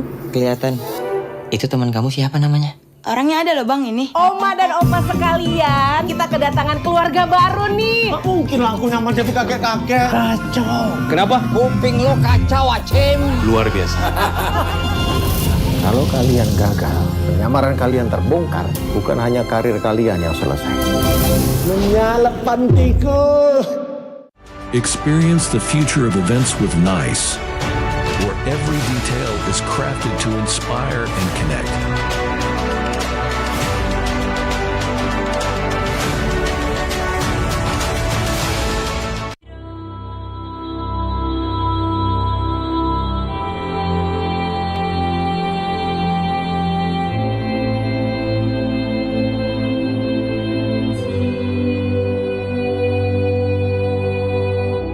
In the heart of the archipelago lies the story of Nusantara, a discovery of a great nation, rich in culture, history, and boundless possibilities.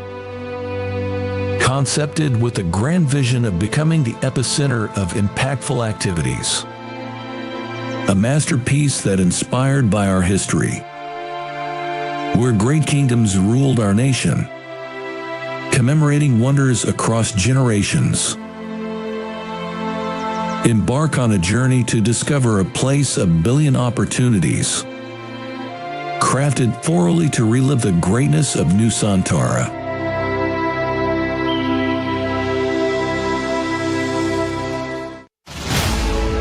Introducing Nusantara International Convention Exhibition, also known as NICE. Built on 40 hectares of land, with a total building area of 30 hectares, making NICE the largest project with the ambition of becoming a catalyst for business development in the greater Jakarta area. With a leasable area of more than 130,000 square meters, NICE is set to become the largest MICE venue in Indonesia. As we take you on a journey around its stunning facade, you'll see the embodiment of elegance and innovation. Designed to be Indonesia's premier MICE destination, NICE stands as a beacon of architectural excellence and modern design. The sleek and contemporary lines of NICE's exterior are complemented by state-of-the-art facilities, making it the perfect venue for international conventions and exhibitions events. Each element of the facade reflects our commitment to creating a world-class experience for all visitors. NICE consists of 3 main buildings with total of 55,100 square meters of exhibition space spread into 11 halls. Designed to provide exclusive experience and unrivaled flexibility for organizers to deliver the best experience while enjoying the atmosphere of NICE. The exhibition buildings at NICE is seamlessly integrated through a luxurious and centralized atrium area that spans 15,000 square meters, where all activities can be connected and brings fully integrated exhibition experiences.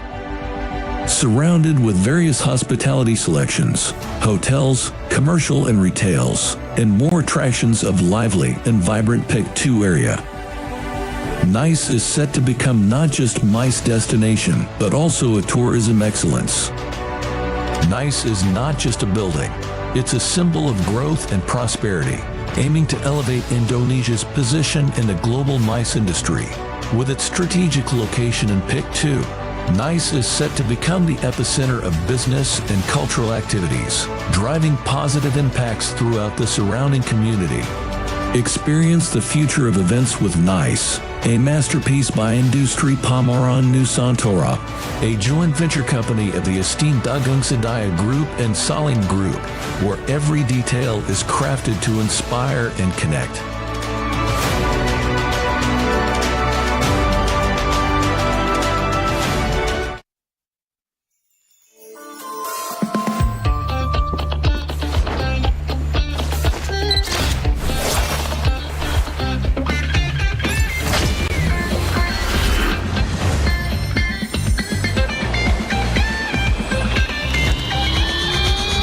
Selamat datang di 11-11.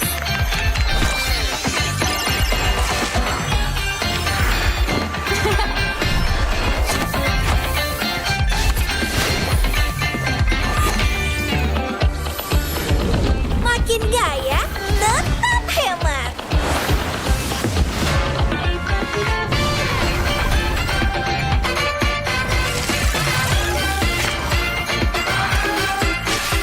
Untung besar di Mega Draw.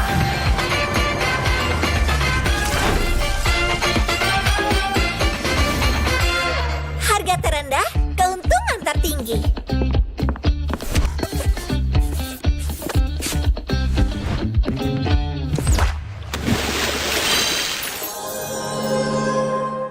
Ayah, navigator itu apa sih? Navigator bertugas menjaga cahaya pemandu di seluruh Nexus. Ini adalah tanggung jawab berat yang harus kita emban bersama.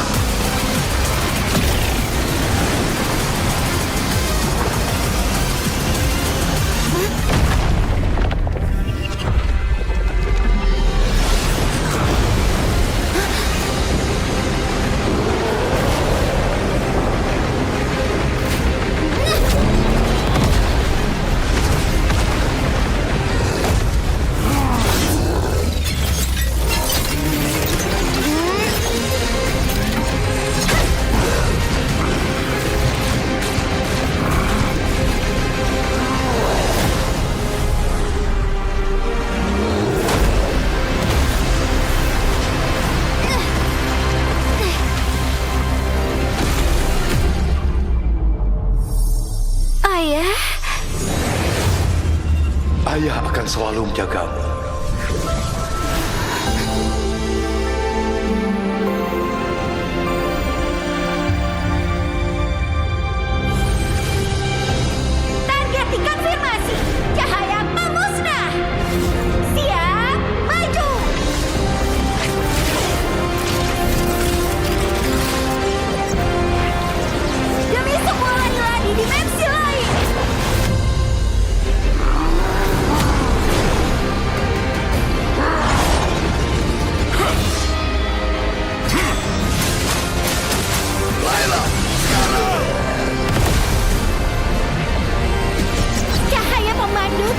bisa dipadamkan.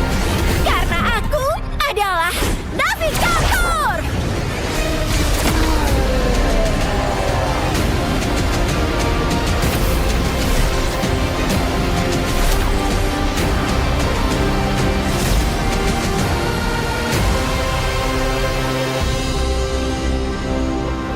Aku akan jadi navigator terhebat sepanjang masa.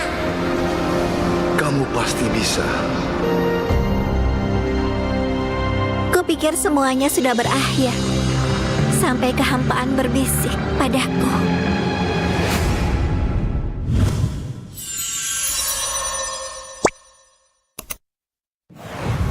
Welcome to MCGG Rising Stars.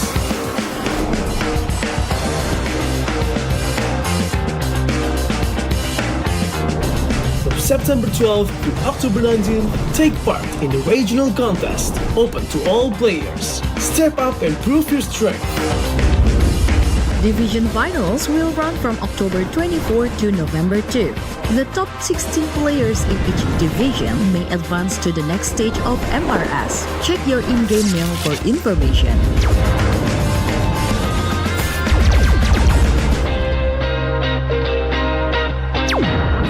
The S3 Finals group stage kicks off from November 8 to November 9. The top 6 players from each group will qualify for the S3 Finals semifinals.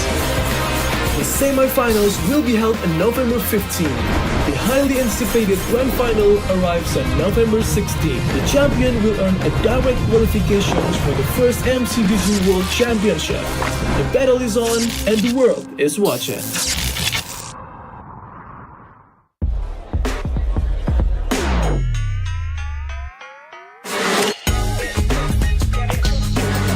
Demi apa? Dari plot twist, serunya nggak habis-habis. Samsung Galaxy S25 FE.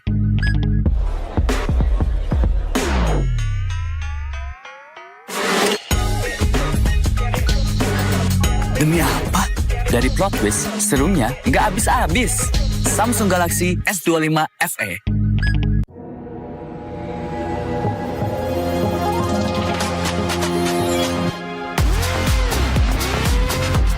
Demi apa? Konten no light bisa jadi so bright. Samsung Galaxy S25.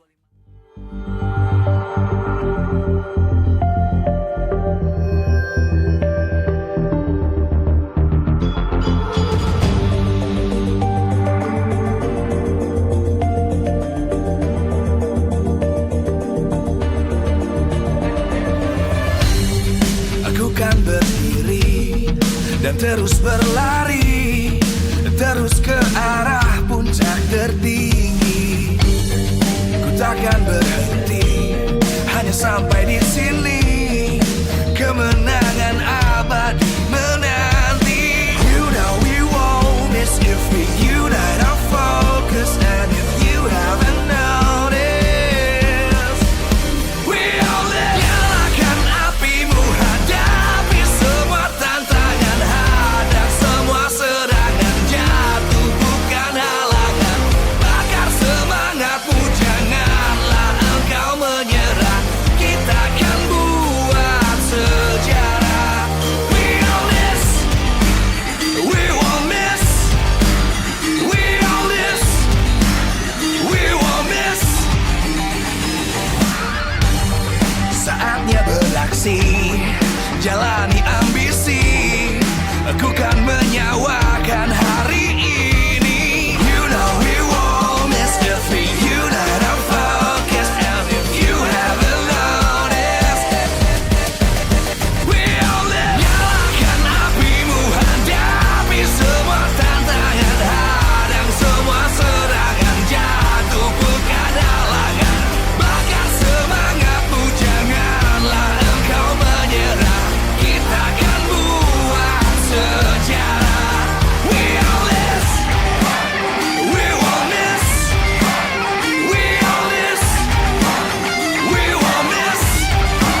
Live from Nice Pick 2, MPL Season 16 Playoffs is powered by Moonton.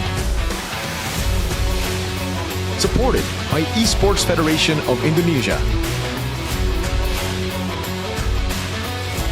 Presented by official tournament smartphone, Samsung Galaxy. Official e-wallet, GoPay. Official coffee, Good Day. We own this.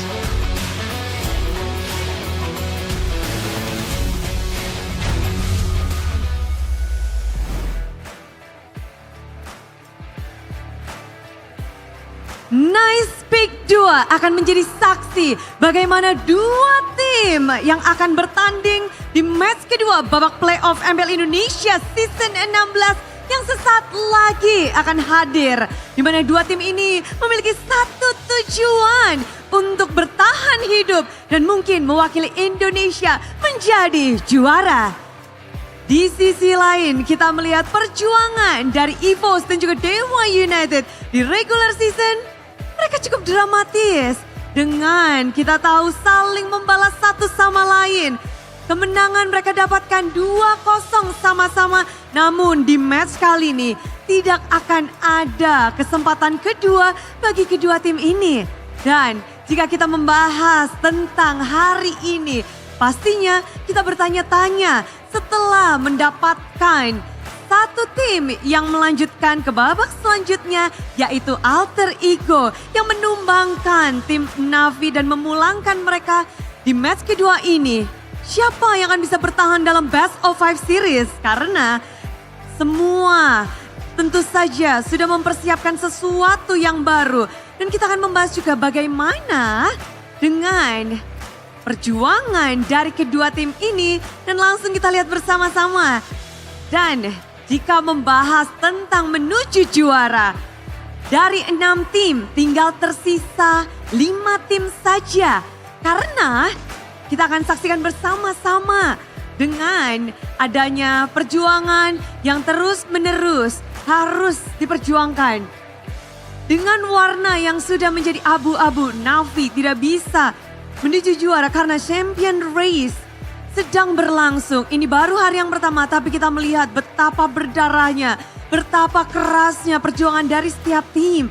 Dan jika melihat para veteran dan juga young blood, mereka memiliki satu tujuan yaitu menjadi juara dan menuju juara dari setiap generasi, dari setiap perjuangan itu. Setiap timnya dengan ada 5 tim tersisa hari ini di match ini akan mengerucutkan menjadi 4 tim saja yang harus berjuang kembali di esok hari.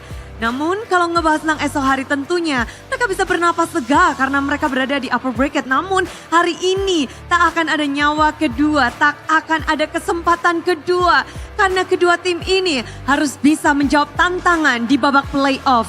Best of 5 series, bagaimana mereka bisa menuju juara, tentu itu yang harus dibuktikan. Dan sebelum kita melihat bagaimana aksi dari tim EVOS dan juga tim Dewa, Budi ingin mengingatkan bahwa MPL Indonesia Season 16 powered by Moonton, supported by PBSI, presented by official tournament smartphone, Samsung Galaxy, official e-wallet GoPay, official coffee Good Day, dan partner ini sports ada Simpati, Dunia Games, Gamesmax dan juga Good Time. Bersama dengan advertiser Kacang Sukro dan juga Yoritos.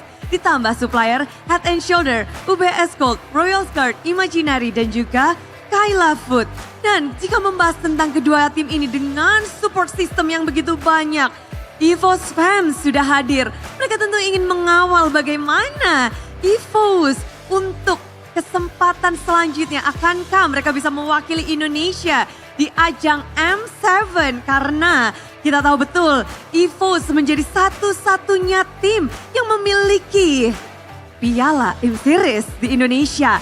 Sedangkan dari Dewa United, mereka punya harapan besar karena inilah panggung playoff mereka. Mereka ingin bisa menjadi angin segar dan juga kontender terbaru untuk M-Series. Jadi sebelum ke M-Series, sebelum menuju juara, mereka harus bisa menaklukkan satu sama lain hari ini di match kali ini. Dan bagaimana persiapan dari tim EVOS dan juga Dewa United kita akan melihat. Dan sambutlah, inilah dia Dewa United dan EVOS.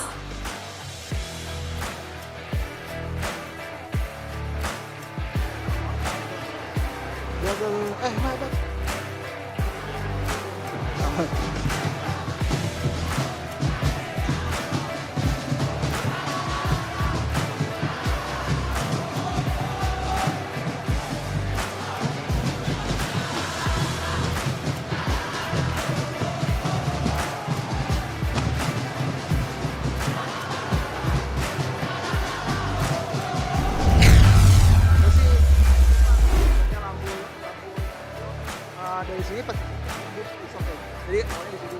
Apa kabar hari ini? Baik. Gimana Ray persiapannya sejauh ini? Sudah 4 kali sempat cuti playoff dan kali ini akhirnya Dewa bisa berhasil masuk ke babak playoff. Gimana persiapan dan perasaannya? Oke, persiapannya ya kayak biasalah script terus sama nyatuin chemistry sama ya mungkin eliminationnya. Tapi try hard aja dan mungkin kita akan melihat juga ya kira-kira Dewa bisa menghasilkan yang terbaik ya. Tapi ngomong-ngomong kayaknya ada Albert gak sih datang? Albert sini dong, aku mau tanya-tanya dulu. Albert gimana nih hari ini kabarnya? Baik, gimana persiapannya nih untuk EVOS yang sudah beberapa kali lolos playoff, ini juga kan suatu momen yang baru juga nih bagi EVOS. Persiapannya yang pasti ya kita latihan terus, kita benar-benar try hard banget lah buat di tengah-tengah. Try hard banget juga ya sama. Oke, dan ngelihat persiapan kalian berdua sudah matang sekali, kira-kira kalau dari kamu sendiri pengennya skornya berapa sih hari ini? Skor kalau bisa 3-0. Oke, kalau bisa, pasti bisa ya. Kalau dari Dewa sendiri mau berapa nih? Berapa aja, yang penting menang. Berapa aja yang penting menang ya. Oke, kalau gitu Alisa pengen tanya satu terakhir nih untuk Albert di babak play-in, EVOS akan? All in. All in. Oke, melawan EVOS Dewa akan? All in. Sama aja ya dua-duanya. Oke, kita akan melihat apakah di match kali ini apakah Dewa ataukah EVOS yang akan memenangkannya. So, kita akan lihat di match kali ini. Dadah. And we're ready for the next elimination match of the day. Will it be Alter Ego with Dewa or will it be Alter Ego with EVOS? It looks like Albert and Ray are already at the venue. Had a little bit of a chit chat with Alyssa earlier. Yeah. As we once again welcome you guys to the English panel with me, Eterna, as the desk host, alongside with Goni as well as Arashi. Thank you so much. After a thrilling 3-1 match, we will get to see who will Onyx face in this current match right here.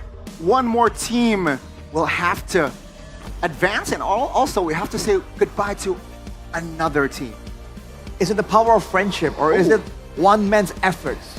And that's the real question here, because let's be real, we're not trying to throw shade or anything, but everyone has been kind of on the same page, sort of, that for EVOS, it's a group assignment, and the others, it's not like they're not working, right? They help out and all that, but you know one guy is doing the heavy lifting, dude. Yeah.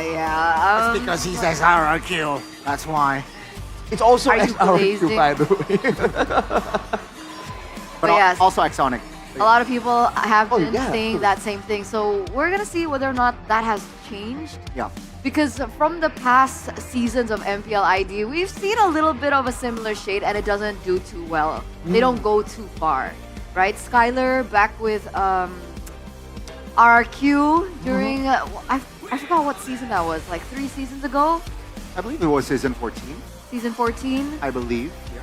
And, you know, again, in that particular season, they didn't go too far. So we'll see whether or not the rest of the members of EVOS have stepped up and whether or not Dewa have also stepped up to be able to fill that plate. Because for the most parts of the regular season, Dewa have been very up and down when it comes down to their execution, their performance, and the results that we usually get.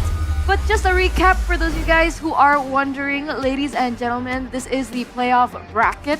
All in a best of 5 up until we get to the lower bracket finals and then the grand finals, who are both at a best of 7. Navi earlier on in our first match of the day was eliminated by Alter Ego in a 3-1 fashion. And we're going to see who's going to be stepping forward, as Goni mentioned earlier on, up against Onyx. Will it be EVOS or will it be Dewa United? Oh boy, whoever passes here though is up against a big challenge. So they have to play this match while still thinking about the bigger hurdle that lies after. But such is the nature of a big tournament like the playoffs. So I'm curious to see what kind of meta, what kind of interesting picks we can see. Because we weren't expecting a lot from Alter Ego. I think I had more expectations for Na'Vi, but they brought out the Uranus Gold. But now there's Dewa that, you know, at least back then, could not for the life of them play for the meta, right? When Octa was just doing his own thing. I'm wondering if there's anything crazy that's going to show up today as well. I really do hope so. I was really excited about the Uranus Gold lane. And if there's any team to pull out something crazy, perhaps it will be Dewa. And we're going to take a look at a few highlighted plays from the regular season between these two teams. Considering leg number 1, leg number 2, it's a 1-1 between Dewa as well as Evo. So the big question is, who will be able to win it out today? Considering it's no longer a best of 3, but it will be a best of 5. It's gonna take longer, more determination, definitely. And I mean, sure, leg 1, I believe it was Evos who got the dub. But after that, it's the patch, right? The patch. And Dewa got the dub, I believe, after that. So technically, Dewa has a slight favor in entering this playoff stage. But again, the experience, I think Evos, they gotta at least show that they are more experienced in playoffs. It's a whole different ballgame. They have Albert and Key, both very seasoned players. And technically, Evos is a team that's known to be able to go the distance, right? Remember, Matchpoint Evos was the mythical team for the longest time, right? You almost win, you get to Matchpoint, and then they just hit back and go all the way. So they have the reputation, sort of, and Dewa are just less experienced in that fashion, right? In adapting, in the mind games and the drafting phase. So I do think they have the edge mentally speaking. But overall, I think if it comes down to just on paper, like it definitely is Dewa. Ooh. I agree. I think because of the changes in the patch, a lot of the players find value with the meta that we're currently looking at right now. One of which is Octa in that mid lane, right? Considering he did win an award earlier on as most improved player. Am I right? Right. Yeah, he was up there, yeah. So with that being said, he picked up heroes like the Lunox that weren't meta to begin with back in the day, and now that Lunox has finally come back into the meta, we're seeing heroes like the Jushin, we're seeing heroes like the Kimi that Octa really, really does well with. He was very stubborn on. Stubborn quite honestly, it wasn't really working out all that well from the beginning, but he just stuck to it. And now, Octa does not follow the meta. The meta follows Octa. Ooh, yeah. That's I like crazy. that. I like that. Octa, the deadly mid laner, can Evos contain King Octa? That's a big question here. We're looking at Suelo and Roundel, both mid laners for Evos.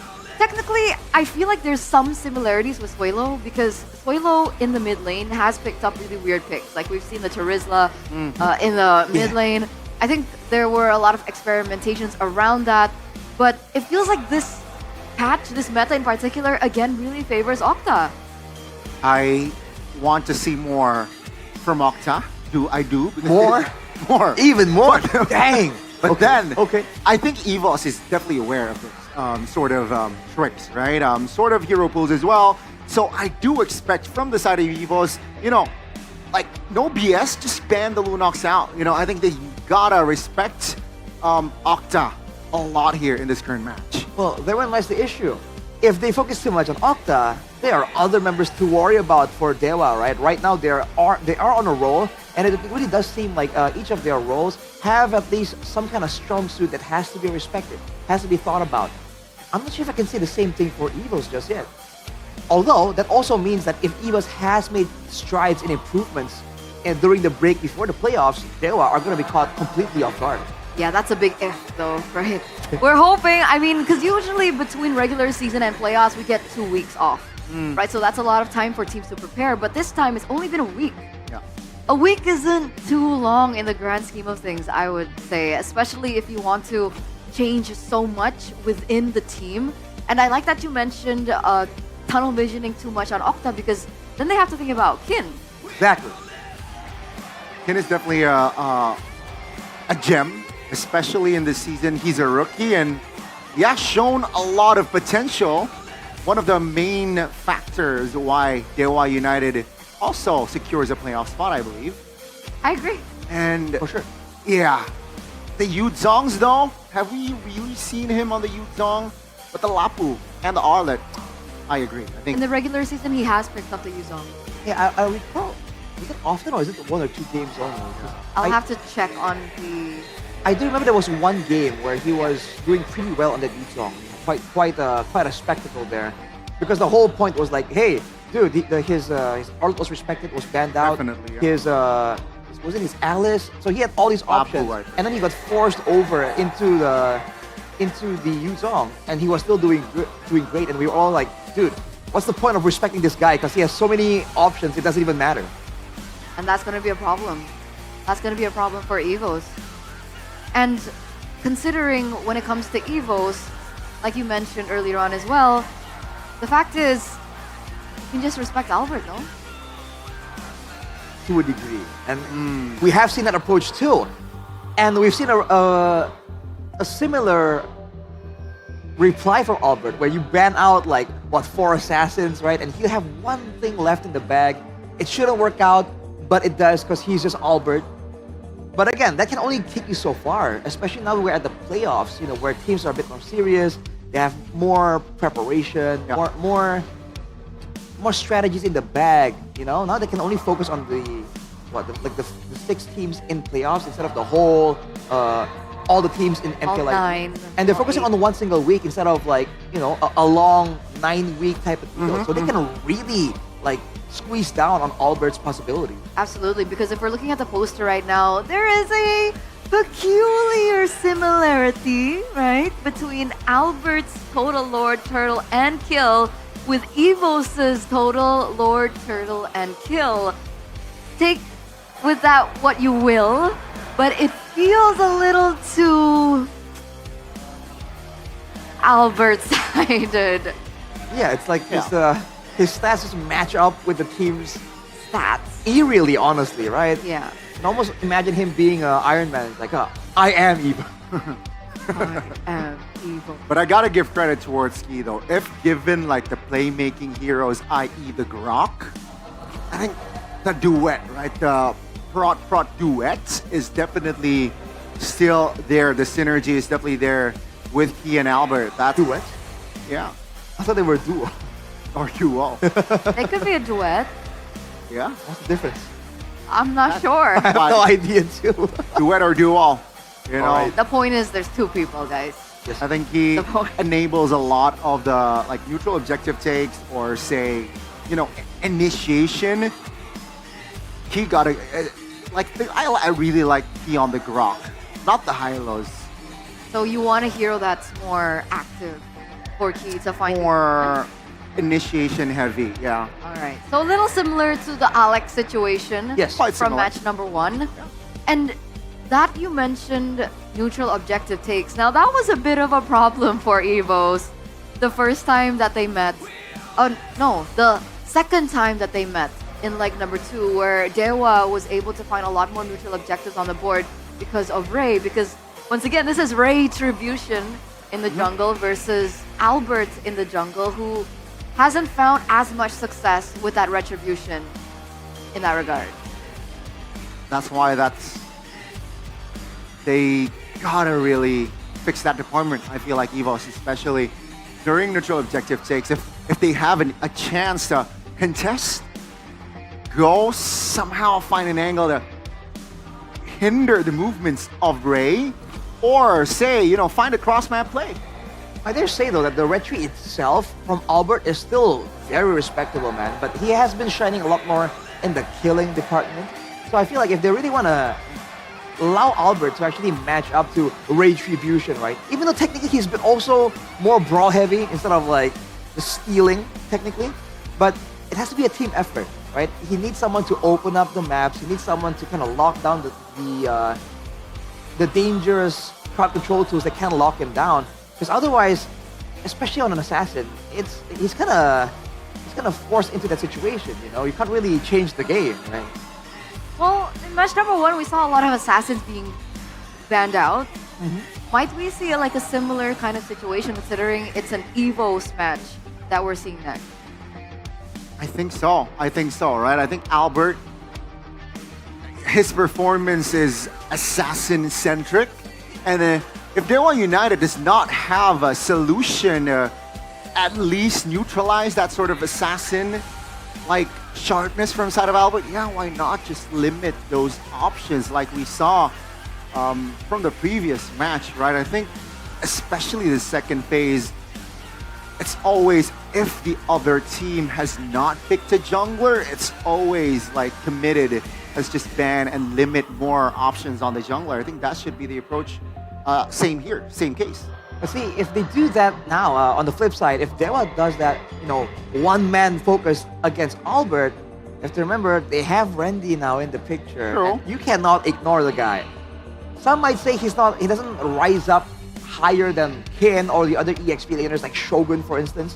But he's been performing really, really well, comparatively to the whole team. So this is yet another layer that allowed them to actually do so much better in the later stages of the season.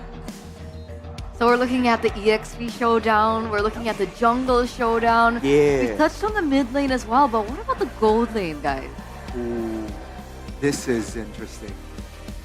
The gold lane. I think we might see fighter v fighter, but what we saw from the previous match, you know, when it's available, we can see a marksman v marksman as well, and I feel like Erlan is still more reliable, quote unquote, on the marksman. On the marksman. Or slash Harith. Bold italic underline there. On the marksman, right? On the more typical gold laners. Conventional. Before the conventional gold laners, before the meta really jumbled things around.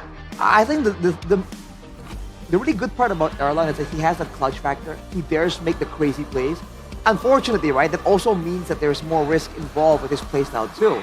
So I think it comes down to, again, how the team utilizes him, right? Because if he's doing crazy stuff alone, it's gonna look really bad on paper, you know. The optics, it's gonna look like he's just semi-trolling. But if he does something crazy while the team is, you know, ready to capitalize and all that, that could be, you know, something that catches Dewa off guard, especially again with the experience difference. Speaking of Erlan, Bane in the gold lane, what do you guys think about that pick? Very situational. I don't think that's Because it's been ruining my rank games. But I mean, in RG, it's definitely strong, right? A hero that, it's so annoying, has a very like AoE ult as well, and but in high tier, I feel like it's very situational. We might see a case where the Bane might be like deployed, but I don't expect the Bane to be like a casual pick here in this match. So this is a hot take by all means, but I have this running theory that in ranked games, any hero that can have a burst of sustain is gonna be good, because people just don't think about it and they're like, oh, low HP bar. You go in and the Bane just goes baited. You know, and that's exactly why I play the Gatot It feels so simple sometimes, but that's my own theory.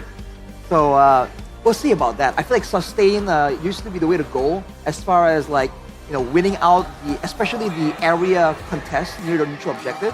But now, especially after match number 1, I really feel like with the current heroes and the meta, it's gonna rely more on damage output to really win it out. Because I feel like if you walk in, and even though you don't have a tank, if you walk in and in the initial contact you chunk the guy down to like half HP, immediately whatever roamer or EXP laner you run into is forced to back away. So we're talking about heroes that have high damage output in the early game. I think so, yeah. Okay.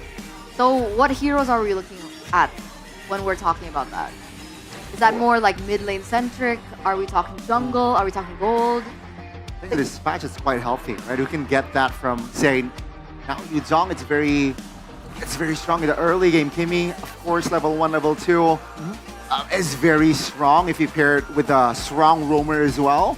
So it's even the Khalid, the roam was Khalid as well. Yeah. I feel like it's from most of the lanes except for gold lane. I feel like right now the gold lane is still even with the fighters now available, I can argue, but they're still farming, kinda though. But I guess they do. We've seen teams bring out the Lapu and like join the fight level 4. So again, options are there, but it depends on what kind of drafts you can have at your disposal. And honestly, it depends on your player's hero pool. Because I don't think Evos and Dewa in particular, especially in the gold lane, are known to bring up a lot of surprises. Right? At least compared to the other teams in MPL ID right now. Right now, yes. I mean, maybe other than the conventional heroes, we've seen the Ruby come out from him, Lapu and CC, but that's about it. Nothing out of that box. If we look at Erlan, there's the Export and the Luna. Okay. Hang on a second. The Lunox, I think we all still kind of remember. Let's not talk about that in too much detail. True. Did he not do that well on the Xborg either? But the option is there. All right, okay. Right, so let's just put it that way. The option is there. It's available for them to work around. So again, with the current meta changes, the patch changes that hit, there's just so many possibilities that can be utilized that it's even kind of hard to pinpoint what exactly draft that we're going to be expecting for this next upcoming match, considering Uranus Gold is suddenly a thing. So you can go all fighter, look for that mid-game power spike, and look for a snowball from there. And here's the thing, I feel like if Erlan or Evos does not prepare a hero for Erlan this playoffs, like what we saw from RV, at least Uranus Gold, that was a good example. I think Erlan or Evos, I think they might struggle with their journey here. They gotta find something more hero power-wise for Erlan, which can surprise like opponents, especially now. I think they gotta, pull all their tricks, because at least tomorrow there's a lower bracket. Yeah, that's true. So they gotta bring in their A game right here. And again, they might be forced to bring out some of their secret strats, but it's better to bring it out now, have it, seen, compared to like not getting a chance to use it before you get to those decisive moments. Looking at Evos as a mid laner though, that we haven't really talked about too much, Groundle.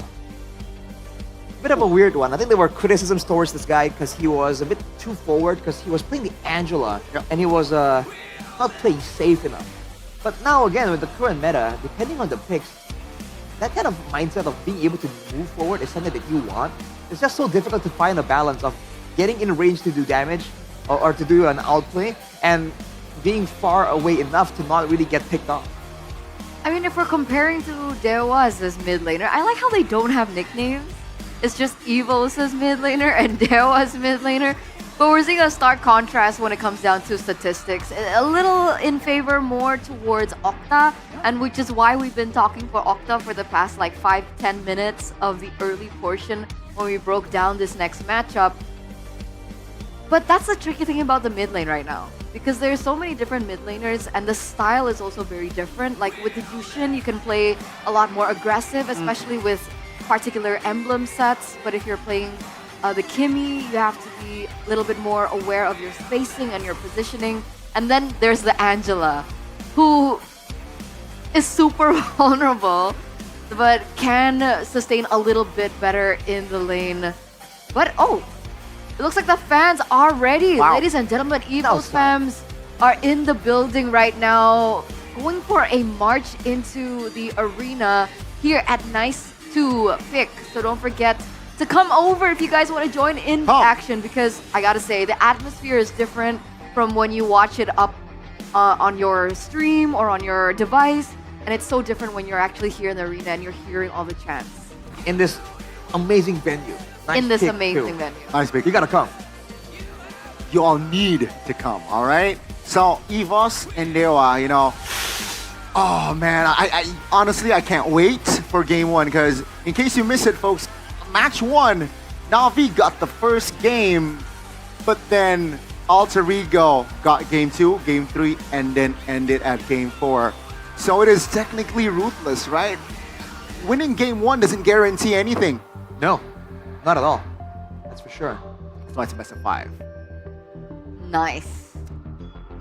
That is true. Who do you think benefits more when it comes down to the momentum, the hype and all that? Because for Evos, the fact that they're more experienced also means that they won't be as hyped, but that could be a blessing and a curse.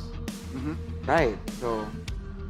I feel like for this specific match, Dewa cannot lose game 1. I feel like, right? Seeing the players, seeing the set of rosters, Evos there have more veterans. Momentum goes a long way. Yeah. Momentum goes a long way, but it looks like the players are ready. And with that, we're gonna throw it over to the official team lineup. Dewa are the gods, but their divinity are yet to be proven. Immortal, yet all too human. They have never really proven their godliness. From the shadows of Season 12, they rise once more. Ladies and gentlemen, this is Dewa United!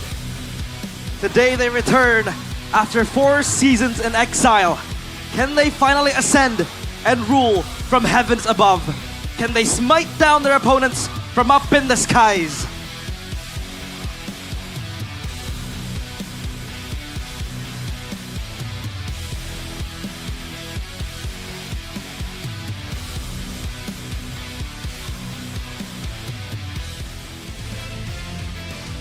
The White Tigers have awakened. Evos returns to the playoffs. Fangs sharp, hearts burning, and eyes set on the glory that once defined them.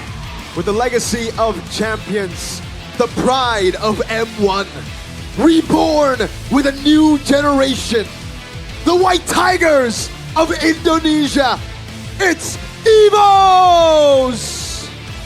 Insatiable hunger for victory. They are on the pounce. It's not just a comeback, it's a resurrection. They have been caged for far too long, and now they are ready to break free. With the baby alien ruling a pack of White Tigers, can he spearhead yet another victory? Can they reclaim their past glory? The big question here today, will it be redemption or will it be legacy that comes through? This is Dewa versus EVOS, the comeback story against the champions' bloodline. And of course, the brains behind the operations, the spearheads of the strategies, Vin and Bravo, with Coach Wright and Achang. Can they craft something perfect? Can they out-strategize the opposing team? Dewa having to prove their godliness, and EVOS having to prove once more that their fangs are sharp and they can restore their past glory. We saw this earlier in match 1. Some of the teams feel pressured on stage. We'll see if Dewa and EVOS can step up on stage and perform just like they did in the regular season. This is it. This is the moment that we've been waiting for. This is the moment that Anak Dewa and EVOS fans have been waiting for. Finally, a step in the right direction onto the playoffs. But this is the battle, this is the hurdle that they must overcome against one another to move forward in their playoff run. Official team lineup for EVOS, Erlan, Randy, Roundhill, Key. And then we have Dewa as well, still with the main 5. Oh, look at that. The banner. That's what you want to see if you're playing in the playoffs, baby. That is cool. It feels like an EVOS home turf, Arashi, with this sort of crowd. I don't want to be speaking too soon, man. The Anak Dewas usually bring in some fire off their own. Look at the meta check here for EVOS, first and foremost. People pool-wise, a lot of options there on the blue side. But Lancelot, I think, is a bit more respected, especially against EVOS in particular. And for the most part, his Fanny isn't really labeled like the best in Indonesia, but that's still a very serious Fanny. Overall, as you can see, like you mentioned earlier, Donnie, the Granger, the conventional gold laners is still where the main strengths of EVOS lie, the gold lane. But Alter Ego has shown that you can still gain success with those conventional laders. There's no reason why Evos can't take a page out of their book. It feels like for Dewa, they gotta stick with that, right? Because the pocket pick win rates don't look too good. Exactly. Nana 0%, Blue 50%, Daira 0%. But that's definitely information for Evos of the options and the choices if they are backed into a certain corner. Looking at the most picked now, Harith is also one of the main go-tos, Jushin and the Lunox. So that's a little bit of a feel of more towards Octa once again. Fredrin and YSS is also something that we need to be aware of coming up against Evos. When you look at the numbers there, the highest win rates, the highest win percentage is that Arlott, man. You saw it there. The individual hero win rate is there. Above 70%, I believe, if I saw it correctly earlier. So that definitely is a big factor to consider, especially with the Fredrin showing back up in the meta. It's a great combo to allow multiple vengeance resets on the Arlott. We're gonna piece the victory. That will come up very soon. There we go. By the Samsung Galaxy S25 FE for Evos. Right. Give Alan his comfort heroes to perform at his best. He has options, but it's not good to force him out of his comfort zone, right? Go with what works, because there are options that is still within what he can and has shown that he could do. Then limit Kid's power heroes, because again, Kid is just such a big factor right now, especially when it's about engaging. It's about being aggressive. And technically, don't forget about the combos that is required for Kid's picks to perform well also. Now for Dewa, prioritize Alice or Arlott for Kin. Make sure he has a chance to make a solo play, but also a big team fight engagement. And play aggressive and pressure Evos from the early game. Especially if they can allow the pressure to bleed over from the mid lane into the jungle. That's usually a surefire way to shut down the jungler of your opposing team. Don't forget, I believe Dewa have access to that Hellcurt pick. That's always a big nightmare to deal with, quite literally. I like it, right? Perhaps a forced ban on that Hellcurt might create more avenues for Dewa United to perhaps seal a game or the match because of Evos forcing you ban that Hellcurt. But we gotta check here. It's gonna be the second pick here for Evos, so they want to get that last big value, which last match Navi wasn't able to utilize.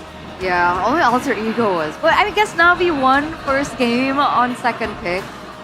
So it feels still quite 50-50 right now. And we're looking at the win rates. You can see the disparity between the blue side and red side.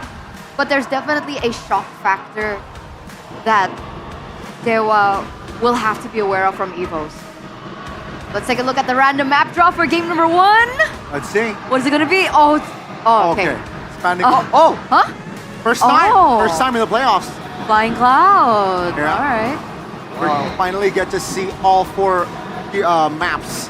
We saw 2 dangerous grass, 1 broken wall, and 1 expanding rivers in that first match. And now we finally get to see Flying Clouds in playoffs MPL ID. So here it is. How will the Flying Cloud map impact the drafting phase, ladies and gentlemen? Here it is. Hey! We're looking at the venue. It's full house right now. Evos fams and Anak Dewa really coming through. This is the drafting phase for game number 1, presented to you by the official tournament smartphone Samsung Galaxy S25 FE. Already a very quick first pick, Grok. Oh wow, Grok Cryo pick. We're seeing this again and again. Back then, it's not a pick that really counters a Kalea. We've seen Grox get punished by Kalea a lot in our regular season. So I wonder if Evos have that idea too. Remember, Key does better on those pickoff heroes. And on top of that, Hellcurt respect immediately for Evos. I think that's a very wise experience. Yeah, you touched on this, and Evos seems like they're hiding.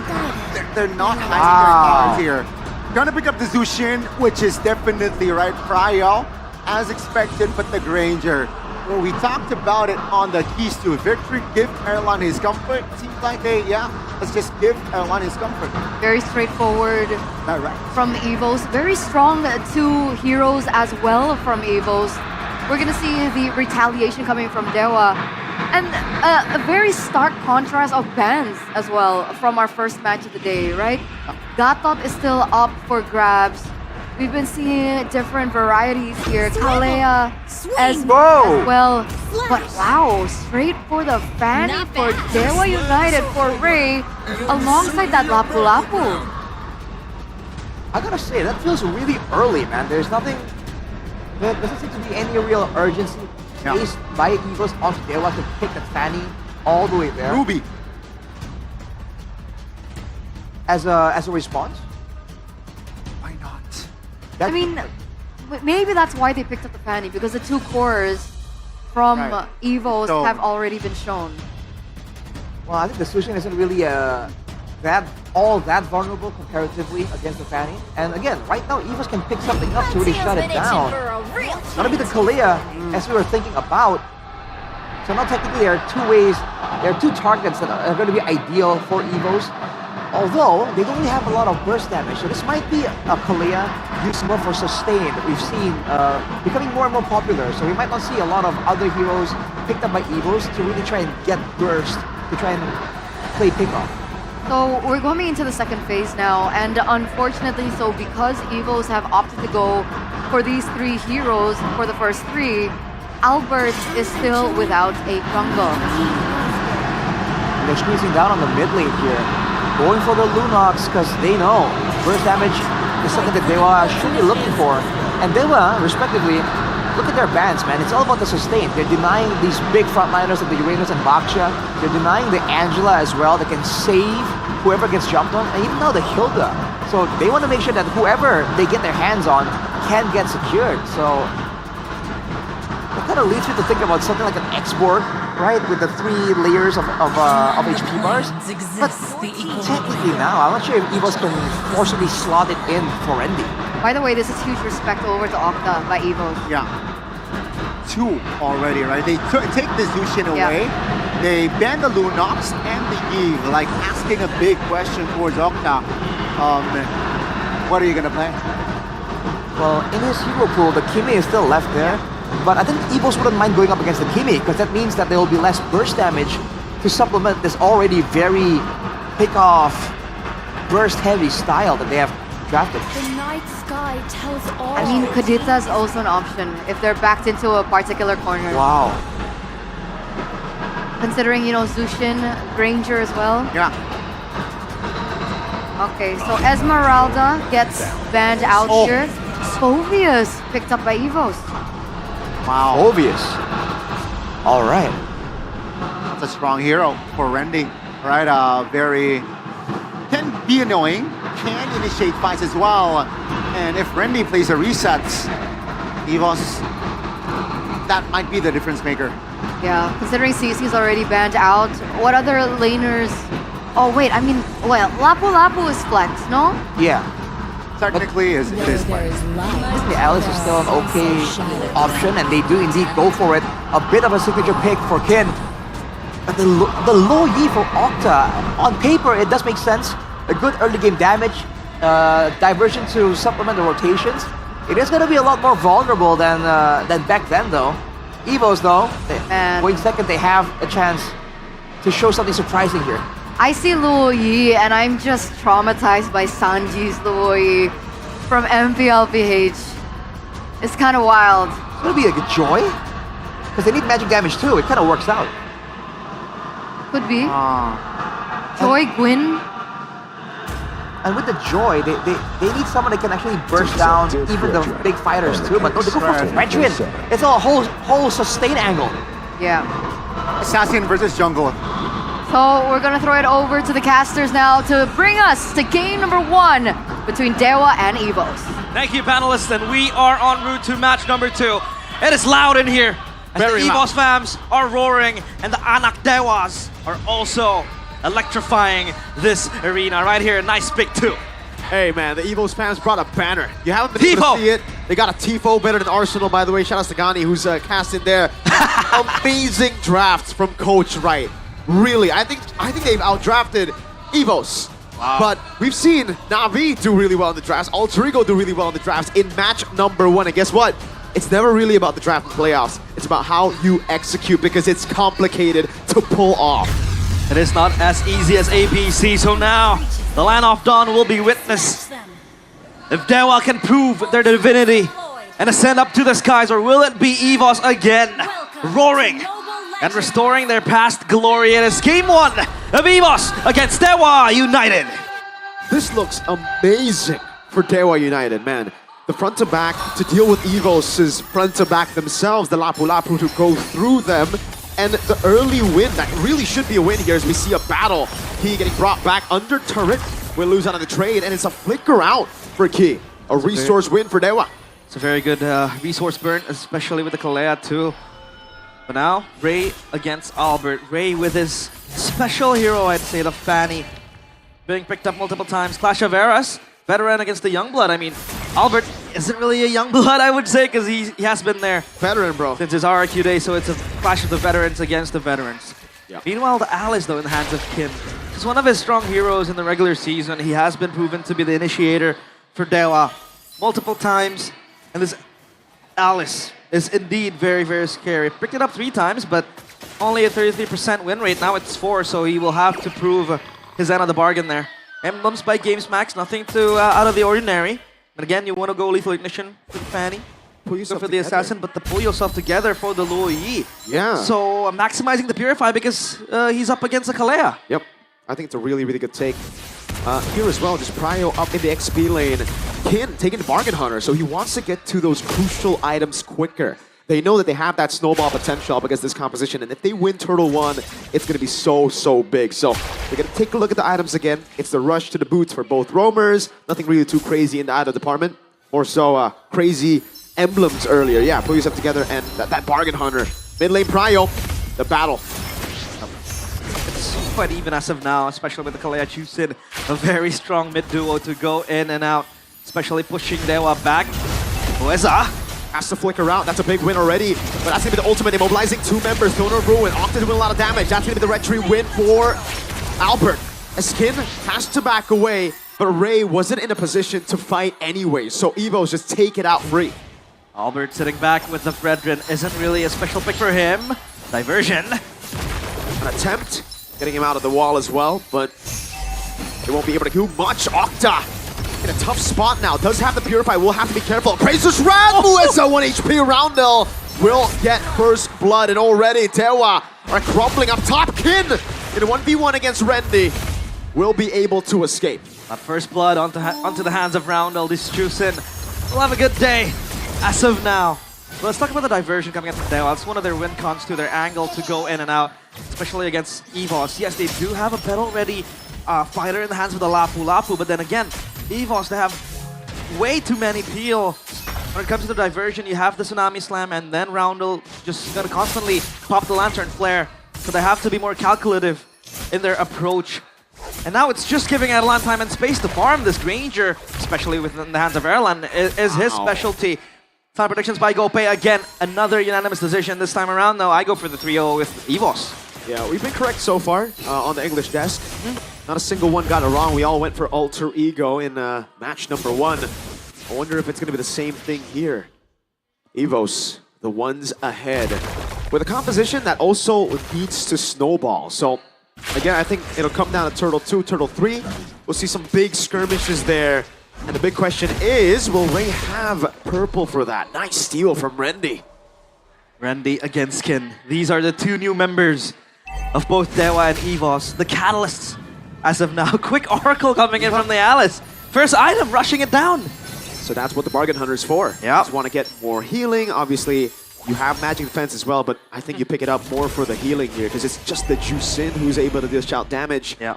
You can see for Erlan though, he's really looking for those stacks. He knows that if he snowballs early, it's a done deal. Rendy caught by the wall, but it's Rendy who wins out in the trade as EVO's look for the turtle now.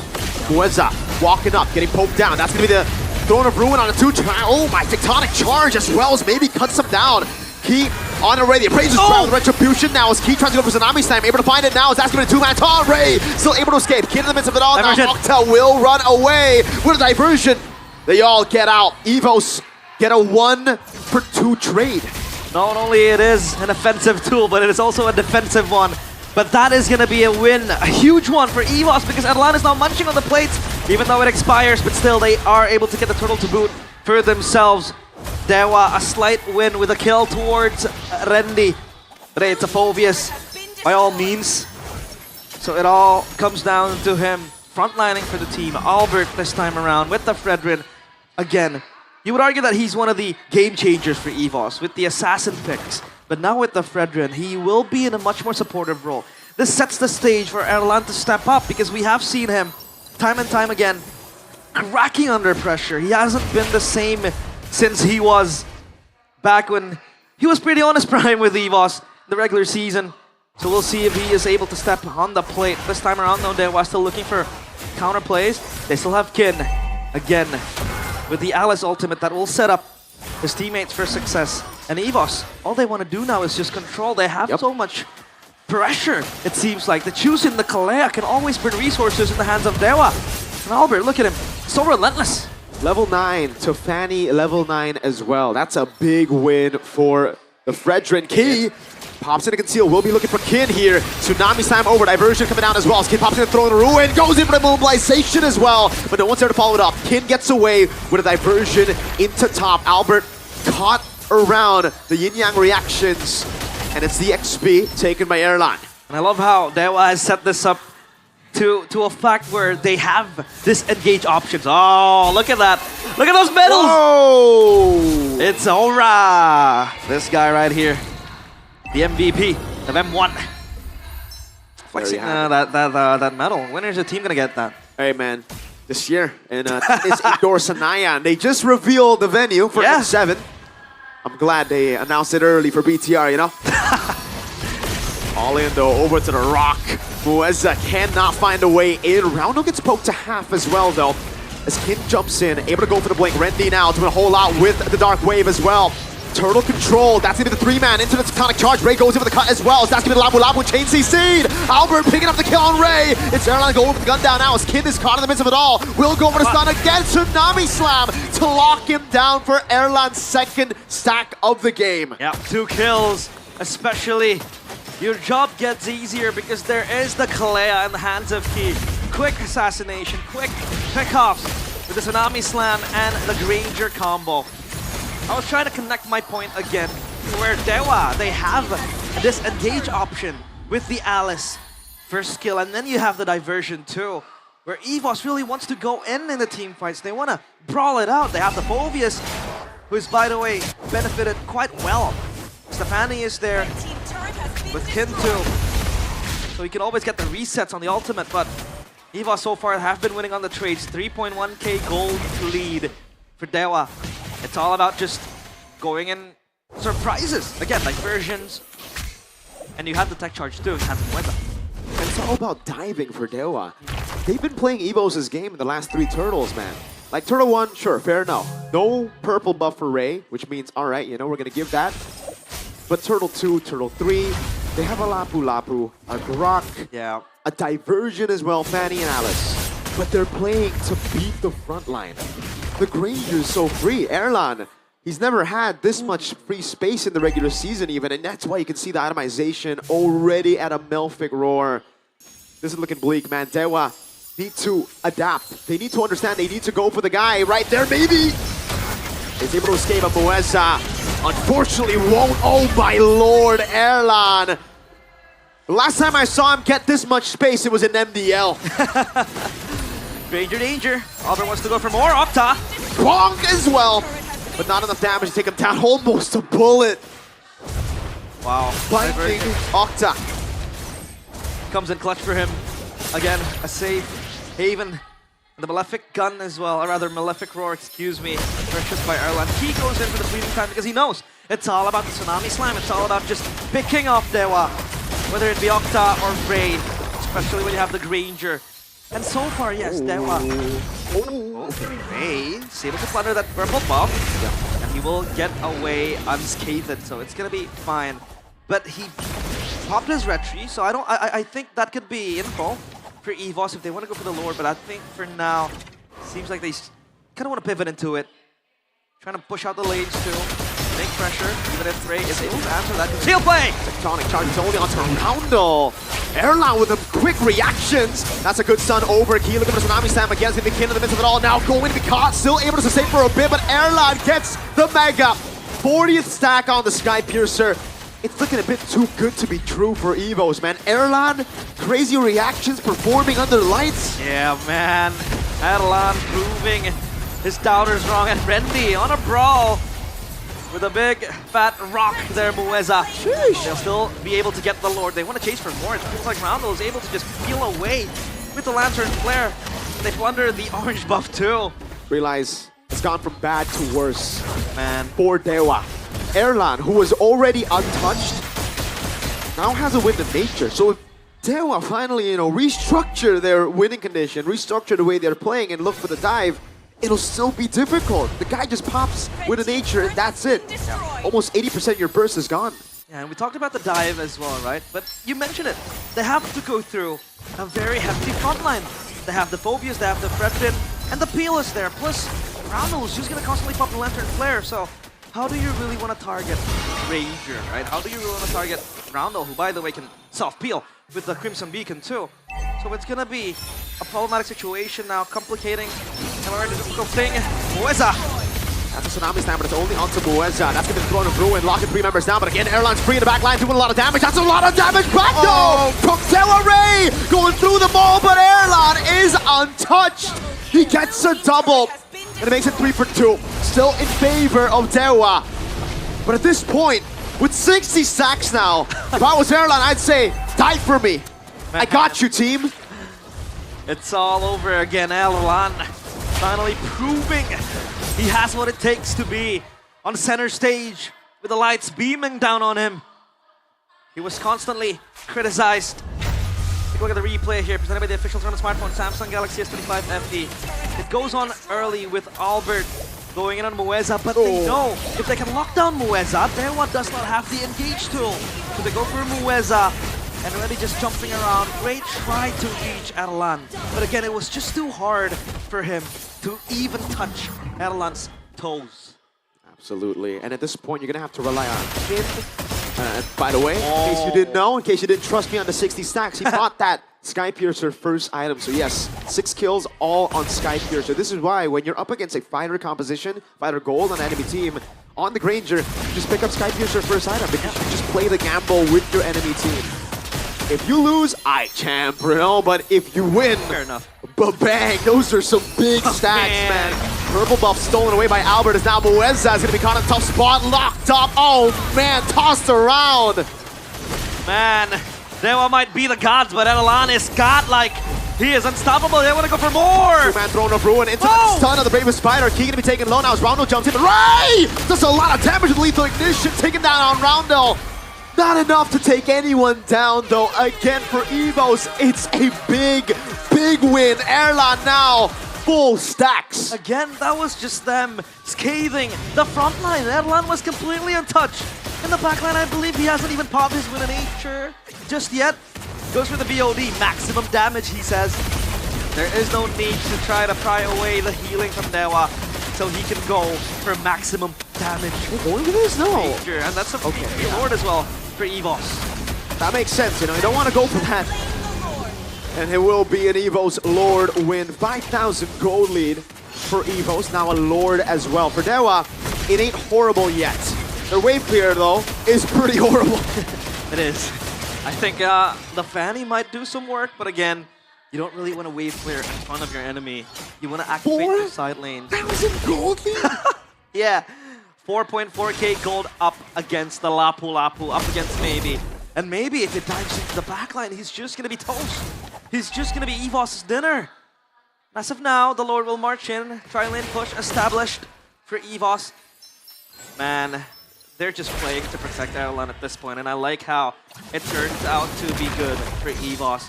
They plunder that purple buff, again not giving access to Ray to just cable around unless he wants to go and counter jungle. Down there, you might look for an angle for Erlan. That could be one window, but he is just going to shadow him and forcing Ray to recall. Okay, so the siege isn't that good either for Evos. Yeah. If you look at their composition, right, most of them are like zoning heroes to enable, again, this Ranger hyper carry. So if they want to enter, they got to brute force it. Albert has to walk up. Renty has to use some resources to get close. Let's look at the far lane though, because it's a bit too low with its Lord charge as well. Mid lane they go for. Wave clear a bit bad now, maybe. Pops and Brave Spider, they won't be going in. They still have to deal with the Lord, and the Lord is still so healthy, by the way. Oh man, Buesa baited in. Look at that. The charge kid goes into the middle. Again, it's gonna be Airline with 80 stacks, cutting him down front to back style. Roundel very low though. Ray has the flank on him. Albert goes over the taunt now. It's gonna be a big bomb! Airline gets the double. Facilitated by Albert. That's a triple for Airline. He's so low. Little Ray looking to play. Key is able to lock him down now. That's the immortality buy as well from Airline. Rose Gold Meteor from the man who has always been doubted. The Forgotten Tiger will be looking for that Savage, and it is a Savage.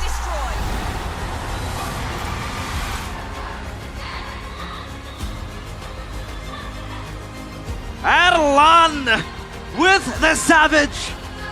Uproar in the arena as the EVOS fams are up on their feet. The baby tiger doubted again and again. No longer a cub, is a full-born white tiger that was given on him, to him, on a silver platter, proving the haters wrong. EVOS 1-0, Dewa are on their knees. Erlan, it's been, as a fan of Erlan, I gotta say the regular season, the last few seasons, it's been tough defending you, man, but finally, all you needed was to make it to the big stage. So far, a phenomenal performance. That's how you debut in an MPL ID playoffs. That is high stakes again. We talked about him maybe cracking under pressure as he takes center stage. Pressure, what pressure? He completely obliterates Dewa. Gets the Savage, walks off casually. Erlan, thank you for giving Mirko yet another reason to glaze you. Game's not done yet, though. Well, the game is done, the match's not done. Man, that 3-item swap was just beautiful to see, man. It's, again, like I said, realize the last time I saw Erlan get this much space, it was in MDL when he was playing for Evo's Icon. And I'm not talking about going up against MDL level opponents, no. When he was part of Evo's Icon, he was in the SBS Championship, up against Filipino teams, up against good international teams, and he was carrying Evo's Icon. And this was the version of Erlan that I've been glazing. By the way, Doma was his name, if you guys don't know. Doma. Well, panelists, please break that down. What do you think of that Erlan Savage? The first Savage in the playoffs, ladies and gentlemen, and it is by Erlan in his domain. Back when he was, Doma's domain. But that's the version of Erlan that Mirko was referring to back at SBS, and we finally get to see that shade again. So everything that we've been discussing pre-panel, the fact that it has always been carried by Albert, we finally get to see the other members of EVO starting to step up. And there's an argument to be made for every single lane. I think all 5 members played their role perfectly, I gotta say, in this game, right? They were so precise, Arashi, on how to execute neutral objectives, big fights as well. And you can see it right here. They lose out Rendy, but take a look at the retribution, not from Ray, from Albert. And after that, because of the turtle buff, they were able to just steamroll the fights. And last turtle, it was a given, I feel like. The angles that Ray wanted, it got collapsed. I really feel like it's just such a clean performance in a sense that they didn't do anything too crazy. They just made all the right decisions. And it really seemed like Dewa were waiting for a mistake, and that mistake never came. So let's crown the MVP of the match, or the player of the game here, presented to you by the official tournament smartphone Samsung Galaxy S25 FE. It's Erlan on that Granger. And twice now, for those of you guys who've been tuning in since match number 1, we've been reminded of what a good Granger can do, especially when he gets the ball rolling, especially when those Sky Piercer stacks really ramp up 910 GPM, 1301 KDA. At the very end of it, it was so difficult for him to get picked off. We saw attempts from several members coming in from Dewa, but Randy was so good at the cover. We saw Key on multiple occasions as well, covering Erlan, and that's why he deserves the player of the game. And it's no coincidence, man. This composition, it's not like they saw the danger and they're like, okay, we have to protect Erlan. This was the plan from the start. They took the Granger very early on. They get the Kalea for, without a burst damage source, with the extra sustain. They took the Fredrin as well, and the Phobias. And what you have is an impenetrable wall of crowd control that even the best of mechanics cannot get you through. Every single time Ray tries to go in, every single time maybe tries to make something happen, it just was not gonna happen, man. So they have more crowd control, they have more sustain, they have more poke, and technically more DPS because they have an actual gold laner, a marksman over there. And it's just a great game plan. And the usage of skills becomes the name of the game here for EVOs. And it was just so calculated, it's crazy. Every single time Kid tried something, every single time Okta tried something, it was always met immediately with a response. And it was no clearer than right here when Ray spent so much time waiting in the back, waiting for the right opportunity to go in. And the moment he does, the moment he feels like, I can't wait any longer, they surely have burned some of these skills already. He goes in, gets taunted, gets tsunami slammed. They saved the whole ultimate just for the guy because they understand there is no need at all to use it on anybody else. Yeah, the trigger discipline coming from he was tremendous, right? The whole team, honestly. The whole team as well. But yeah, well-deserved win. It felt quicker. I thought it was an 11-minute game. Yeah.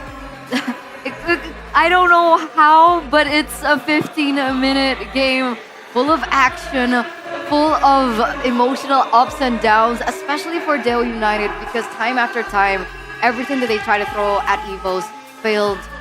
And it's unfortunate, right? The Luo Yi last pick in for Okta really didn't work out as well, because even from the early start, they were caught so low in the trade against the Jushin, and that's the value of the Jushin and why it's always so prioritized either in the ban or the first phase of the picks. It's why when you were asking earlier, Turna, is it the draft? I mean, is it possibly a draft issue, an execution issue? It really feels like it's more so on the execution, just because you saw in the mid game there were so many fights that were so close for Dewa. EVOs with this cluster composition was falling victim to all the yin-yang effects, to all the AoE coming in, especially for Okta and Kin together, right? But unfortunately, they played that style so far in the mid-game when they really lost the early game, either from the laning phase or from the 1v1s or 2v2 skirmishes. And by that point, they were a bit too far behind. It really could have been a much closer game. But that's where this best-of-5 format really favors them. They have time to adapt and learn from their losses here. Yeah, if the money was even at that sort of time frame, Arashi, it could have gone in Dewa's favor. Yeah. But that wasn't the case. Far behind gold-wise, and you can see here already from the numbers. Yeah, Erlan. 8,000. That's a lot of damage, even from Erlan. Yeah. 70,000. That's my point. They want to play front to back. The low Yi can work. It wasn't like a dumb pick by all means. 60, I can't read that. 68,000. 68,000 damage. That's a respectable amount if you consider that it's close enough, maybe 6K off from Erlan, who was 13-0 snowballing 80 stacks, right? So there is some value to that pick, but they just didn't execute it properly, I feel. I don't know. The Fanny pick early was a little off to me. Bold, you mentioned it during the drafts, and I thought maybe because we saw the cores, but the instant response with the Kalea pick coming in from EVOs, at the end of the day, really put down that pick. That was heavily prioritized by Dewa in the first phase. And you can see why the Granger is so prior from side of EVOs, right? I think. Oh yeah. I initially thought, wow, that's an early Granger pickup. But if Erlan was able to pull that sort of performance, go first, pick it. I have no problems with it. So how do we reset from this? How do we come back from this from the side of Dewa? Do they change up in the band choices? Do they respect the Granger? What's to do? I think they need to actually make sure that the draft like has more synergy. Because like I mentioned, the Fanny kind of sticks out. Because if you want to play for team fight, we already said that Kin, Octa, maybe even, they had some real damage going on, especially when Evos are clumped up together. Ray, not so much, right? At some point, you did see him kind of slice and dice through in the middle of the jungle. But even then, when he did that, he got punished very heavily. He got caught. Immediately kicked off as a result. So I feel like if they really want to play for team fights like this, you know, there was no need for the Fanny technically. They don't need this hero that can roam around fast, that can kind of assassinate, because they're not going for that anyhow, right? So I feel like if they really want to go and match Evos, fight fire with fire, then make sure that all the guns are pointing in the right direction. Okay. So synergy and composition. What about you, Gani? Any tips for Dewa to come back game number 2? Yeah, I think they gotta, seeing game 1, I think they gotta just start be more precise. And it means like you gotta commit when there's a call. You gotta commit. I don't see the coordination in game 1, unfortunately. Whereas Evos, you know, they were so concise every move that they make in game 1. It seemed like everything was pre-planned. Like it's all like calculated, right? So whenever the curveballs come, they just seem also ready. Man, that was an exciting game by all means. I mean, no matter what happens in game number 2, it definitely was an entertaining game. And with entertaining games, you want the best snack as well. Don't forget to check out Kila Food. This is the best-selling product. We have the basreng. This is the original down jeruk. What are you holding? This is the pedas. Pedas. So spicy. Open it up. Open it up. Open it up. Don't mind if I do. All right. Don't forget, you guys scan the QR code. All right, get a 50% discount. 50. Okay, for just such value, good snack. Check out this crunch. Wow. ASMR by Arashi. Should make a channel right there. Can I have some? I haven't tried this. That was good. Flavor. It's spicy though. Yeah. For me. Can enjoy it. Somebody can. Man, that's Yeah, really good. nice crunch. I could see myself finishing more than 2 bags, honestly. Do you guys like that version or this version more? Now that I've tried this, I think this is my favorite. You want to try this again to compare? How did you open it so quick? What? Oh, It's you violence. did it. It's Okay. violence, Eterna. I'm not a violent person. That's what she said. I like semi. But actually. Okay, there you go. Compare. Right. Here? You want me to compare? Yeah. You know what basreng stands for? Baso goreng. Okay. You gotta make sure, Eterna. So it's what? Fried meatball? Fried meatball, yeah. Oh, that's great. Okay, so are you team red or team white? I am team red. I'm team white. Oh. I think it brings out the down jeruk flavor more. Like the orange. The orange leaf. Is that a thing? Orange Flavor. leaf? No idea. Probably. So good, guys. Well done, Kila Food. Thank you to Kila Food. Thank you, Kila Food. But also, we'll thank you after you guys get your hands on the M7 tickets because M7 is about to begin. Get your hands on the tickets from the 2nd of November. So in just a few more days, go ahead and check out the website id-mpl.com/M7. And remember, the early bird tickets are 20% discount. I'm getting a lot of DMs asking where the venue is. The venue is already announced.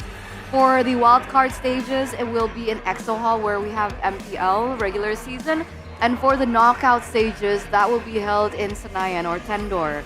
So that is the same venue as M4, I believe. Check it out, just come. I think so, yes. Like, free your calendars, right? January. Go to work. Don't. Go to the window. Come. Come on down. Gotta come. To All Funky right. Town. Don't forget, okay, November 2, 12 p.m. GMT +7. Uh-huh. Or 7, right? Yes. We're 7. Gen We are 6 plus 7, 20% discount on the early bird discount. So you guys don't want to miss out. Can't wait to see you guys in Jakarta, Indonesia. Jakarta, Indonesia. But we have home turf advantage. Yeah, Will it that's make a what we difference, said though? at M4. Exactly. Will it make a difference though? I'm not gonna say anything. Oh, why? That's rare coming from you. I thought you would. bring MPL everything- ID, I can He doesn't want to jinx it. talk big, He doesn't want to jinx it. but M series.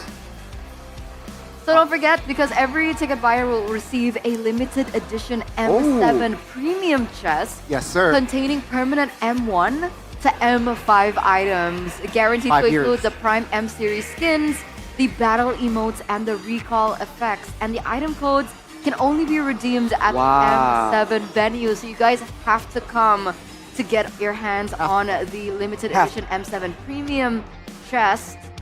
So don't miss out, guys. So you get the tickets, the in-game awards yes, sir. as well. There's a lot of things as well because we got the M7 Carnival that is definitely on the venue. All right, 25th of January is at Stadion Madia Gelora Bung Karno. That's gotta look that up. Enjoy an exciting watch party as well. We got exhibition matches, player meet and greet sessions. We got artist performances and so much more. Well, the ticket prices are just 20K. 20K? for a regular day pass. Wow. And if I know you're looking at that, you're an important person, Arashi. You're a VIP type of person. That's only 50K. Only 50 for VIP. Sure, that's below $5 USD by the way. What do you get with that VIP ticket? All right, VIP pass holders, look at this dude, all right? We'll receive an M7 premium chest containing permanent M1 till M5 items as well. Guaranteed you the Prime M series skin. Battle emotes. We got M series recall effects as well. Yep. Get your hands on the tickets, boys and girls. Once again, go to id-mpl.com/M7 because, once again, 2nd November, mark that on your calendar. Mark Don't it. miss out. Don't miss out. Mark it.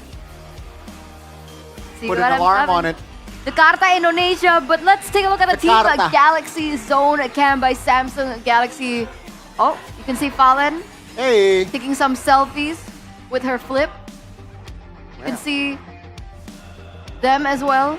So if you guys are holding a Samsung device, once again, you guys get to sit in the team Galaxy Zone, which is up front, right in front of the stage. Man, that's some VIP experience, Gani. Definitely. And it seems like there's a bigger, there's more rows now in that Galaxy Zone. So you want to come on down. Coming down, baby. To And- Indonesia. Yes, sir. Yes, sir. Get involved in this. As the players, you can see they're front row center, ready for the next game. Game number 2.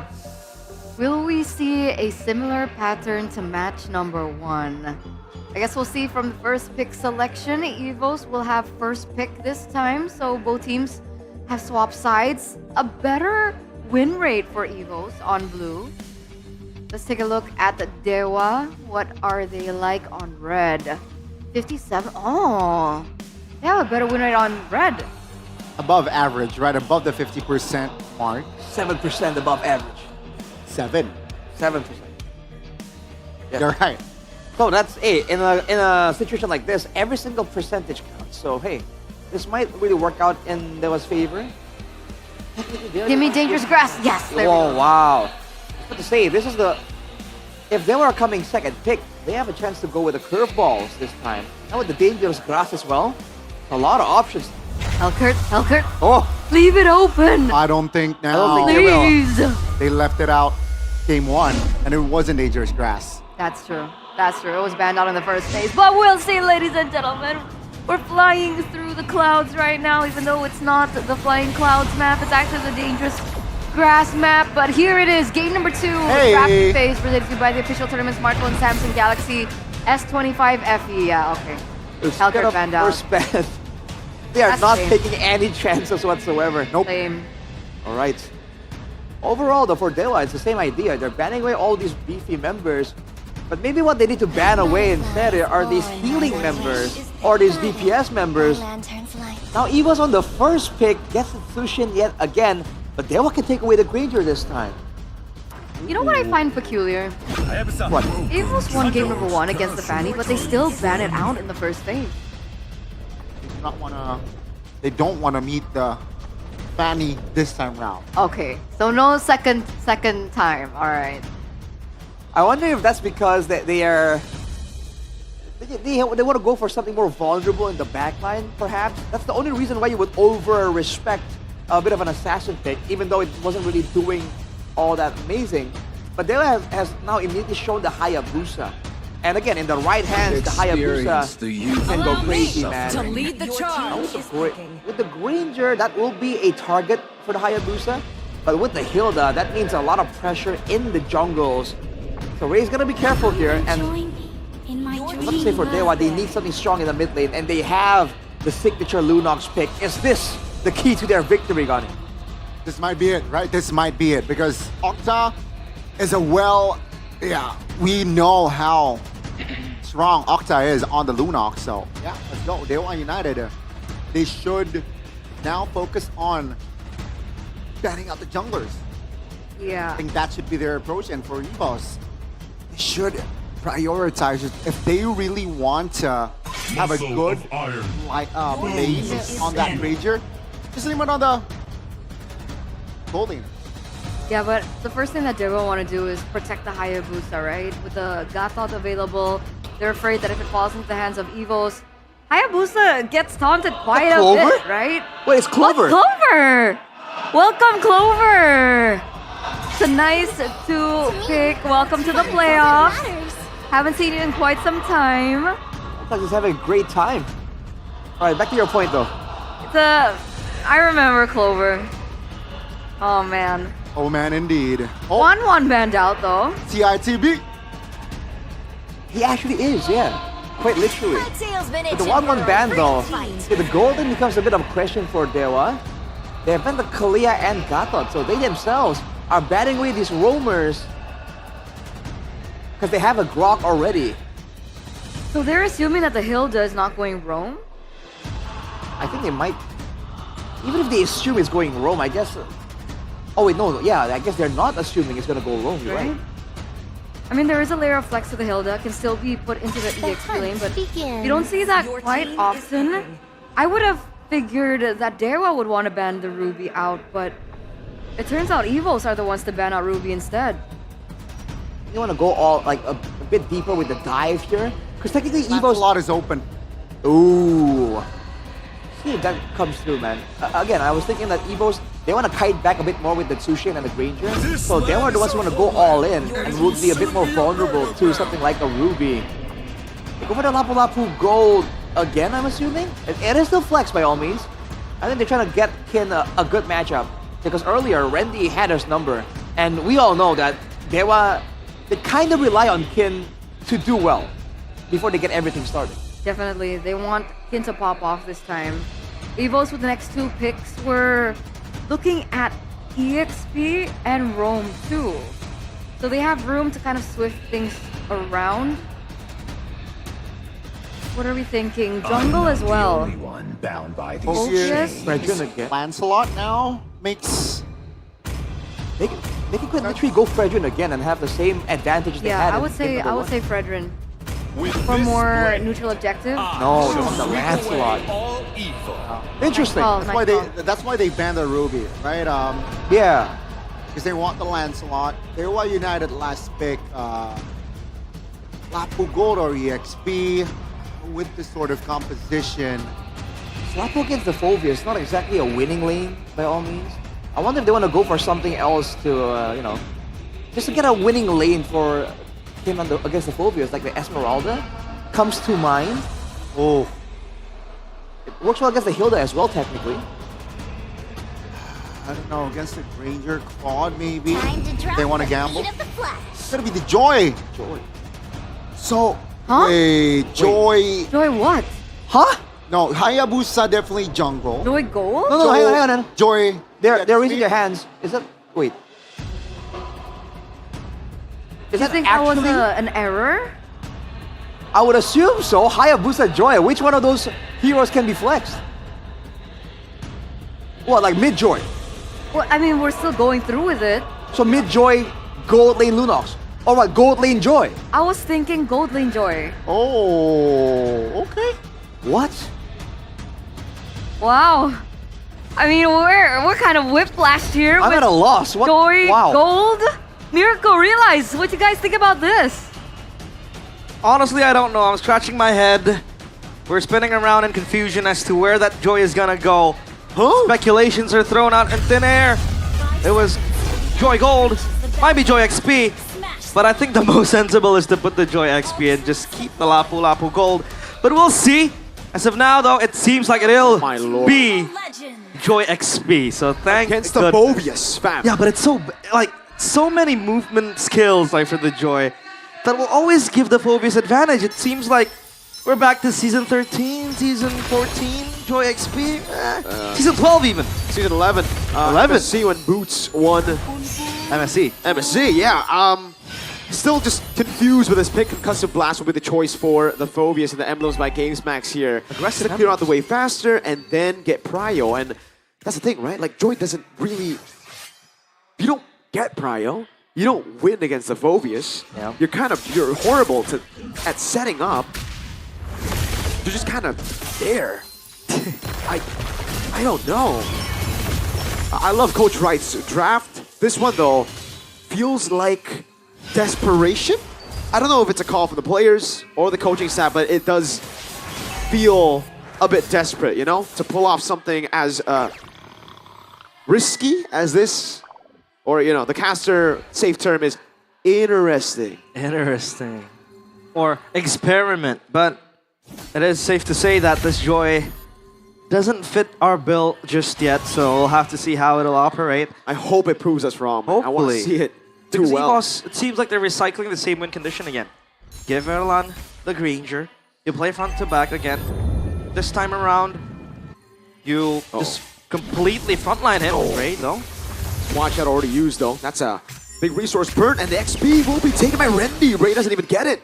Rendy should be able to get level 4 quicker than the Joy. Yep. And I think that was supposed to be the Joy's strength. Now that Rendy has Infernal Pursuit, how are you even going to get close? The Hayabusa has already used Quad Shadow. They're going to go on to the neutral objective now. Actually, straight on to Mueza. They go! That's the Dark Wave Flicker combo. Roundel able to get away now. He's getting the all-in from Kin. Retry win, obviously, for Albert. Kin pops into Vengeance, but he's going to be lifted up. Thrown back again. Dewa United. They overcooked. It's burnt. Obviously, you can see in the first turtle. Oh, Ray no. even run down by Key. Yo, he's gonna have to use the Quad Shadow or the Shadow Kill. If they use more than those resources on him, which they are gonna be using onto Key, it's bad! Even if you get the kill, it's bad! That's Octa diving in, but he's gonna lose his life here, right? No mana. He doesn't have the Brilliance either! It's such a dub for Evos, and it's Albert who picks the kill up. The baby alien. It's all over the place, scattered. And they are unsure of what they want to achieve with the macro movements plus this Joy XP. And it's safe to say, Mirko, that EVOS will always have Prio in the turtle because there is there isn't really someone who can really set up maybe Mueza and maybe, but again, you need your XP laner to be on all fronts. And Rendy will do a great job, but then again, if you have the Joy just running around, that's perma refresh on the Infernal Pursuits, on the stacks. So man, how does Dewa want to play this? EVOS, again, they will try to do the same things, but two-man liftoff. Not going to be followed up though, so yeah, EVOS, again, just putting Erlan on an island, just let him farm and scale, right? This looks bleak for Dewa. I mean, we were trying to give it the benefit of the doubt. I don't know, man. I got game fact. Gope. And the Sky Piercer first item. Yep. The marksman. 90.9% win rate, by the way. I believe that's on Granger. Yeah. Wow. This is a total of 11 picks. 11 picks in regular season. So with this playoff and this one, it'll be 13 picks. And so far, he has a very high win rate. Dewa That's an all in over to Roundel. Good damage as well. They go for a straight versus Kin. Looks for the angle as well now, but Randy's just jumping all over the place. Gets the infinite pursuit on the last guy. Gets another jump, but it is Kin who walks up now. It's gonna be Ray. Caught in the bad spot. Key taken down by Kin though. Hold on now. They might be cooking actually. Hold on, hold on. And I take back my words. Pryo and the Turtle, it's time for Dewa to do the heavy lifting. Albert, what is he gonna do here? Almost gets the kill, goes for another puncture. Erlan unable to get the last shot over towards Kin. And all of a sudden, Dewa are back in the game. Yeah. They're able to cut down the gold lead from EVOS down to 873 gold. And Dewa, at least they are clinging on. But you can see EVOS just constantly under pressure, again with this Juicin, plus the Hilda. Much more oppressive, dare I say. And Albert, given the time and space to dive into the back to just run around. Kin though. Hold on now. Ultimate, but then he's gonna be fine. That backs him up. Uh-oh. Yeah. You get a little bit of pressure down below, you lose pressure in your jungle. You're up against a Hilda, so you gotta be careful there. Moises doing a good job at reacting to the plays, and does look like Evos want to put the pressure down on maybe more now. Because Erlan went for the first item, Sky Piercer. They really want to get that value. Kin though. He's doing a pretty good job. Again, Hank earlier set him up to actually get some good hits on that structure. Again, Kin, right? We talked about him being one of the difference makers for Dewa. Back when he arrived first in Dewa, he has far been the catalyst for most of their wins. Can he prove it again here? Oh, that's a win in the trade. Oh, unless he takes a Thorn Rose, and that's different. 2-man tech charge. Octa right there, a stun as well. Locking Randy down. He's gonna go in for the all-out on Octa, but Ray picks the kill up, and Randy, he's fallen twice in the last 2 team fights early. Dewa are winning some of these, you know, little trades that are happening in the map. Down bottom it was Kin. Again, just fighting on that turret. Up top, taking down Randy. And they can set up for the turtle too. I mean, Randy will respawn, so that'll be okay.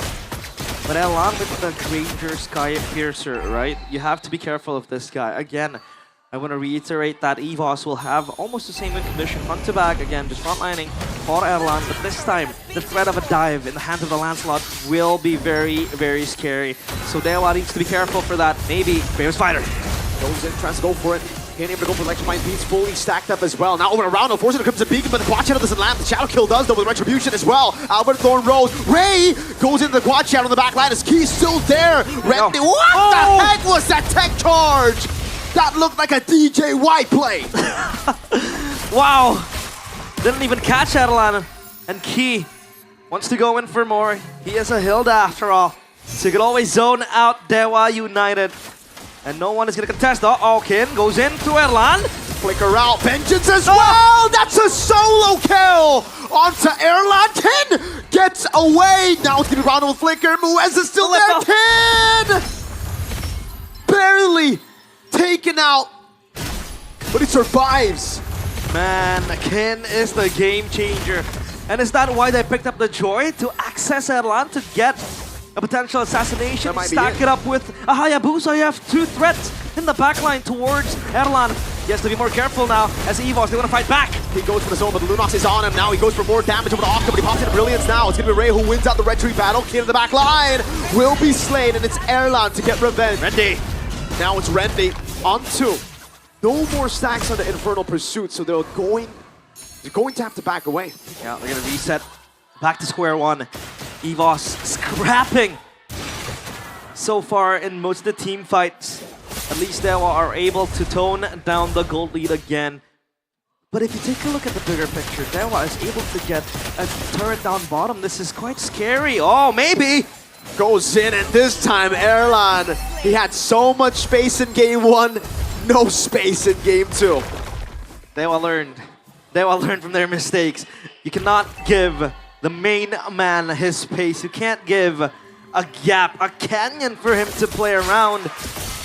And they did just that. They consistently screened out Erlan, zoned him out, pressure him.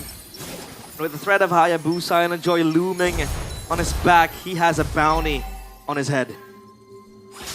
342 gold for Lancelot. That's the lead in then a bit for Erlan, and that's it. Everything else on Dewa Key. Man, he is getting shredded down, even though he's on a Hilda. That's a stun from Maybe, and it's Kin on the Joy with yet another. This is scary now for EVOS. We talked about maybe, this time around Albert has the Lancelot. He can be a dive threat to Dewa, but then who does he want to target? Kin has the Vengeance. He's very fast too with the Rhythm of Joy and electrifying beats. He can be a menace to Albert too. Does he want to go for the Lunox? Lunox has the Brilliance, so this is where it gets very dilemmatic for EVOS. As Dewa, they are the ones who are dictating the mid game now. 5 seconds to the Lord. They have full control even to the purple buff. Rendy so far hasn't been able to benefit as much with the Infernal Pursuit resets, especially when the Joy is in the hands of Kin. You would argue that maybe he would be able to do that, but look at Kin, he's just running around Roses. Around EVOS' jungle. And they burst the Lord to Dewa. What happened in game 1 to game 2? And how are they making the Joy against a Phobius work? Man, I'm inclined to say that Dewa are, I don't know, they have quite huge bravery. Oh, that's a Crimson Beacon. Oh, good flicker out, man. Translates it over to Rendy, but look at Kin, so free. Going in over, trying to find Erlan. He sees a Hilda chasing him, and he's like, where's Erlan at? Two can play that game. Now they want to siege into the mid lane. Oh, and all in over Rendy. Stands no chance. Albert caught in the midst of it all. Now jumps into the puncture, and he's still able to... Whoa! Okay, now that's a bit too far, Kin. Biting off more than he can chew, and yeah, greed does kill you. Now they can clear this Lord quite easily, even though it'll eat up quite a bit of damage down to that bottom side turret, that inner one, and yeah, Dewa. They need to put on a leash on Kin. Oh. So Albert wants to go in for the puncture. Good kind of execution as well. Now he has to be time. Oh man, he cannot perfectly time the Thorn Rose. It's an all in straight into his face with Octa! Doing so much damage, and is that, do my eyes deceive me? Sky Piercer. A Sky Piercer for Octa. Yeah. We have to count now how many stacks he has, because it seems like he just recently purchased it. If that is true, he has 10 stacks. But the Lunox with the Sky Piercer, I tell you, is a very scary entity to deal with. I don't want to mess around with that. As Kin wants to go in, Tectonic Charge misses. It's an all-in into the back now. Oh my lord, a shadow kill from Ray! Finds Erlan, a smack to the face from Mueza. Sends Erlan back down. It is a wipeout for Dewa. And they will be looking for more. Now it's Key and Albert trying to defend. Key on the Hilda while being this far behind. I don't know what he can do. It's not even the far lane, but they don't even care. They're gonna go for another. Thorn Rose will enable Albert to move around freely again, but they want to go for the end. They want to go for the jugular. Holy moly, that's a retribution to cancel it out. Albert still able to buy some time now, has another puncture, goes in again, and is able to delay the game one more time. Erlan respawning back in the game as Rendy tries to go for the Dark Wave. Far lane still intact, but EVOS have lost 2 base turrets. Wow, EVOS, the White Tigers, losing their claws, their fangs, just dull. They are not biting back, Dewa. We thought about this composition being so strange and it might just not work, but Kin is proving us wrong. Look at him. He's dancing around. He loves this. He loves this. Look at Coach Wright. Coach Wright is just laughing. He's like, hey, it worked. It worked. You called me a mad lad. I say y'all are the mad lads. Coach Vin, though. Very stern look. Yeah. In his eyes. After getting beat by a Joy XP against a Phobius, I don't think you can laugh it off. They're gonna have to think about this now. What else does Kin have in his... Well, now that's cause for concern. Never mind. Never mind. EVOS is gonna give it. Yeah, they're gonna concede it. And if you take a look at EVOS's wave clear, I think the Granger does kind of supplement that, but again, Dewa are just gonna run at you. If you see EVOS clearing in front of the base, Dewa has the capacity to just play it outright straight. They have a Joy who's running around rampant in the back, and then their attention just becomes divided. The Hayabusa can come flying in. Octa is on 5 kills on the Lunox. scaling even greater in the late game. It's just going to shred EVOS for days. And then you have Mueza with the setup. So it's all coming full circle for Dewa. EVOS, this might be one last defense. Will they be caged again, or will they break free from Dewa's clutches? Well, the Farley is definitely gone now for EVOS. How do they defend this? 5 members strong. Dewa United looking for the end here. It's going to be Octa diving in. Tectonic charge as well. Key able to flicker out the safety, but the base is wide open. As Kin zones Aaron on the back line, and they'll go straight for the base. Turret locking it down. It doesn't matter if EVO's got a Savage. Dewa equalize in game 2. They made the unthinkable happen with that Joy XP taking a trip down memory lane in Season 11. Kin, the game changer for Dewa United, the catalyst, is able to provide Dewa with an opening. They take game 2. It's 1-1. EVOS are left confused. Pandemonium losing in such a dominant fashion, where they were the ones completely pulverizing Dewa in game 1 with a Savage too on top of that for Erlan. And even Albert, in a comfort pick like Lancelot, wasn't even able to deliver anything of significance in that game. Dewa, man, that is a very, very strange draft, but they made it work. It's the atomization as well, and then the reason as to why they picked it up, right? In game number 1, it was a full peel comp for the Granger. Yeah. This game, EVOs went for much more multi-dimensional draft with a lot more carries, but in doing so, the Granger's not as protected anymore, and that makes it super vulnerable to the Joy. And the Joy isn't even a full damage build, right? It's like a mix where now he just can't hit him. He has Vengeance, firstly, but even if he doesn't have the Vengeance, he's doing too much damage. He's sustaining a bit too much. And we gotta say, hey, we all doubted this draft. We were all like, where's it going? Gold lane? It turned out to be XP. And that's why we have so much respect to Coach Wright, I guess. You know, he's able to pull off some crazy op picks. Well, and his players are able to execute. I don't know how they did execute game 1, but they executed this. They saw Lancelot in blue 4, and they went for the Joy in the red 5. So that's very, very insane. Playing 4D chess right there. But panelists, what do you think of the Joy pick? Was it good or was it excellent? At first, we thought it was weird. We thought it was going to go to the gold lane, and then we saw it move to the EXP lane, and we thought that in that lane against Phobias, it shouldn't have worked, but it did. Who would have thought that result would be in front of us for game number 2 for Dewa as they come back 1-1 against EVO's? Boys, break that down for us. What happened? It was a huge throwback, right? Yeah. I think, way back when Luke was still playing. Yeah, actually. He wasn't able to use the Joy properly, but take a look at Kin. He was able to display a beautiful performance on that Joy. Erlan, who got a Savage game 1, did nothing game 2. That's why I was thinking that the Fragile would be required to kind of stop all the forward momentum. Because again, this whole team is diving forward. If you have a main carry like Erlan, like a Granger, that guy is having a bad time, and a bad time he did. Game number 1, he had extra healing. He had a Tsunami Slam. He had the Dark Wave. He had the Fredrin just tanking, but more importantly, stopping all the assassins, the divers. Erlan had nothing in this game. He was fending for himself. And dude, that pick from Dewa, it brings joy.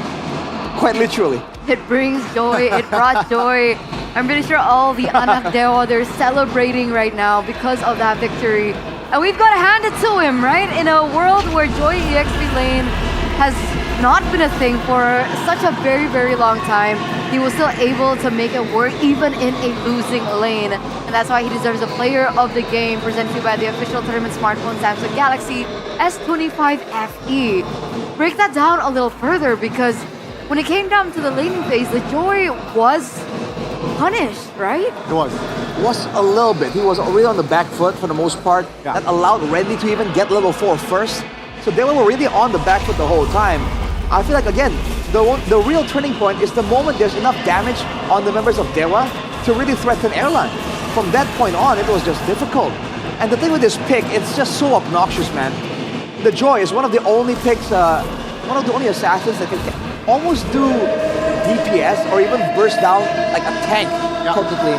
And with this build, the rush with the concentrated energy and the vengeance after battle spell, you are deceptively tanky and you have so much mobility. So it's really the best of both worlds, or rather the worst of both worlds if you're trying to stop Kin. And you're seeing it here with Erlan and Roundel, from supposedly having the space to do damage and be that reliable damage dealer, they were just forcibly pushed onto the back foot.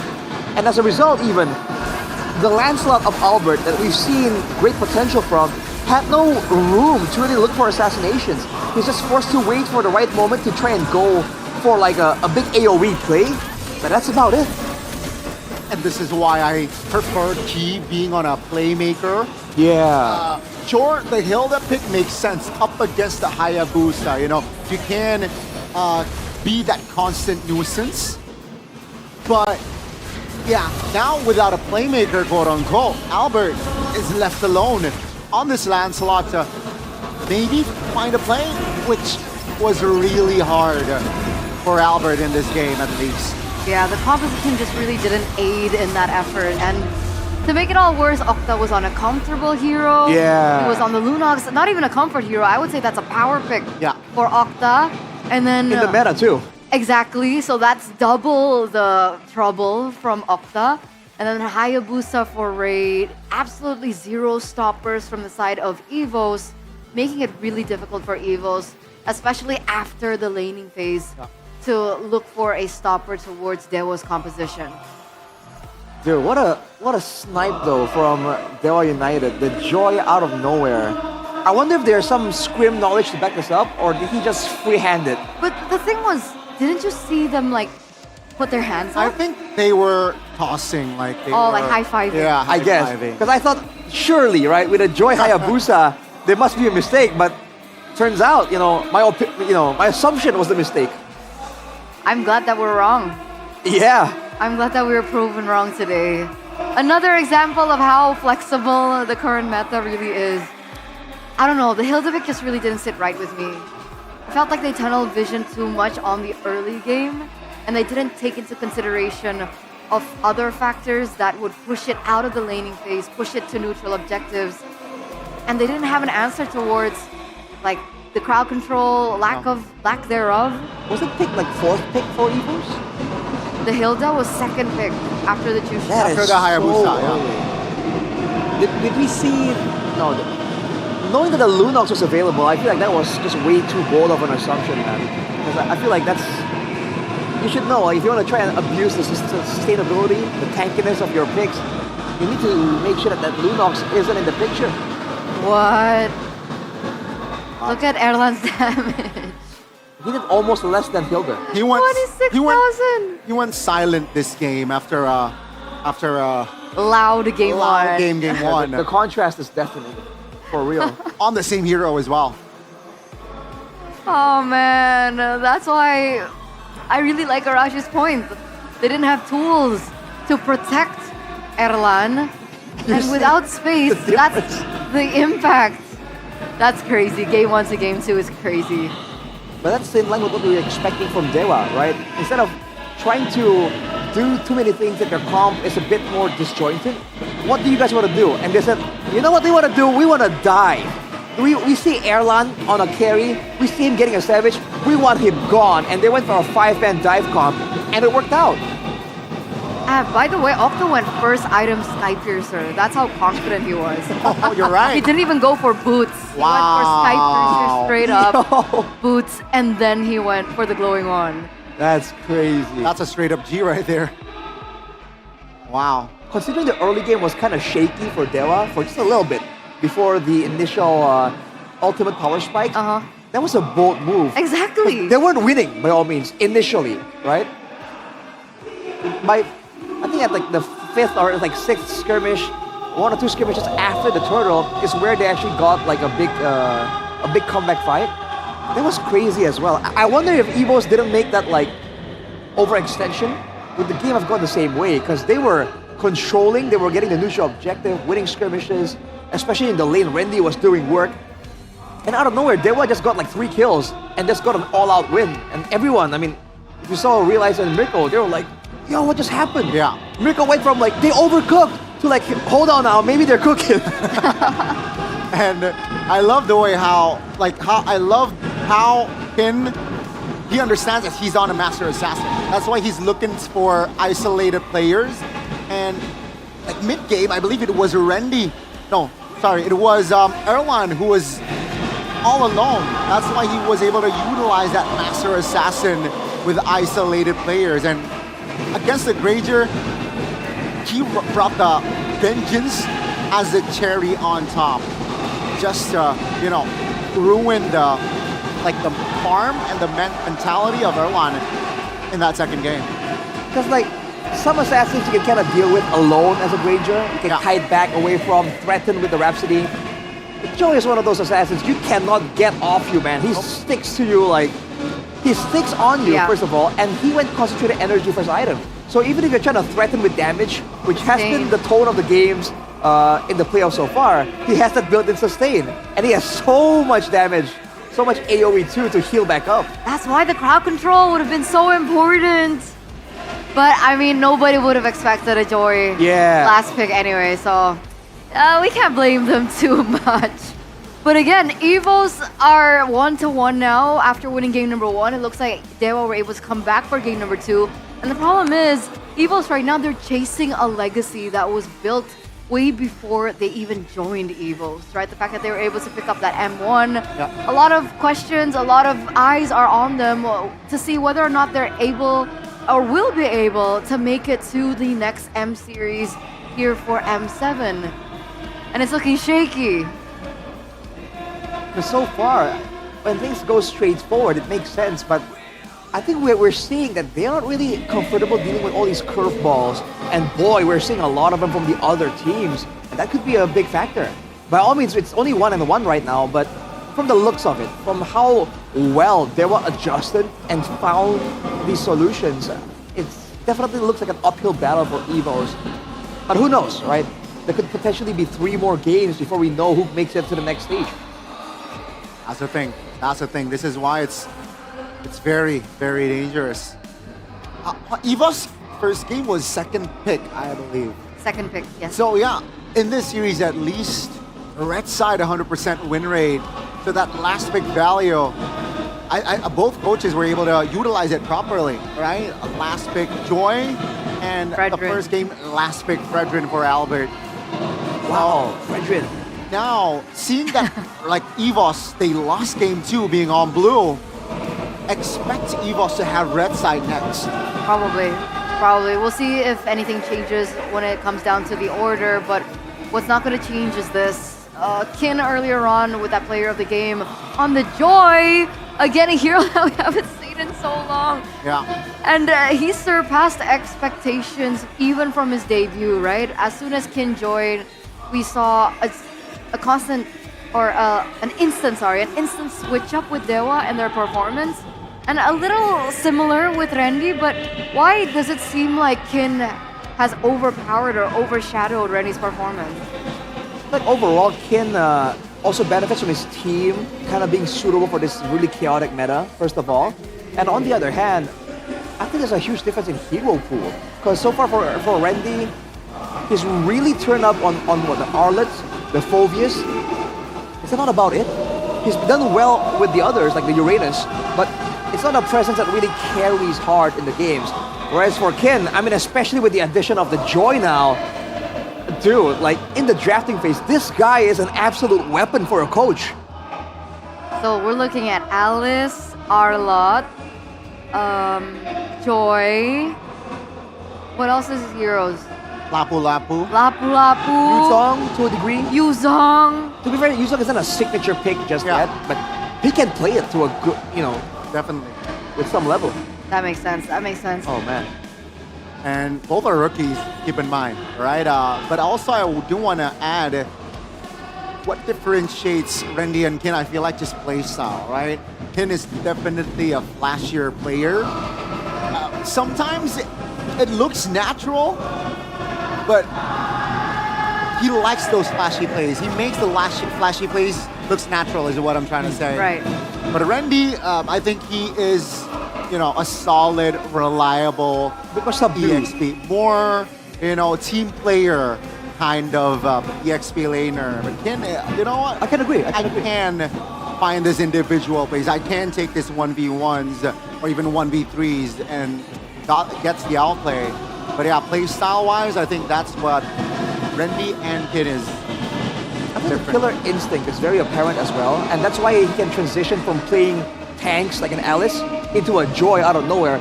Because when he plays on the EXP lane, you get this feeling that he wants to dominate. Like he wants to dive, he wants to find something, and he doesn't want to just ride out the laning phase, right? We see that when he plays the Arlet in particular, but that shows again that he can find more ways, more creative ways to find kills, like the dive onto Erlan earlier in the mid game. That's something that I can't really picture Rendy doing quite as much or as frequently. Yeah, he has the eye for opportunity, looks for Yes, loopholes, and that's something rare because a lot of people try to make that work, and then it's an overstep. It's a blunder. It's a TikTok moment for the team. It becomes a TikTok moment in a bad way. Yeah. So GG, back to a 1-1 now between both of these teams. I don't know, my prediction from the beginning was a full best of 5. Wow, 3-2? Yeah. 4? Wow. Evos. Wow. I went 3-1. I went 3-1 as well for Evo. So far, so good though, right? What about Alter Ego, Navi earlier? What was your? I went 3-2 as well. Oh, okay. But for Alter Ego. No? You? 3-0. 3-1. Okay, 3-1. Or on the dot. On the dot. On the dot, on the nose. Well, that's when you know one team is gonna win, right? You feel like they're gonna win, but you're like, it can't be that easy, so you just add a one. And it turns like, let me add another. Give me 2. Double it and give it to the next team. All right. That would be 6 now. I don't know. I hope this series at least goes. No, the one. All right. Oh. Hey. I've been playing the Gatot Kacha. Arashi has been playing the Gatot Kacha. Yes, Why sir. don't you cosplay the Gatot Kacha? Why would I cosplay Gatot? You're the only Kacha? cosplayer here. You cosplay. That's true. He cosplays. I do. Arashi cosplays, guys. This is news to me. But maybe you guys Can I spill? want to Can I spill? cosplay. Wait, I don't know what you're talking about. It's scary. And the cross-dressing? What are we talking about? We're talking about a call for all the cosplayers yes, to sign yes, up yes. for the Gatot Kacha Yes, sir. cosplay competition, technically. Yeah. Because, you can join the M7 cosplay parade later on and you guys can get an exclusive costume and cash prizes. So register now and check MPL ID's Instagram to find out how. Let the world see us. I got an idea. Eterna, you be the Gatot Kacha. All right. Arashi, you be the Kadira. Huh? That's Indo pride. Kadira. Arashi, Kadira, you Gatot Kacha. Okay. I thought you cosplayed Kadira at one time. But I heard that you can dance really well, Gani. And wow. Speaking of dancing, there's going to be an M7 Talent Showcase, which is a national competition designed to discover and highlight new stars from the MLBB community. And the winners will earn the opportunity to perform on the main stage of the M7 World Championship Carnival. Yeah. There are going to be a few categories. So there's cosplaying for Arashi. There's a dancing for Gani. There's singing or musical performance. For you. For Mirko. For Eterna. Comedy this is so Mirko. For Sheffin. Oh, comedy skits or acting or Sheffin and Mirko. Yeah. Or Both. any other creative talents, that's Sheffin. That's real life. That's both of them. Okay. I can dance, yeah. I heard Sheffin can be a clown. Can be a Clown. A literal clown? Yeah, he does I clown heard acting. Arashi, Eterna, and Sheffin are clowns. I hear that all the English talents are going to come together and create an idol group. Oh. A what? An idol group. A what? What would it be called? Idol group. Any Oh, an idol group. What would it be called? How many people we have? Like 5? 6, no? 6? Wait. Yeah, 3, Mirko, Realize, Sheffin, yeah. 6. The Sixth Sense. The Sixth Sense. Wow. I respectfully decline. I respectfully will look at the screen right now and see that Evos have first pick. Dewa back on second. So Evos actually chose to be first pick. Wow. Wait, no. Yeah. Interesting. Okay. Yeah. I wonder what. Wow. What do they have that they really want to get Granger that badly? If it's the Granger, you better get the full package, brother. Okay, maybe not a Hilda this time. No. Let's take a look at the random map draw. Okay. Broken walls. Broken walls. It's Johnson time. Java Drift. Java Drift. Bring back Java Drift. Java Drift, but with an Odette for Dewa, because Octa has picked it up. Yeah. Oh. Yeah. Oh. Wow. That is an O indeed. That's a wow wee wow right there. Wow, wee wow. Broken See, we're in walls. sync. Idol group win. Drafting phase though for game number 3 presented to you by the official tournament smartphone Samsung Galaxy S25F. Oh no. Evos, turns out it's not the Granger. It's actually the Jushin first pick. But Lunox gets the respect ban. Yeah. So Arlet, Lunox, Halkert. So it's basically 3 respect bans for Evos. They don't care about meta. They know that Dewa are not a meta team anyways. It's not gonna matter. Now for Dewa. Without the Lunox, without the Sushin, I don't think they want to go Granger. Doesn't seem like their style. Doesn't really seem like their style. And Evos seems like they're quite stubborn here. In a sense where, let's just go Zushin all 3 games. Dewa United, same approach. This is the exact same draft, guys. Same approach for Dewa United, but And this time, Evos. no Lunox though. No Lunox 3 for Dewa United, that is confirmed. It's a big difference. Because that's why the frontliners were still at risk for Dewa, and they have brought back the Kalea. They need this. Granger. Do you think it's Granger? It could be. So I feel like if it's not picked up now, it won't be allowed. No, Lancelot still. They want a whole shakeup. Maybe a Harith for Erlon even, right? To even out the magical damage. But I think they will definitely have their eyes, have that in consideration as well. For Dewa though, I really feel like the roam and jungle being shown is not a prior issue. It's the fact that they want to hide their options for as long as possible. And now they picked up a Kimi into a Lancelot? That doesn't seem intuitive, but it's not fun. They're operating on a level that we cannot comprehend. It's not fun. But Kimi and Grok, that's huge mid-prio. Yeah, that's for sure. Especially when it gets a Kalea at Sushin. They'll be able to get better trades maybe, but clear-wise, I feel like Dewa will have the edge here. Yeah. What do they want to do with it though? That's the question. The side lanes, is it going to be something that can carry late? Is it something that can be ganked, can facilitate ganks and dives to get more prio in the early game? Yeah. Granger ban though, as predicted. Yeah, for sure. They want to take that away. Considering they already have the peel with the Kalea, they don't want Inner One to happen all over again. You mentioned the Harith pick for Evos earlier on, so that's definitely something that Dewa can take into consideration to ban out Ruby. Ban also does make sense. Do they want to ban out all the fighters of the gold lane? I think so. I think that should be the Lapu ban, right? But then it will limit their own option for that EXP. I mean, dude, if Aaron isn't given like a good damage hero, if they were picked up like Uranus Gold here, that can be absolute chaos for Evos. The night sky Oh, wow, that's a good ban. I feel like Evos were looking for that pick right there.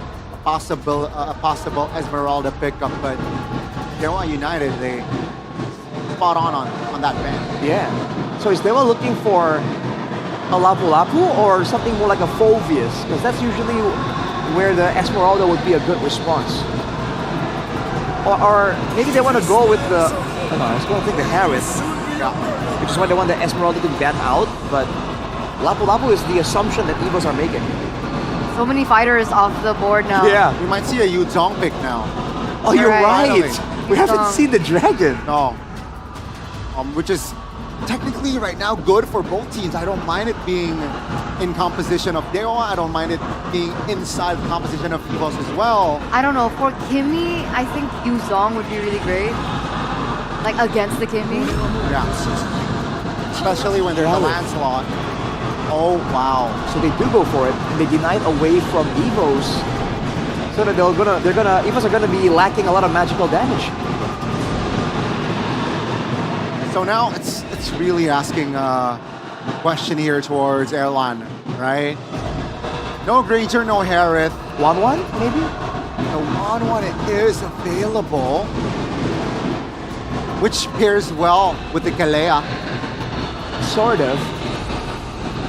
Oh man, against all of this danger though, not quite sure. Alice comes through first. It is going to be the 1-1, okay.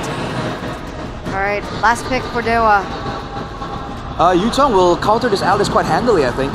And it's not the best against the rest technically, but what other options do they want if they don't want to go for something like that? So hard to catch the 1-1 as well.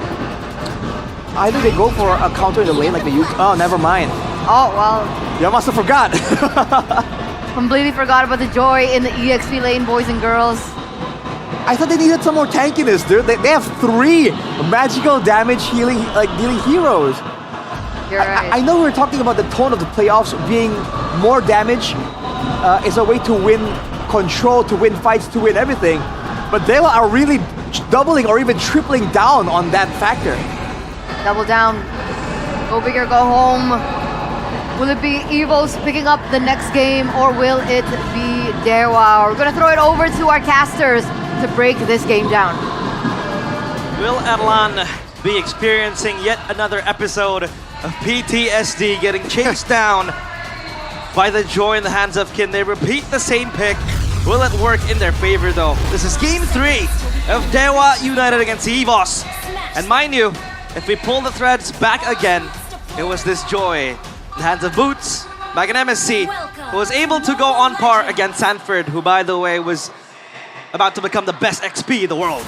It's quite different though now, right? Like last game there was no peel, it was the Hilda and the Lancelot. This time they went for the Kalea with the Lancelot. So not as much peel as game number 1 with the Fredrin plus Kalea. But it's a good middle ground, you know? It's not a full all-in kind of composition. You still have the Kalea to actually help out the 1-1. And also, it's not a Granger anymore. It's someone that can actually self-peel quite well. Yes. It's just, you're way easier to gank for the Hayabusa is the concern now. So, for Evos, I think it's looking pretty solid. They should have enough peel, resources to get away. Put yourself together again for both Key and Erlan. This time makes sense, you know? None of those put yourself together over Roundo. Walks some of it too aggressively. Ray finds first blood. He has to flicker out and realize this has happened too many times today, man. The Jusins not respecting the Hayabusa picks. Massive loss for Evos right there. Especially a kill taken and a spell lost as well. Albert back with the Lancelot, a comfort pick for him. And yeah, I do agree this is different circumstances we're in now. Especially back then there was no peel. And Ray, look at how aggressive he is. Hayabusa, he gets the orange buff. Retribution stealing it away from Albert. That is big. A kill and a 3 buff start for Ray. Oh, that's gonna bite Evos in the long run. Oh, we question them. How are they gonna respond, right? At least this time around they have the Kalea to lock people down. And I think Hayabusa will be on top of that list. Look at that barrier. Again, no respect for the Shadow kill, man. That's gonna be damage over the round. One more Shuriken in the quad Shadow back. 2 kills plus a 3 buff start, and he hasn't even taken his orange. Evos are giving away these kills and these leads like it's Christmas. What are they doing? This time around, though, the objective will be taken by Dewa. That's a dream start for the gods. And Kin, he wants to participate in the team fight. I like to find beats. Key does not have the Tsunami Stun. That's a tech charge, and Key gets slammed on it. That's a vengeance and the escape for Kin. 3-0 start for Dewa. Mirko, it's 2 minutes, 30 seconds, 2.1k gold lead for Dewa. They're eyeing on Erlan. Maybe has level 4. Has his Amon forced to go in. Roundel again. Heavily pressured. He's level 3. Mueza is level 4. Octa is holding a 2-level lead against Roundel. This looks horrible for Evos right now, and it's all on the back of no respect given to the assassin. Oh my goodness gracious, Albert able to escape. Randy trying to help out here, but doesn't have enough gap close to get back to Kin. Who gets out? Kin, it can't just do no wrong. Man, this guy is insane on the Joy. And that was a unforced spot by Maybe. Down bottom, Erlan is completely pressured. And Ronald can't even assist that much because he's down a level, 2 levels now with Octa too, 6-4. So the Juicin might just be another food for Dewa to feast on. If he were to assist Erlan. Down bottom, Hunter Strike completed by Ray. Will he go with the Sky Piercer here, right? Because that seems to be the, the preferred build for Andoryu. One of the best Hayabusas we have in this league for Kyrie too. And with this lead, I do see a window where they want to go for that Sky Piercer key. Oh man, you're supposed to be the one who goes for pickups, baby! Ooh. Dives in deep, no punish from Erlan. But no kill for Maybe. Is, however, able to freeze this wave up. Yep. And there's no way the 1-1 is brave enough to walk up. Erlan completely dominated in the lane. And up top, Randy might overextend. He still has the escape. So he's gonna be fine, but Ray will clear that wave too, giving prio to Kin to again just try to rotate to the turtle, right? Because the wave is gonna crash onto Randy. He has to clear that. And Mueza screening far in the purple buff. He's gonna open up these bushes. Rated armor, first item for Randy. He needs that because Kin is just gonna hit hard with the magic damage. Rotating down below, giving a turtle for free. Randy needs to back away, and again, it's just free, so free for Dewa. Here, look at the respect Maybe is giving also. He knows that there's a possible trade that's gonna happen in the bottom lane. He just walks back. Now he walks back up with the entire Dewa backing him up. I was inclined to think that Dewa has drafted. Oh, hold on a minute. There's a beacon. It's gonna be fine. Yeah, I was inclined to think that Dewa drafted a much rather greedy composition with 3 magic damage. I mean, Kin is gonna go hybrid, obviously, but the Kimmy and the Harith, we really need that goal to go on. The Hayabusa, though, with this 2-level lead is gonna be quite good. Tech charge coming down as well. The wall stops Erlan from moving, and Kin gets a double. Dewa, now they've shut everyone down. Everyone. Erlan, the insurance for Evos in the mid game is now down, and he's losing so much gold. 2 levels down on Maybe. Albert and Randy are the only deathless members of Evos. And look at Ray. He's gonna go in for the purple buff. Albert completely pushed back from his own jungle. Not even a purple buff take now. He goes in for the punctures, but Ray has already stolen his purple. Randy going in on Mueza. But I think Mueza doesn't care, man. Like, he can get lifted up, thrown back. It doesn't matter. Another one. Boom. Mueza still... One. I mean, he might die here, but even if... Is it really worth using a Tsunami Slam on him? I guess not. He decides against it. Now 1-1. Rotating to the mid lane. At least he has the Corrosion side ready to join in the team fights. But again, you gotta bank on that Kalea 1-1 combo to pop in the weakness points. Roundel 1v1 with the Joy. Albert is here. Oh no, he misses the Thorn Rose. Ken! Oh my lord! Against Roundel and Albert, the rookie outshines the veterans. A sliver of HP, and again, the new addition to the gods. Abode. Oh my lord. The game changer with this Joy is so hard to catch. 2-0-1. With a tiny drop of HP left, he survives, baiting out Albert, outplaying Roundel. Man, they are set for life in this game. 5-0, 5k gold lead, 3 turtles, and now bound to be another structure up top taken for Dewa. They're living up finally to their names, man. Dewa United. Let's take a look at that replay. What happened? Albert, I think, missed some crucial skills here. That's a pickup from Roundel. This one. He goes puncture into gap close instead of Phantom Execution skill 1, skill 2. So he played the gamble, thought he would have enough damage, and that led to Kid escaping. Phantom Execution missed. I think he was trying to calculate. He was trying to preempt Kid's movement. Albert gets away with Phantom Execution, but turret will fall. Roundel unable to do much. 0, 2, and 0. with his dual partner. Holy moly, Kin going against Sue. That's going to be the Tsunami Slam as well, but Kin doesn't care. He dives in straight again. He's able to bait out the Inspire and the Crossbow Tang and the Tsunami Slam and the Blinker, and now the tech charge over Erlo. Taken very low, thrown back again, still able to escape. They get Mueza. They finally get something.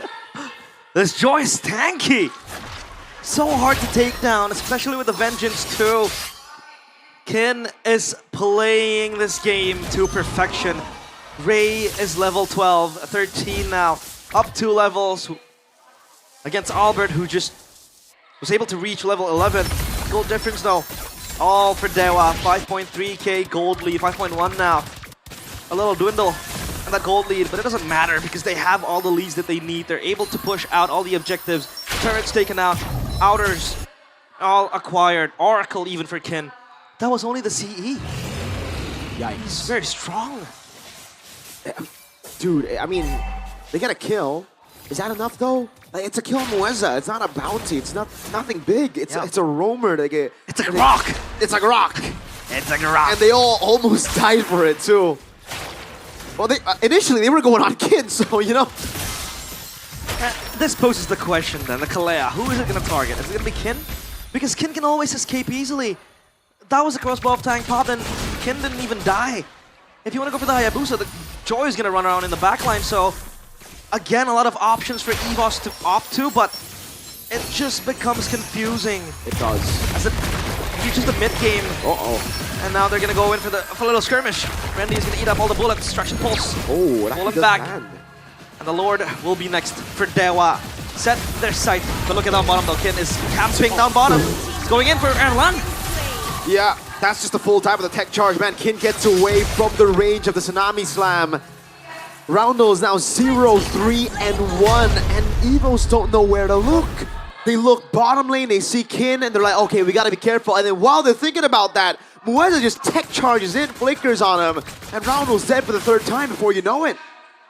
To compensate for the 1-1 who needs a few more items to go online, EVOS lack magic damage. It's only the Juicin, right? You can't really burst down anyone with the Juicin unless something happens. The Glowing Wand is only going to be there supplementary for the Juicin. And look at the Lord up top. They're going to clear it. A little march. And Adelan is going to farm up to that Haas Claws. Has the Windtalker ready, has the Corrosion Sight. But look at Maybe. He is vying for that Holy Crystal. Sooner or later, it's going to bite EVOS even deeper. 6.9k gold lead. They want to siege again out bottom. The barrier has been very clutch for Mueza. Randy able to go for the blink out again. Albert in the mid lane trying to defend. Times into the back line now. Pops. Oh! In the electrifying beast. Pops into Vengeance as well. Erlan is able to go for the flyby now. Has the crossbow tank. Will be able to get him down. And will be Kin falling here for a tier 2 up top for some damage in the bottom lane. And the Holy Shield taken down. Now looking for more in the mid lane and the top lane. As again, they have info that Tsunami Slam is down. I like to argue that that was kind of worth it because Kin, again, you know, is just going to be the punching bag. And they were able to get a few turrets here and there. And now they're going to re-siege. The Lord is gone, though. Ray wants to go in. Has the quad channel. Oh, 3-man airborne through the wall. Oh, he sandwiched Evos. That was an Evo sandwich. It defies obstacles. So, hey, it's going to be good. Evos, how do they get out of this sticky situation? At least Albert's still over commit, dude. Like, at this point, it's so hard because have to seize for Mueza. Oh man, a classic Keyboy move now, a classic rock move. Oh my god, goes over the knockup and the knockout. Oh my lord, it's gonna be the all in as well. As Ray pops in a shadow kill, and he's gonna be decimated through as he tried his best to go in for Tsunami Slam. Who has the Sky Piercer? Is it Ray? Dang, I think it has to be Ray. But Octa, well, let's go for it. We'll take a look a bit, though. Yeah, I think it is Ray, because so far Octa has the Glowing Wand, Blood Wings, and the Divine Glaive. Extra pet. Oh. Headlock. How do they defend this, man? Keys back up and try. The Farley is taken down without even a Lord. They were just brute force that. Brute force breastplate built up by Albert, but that's not the brute force I was talking about. I was talking about the brute force ball skill, 1 flicker, Mueza, bang, you know? It's so sudden, Roundel couldn't react to it. Key tried to get Tsunami Sand. They were really just looking for, grasping for straws. And you can't really underestimate this grog damage too. Slowly but surely, it'll be quite painful to deal with.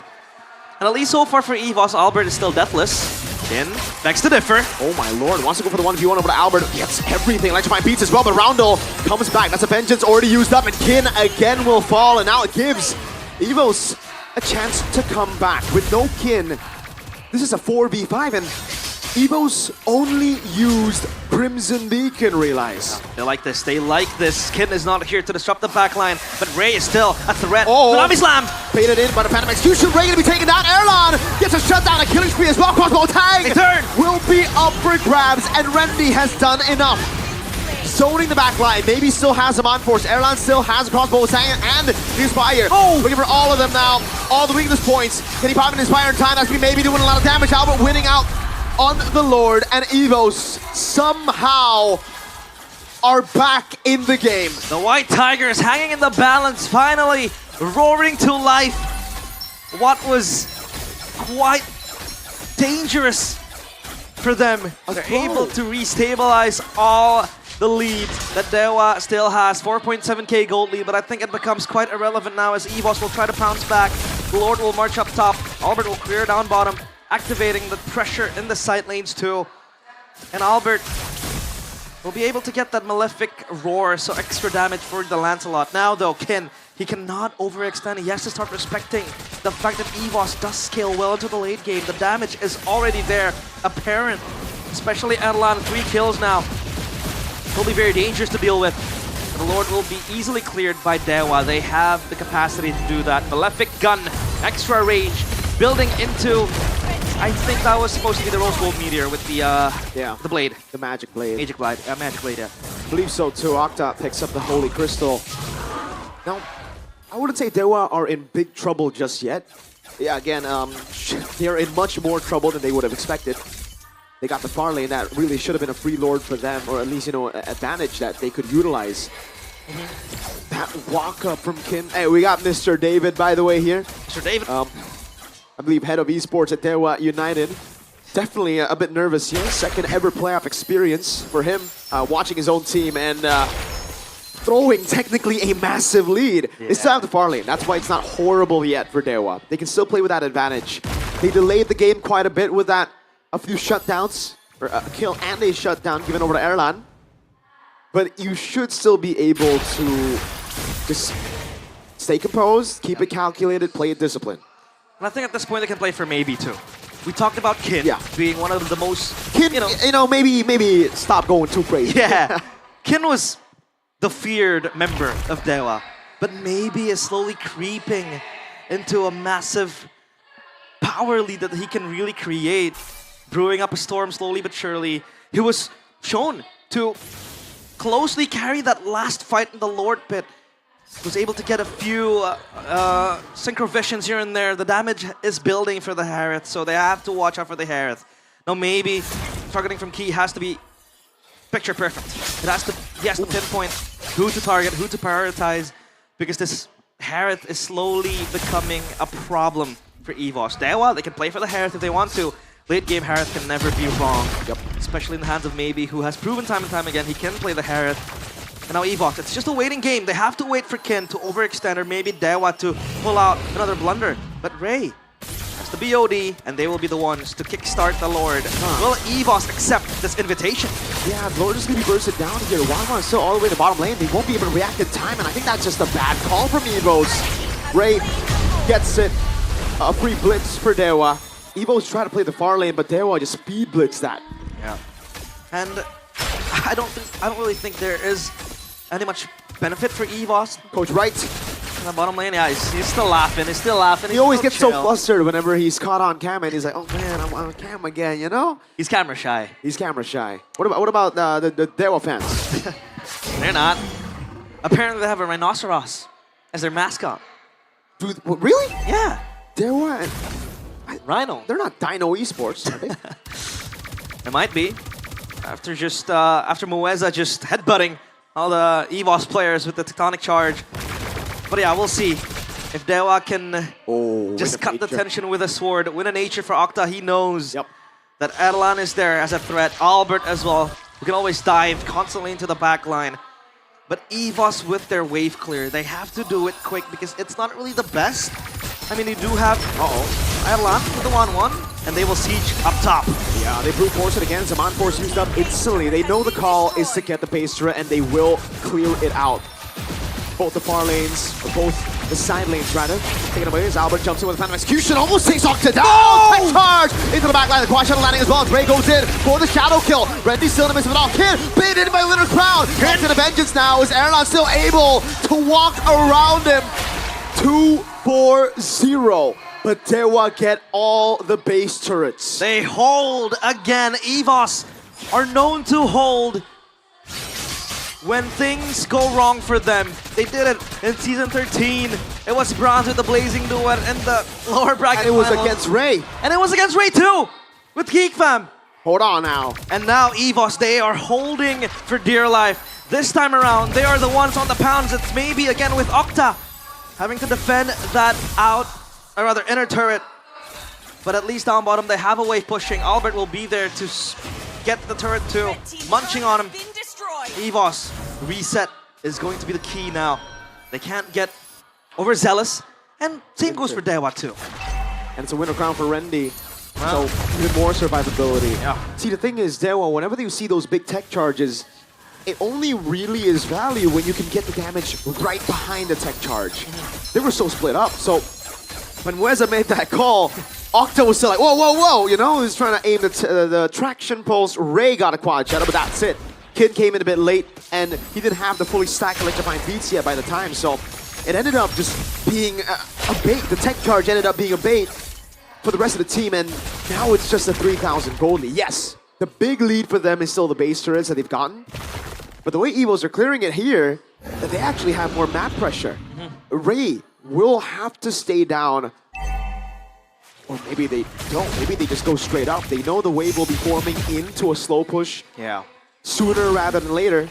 So maybe just contest the 5v5. Slow push for Dewa up top.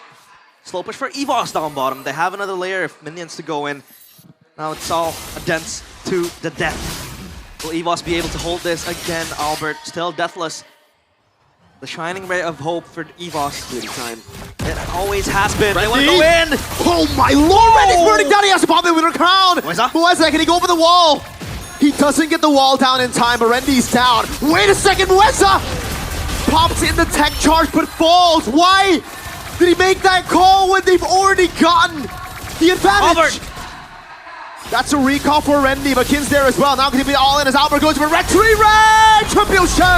Secures it for Dewa as Kin goes even 1v1 against Randy. Now it's the immortality down for the base. Erlan looks for the damage. Can he get the weakness points? Ray walking back again. That's what? Kin surviving in the mid lane, popping the vengeance, popping electrifying beats. No Mueza, but the wave is right on mid. It's an evolved lord. Dewa do not have the resources to play with the evolved lord, or do they? They do. Ray has ult. Wow, EVOS holding on a thin thread. Will they be able to defend? The Lord is here. Ray will go in as the quad shadow. That's Kin with electrifying beats as well. There is Albert goes in for the Phantom Execution. Is able to go for the dashes all through. Well, Kin is dead. Erlan, and no, he gets slayed by Ray with the Back Piercer. The evolved lord is there. They claim match point against EVOs in a clutch endgame moment. Slowly ascending up to the skies on a mission to prove that their namesake is indeed real. The gods smiting the tigers from up above. EVOS, this time they did not hold. This time, the ungodly wrath from Dewa was too much for them to handle. 2-1, Dewa snatching match point from the hands of EVOS. This is getting scary. And the trend continues, realize. From match number 1, it was Na'Vi who got game number 1 into a 3-game streak for their opponents. Now Evo started the series 1-0, and it's looking like a 2-game streak. Can they pull off game number 4 into the wins to lock today as a 3-1 day? But man, Dewa seems like a different team in playoffs. It seems like they're able to fix their mistakes in the regular season. And this was a team that made it to playoffs by depending on other teams' results. And now they are on the precipice of eliminating EVOS, on the edge of making it to the next round. Well, EVOS, the White Tigers, as of now, they are not roaring. Shaking by the very sight of Dewa. There were blunders happening from Dewa too, but I think that Lord secure coming in from Ray was quite clutch because the Evolved Lord very clutch. was just way too big, was too overwhelming for them to handle. And Kin, he was the one rattling Rendy in the backline, in the base, and he healed for whatever percentage that was, just keeping Rendy at bay. EVOS didn't have the front line to deal with the Lord. And we have a game in our hands. We have a match in our hands. Panelists, are you sweating?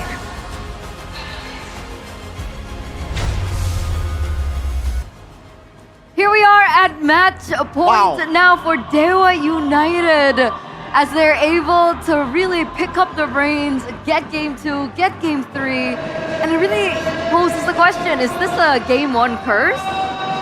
Oh, no, it's a little bit too soon, Eterna. But yeah, there goes my prediction down the drain for this match at least. I predicted EVOS 3-1, but boy, Dewa has been popping off, especially the last 2 games. I mean, dude, they bring back the Joy EXP, and EVOS saw it coming, and they still have no answer. They are powerless in the face of this, and the way Dewa are playing macro right now is just so good. Without the Granger at their disposal, EVOS don't have access to all that safety, all the range that allowed them to get so much dominance in game number 1. So they're forced to play these messy fights where they will just seem a lot more comfortable, dude. There's more synergy built into how they're playing together now. No matter how crazy Kin was playing, who will get the player of the game or the MVP of the game again, I believe. Oh. Am I right? Yeah, okay, there you go. MVP presented by the official tournament smartphone Samsung Galaxy S25 FE. Of course, there's going to be arguments made for Kin, especially in that final bout around the Lord. The split push into the mid lane allowed more members from the side of EVOS to kind of be distracted, and they were unable to fully commit onto the Lord. But I feel like this was a redemption game as well for Moeza. Yeah. Like the first few games when he was on the Grok, he really didn't land his skills, right? The tectonic charge didn't land. But in this particular game, we saw so many moments and opportunities that was created by Moeza. So despite Kin getting the MVP, I do want to give my flowers over to Moeza for this game. Big shout out to Ray as well, because especially in that final Lord situation, if he missed the Retribution, that would have been an absolute disaster for Dewa. But he kept his cool. Retribution for a reason. Now taking a look at the player of the game highlights here for Kin.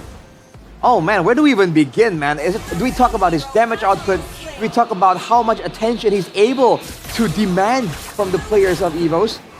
Because he just seems to do it all. And showing again that this playstyle, the semi-split push, still has a place in the meta, provided that you can actually have enough of an impact in the team fights as well. And Kin on the Joy certainly was able to do just that. Unfortunately for them though, EVOS were able to get a couple of moments there in the mid game, trying to play on the inexperience, the overzealousness of Dewa. But overall, towards the end there, knowing they have the base turrets, knowing they have chances to make these big plays happen, they kept their cool. Even after a bit of a blunder right here, where Moeza goes in ahead of everyone else, causes a bit of an unfavorable trade. And even here. So yeah, Rendy has to recall because he's low. So he's serving 2 purposes: getting health back, and also defending. But that Lord, you're right. I think that is. They forced a fight. Why did they do that? The gamble was, okay, if we get Lord, we back off. If we don't get Lord, we fight. You want to try and get some death timers down, some ult plays, because again, they're not going to scale any better in the late game. They just given the opposing team just took the Lord. Yeah. I guess they were banking on making something happen there or losing anyways. Right. So it was a go big or go home kind of Yeah. thing. Yeah. And by the way, we were talking about 3 magic damage dealers in the drafting phase. No problem. Well, you forget that they have a Heptasis BOD Grok. That is not a tank, my friend. Oh, yeah. Those tectonic charges are absolute nukes, dude. If you were a backline member, I think one of those fights, Roundel got absolutely bodied by the tectonic charge, and he got one shot. I'm like, dude, that is so unfair. And like you wouldn't expect that damage coming out from a Grok as well. So you're like, I got caught. Okay, I'm probably just gonna be like disabled for a bit. Yeah. But what happens to my HP? Yo, guys. Guys, bro. I need backup. Bro. Because Heptasis I've seen before, but the POT, like, dude. And if you see at the itemization from side of EVOS, right? Take a look at their the builds. Hayabusa was free to deliver the physical damage. Sure, there were a couple of brute force breastplates, but no concrete items like the Queer Eyes, like the Dreadnoughts, were built technically.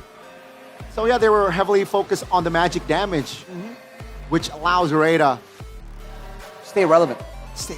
Or relevant. Be more relevant. Dare I say. Yeah, Retribution and relevant. Relevant.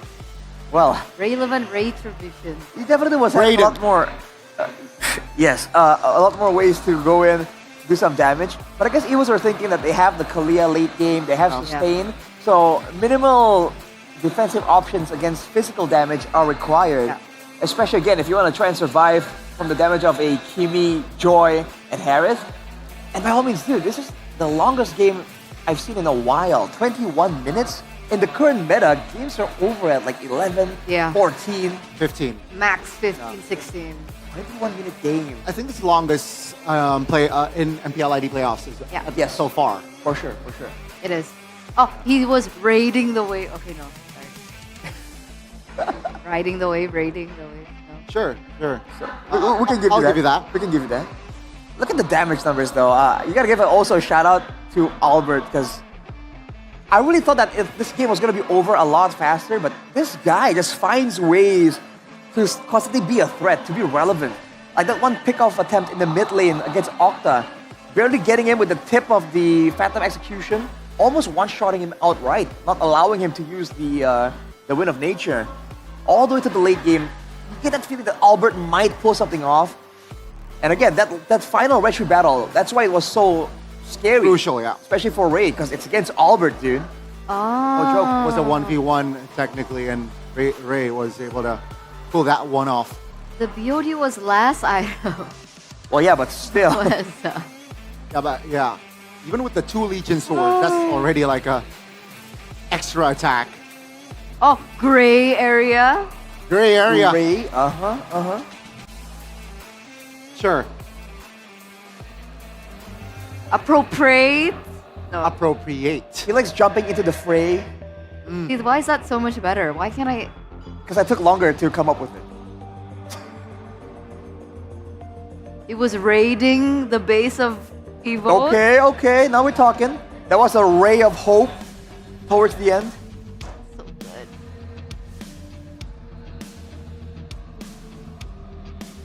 They better Dreadful performance. That's your Dre. But he was so good. He was doing good. What are you For talking about? EVOS. Oh. It was dreadful for EVOS. But it looks like Bude is ready for something of a surprise. So let's check it out. Tengah-tengah, nice pick 2. Bude bertemu dengan 2 player yang bisa mungkin kasih kita insight bagaimana pertarungan di match kedua ini. Halo Spencer. Halo Bude. Disapa-sapa dong yang ada di sini dong. Halo anak-anak Dewa. Halo anak-anak Dewa. Masih pada semangat? Kayaknya semangat banget karena baru menang nih. Ya justru makin lebih semangat karena Dewa lagi unggul. Dewa lagi unggul dan di sebelah Spencer juga ada Make-It. Halo Make-It. Halo Bude. Ini khusus match kedua dong, nontonnya apa dari match 1 tadi? Dari match 1 sih. Udah nongol di sini. Ya. Gimana Make-It? Apa kabar? Nggak baik. Gak baik ya. Biasa Bude ngeliat Make-It di panggung. Sekarang jadi penonton gimana Make-It? Itu udah ada aku main di panggung. Tim yang tadi Epos. main ini Lancelot tadi deh? Iya. Ini Mekis apa Albob ya? Ah udah adek kakak aja. Kembaran, tapi Mekis hadir ke sini emang mau support apalagi menikmati sih playoff MPL season 16 ini? Nge-support mantan tim aku aja. Mensupport EVOS berarti nih? Iya, Full power untuk EVOS? banget. Tapi kalau keadaannya lagi kayak gini gimana Mekis? Apa Bude? Keadaannya lagi kayak gini gimana? Bisa itu, aman, riset. Aman, riset. Tapi kalau ngebahas tentang kemenangan di game pertama yang dibalas sama Dewa, Mekis ngeliat nggak? Ini kok mirip game match 1 ya? Match 1 juga gitu loh. Apakah bakal di reverse sweep? Enggak sih Bude, aman. Ada Erlan. Oh, kuncinya Erlan nih. Ya, kasih Granger udah pasti win. Wah. Kali. Ada dalam kurung kali ya. Tapi gawat juga nih, berarti kalau nggak dapat Granger gimana dong? Tetap jago. Dalam mimpi dia kali. Kali lagi, ada kalinya ya. Ini Mekis memang suka bermain kali. Nanti kendang. Tapi kalau dari Spencer sendiri, udah penasaran. Dewa United season lalu nggak lolos playoff. Season ini lolos playoff dan bahkan satu langkah lagi bisa melaju ke babak selanjutnya. Spencer ngeliat Dewa United gimana sih? Semenjak adanya Kin kayak berubah gitu permainannya. Jadi Kin sengaruh itu. Sengaruh itu dalam hal apa sih? Bude penasaran apakah di GH Kin ternyata juga bertugas melakukan sesuatu atau apa? Ya nggak tahu sih, lebih ke kelihatan gitu gameplaynya. Jadi empatnya ini jadi lebih jago lagi karena adanya Kin itu. Adanya Kin membawa pengaruh besar. Tapi kalau ngebahas tentang hari ini, Kin juga tadi pakai hero unik tuh. Pakai Joy EXP, apa reaksimu? Ya sebenarnya udah tahu sih. Belum lagi keluar Jilong XP-nya. Waduh, Zilong EXP. Tapi kan Spencer sendiri adalah mid laner. Kamu ngelihat juga Okta sempat bermain, lalu sempat tidak juga. Dan sekarang kembali dan dia ngedapetin most improved player di season ini. Dengan performa Okta di season ini, Bude penasaran bagaimana pendapat dari Spencer tentang Okta? Ya emang layak sih, dia emang jago. Aku rasa cuman dia player Lunox yang perfect gitu. Lunox Okta? Iya, Lunox Okta. Oke, tapi apa sih yang menyebabkan atau kasih tahu Bude, kamu kan ini orang dalam nih. Ya. Kasih tahu Bude, kenapa Okta bisa berubah di season ini? Siapa ya dewanya? Okta. Oh, Oktanya. Ya mungkin ada support dari coachnya juga, dari terutama teman-temannya juga. Teman-temannya pasti support. Gitu. Oh, jadi support system membuat Okta memang season ini Spencer pun mengakui kayak ini Okta berubah nih ya. Ya berubah.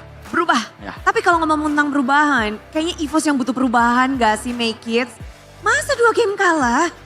Aman. Udah, komsnya pasti aman, riset aja. Apal ya kamu komsnya ya? Udah pasti. Tapi kalau ngebahas tentang kekalahan game kedua dan game ketiga, apa yang kira-kira bisa nih dilakukan oleh EVOS untuk mungkin membawa game ini menjadi game kelima?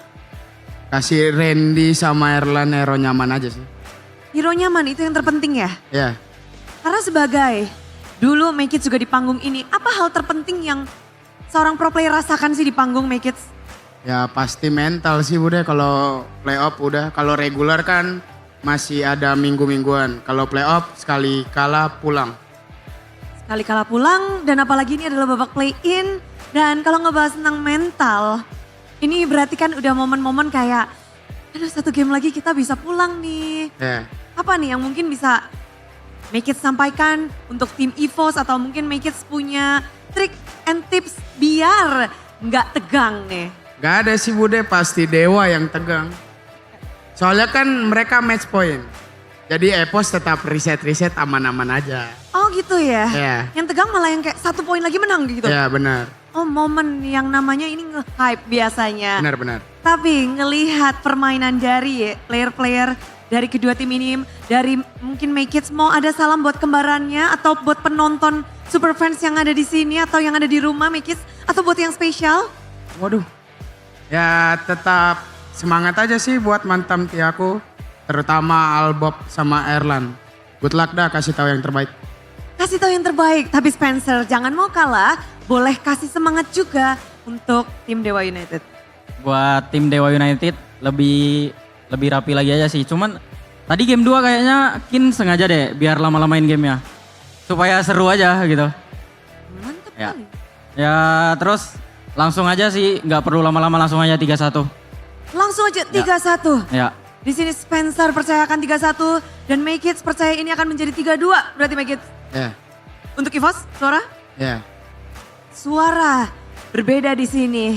Dan di Nice Pick 2 tentunya semuanya juga ingin bersorak-sorai untuk menyambut game selanjutnya. Akankah akan ditutup Dewa United atau EVOS? Bagaimana pendapat dari para panelis yang ada di sana? Kita lemparkan kembali kepada panelis. Monggo. Thank you guys.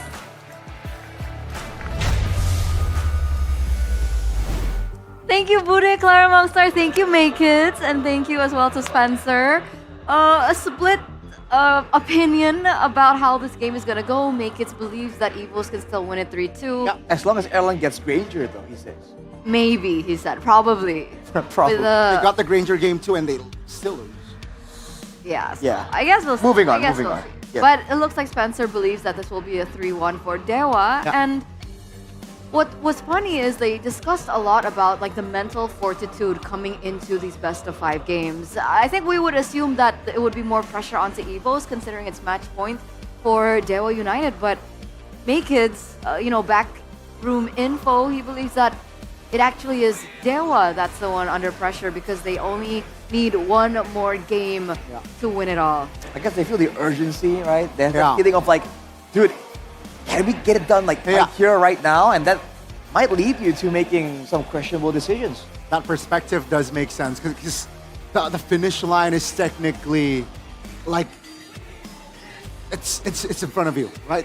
The finish line is in front of you, and maybe you might slip up, and that would be brutal. And don't forget, Wait a second, boys and Whoa, girls. whoa, whoa, whoa. Sorry to cut you off there, Rashi. Oh.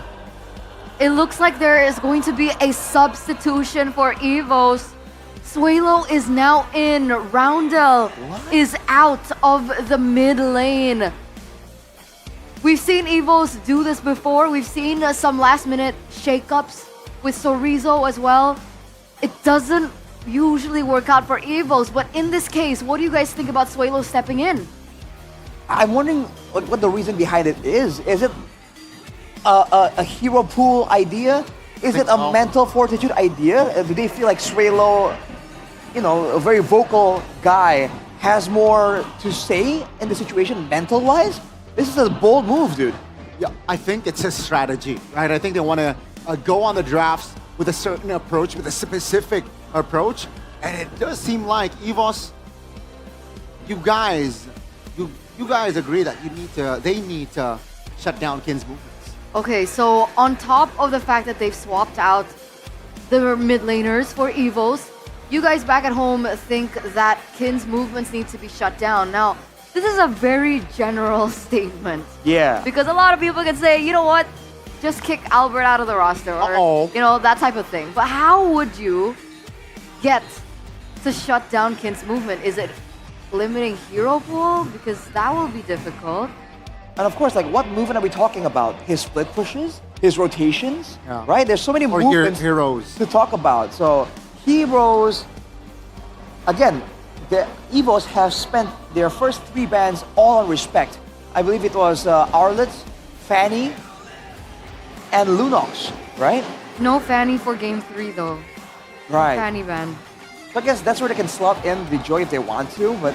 It was Hellcurt, Arlet, and Lunox. Oh, Hellcurt. Exactly. Right. Would you want to let the Hellcurt slide in for game 4? Yeah, which one of those options are better than the Kin on Joy? I guess we'll see depending on what the map is for our next game of the series. Oh, dangerous grass. No Hellcurt maybe. Maybe Evos... If only Evos can pick it for themselves, maybe. Man, they're making the Tsushin look so much more... less impressive, despite what we were talking about all the way from match number 1. Drafting phase, though, for what could be the final game. Pressure's on, man. I think players seem to forget how versatile the Zushin is, but like an overestimation of her versatility because before she gets her ultimate, she's still very vulnerable to these attacks. And we've seen level 1, level 2, Jushins really get punished. But it looks like Lunox has been left open. But Evos pick it up for themselves this time around. Maybe that's why they put Soilo in. Maybe. They ban away the Grok as well. This is an approach we saw a lot towards the end of the regular season too.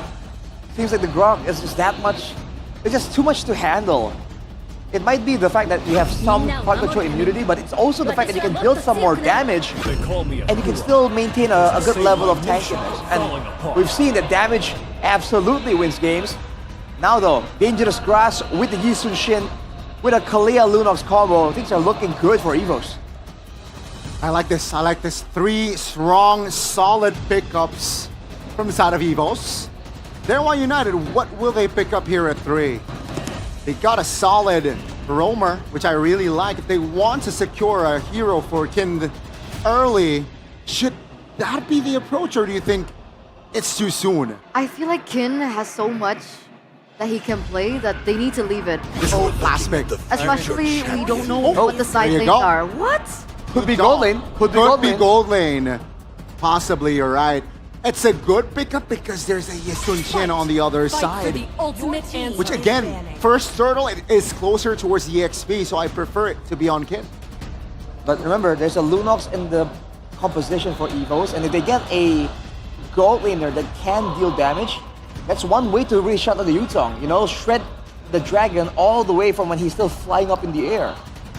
And considering they haven't picked up their side laners yet, you would want Kin to be in a winning lane, no? But I guess technically Joy Phobias wasn't a winning lane and they were still able to win it. So we'll see how this goes. Hilda gets banned out by Dewa. Evos deny the Kimmy.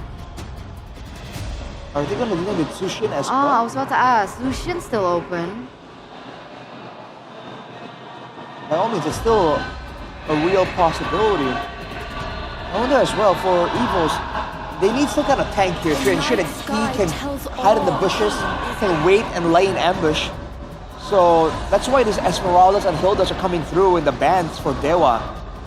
But I guess the Uranus is still available. Might be a bit too passive for Evos' liking though. So now with the last ban Evos, they can apply more pressure towards Octa. Mind you, he is named the most improved player. And without the Lunox, Kimmy ban out. Will they commit to another, like, I don't know, Farsa? Because I feel like Farsa is good for Dewa. For Dewa. It gives them more threat by all means. And burst damage is a great counter to sustain, right? The Kalia's trying to heal everyone. Teammates get taken out a bit too fast. It can be an angle here, but no. They go for the Tsushin ban first initially. Makes more sense. I like Farsa, but I don't know who the side laners are. Exactly, that's where it gets a bit complicated. I mean, technically Gatot and Yuzong are both taken by Dewa, so that's already set up for something like the Farsa. Lapu Lapu as well. Wow. A known counter towards the Farsa to cancel the Feather Airstrike. They got 3 bruisers.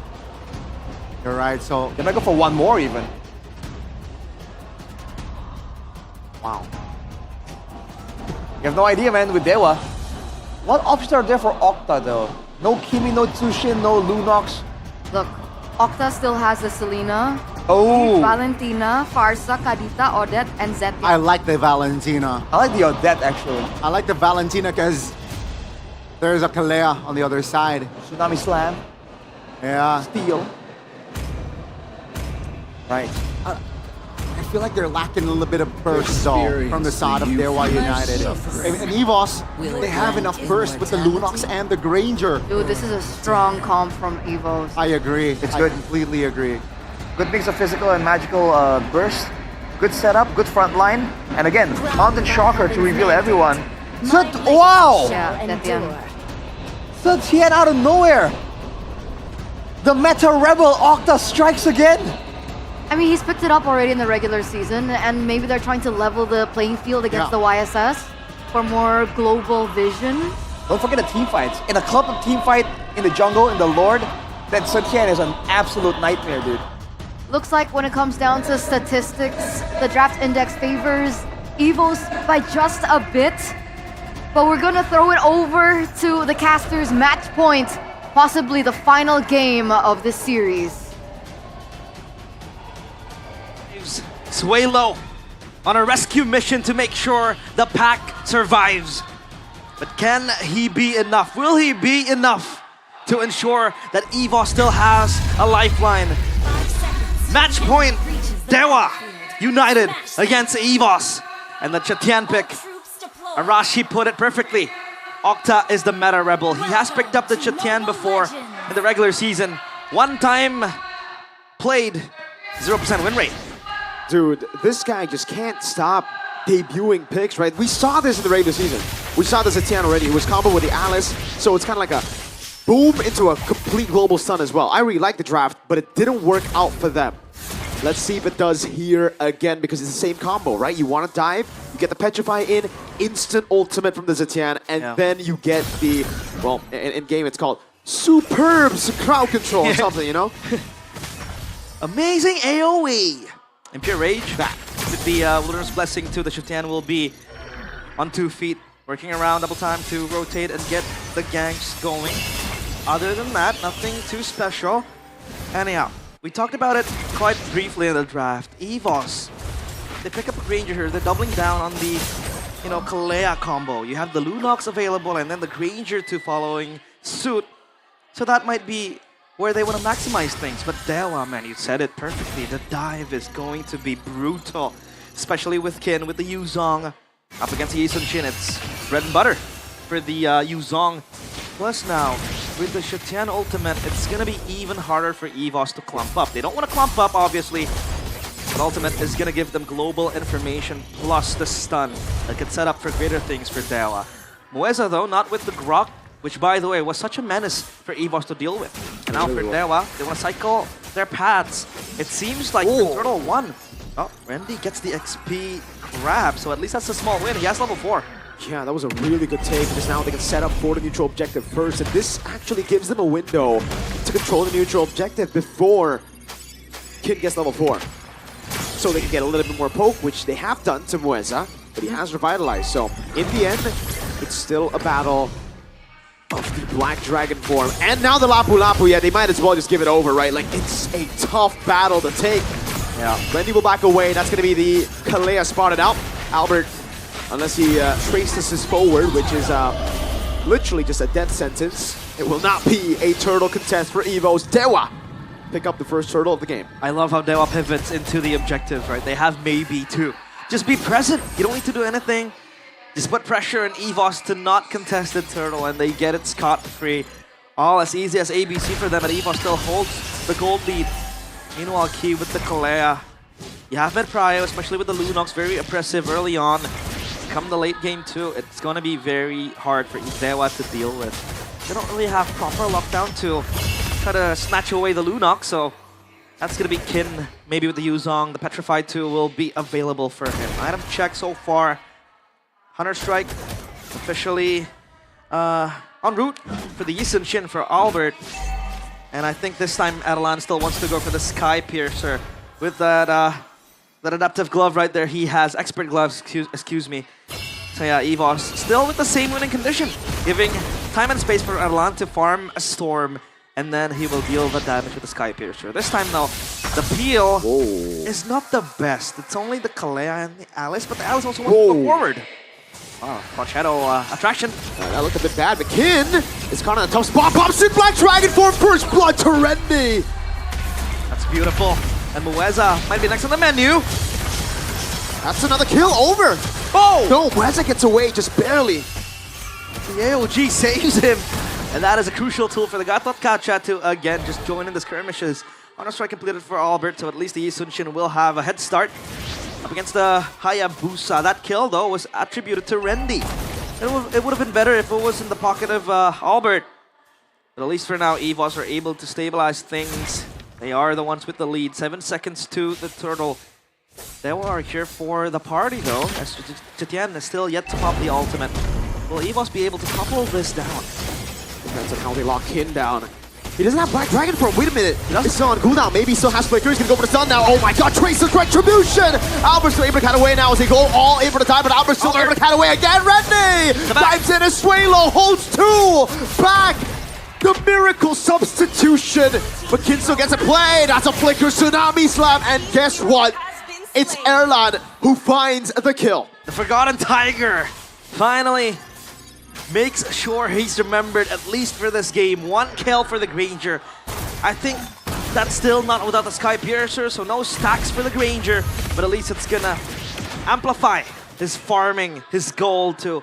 Let's take a look at the gold difference here. Erlan is up quite a bit, 3.3k gold lead up against Maybe.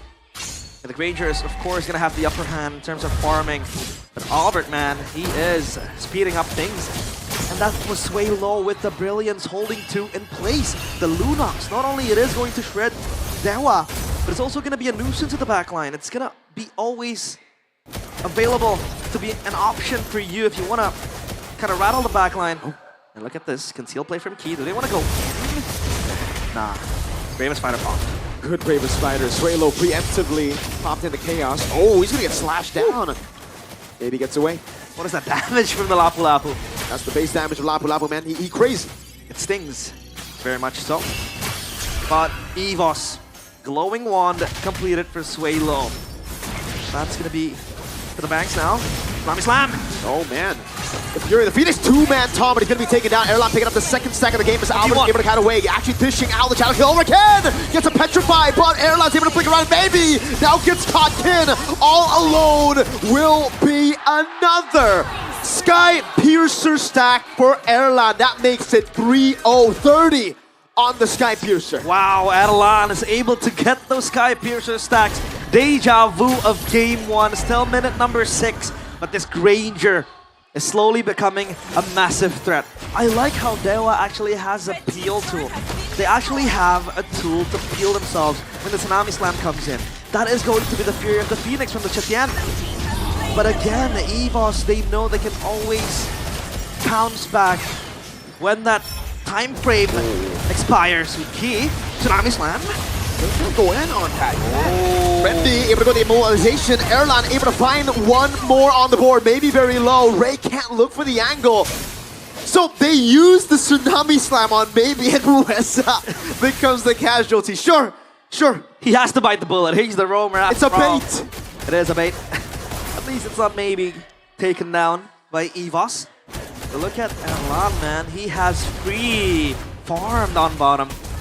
They might be able to take down this turret too. It's gonna march into that side. Look at Rendy on the wrong side of the tracks. Full stun on Sway Low. Nothing he can do to react to that as Key walks up again. Goes in with Flicker and Tsunami Slam. Able to lock down the Retribution, man. That's a Shadow Kill used up though. He's still holding it down. Erlan free. Can he be the clutch?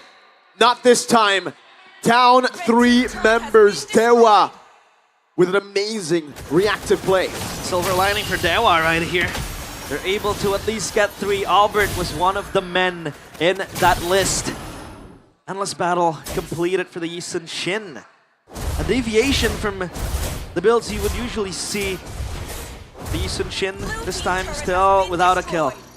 So Dewa, so far, able to at least stem the bleeding because Evos are indeed very strong.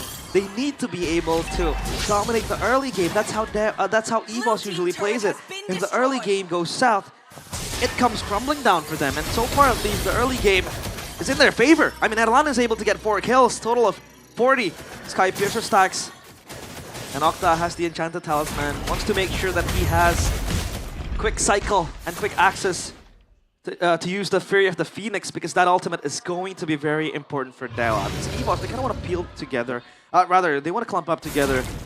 But when that happens, right, the Fury of the Phoenix will come flying in, and then you have the Black Dragon form. It's going to be very scary. Moeza casually walking into the bush.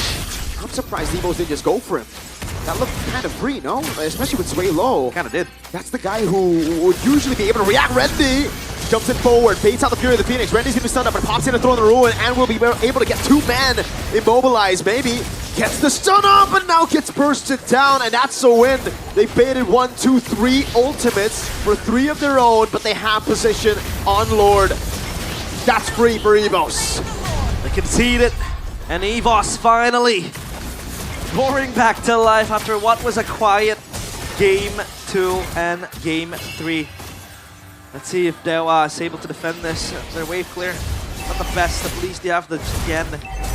Gonna dish out the damage with skill 2 and skill 1. But as of now, the Lord will be in the hands of EVOS. They will try to reassign the lanes.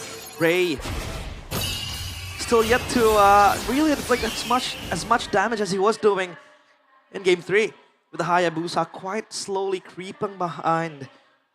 It's Albert with the Isunshin. Even without a kill, he's able to be quite quick in terms of the farm. Malefic Roar, extra damage to the Isunshin. Wow, that was clutch in through the flicker. Key's gonna be looking for the angle again. Ray does not have quad shadow, but he goes back all the way to the quad shadow. Albert's looking for the scout. Does he read the move? Ray recalls in time and he gets out from a very sticky situation. 4.5k lead for Evo still as they look to threaten the tier 2 down below. Behind enemy lines was Ray. At least he had the quad shadow ready to be used. And now they want to siege onto the base. Those only defenses needs to be popped, but at least for now, Dewa is still able to keep it intact. So the question now is, how will Dewa, make way into the team, right? How will they be able to touch Erlan? I mean, sure, it's gonna be the Yuzong, always available with the Black Dragon form to jump into Erlan with the Petrified 2 already. So jump in. The Black Dragon form as well with the Fury of the Phoenix, and Rendy is all... Wow, he just took all that damage. And he goes back in. Good Bravest Fighter Raging Slash to CC immune the Throne of Ruin. Dewa get away. Man, Rendy's so tanky. What does he have? We have to check for a bit. He has the Oracle, the Radiant Armor too. He took all that. And the Dreadnought Armor queued up as well. So yeah. And this Alice becomes a problem because this Alice is just soaking so much resource from Dewa United.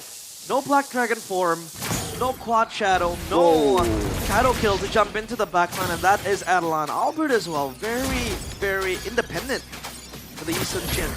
So the question becomes, how does Dewa really answer this problem? Key might fish for an angle, but at least for now, EVOS will still have control of all 3 lanes. Down bottom, no, it's gonna push in favor of Dewa, it seems like. That is a momentary respite for Dewa. Sentry reveals all 5 players the top side of the jungle. Kin has the War Axe, so survivability, it seems like. The tension is thick in the building. Dewa step away, literally, from securing their first ever real playoff chance because they've always, well, the one time they made it, they got knocked out in the play-ins. EVOS, the experience from some of these members playing a big part in it. The instant blitz with the Lunox that was missing with Roundel in the lineup. Yeah. I don't know if it's Roundel and the hero pool, not really fitting the Lunox, but we see Lunox first pick with Sway Low. That's pretty brave. The super sub. Super sub. Wow. You can really see the tension. Every time he was caught on camera, he was flustered. He smiled, laughed, enjoyed his time. Vin, though, stoic from game 1 all the way to game 4. Yeah, completely cold, ice cold. What do we call him? And the Lord, acquired by EVOS, making way for them. It's gonna spawn in the mid lane because of now all 3 turrets still yet to be taken down. Blood Wings for Swalo, I do believe so. Extra defensive options with the shield that it has, and now the BOD for Albert. Extra damage again. On top of the Malefic Gun, Malefic Roar, excuse me. Now they want to siege the base. Key was looking for that angle. But Octa has that shield, so at least it's a self-peel, right, for the Chatian. Octa, what the heck? Albert just goes through him! Rendy! 3-man Throne of Ruin! And it's Erlan with the final shots! Now it's just Ray. He's been able to retreat out of situations, but not this time. Erlan with nature!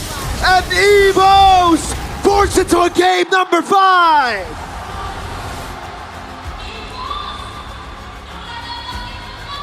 We go the distance. The White Tigers refuse to be caged. They refuse to surrender. As they force game 5, they roar back to life. 2-2 as Dewa are yet to rise to divinity. And the man in blue, the man who came in, stepped in last second, who probably didn't get any scrim time in preparation, was the one to pull it off. I will say that Lunox pick ended up being massive. They can now blitz the Lord. They have multiple avenues to make these on improv decision making with the insta kill of Kalea, even through the Gata Kacha pick. Wow. Sway low on a rescue mission, I said. And rescue he did in game 4, at least giving that leeway for EVOS to function even deeper with more options, not only to choose in, but now with the Lunox, with more control, playing for the Granger, playing for the Forgotten Tiger, Erlan. And for sure in this game, he wasn't forgotten at all. He was remembered to be that marksman, always precise, always on point. And EVOS, cold stares in their eyes. Dewa, are they gonna fumble again? He's called the Forgotten Tiger, but you cannot forget about his picks. 2 games EVO's won. 2 Granger games it was. I think Coach Wright has a very easy answer coming into game number 5. But it'll be difficult because if EVO's first pick it, if they put that much pry on it, then this is the cause, man. Like, he's so good at being able to follow up mainly through all of them. And it's through the early game where he's just ultra aggressive. Man, I talked about the peel. Look at Finally, Finn. no longer stoic. Which full of excitement. I love seeing that. At least it's not Carlo Ancelotti, but hey, panelists, what do you think of Game 5 later on as we take it back to them? Thank you so much, casters, because we are going to Game 5. Dude, a full series in day 1? How long has it been? I don't know, but my prediction is still It's intact. right? Okay, it's on the right track. It's still intact, on the right track as well, right? A full best of 5. This is what we were expecting from, well, I was expecting from match number 1, but we didn't get to see that. But game number 1, curse broken, right? Evo strike back here. Now both are standing at match point. Do you think that the Suelo switcheroo was a key factor to that game? Definitely. I think they knew they wanted a specific approach, and that's the approach Lunox first pick was what they prepared for, and the execution was beautiful. Unfortunately, the Zetian last pick did not come to fruition. It wasn't all that impactful. Allowed them to actually get some vision and whatnot, but I feel like they might have overthought that. You know, they were too focused on the macro possibilities, how to zone, how to survive, how to spot. Yeah. They forgot about the actual fight itself, and when they do try and best EVOs in a brawl, they haven't coming out on top in the previous games. Not this one. You know, I think Zetian 2 times pick 0% win rate for Dewa. I think so. I'll double check the stats, but when it comes to stats, man, 851 GPM, 802 KDA. Make it set it first. If Erlan gets his hands on the Granger, it will be a win for EVOs. Maybe. So that's why Erlan deserves a player of the game presented to you by the official tournament smartphone Samsung Galaxy S25 FE. And that was kind of the problem, right? 401 already in the early portion of the game. Yeah. Sky Piercer already built in, so the stacks were really ramping up. And despite Dewa's best efforts, they weren't able to take Erlan down, unable to punish him, and at the very end, full stacks. And we know what Erlan is capable of when the Granger gets rolling. It really feels like it's such a weird situation because the fights didn't go their way, yes, but the early game in general did not either. They had like one moment where they were able to use a black dragon form to really get a neutral objective, and from there it's just brawls. It's just fights where it doesn't seem like, even here, you see them committing, trying to get something, anything, but you have no idea what it is. Even as a spectator, you have no idea who is being targeted. What is Dewa as a team trying to achieve right now? Is it control? Is it pressure? And I think that's the problem here. They're not really quite sure how this team S5 is meant to operate. Individual heroes maybe, but S5, they seem lost. And this, oh man, this moment from Octa, that was really unfortunate. Walking up to a Lee Sun-shin that is snowballing, who has the mountain shock already, he got deleted straight up, and he was the high ground clear. And without him, Evo's bite on the opportunity and end that game straight up, 14 minutes. Yeah, we thought that it would be a longer game for sure, but that 14-minute mark really hit the spot, especially with that misplay coming in from Octa. And I don't necessarily understand Daewoo United's comp. Were they looking to get control from the early game to the mid game? Because that never happened, especially them losing Turtle 2. That's the thing. They execute Turtle 1 precisely, but Turtle 2, it's where the boat kind of, went flipped over. Flippity flop, yeah. Flippity flop. And then EVOS, they took control of that river. After Turtle 2, they know, okay, they don't have the win con.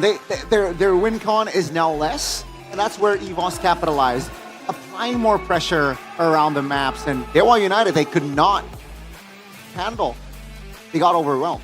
But it comes down to a couple of factors here, but mainly the fact that EVOS has the better pick-off composition, right? With the quick control tools, the burst damage, the Kalea obviously, and the Lunox.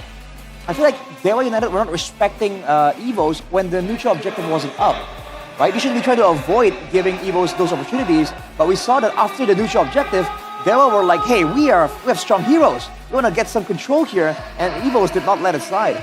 And on top of that, Daewoo United also, in the fights where they're supposed to get some advantage there, weren't really on the same page on who they want to zone or who they want to target. Because again, we all know, I think at this point, EVOS, even Makeits kind of knows, right? Erlan the Granger is a problem. He needs to be shut down somehow or zoned out, but we did not see that happen at all. In fact, you saw the focus split towards Albert, towards Sway Low.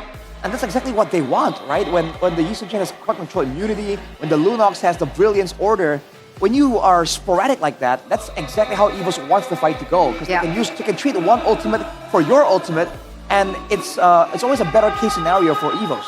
Especially for Lunox, by the way, because her cycle of skills, they're not that long. No. As soon as she uses the Brilliance of Order, you still have the Chaos.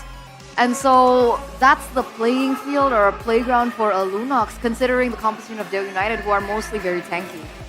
They're also ultimate reliant. That's the big problem. So if EVOS are going to use the Alice's ultimate, the Mountain Shocker, and the Brilliance, or even Tsunami Slam, right? Once all the ultimates are down there, right? That's the perfect situation for Erlan. Yeah. Right? No more ultimates, no more surprises. He just stands there and starts gunning you down. And Daewoo did not recognize that was the case. Which is why when we were spectating, I was kind of vocalizing to myself, like, dude, spend some ultimates, some flickers. Erlan needs to be picked off, man. Wait, why is there Sky Piercer twice for Erlan? Did he sell it and rebuy it in the 10th minute mark? That's an interesting one, yeah. Hold up.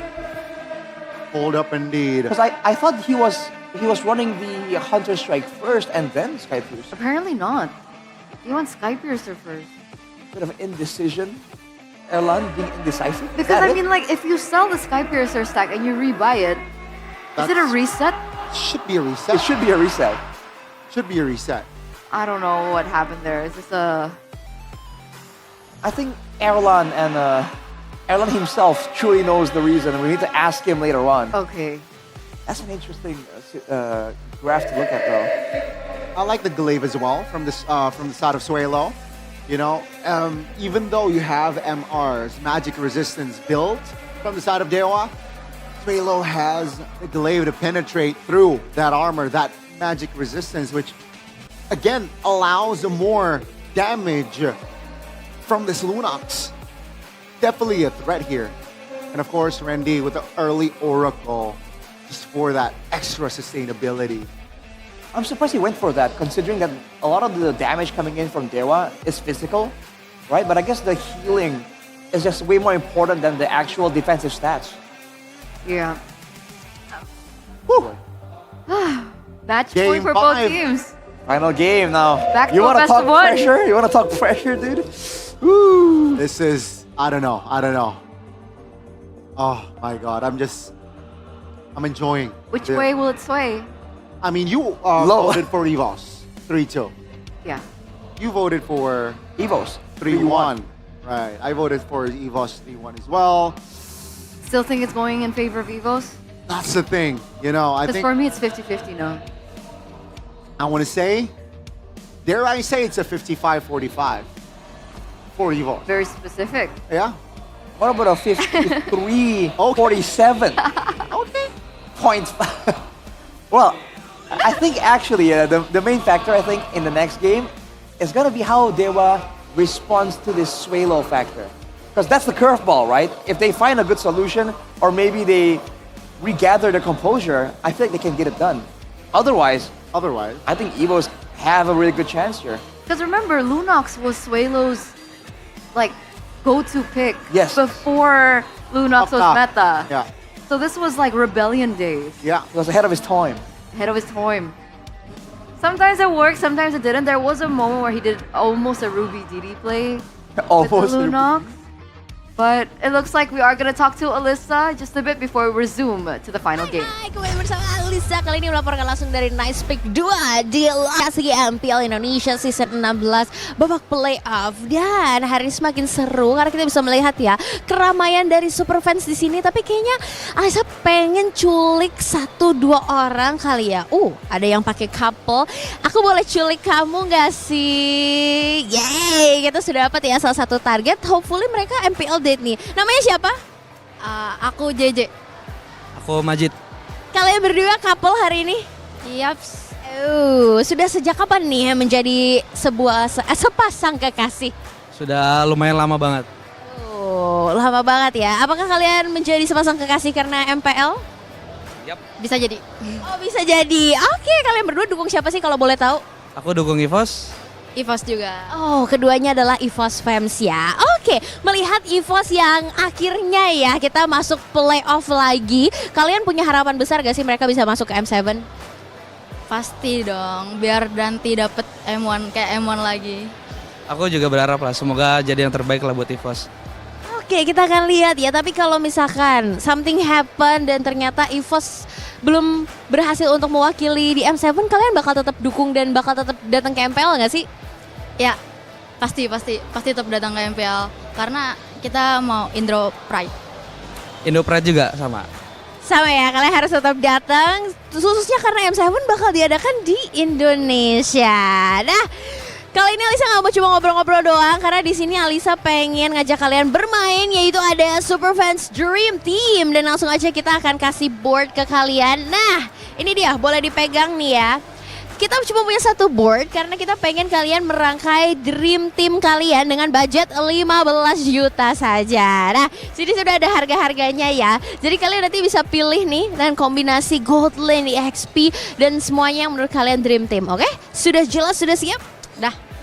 Langsung saja dimulai dari sekarang. Nah, 1 juta dulu ya, kita lihat dari 1 juta yang paling efektif ini kita taruh aja ukir. langsung player Filipina ya yang ditaruh.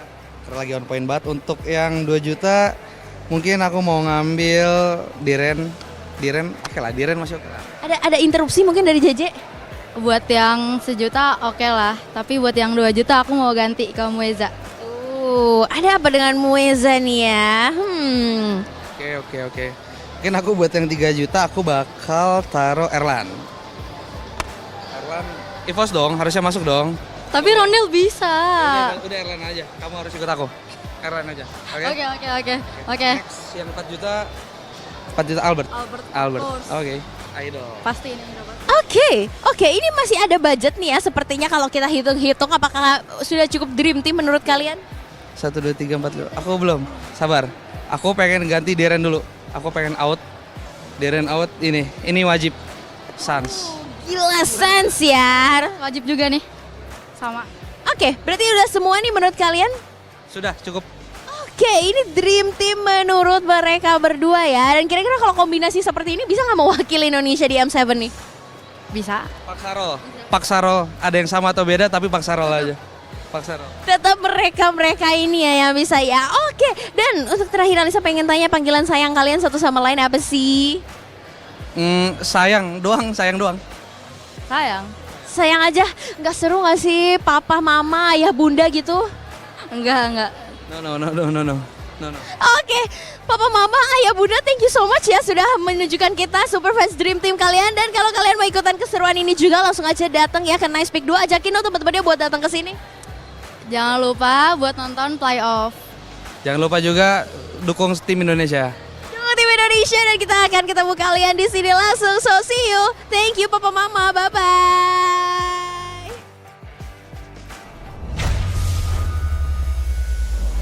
That seems like a fun game to play. Interesting. So you have like a certain budget, Yeah. and you have to like form your team. It's like FPL. It's like fantasy.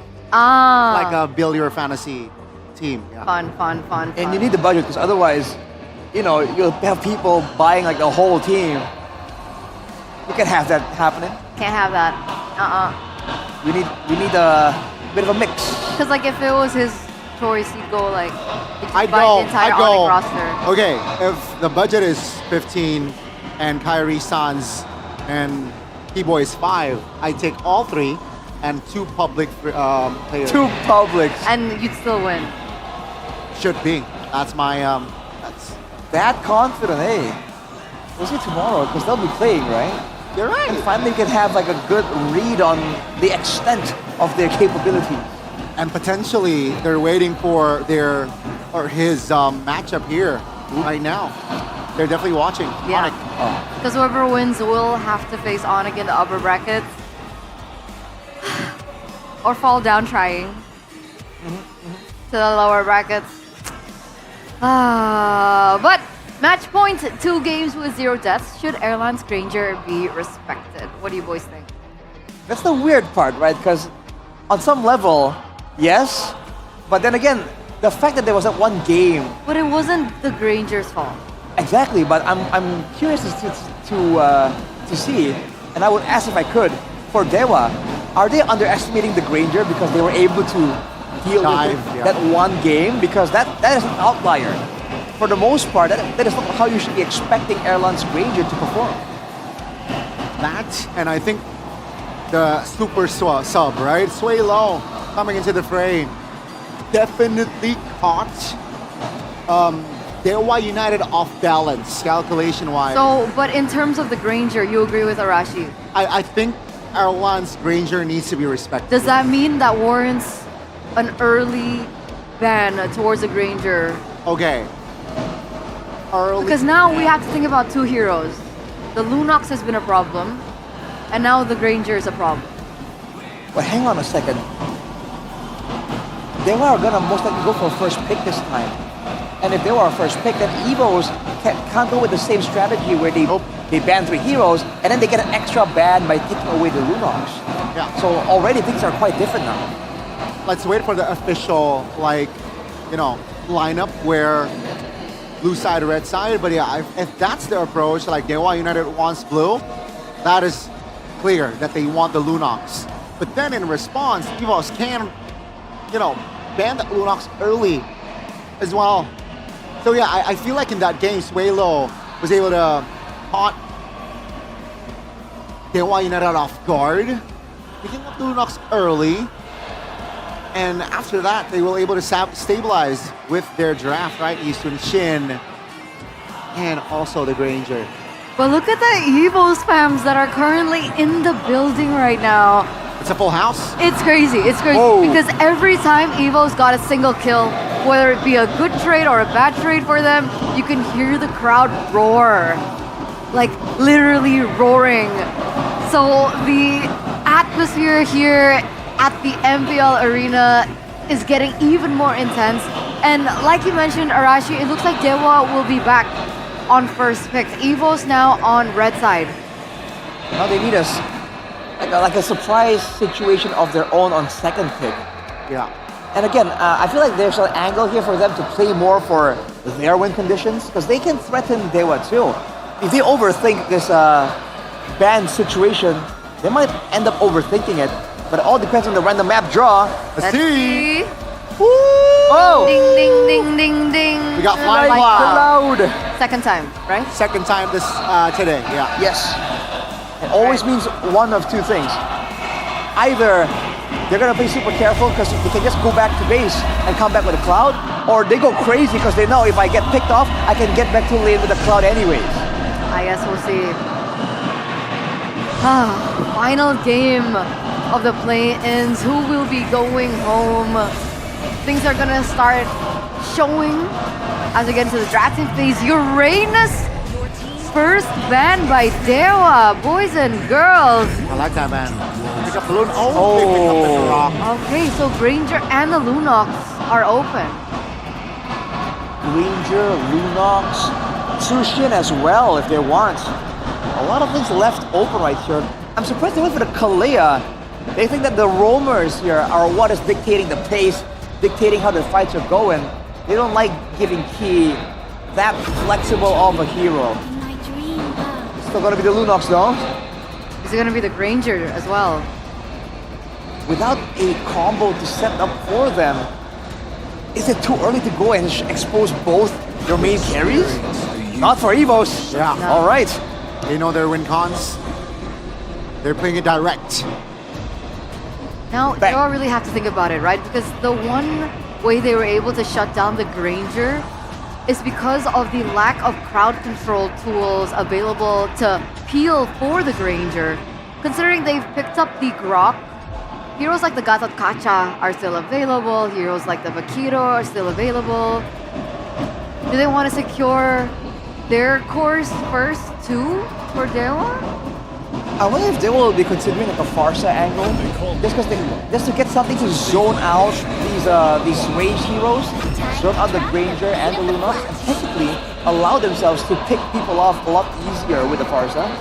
But no, they go for the Joy so early on. They fall back onto the Joy again. That's ridiculous. I mean, they respond with, okay, you show your cards with the Granger and Lunox, let me show my cards early as well, because if the Joy pick delayed, there's a possibility where the Joy might be banned later on. Towards the second phase, especially, right?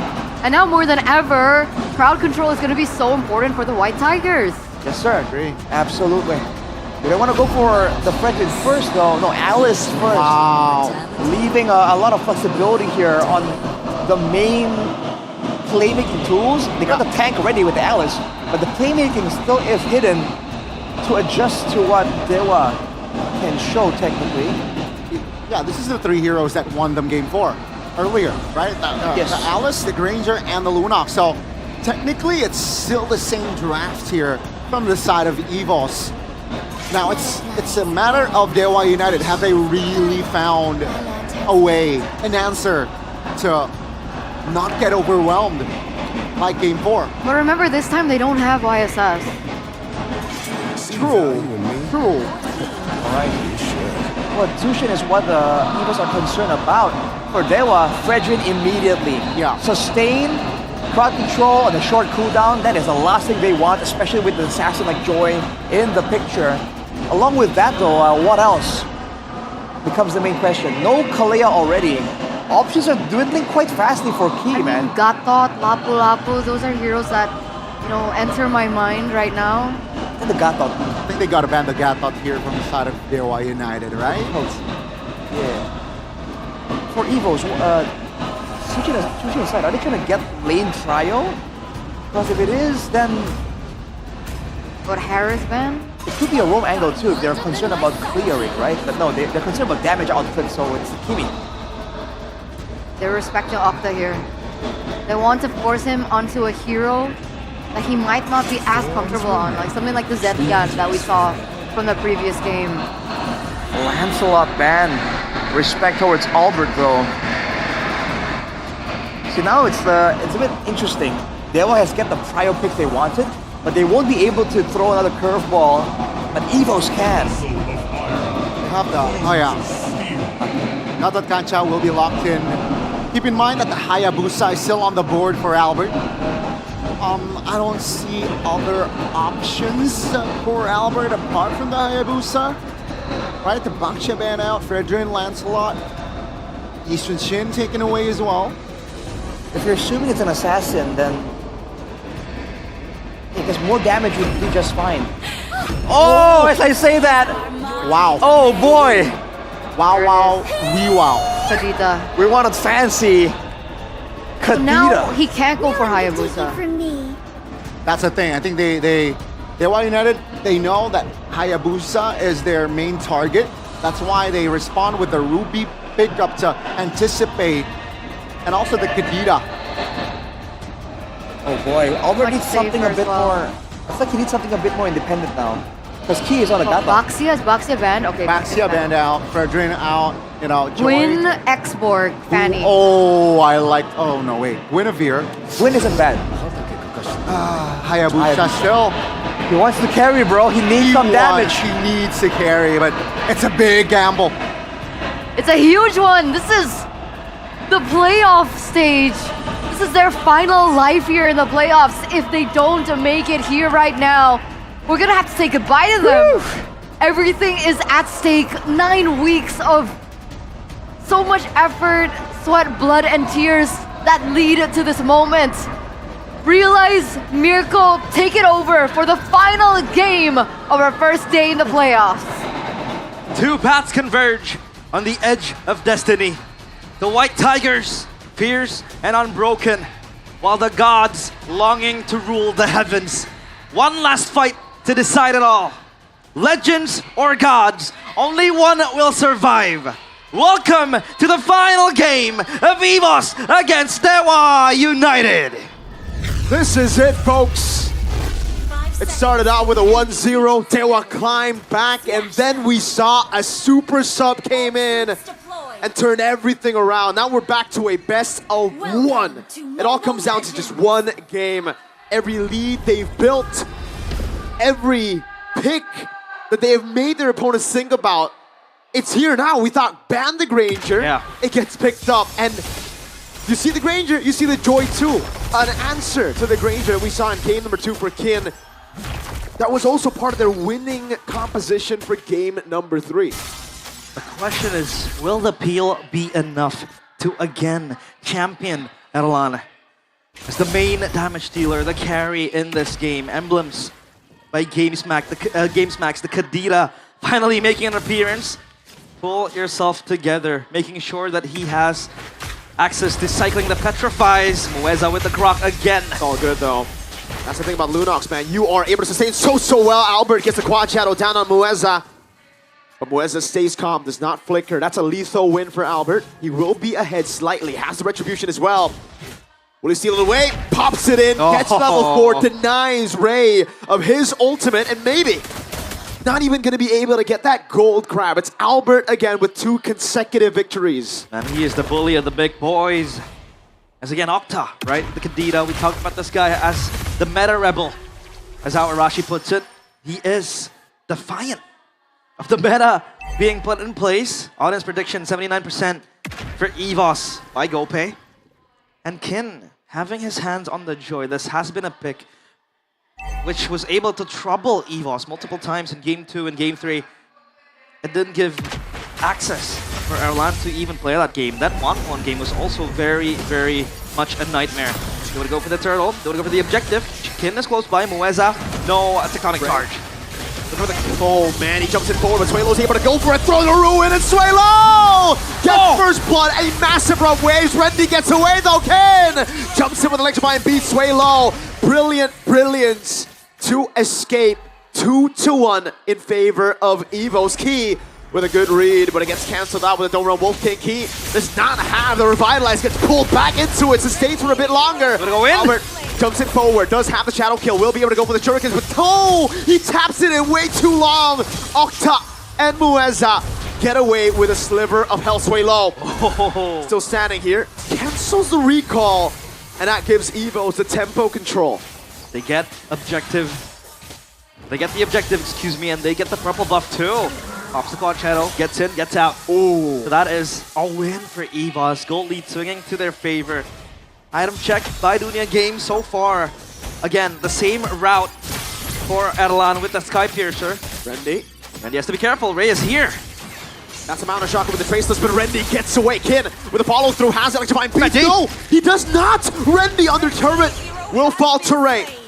Another trade, this time for Dewa. That's a good kill coming in for Dewa, especially Ray, who was taken down in the earlier altercation. This time, that one kill will speed up his items, will get him the gold needed. But at least EVOS, they have a way to deal with this Kadira. Number one was the Lunox. Obviously, with the Brilliance, you can always dodge away from the rough waves and all the combo that Kadira wants to put in. Yep. As well as Key, right? With the AOG, somehow defensively is able to become a tool for Kin might be assassinated, but he paid out that vengeance, he goes in again! He doesn't go Shadow Kill though. That's done enough. Turtle number 2 should be a big advantage to EVOS. Rendy's able to clear out bottom lane, should be able to rotate. Kin does not have vengeance, which makes him very vulnerable to the Lunox burst.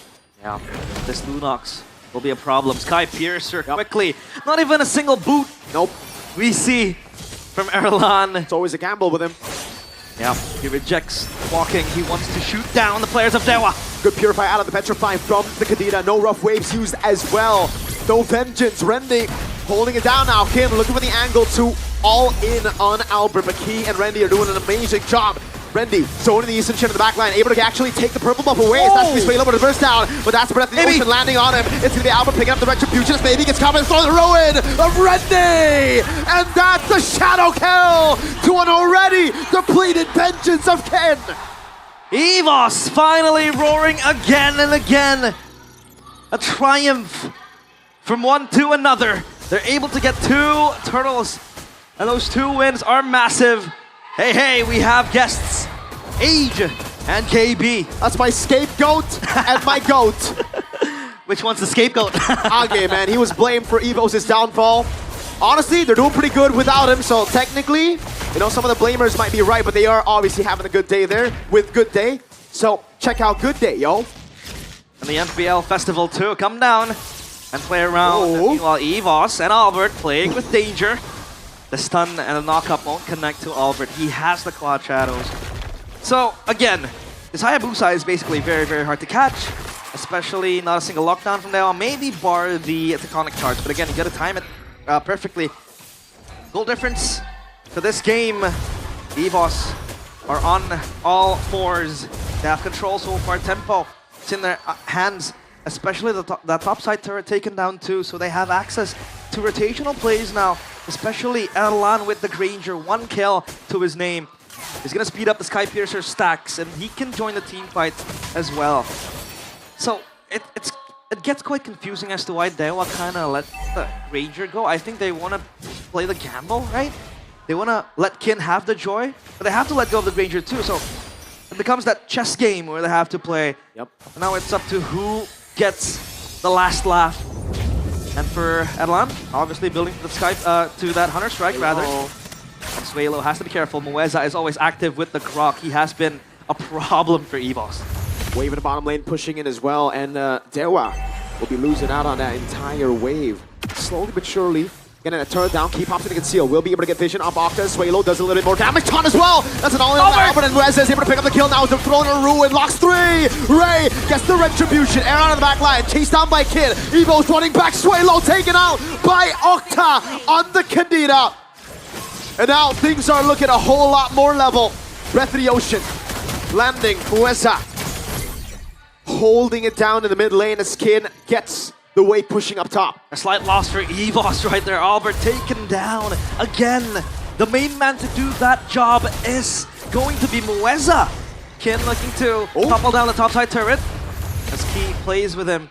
But Erlan is there for the backup. So again, Albert still has to hold his ground. He cannot give away this kill. Kills. Rendy. Conceal play. Can he escape? Flickers out. Good respect given over. There was no Tectonic Charge. So Mueza, he's fainting, you know? He was just baiting out the resource and he got what he wanted. Oh, real-time victory, right? Wow. By Samsung Galaxy S25 Rendy, no flicker this time around! And it's into the Breath of the Ocean. He goes, throw to ruin! Saves him for a bit. Is able to survive. Rendy gets away, just barely. Rendy Houdini escapes death and cheats it. At least with the Alice, it is quite accessible. But that was still him overextending for quite a bit. Dewa still again constantly bullying him again and again. So far, EVOS still looking for a way to ensure control of this game. They had the tempo going, but as of now they have to relinquish it. They want to go in. That was a crazy combo, but Suelo's able to pick up the kill now. He's able to actually pop in Brilliance as well as Kid pops in electrifying beats earlier. And that's one on maybe the gold later. 18 seconds for the Lord. Right as maybe spawns in, EVOS again have control over the map. Wow, EVOS again fighting for dear life, making sure that they want to advance the next round. As again, the Lord spawns Rendy on screen duty. He has been able to hold down 2-3 members as the Alice. This is going to be close. They're going to juggle the Lord, and it's going to be a dance to the death. He needs to spot where Kid is. Look at how safe Erlan is playing. Has the Melphic Roar. Suelo needs to be locked in as well because this time he won't have the Purify to get him out of a sticky situation. One bad engage and a late reaction with the Brilliance and he's dead. Even Kin goes for the Oracle. He's going to be quite tanky now. If the fights do get prolonged, excuse me. And now it's EVOS juggling around Key.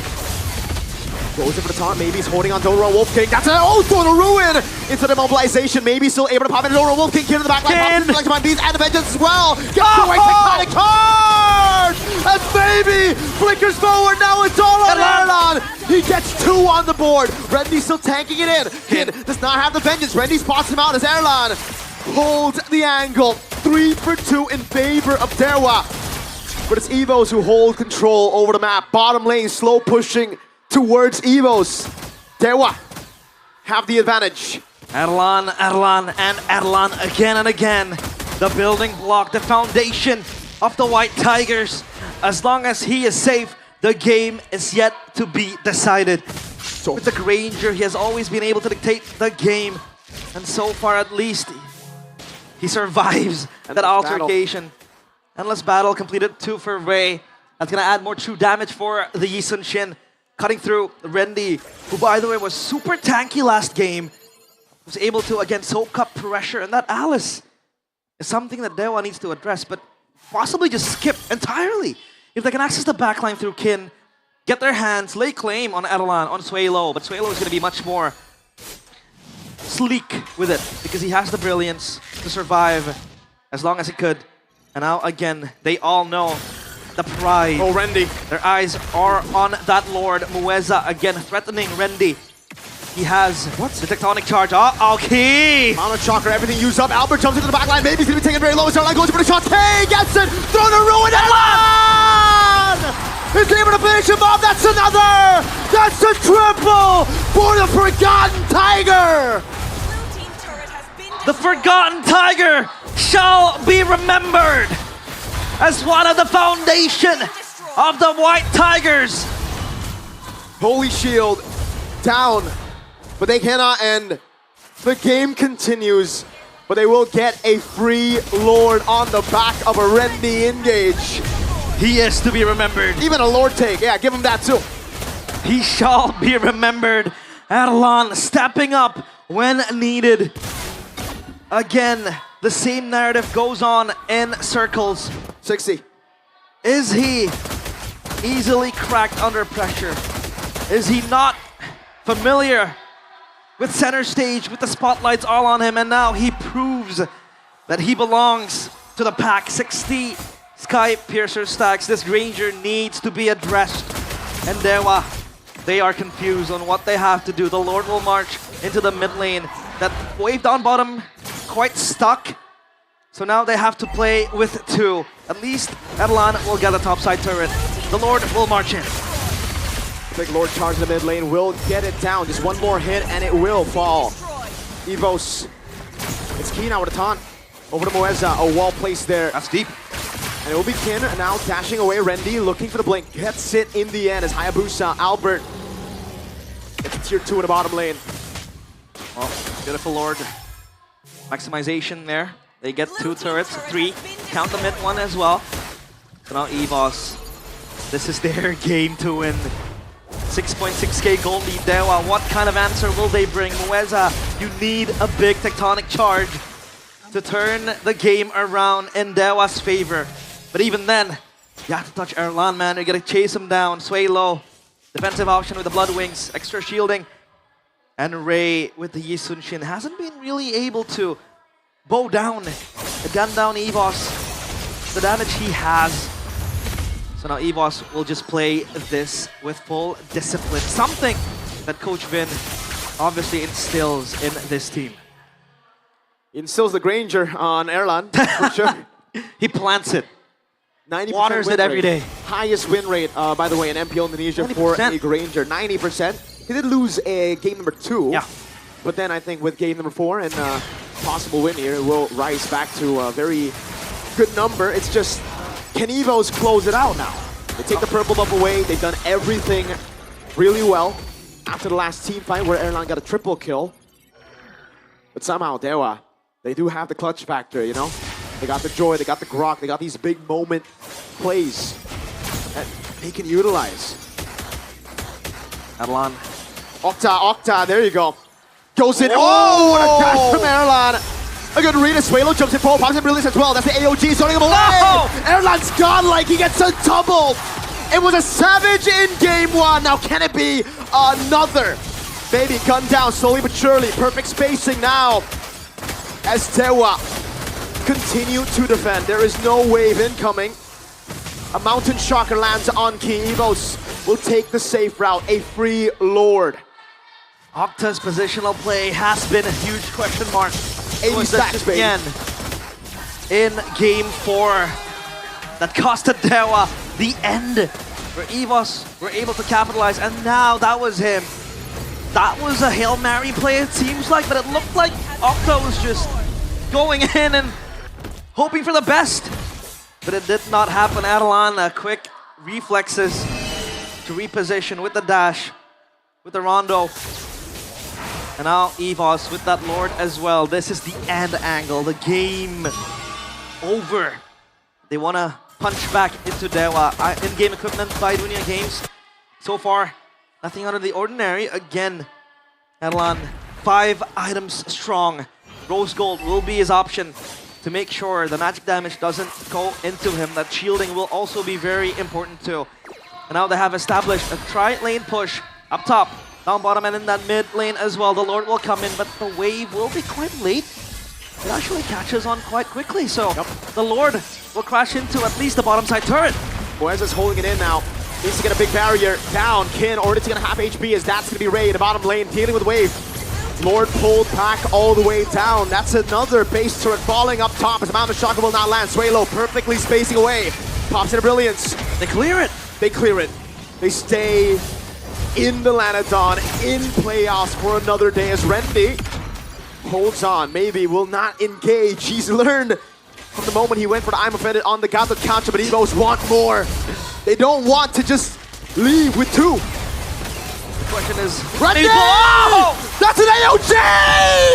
The Tigers collapse! They pounce on their prey! Albo with the quad channel back. Erlan going with 3 hits. Ken, can he do it? A flicker out from Erlan. An immortality for Erlan! Not even close. He buys the Rose Gold Meteor. And now it's just Octa. Another triple for Erlan.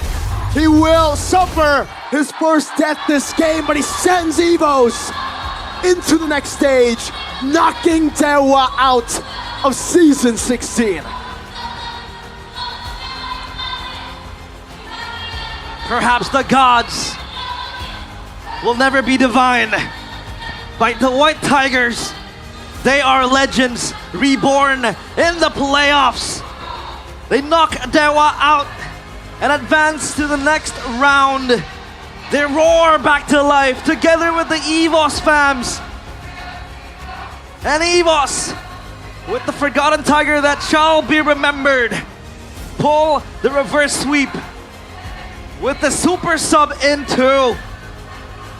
They do the unthinkable, but that was Rendy. All the engage. It was all under the sheets. Completely unnoticed. Not even by Dewa. They thought it was done. They thought that was just the push, right? They tried to go in, and Rendy said, nah, I wanted more. He goes in, sets it up for a beautiful AOG from Key. And then it was all just Erlan shooting them down. But you do see the other side, the agony of losing on day one.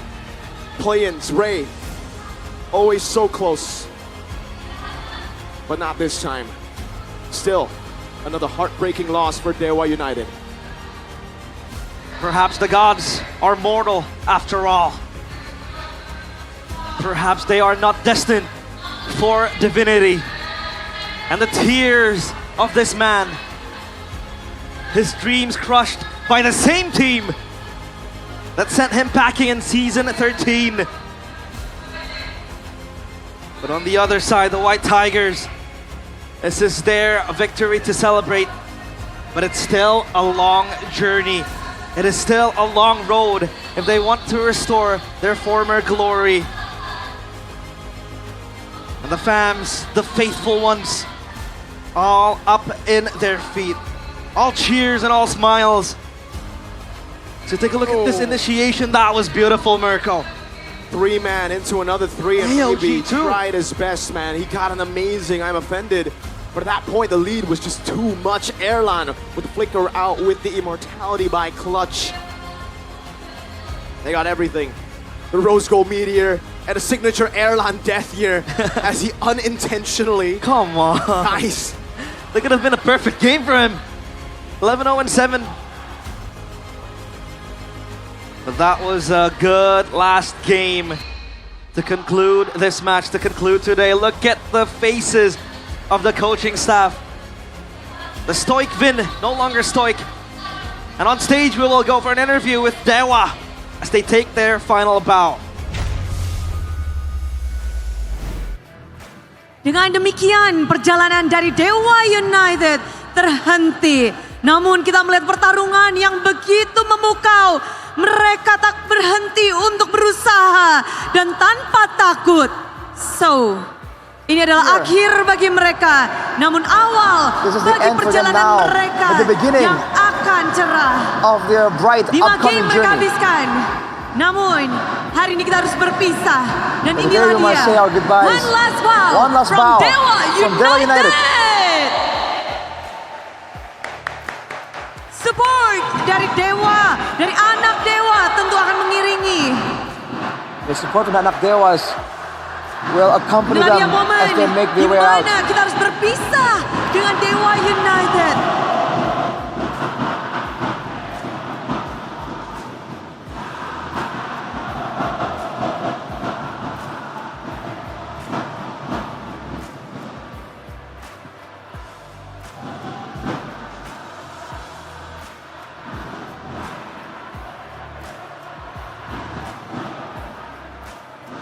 Di mana ada kekalahan, di situ ada kemenangan. Dewa United harus sulap. Where there is defeat, there is victory. Evos akan Dewa kembali has to go home, but Evos will continue on. Evos fans, mereka Evos fans. benar-benar bersuara dan menggemparkan nice pick 2. Randy, playoff pertama. Raise the roof. 5 game A kalian nice pick two. habiskan. Gimana Randy? Randy, a full 5 games, how do you feel? Ada deg-degannya juga karena kita ya sempat kalah poin kan. We were losing on points, so it was a bit nerve-wracking. Rame banget, tapi ini adalah momen playoff pertama bagi Randy. Bude penasaran, seberapa It's the first nervous, playoff for gimana you, cara Randy. kamu biar bisa tetap perform apik? How do you ensure that you keep your performance up? Mungkin mindset gue masih pengen main besok aja sih, jadi gak pengen Hey, my mindset is like, I still want to play tomorrow, Nggak pengen so pulang pertama. I don't Tapi want to be the menariknya first team adalah to go gimana home. kalian tentu berdebar-debar setelah game 3 Dakdik Duxer. Apa tuh? After game 3, gimana kondisi di your hearts setiap must be gamenya pounding. Randy? mungkin kita main nothing tulus aja sih ya, kan kita satu tujuan Just kept playing with juara. nothing to lose mentality. Ya kita all out lah. We have to go all out. All in, tapi Budi penasaran lawanmu hari ini di EXP Lane. Kita tahu ada hero yang cukup unik terakhir kita lihat. Joy di EXP Lane. In the itu EXP udah Lane, a unique hero lama popped up banget. today. That Berseason Joy, lalu. last seen seasons ago. Kamu menemukan ada hero unik yang harus kamu lawan. di How do you babak feel playoff? discovering that you have to go up against a weird hero like this? Hero-hero gitu ya. Joy mungkin masih bisa dilawan sih, menurut gua. Ya Joy-nya juga sempat bikin kita kesusahan kan di game 2 sama 3. With the Joy, we can Dari still 2 game itu ya kita deal with it. Kita cari cara lah biar. We were losing on a couple of games because of the Joy, but we found ways in order to find victory despite the Joy. Surprise seperti itu bisa dilawan juga dengan cepat dan cermat berarti nih. Langsung kalian jawab. Kita sebenarnya udah nyari dari selesai game 2 sih, cuman game 3 masih. Oh, we've been looking for a solution for the Joy since the end of game number 2. Syukur-syukur bisa dapat. But it took a long time for us to actually find a working solution. Yang begitu dramatis dari tim EVOS. Tapi kalau ngomong-ngomong tentang dramatis, sebenarnya dari Hengki, gue penasaran nih. Dramatic. Ki, momen yang sangat mendebarkan. Benar-benar tadi apalagi di game yang terjadi. Menang, kalah, menang. Dari ini sendiri, faktor apa nih yang membuat EVOS pada akhirnya bisa memenangkan dengan 3-2? What factors do you think allowed EVOS to win in a 3-2 fashion? Poin ya benar yang tadi yang kata Randy, kita nggak mau minta maaf cepet-cepet di hari pertama. Jadinya Like Randy said, we don't want to be the first team to apologize for going home early. So we trust kita masih pengen in each menang. other, Bahkan and we know that we want to keep going. Kita losing condition aja kita hampir menang gitu. Jadi kita yakin kita lebih bagus daripada Even in losing conditions, we almost were able to get a victory. So Kalian hari we ini di were panggung convinced ini dan we have what it takes. tentang kalian mengingatkan satu sama lain.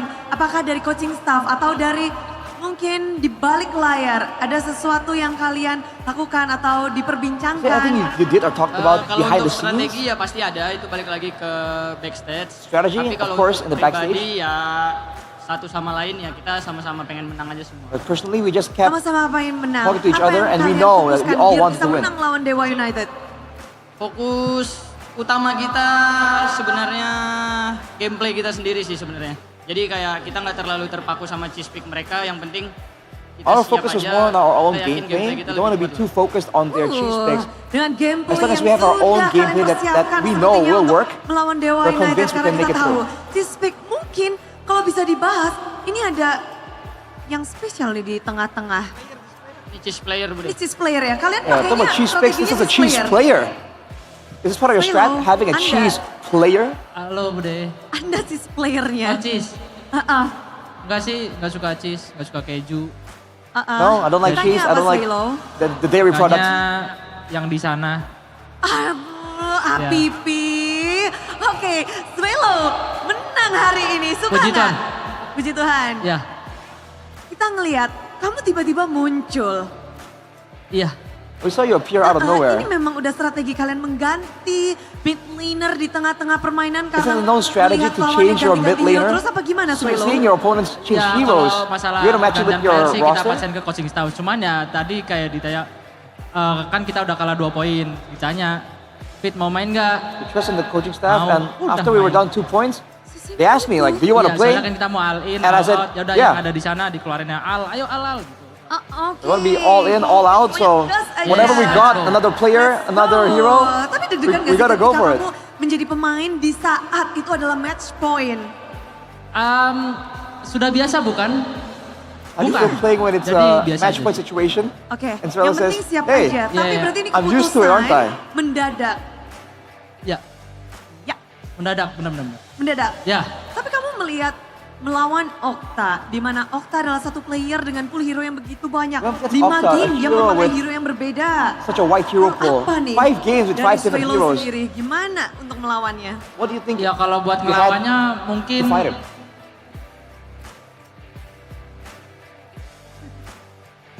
ya lawan aja sih udah.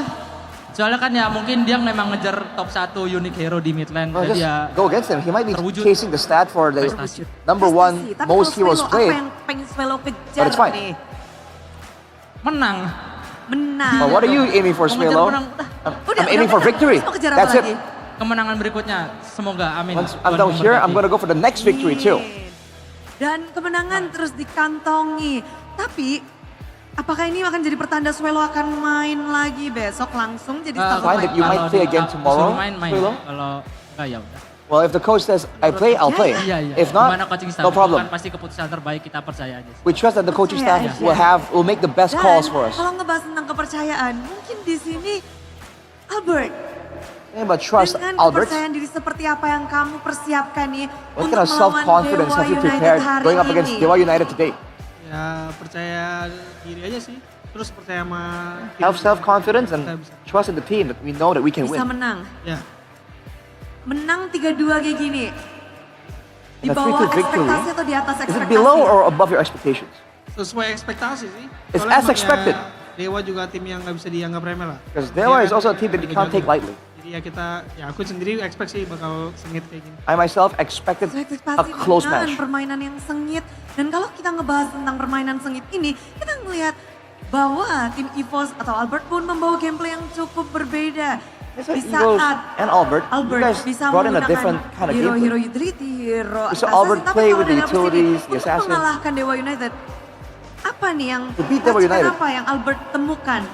What kind of foundings did you Kunci have? kemenangan untuk melawan Dewa United nih. What's the key to victory? Ah, Right here, right here. ngebawa Swelo. Bringing Swelo? Apa sih Swelo di tim ngapain sih, Bet? Kasih tahu Bude. What's his role in the Di team? playoff ini Swelo ngapain? Albert berlebihan. Banyak dia impact buat timnya banyak dia. There's a lot of impact for the On team. game juga, out in game juga. In the game and outside of the game. Ya, impact ke timnya bagus. Good impact Swelo for jadi the team. kunci di sini. Bentar lagi jadi maskot kamu ya. Soon, Tapi kalau Swelo might be a ngebahas mascot. tentang hari ini ada yang lebih luar biasa banget karena tiba-tiba di playoff ada Savage pertama. Suddenly in the playoffs, we have our first Savage. Bukan hanya pertama karena kita bisa melihat hampir saja bersih tanpa death kalau nggak kena Almost turret clean tadi. without a death. And right there in the final Ranger game, dari Erlan mendapatkan Savage Would be a clean dan kill. hampir tanpa tumbang satupun Erlan. almost 0 deaths except for that final turret one. Puji Tuhan. Oke. Praise God. Tapi itu aku mati gara-gara ini aja sih, udah terlalu wah menang gitu. No, I died there because I was just so hyped up that we won. Gak sadar. I didn't notice. Turretnya mati. Aduh ya. Oke, nggak apa-apa karena udah hype ya berarti. Udah ngelepas tuh HP. Samsung udah dilepas. Udah. Udah. Hey, Jadi tetap you let bersih go guys of the phone. sebenarnya dengan 0 kematian. It's 0 basically 0 tumbang, deaths. Tak tersentuh. Erlan dengan Untouched. Granger. Erlan Apa on the hubungan Granger. kalian berdua? Soulmate. They're soulmates. Mate, Yes. sebuah kesalahan gak sih Dewa United memberikanmu Is it a Granger? mistake to give you your Granger? Gak salah sih, Bude. Biar aku pakai terus. No, it's not a Biar mistake. pakai So that I can terus. keep using it. Yes. Tapi Erlan, ini adalah panggung playoff pertamamu Erlan. This is your first playoff stage, Erlan. Kasih tahu gimana rasa Tell us, playoff. how does it feel? The playoff Baunya sih sensation. sedap ya. Oh, it's Enak delicious. nampaknya di sini. It's great. Enak, betah ya? Iya. Biasanya I feel comfortable. I want to stick 9 around minggu selesai somewhere here. nontonin orang. Usually, Sekarang? we're in for a week Sekarang and we just watch people. Ditontonin. But now, Ditontonin. people watch us. Dan ketagihan nggak main lagi? Is it addicting? Do you play again? Bismillah, semoga kita besok masih bisa lagi. Masih. Lanjut terus pokoknya. If God's willing, we want to keep Dengan playing soulmate and muka, keep Granger continuing. muka. Apakah If you're a soulmate Tapi Granger? tadi juga Budi denger kok, ini wah Erlan Granger memang beda. Apa yang membuat Grangermu berbeda dengan Granger-Granger lain? What makes your Granger so different from all the other Grangers? Ada hubungan khusus aja kayaknya aku Bude sama Granger. I think I just got a special connection with the Granger. Udah itu aja. Tapi kalau ngebahas tentang kemenangan hari ini, panggung hari ini, Erlan ketagihan. Besok berarti kalian akan bermain kembali. Well, this Dan means that lawan tomorrow, kalian you're going to be adalah playing against Onyx. Yeay. Yeay. Yay! Woo! Oh jangan. Bagaimana? What do you think? Ya udah kita lawan semua orang yang mesti kita lawan aja. Bu. Well, we have to play against who we have to play against. Apakah semangat It is what it Eagles is. memang sudah tertuju untuk menjadi juara dan mendapatkan slot ke M7? Oh iya dong, Are you guys selalu aiming for the selamat. M7 Semangat slot? kita. Selalu semangat. Yeah, we are always Budi kepengen dengerin hyped kata-kata up for dari that. kalian untuk mengajak semua super fans untuk datang ke Nice 2 untuk besok match You kalian. can invite the super fans to come and watch your Buat match. Evos Fam, makasih udah datang hari ini. Evos fans, thanks for coming today. Kita ternyata besok masih main, jadi Apparently, we're still playing dukung kita tomorrow. terus ya sampai besok lah pokoknya. So just keep supporting us for tomorrow, day after, and so forth and so on. Baiklah, kalau kayak gitu karena kita akan ketemu lagi Jadi semoga kita bisa ngobrol-ngobrol lagi. Gonna meet again. Yang Hopefully terbaik. we can meet Inilah again dia. in the interview. Hasil yang begitu dramatis. This is the result of such a dramatic match. Evos fans, Dari tim Evo. give it up for Evos and their victory.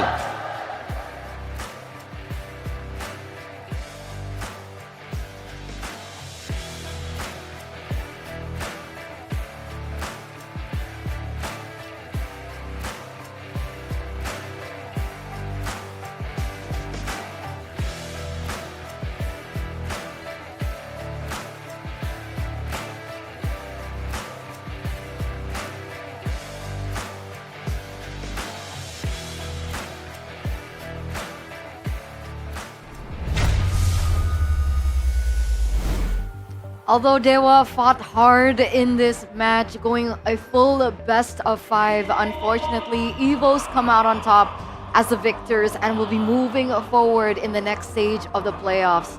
So once again, congratulations to the Evos fans. Well done to Evos.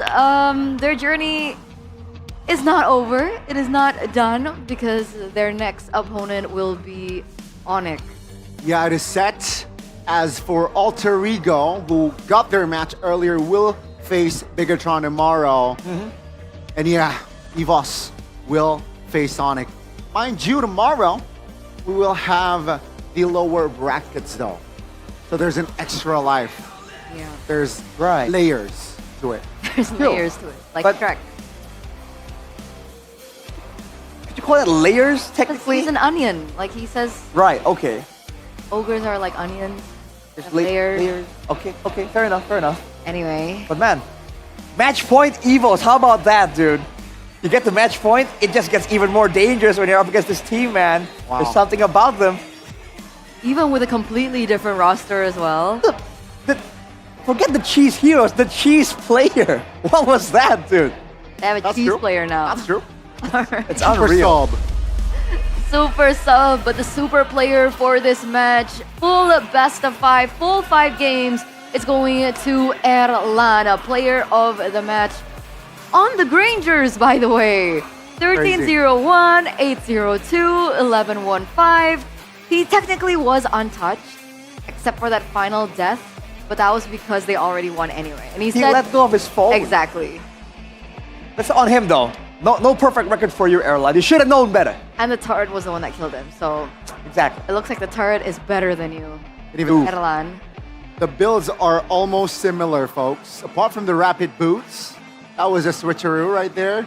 You got a rose gold as well in a couple of games, but you know, the primary items being Hunter Strike, Malefic, Sky Piercer, and the BOD. And always the Sky Piercer first. No matter what condition.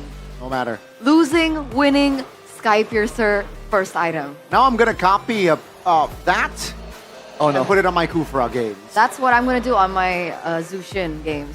Sky Piercer first Sky item. Piercer first item. Fun fact for you guys, me, Ranger Amas, Lim, Mirko, and Professor KB, we played a game last night, and all of us, the whole roster had a Sky Piercer.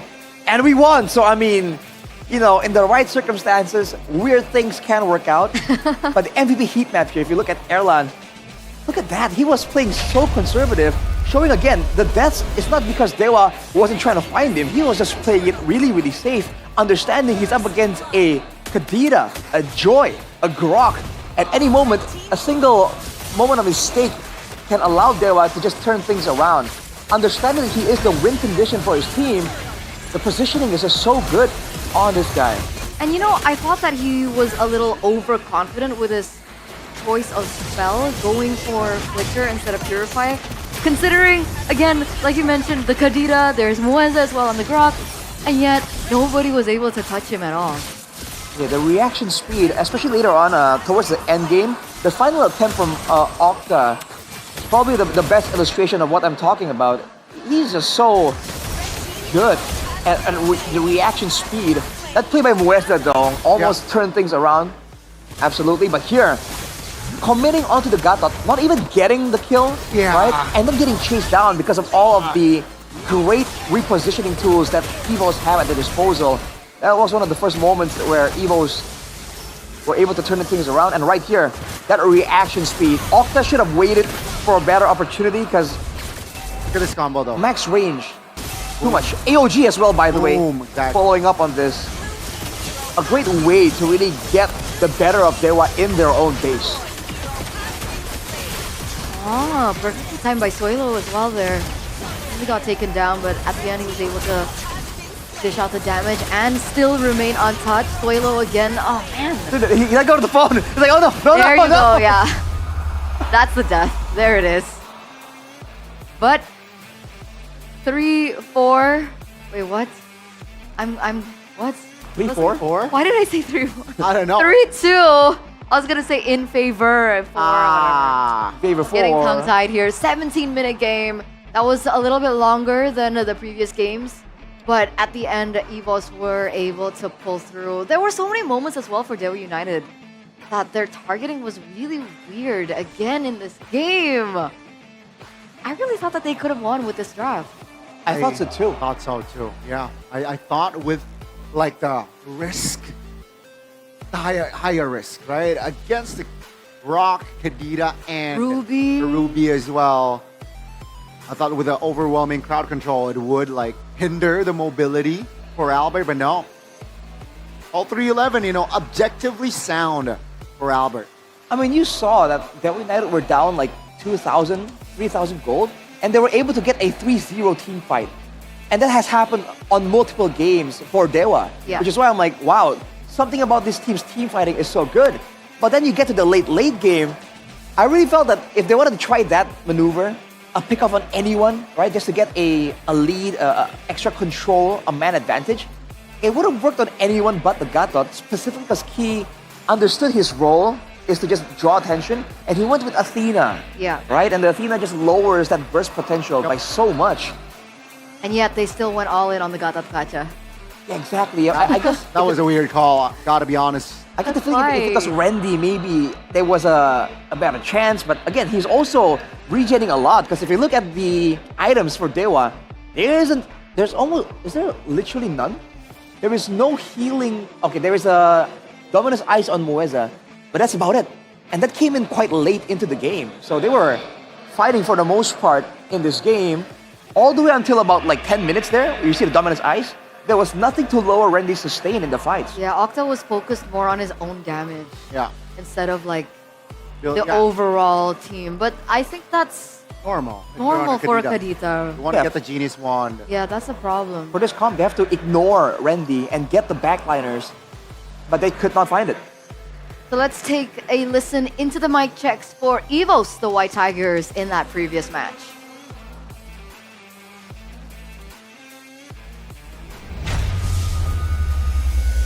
Gua cicil grok nih. Goton lagi. Nih grok dulu ya guys. Lihat gua guys. Lihat grok. Udah grok. Lihat gua grok guys. Grok.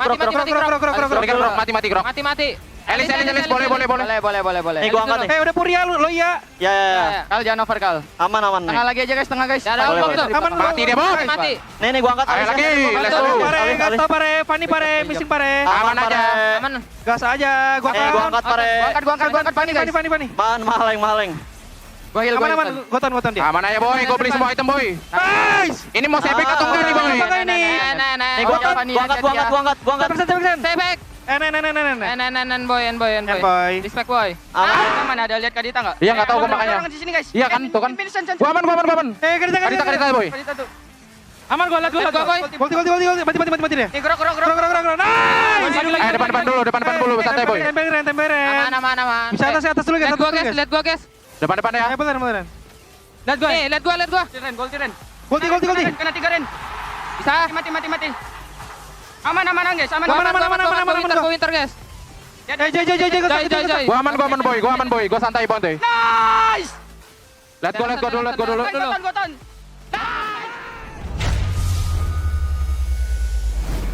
And there you have it, the mic checks for EVOS in that previous match. You can feel the passion, you can feel the hype as well, especially from Key, who was shouting quite a bit. And there it is. Navi, as well as Dewa, unfortunately, will not be able to move forward in the playoffs. No. Alter Ego and EVOS step forward. And we started the day with 6 teams. Now it's 4. And now we're down to 4. Oh. Wow. It's going to be very interesting indeed. It sounds like Bode is already ready at their jersey Oh. wall. So let's take a look at that Ouchie. interview. Big ouchie. Dan pada akhirnya kita akan melihat satu lagi jersey yang harus dimatikan. Ini adalah simbol bahwa perjalanan mereka telah berakhir. Namun Budi penasaran bagaimana tim EVOS mengakhiri perjalanan dari Dewa. Coach Vin, halo. Halo Ude. Playoff ini gimana sebagai coach di sini? Pengalaman pertama sih ya. Ya ternyata seru juga gitu. It's my first Seru. time, but Tapi deg-degan I think gak it's sih tadi very 5 exciting. game? Were you Ternyata nervous? lebih deg-degan It's a full kalau 5 nonton ya game. dibanding main. Karena nggak punya Apparently, kontrol it's ya a di bit more belakang nervous ya. to be Iya, watching karena the games than kayak actually playing in ada them. deg-degannya juga, ada yang kayak, bisa nih gitu. Tapi There's some moments where you're like, oh, you can do this. Oh, yo, we can get a win here. Udah penasaran, But, kita ngelihat yeah, it's different. adanya hero-hero unik juga. Dan itu membuat Coach Vin berpikir lebih ekstra nggak sih untuk I melawan think Dewa United? extra against Dewa United because of the Iya sih unique pasti, picks. karena kayaknya kan kayak nonton MPL lain juga gitu. Gak ada yang pakai Joy XP juga sih gitu. Ya terus dia pakai pertama kali lah keluar lagi. Even watching the other MPLs, you don't see a Joy EXP. So when he brought it out, pasti agak that was kaget so lah. Terus confusing. juga hero For sure, we Golden were juga tadi pakai surprised. Zidane, pakai But we tried Kadita. Ya to pasti adjust ada pemikiran ekstra juga. against the unique heroes like the Kadita and Setian, but Mungkin we mengimbangi tried to dengan just hero-hero solve it unik as atau best as jawaban possible. apa sih untuk Dewa United sebenarnya yang kalian punya dan pada akhirnya bisa menang 3-2 nih? What was the answer we Sebenarnya got kita in the juga end? lebih ke pasrah aja sih. Karena kan We just accepted bandnya it. juga nggak bisa band semua lah gitu loh. Jadi Can't kita ban all the pasrah heroes. Aja. Udah kita fokus aja gitu sama hero kita. Let's Kayaknya focus on our own nggak bisa heroes. sih, nggak bisa dihentikan dia pick Joy. We can always segala stop macam. the Jadi Joys, we fokus can't aja. stop all these Lupakan unique tentang heroes who are hero-nya showing tapi up. lebih fokus kepada gameplay kalian. Iya. Tapi gameplay kalian melawan Dewa United ini memang dimodifikasi khusus untuk Dewa? Did you atau modify your tidak? game Atau plan memang ini adalah gameplay EVOS? specifically against Dewa, or is it just like Ya harusnya how kan EVOS ada plays? adaptasi lah. Saya kayak mungkin kalau misalnya game pertama buat overall semua Should tim be some gitu. adaptation. Kan melihat Dewa kayak gimana pasti ada adaptasi lah. But after seeing terus-terusan. some of Jadi ya the stuff from game-game saja Dewa, of pasti course buat there'll be Dewa. some adaptations Oke, too. dan Budi penasaran tadi ketika kalian menggunakan bukan cheese pick tapi cheese player. But when you use ada the- Swallow not a lagi cheese nih, hero, but a cheese muncul player. tiba-tiba di saat match point. Showing up during Keputusan match seperti point. apa tuh yang mendasari? What was the decision based on? Apa ya, kayak aku menilai kayak aku dan I was Rafo judging. ya, menilai kayaknya butuh sesuatu yang dirubah gitu. There's Soalnya something hero needs to kan change. kita juga gak bisa ubah gitu kan. Joy, aduh mana nih Joynya? We can't Ya udah, change the kita heroes, coba we can't deal with the ubah Joy. player supaya ya mungkin ada semangat baru juga gitu dari We decided to teman-temannya juga. sub in a Terus player so Dewa-nya juga maybe tadi, there'll be responnya new positif. energy, Dia ready banget gitu. new motivation, and his response was ready. Like he seemed ready, he seemed confident. So I figured it might work out. Dan kalau kita membahas tentang kemenangan hari ini dan kalian pada akhirnya akan mengakhiri perjalanannya dari Dewa United. Kalian lah yang membawa Dewa United dan sekarang kalian yang akan mematikan juga.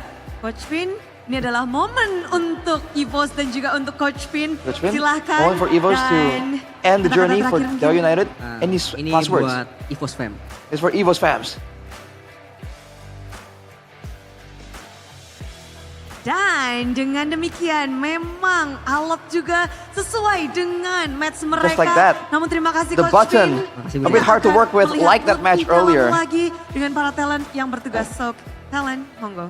Let's see you, Coach Finn. Back to the talents on duty, which is us. I like how he couldn't turn it off. Yeah. Yeah. Much like the match. I like that. Oh, I like that symbolism usage by Bude. Why won't it turn off? They struggled. As expected.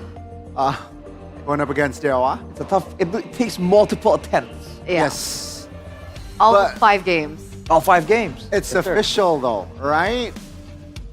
What is? What is, yeah. Fifth, sixth position in the regular season are out. Right? I don't remember. I believe so. I believe Yeah, I think so. I believe fifth and sixth are out, which leaves the automatic Was seventh. Dewa eighth. below Evos? Weren't Evos below Dewa? I believe Evos were fourth. That's why they're home. Okay. By okay. Dewa. Okay, I trust your memory more than mine. Yeah, yeah. I mean, if you say so. I have goldfish memory, so I don't remember. But yes, I've we'll take your word marginally for it. better goldfish memory as well. We gotta learn from the players, man.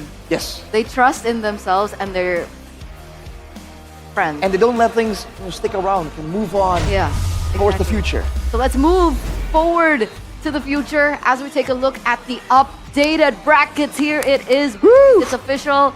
Oh, Tomorrow we'll have two matches, both in a best of 5. First match will be BTR and Alter Ego, and then it will be followed by Onyx versus Evos, the Rumble in the Jungle. The international derby, all right? Onyx versus Evos in the best of 5 series. You mentioned BTRAE.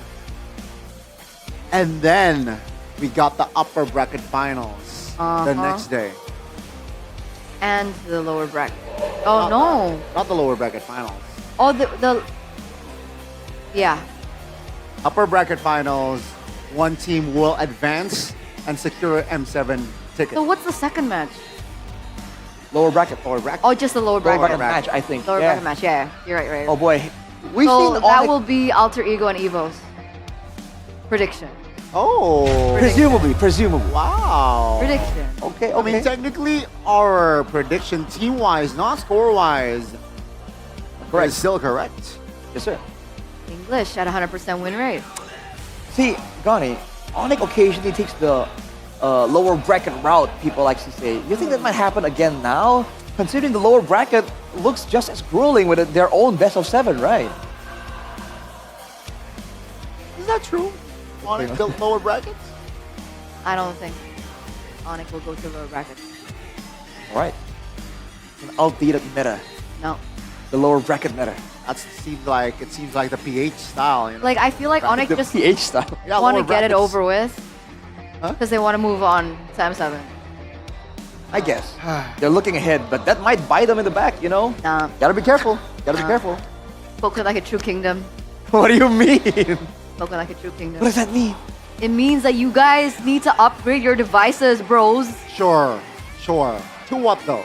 To the Samsung Galaxy S25 FE, bruh. We've been talking about it all day, okay? Please don't forget. Amazing specs, but also very affordable, which is kind of crazy, right? 4,900 mAh battery, and then there's the dynamic AMOLED 2x display with 120 Hz refresh rate. Wow. Improved processor, so ultra smooth game performance all day long, and also there's AI in it, and the prices are crazy. The prices are insane. What was it? Last we heard somewhere about 8 million IDR. Again, comparatively for a flagship spec phone, that's kind of unreal, man. I feel like I want to buy 3 of that. How rich are you? I mean, that's not even that much. Think about it. I mean, buy one. it's more affordable, but I don't think I would buy 3 out of nowhere. Newest richest caster, No. ladies and gentlemen. It's Frederick Handi Loho. I think Gani is highly competing against that because it is 8 million rupiah, all right? But don't forget this, you guys can get total benefits worth of up to 2.9 million IDR, including a 256 gigabyte memory upgrade Wow. and a free clear case. Free clear case. And then prices start from only 749 per month with 0% installment plans. And don't forget, for you people, aka the MPL watchers, there's an exclusive promo where you can get a free 25-watt travel adapter too, right? Mm-hmm. That is purchase it on Samsung.com/ID using the promo voucher code MPLS25F. Get yours now, because the promo is valid only until the 31st of October 2025. Buy the Samsung Galaxy S25 FE right now. But we have good news for those of you guys who are still tuning in. Thank you guys again for watching until the very end, because you guys will get 110 diamonds Bang. for only 1 rupiah. All right, GoPay is giving around 10,000 diamonds away for free because of the 10k gold difference in that previous match, and it's only for the first 100 people. So scan the QR code and be the first 100 to get those diamonds for basically free. ASAP. If you're lucky, I'm feeling pretty lucky. update us. Yeah, we got the right score for match 2. Yeah. Thank you. Thank you. Thank you. Thank you. You're welcome. But I mean, tomorrow will be a little less pressuring because again, there are the lower brackets. But the next day, the third day, that's when we're gonna start to say goodbye to 2 more teams. Right. Right? Or one team. One team. One team. There. Top 3. Yeah. One team, and then one. Another team. Top 4, then top 3. And then this is top 4. grand finals.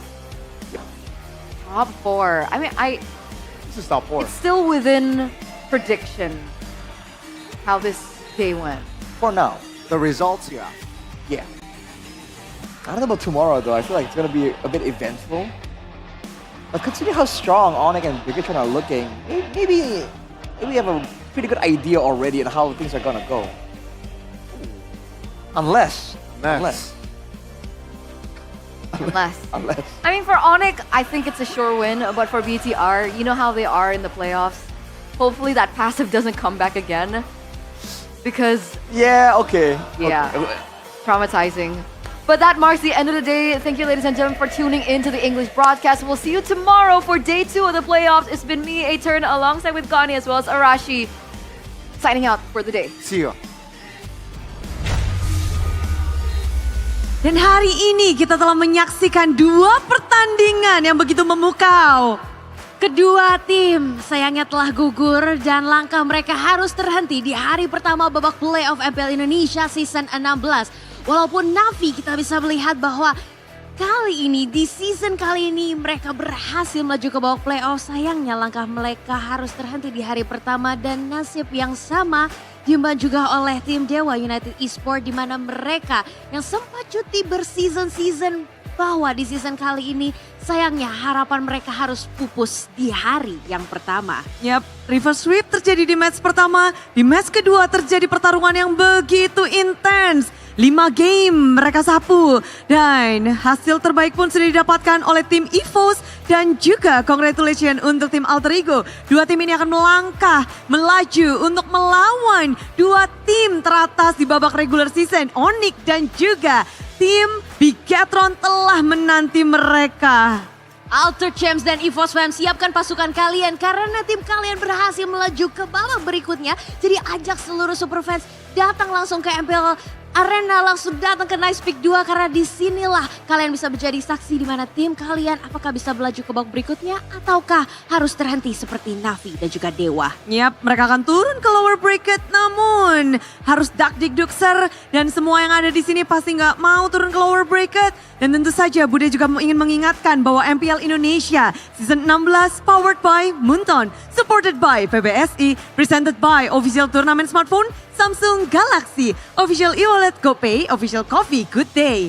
Dan juga our partner in e-sport ada Simpati, Dunia Games, Games Max, Good Time. And our advertisers ada Kacang Sukro, Yoritos, dan juga our suppliers ada Head and Shoulders, UBS Gold, Royal Guards, Imaginary, dan Kila Food. Yap, dengan demikian hari yang pertama pun telah berakhir.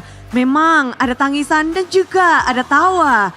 Tim harus terhenti, tersisa 4 saja yang akan memperebutkan bukan hanya menjadi juara MPL Indonesia Season 16, namun juga 2 slot untuk babak M7. Apapun bisa terjadi dan siapakah yang hari esok akan berhasil melaju ke babak berikutnya, siapakah yang harus masuk ke lower bracket, kita akan menyaksikannya langsung besok Bude. Dan kalau begitu saya Alisa Natali. Dan Bude Clara di sini mengucapkan selamat malam dan sampai jumpa di hari yang kedua babak playoff MPL Indonesia Season 16. We own this!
dan terus berlari, terus ke arah puncak tertinggi.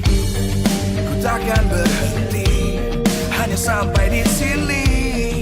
Kemenangan abadi menanti. You know we won't miss if we unite our focus. And if you haven't noticed, we all live. Nyalakan apimu, hadapi semua tantangan, hadang semua serangan, jatuh bukan halangan.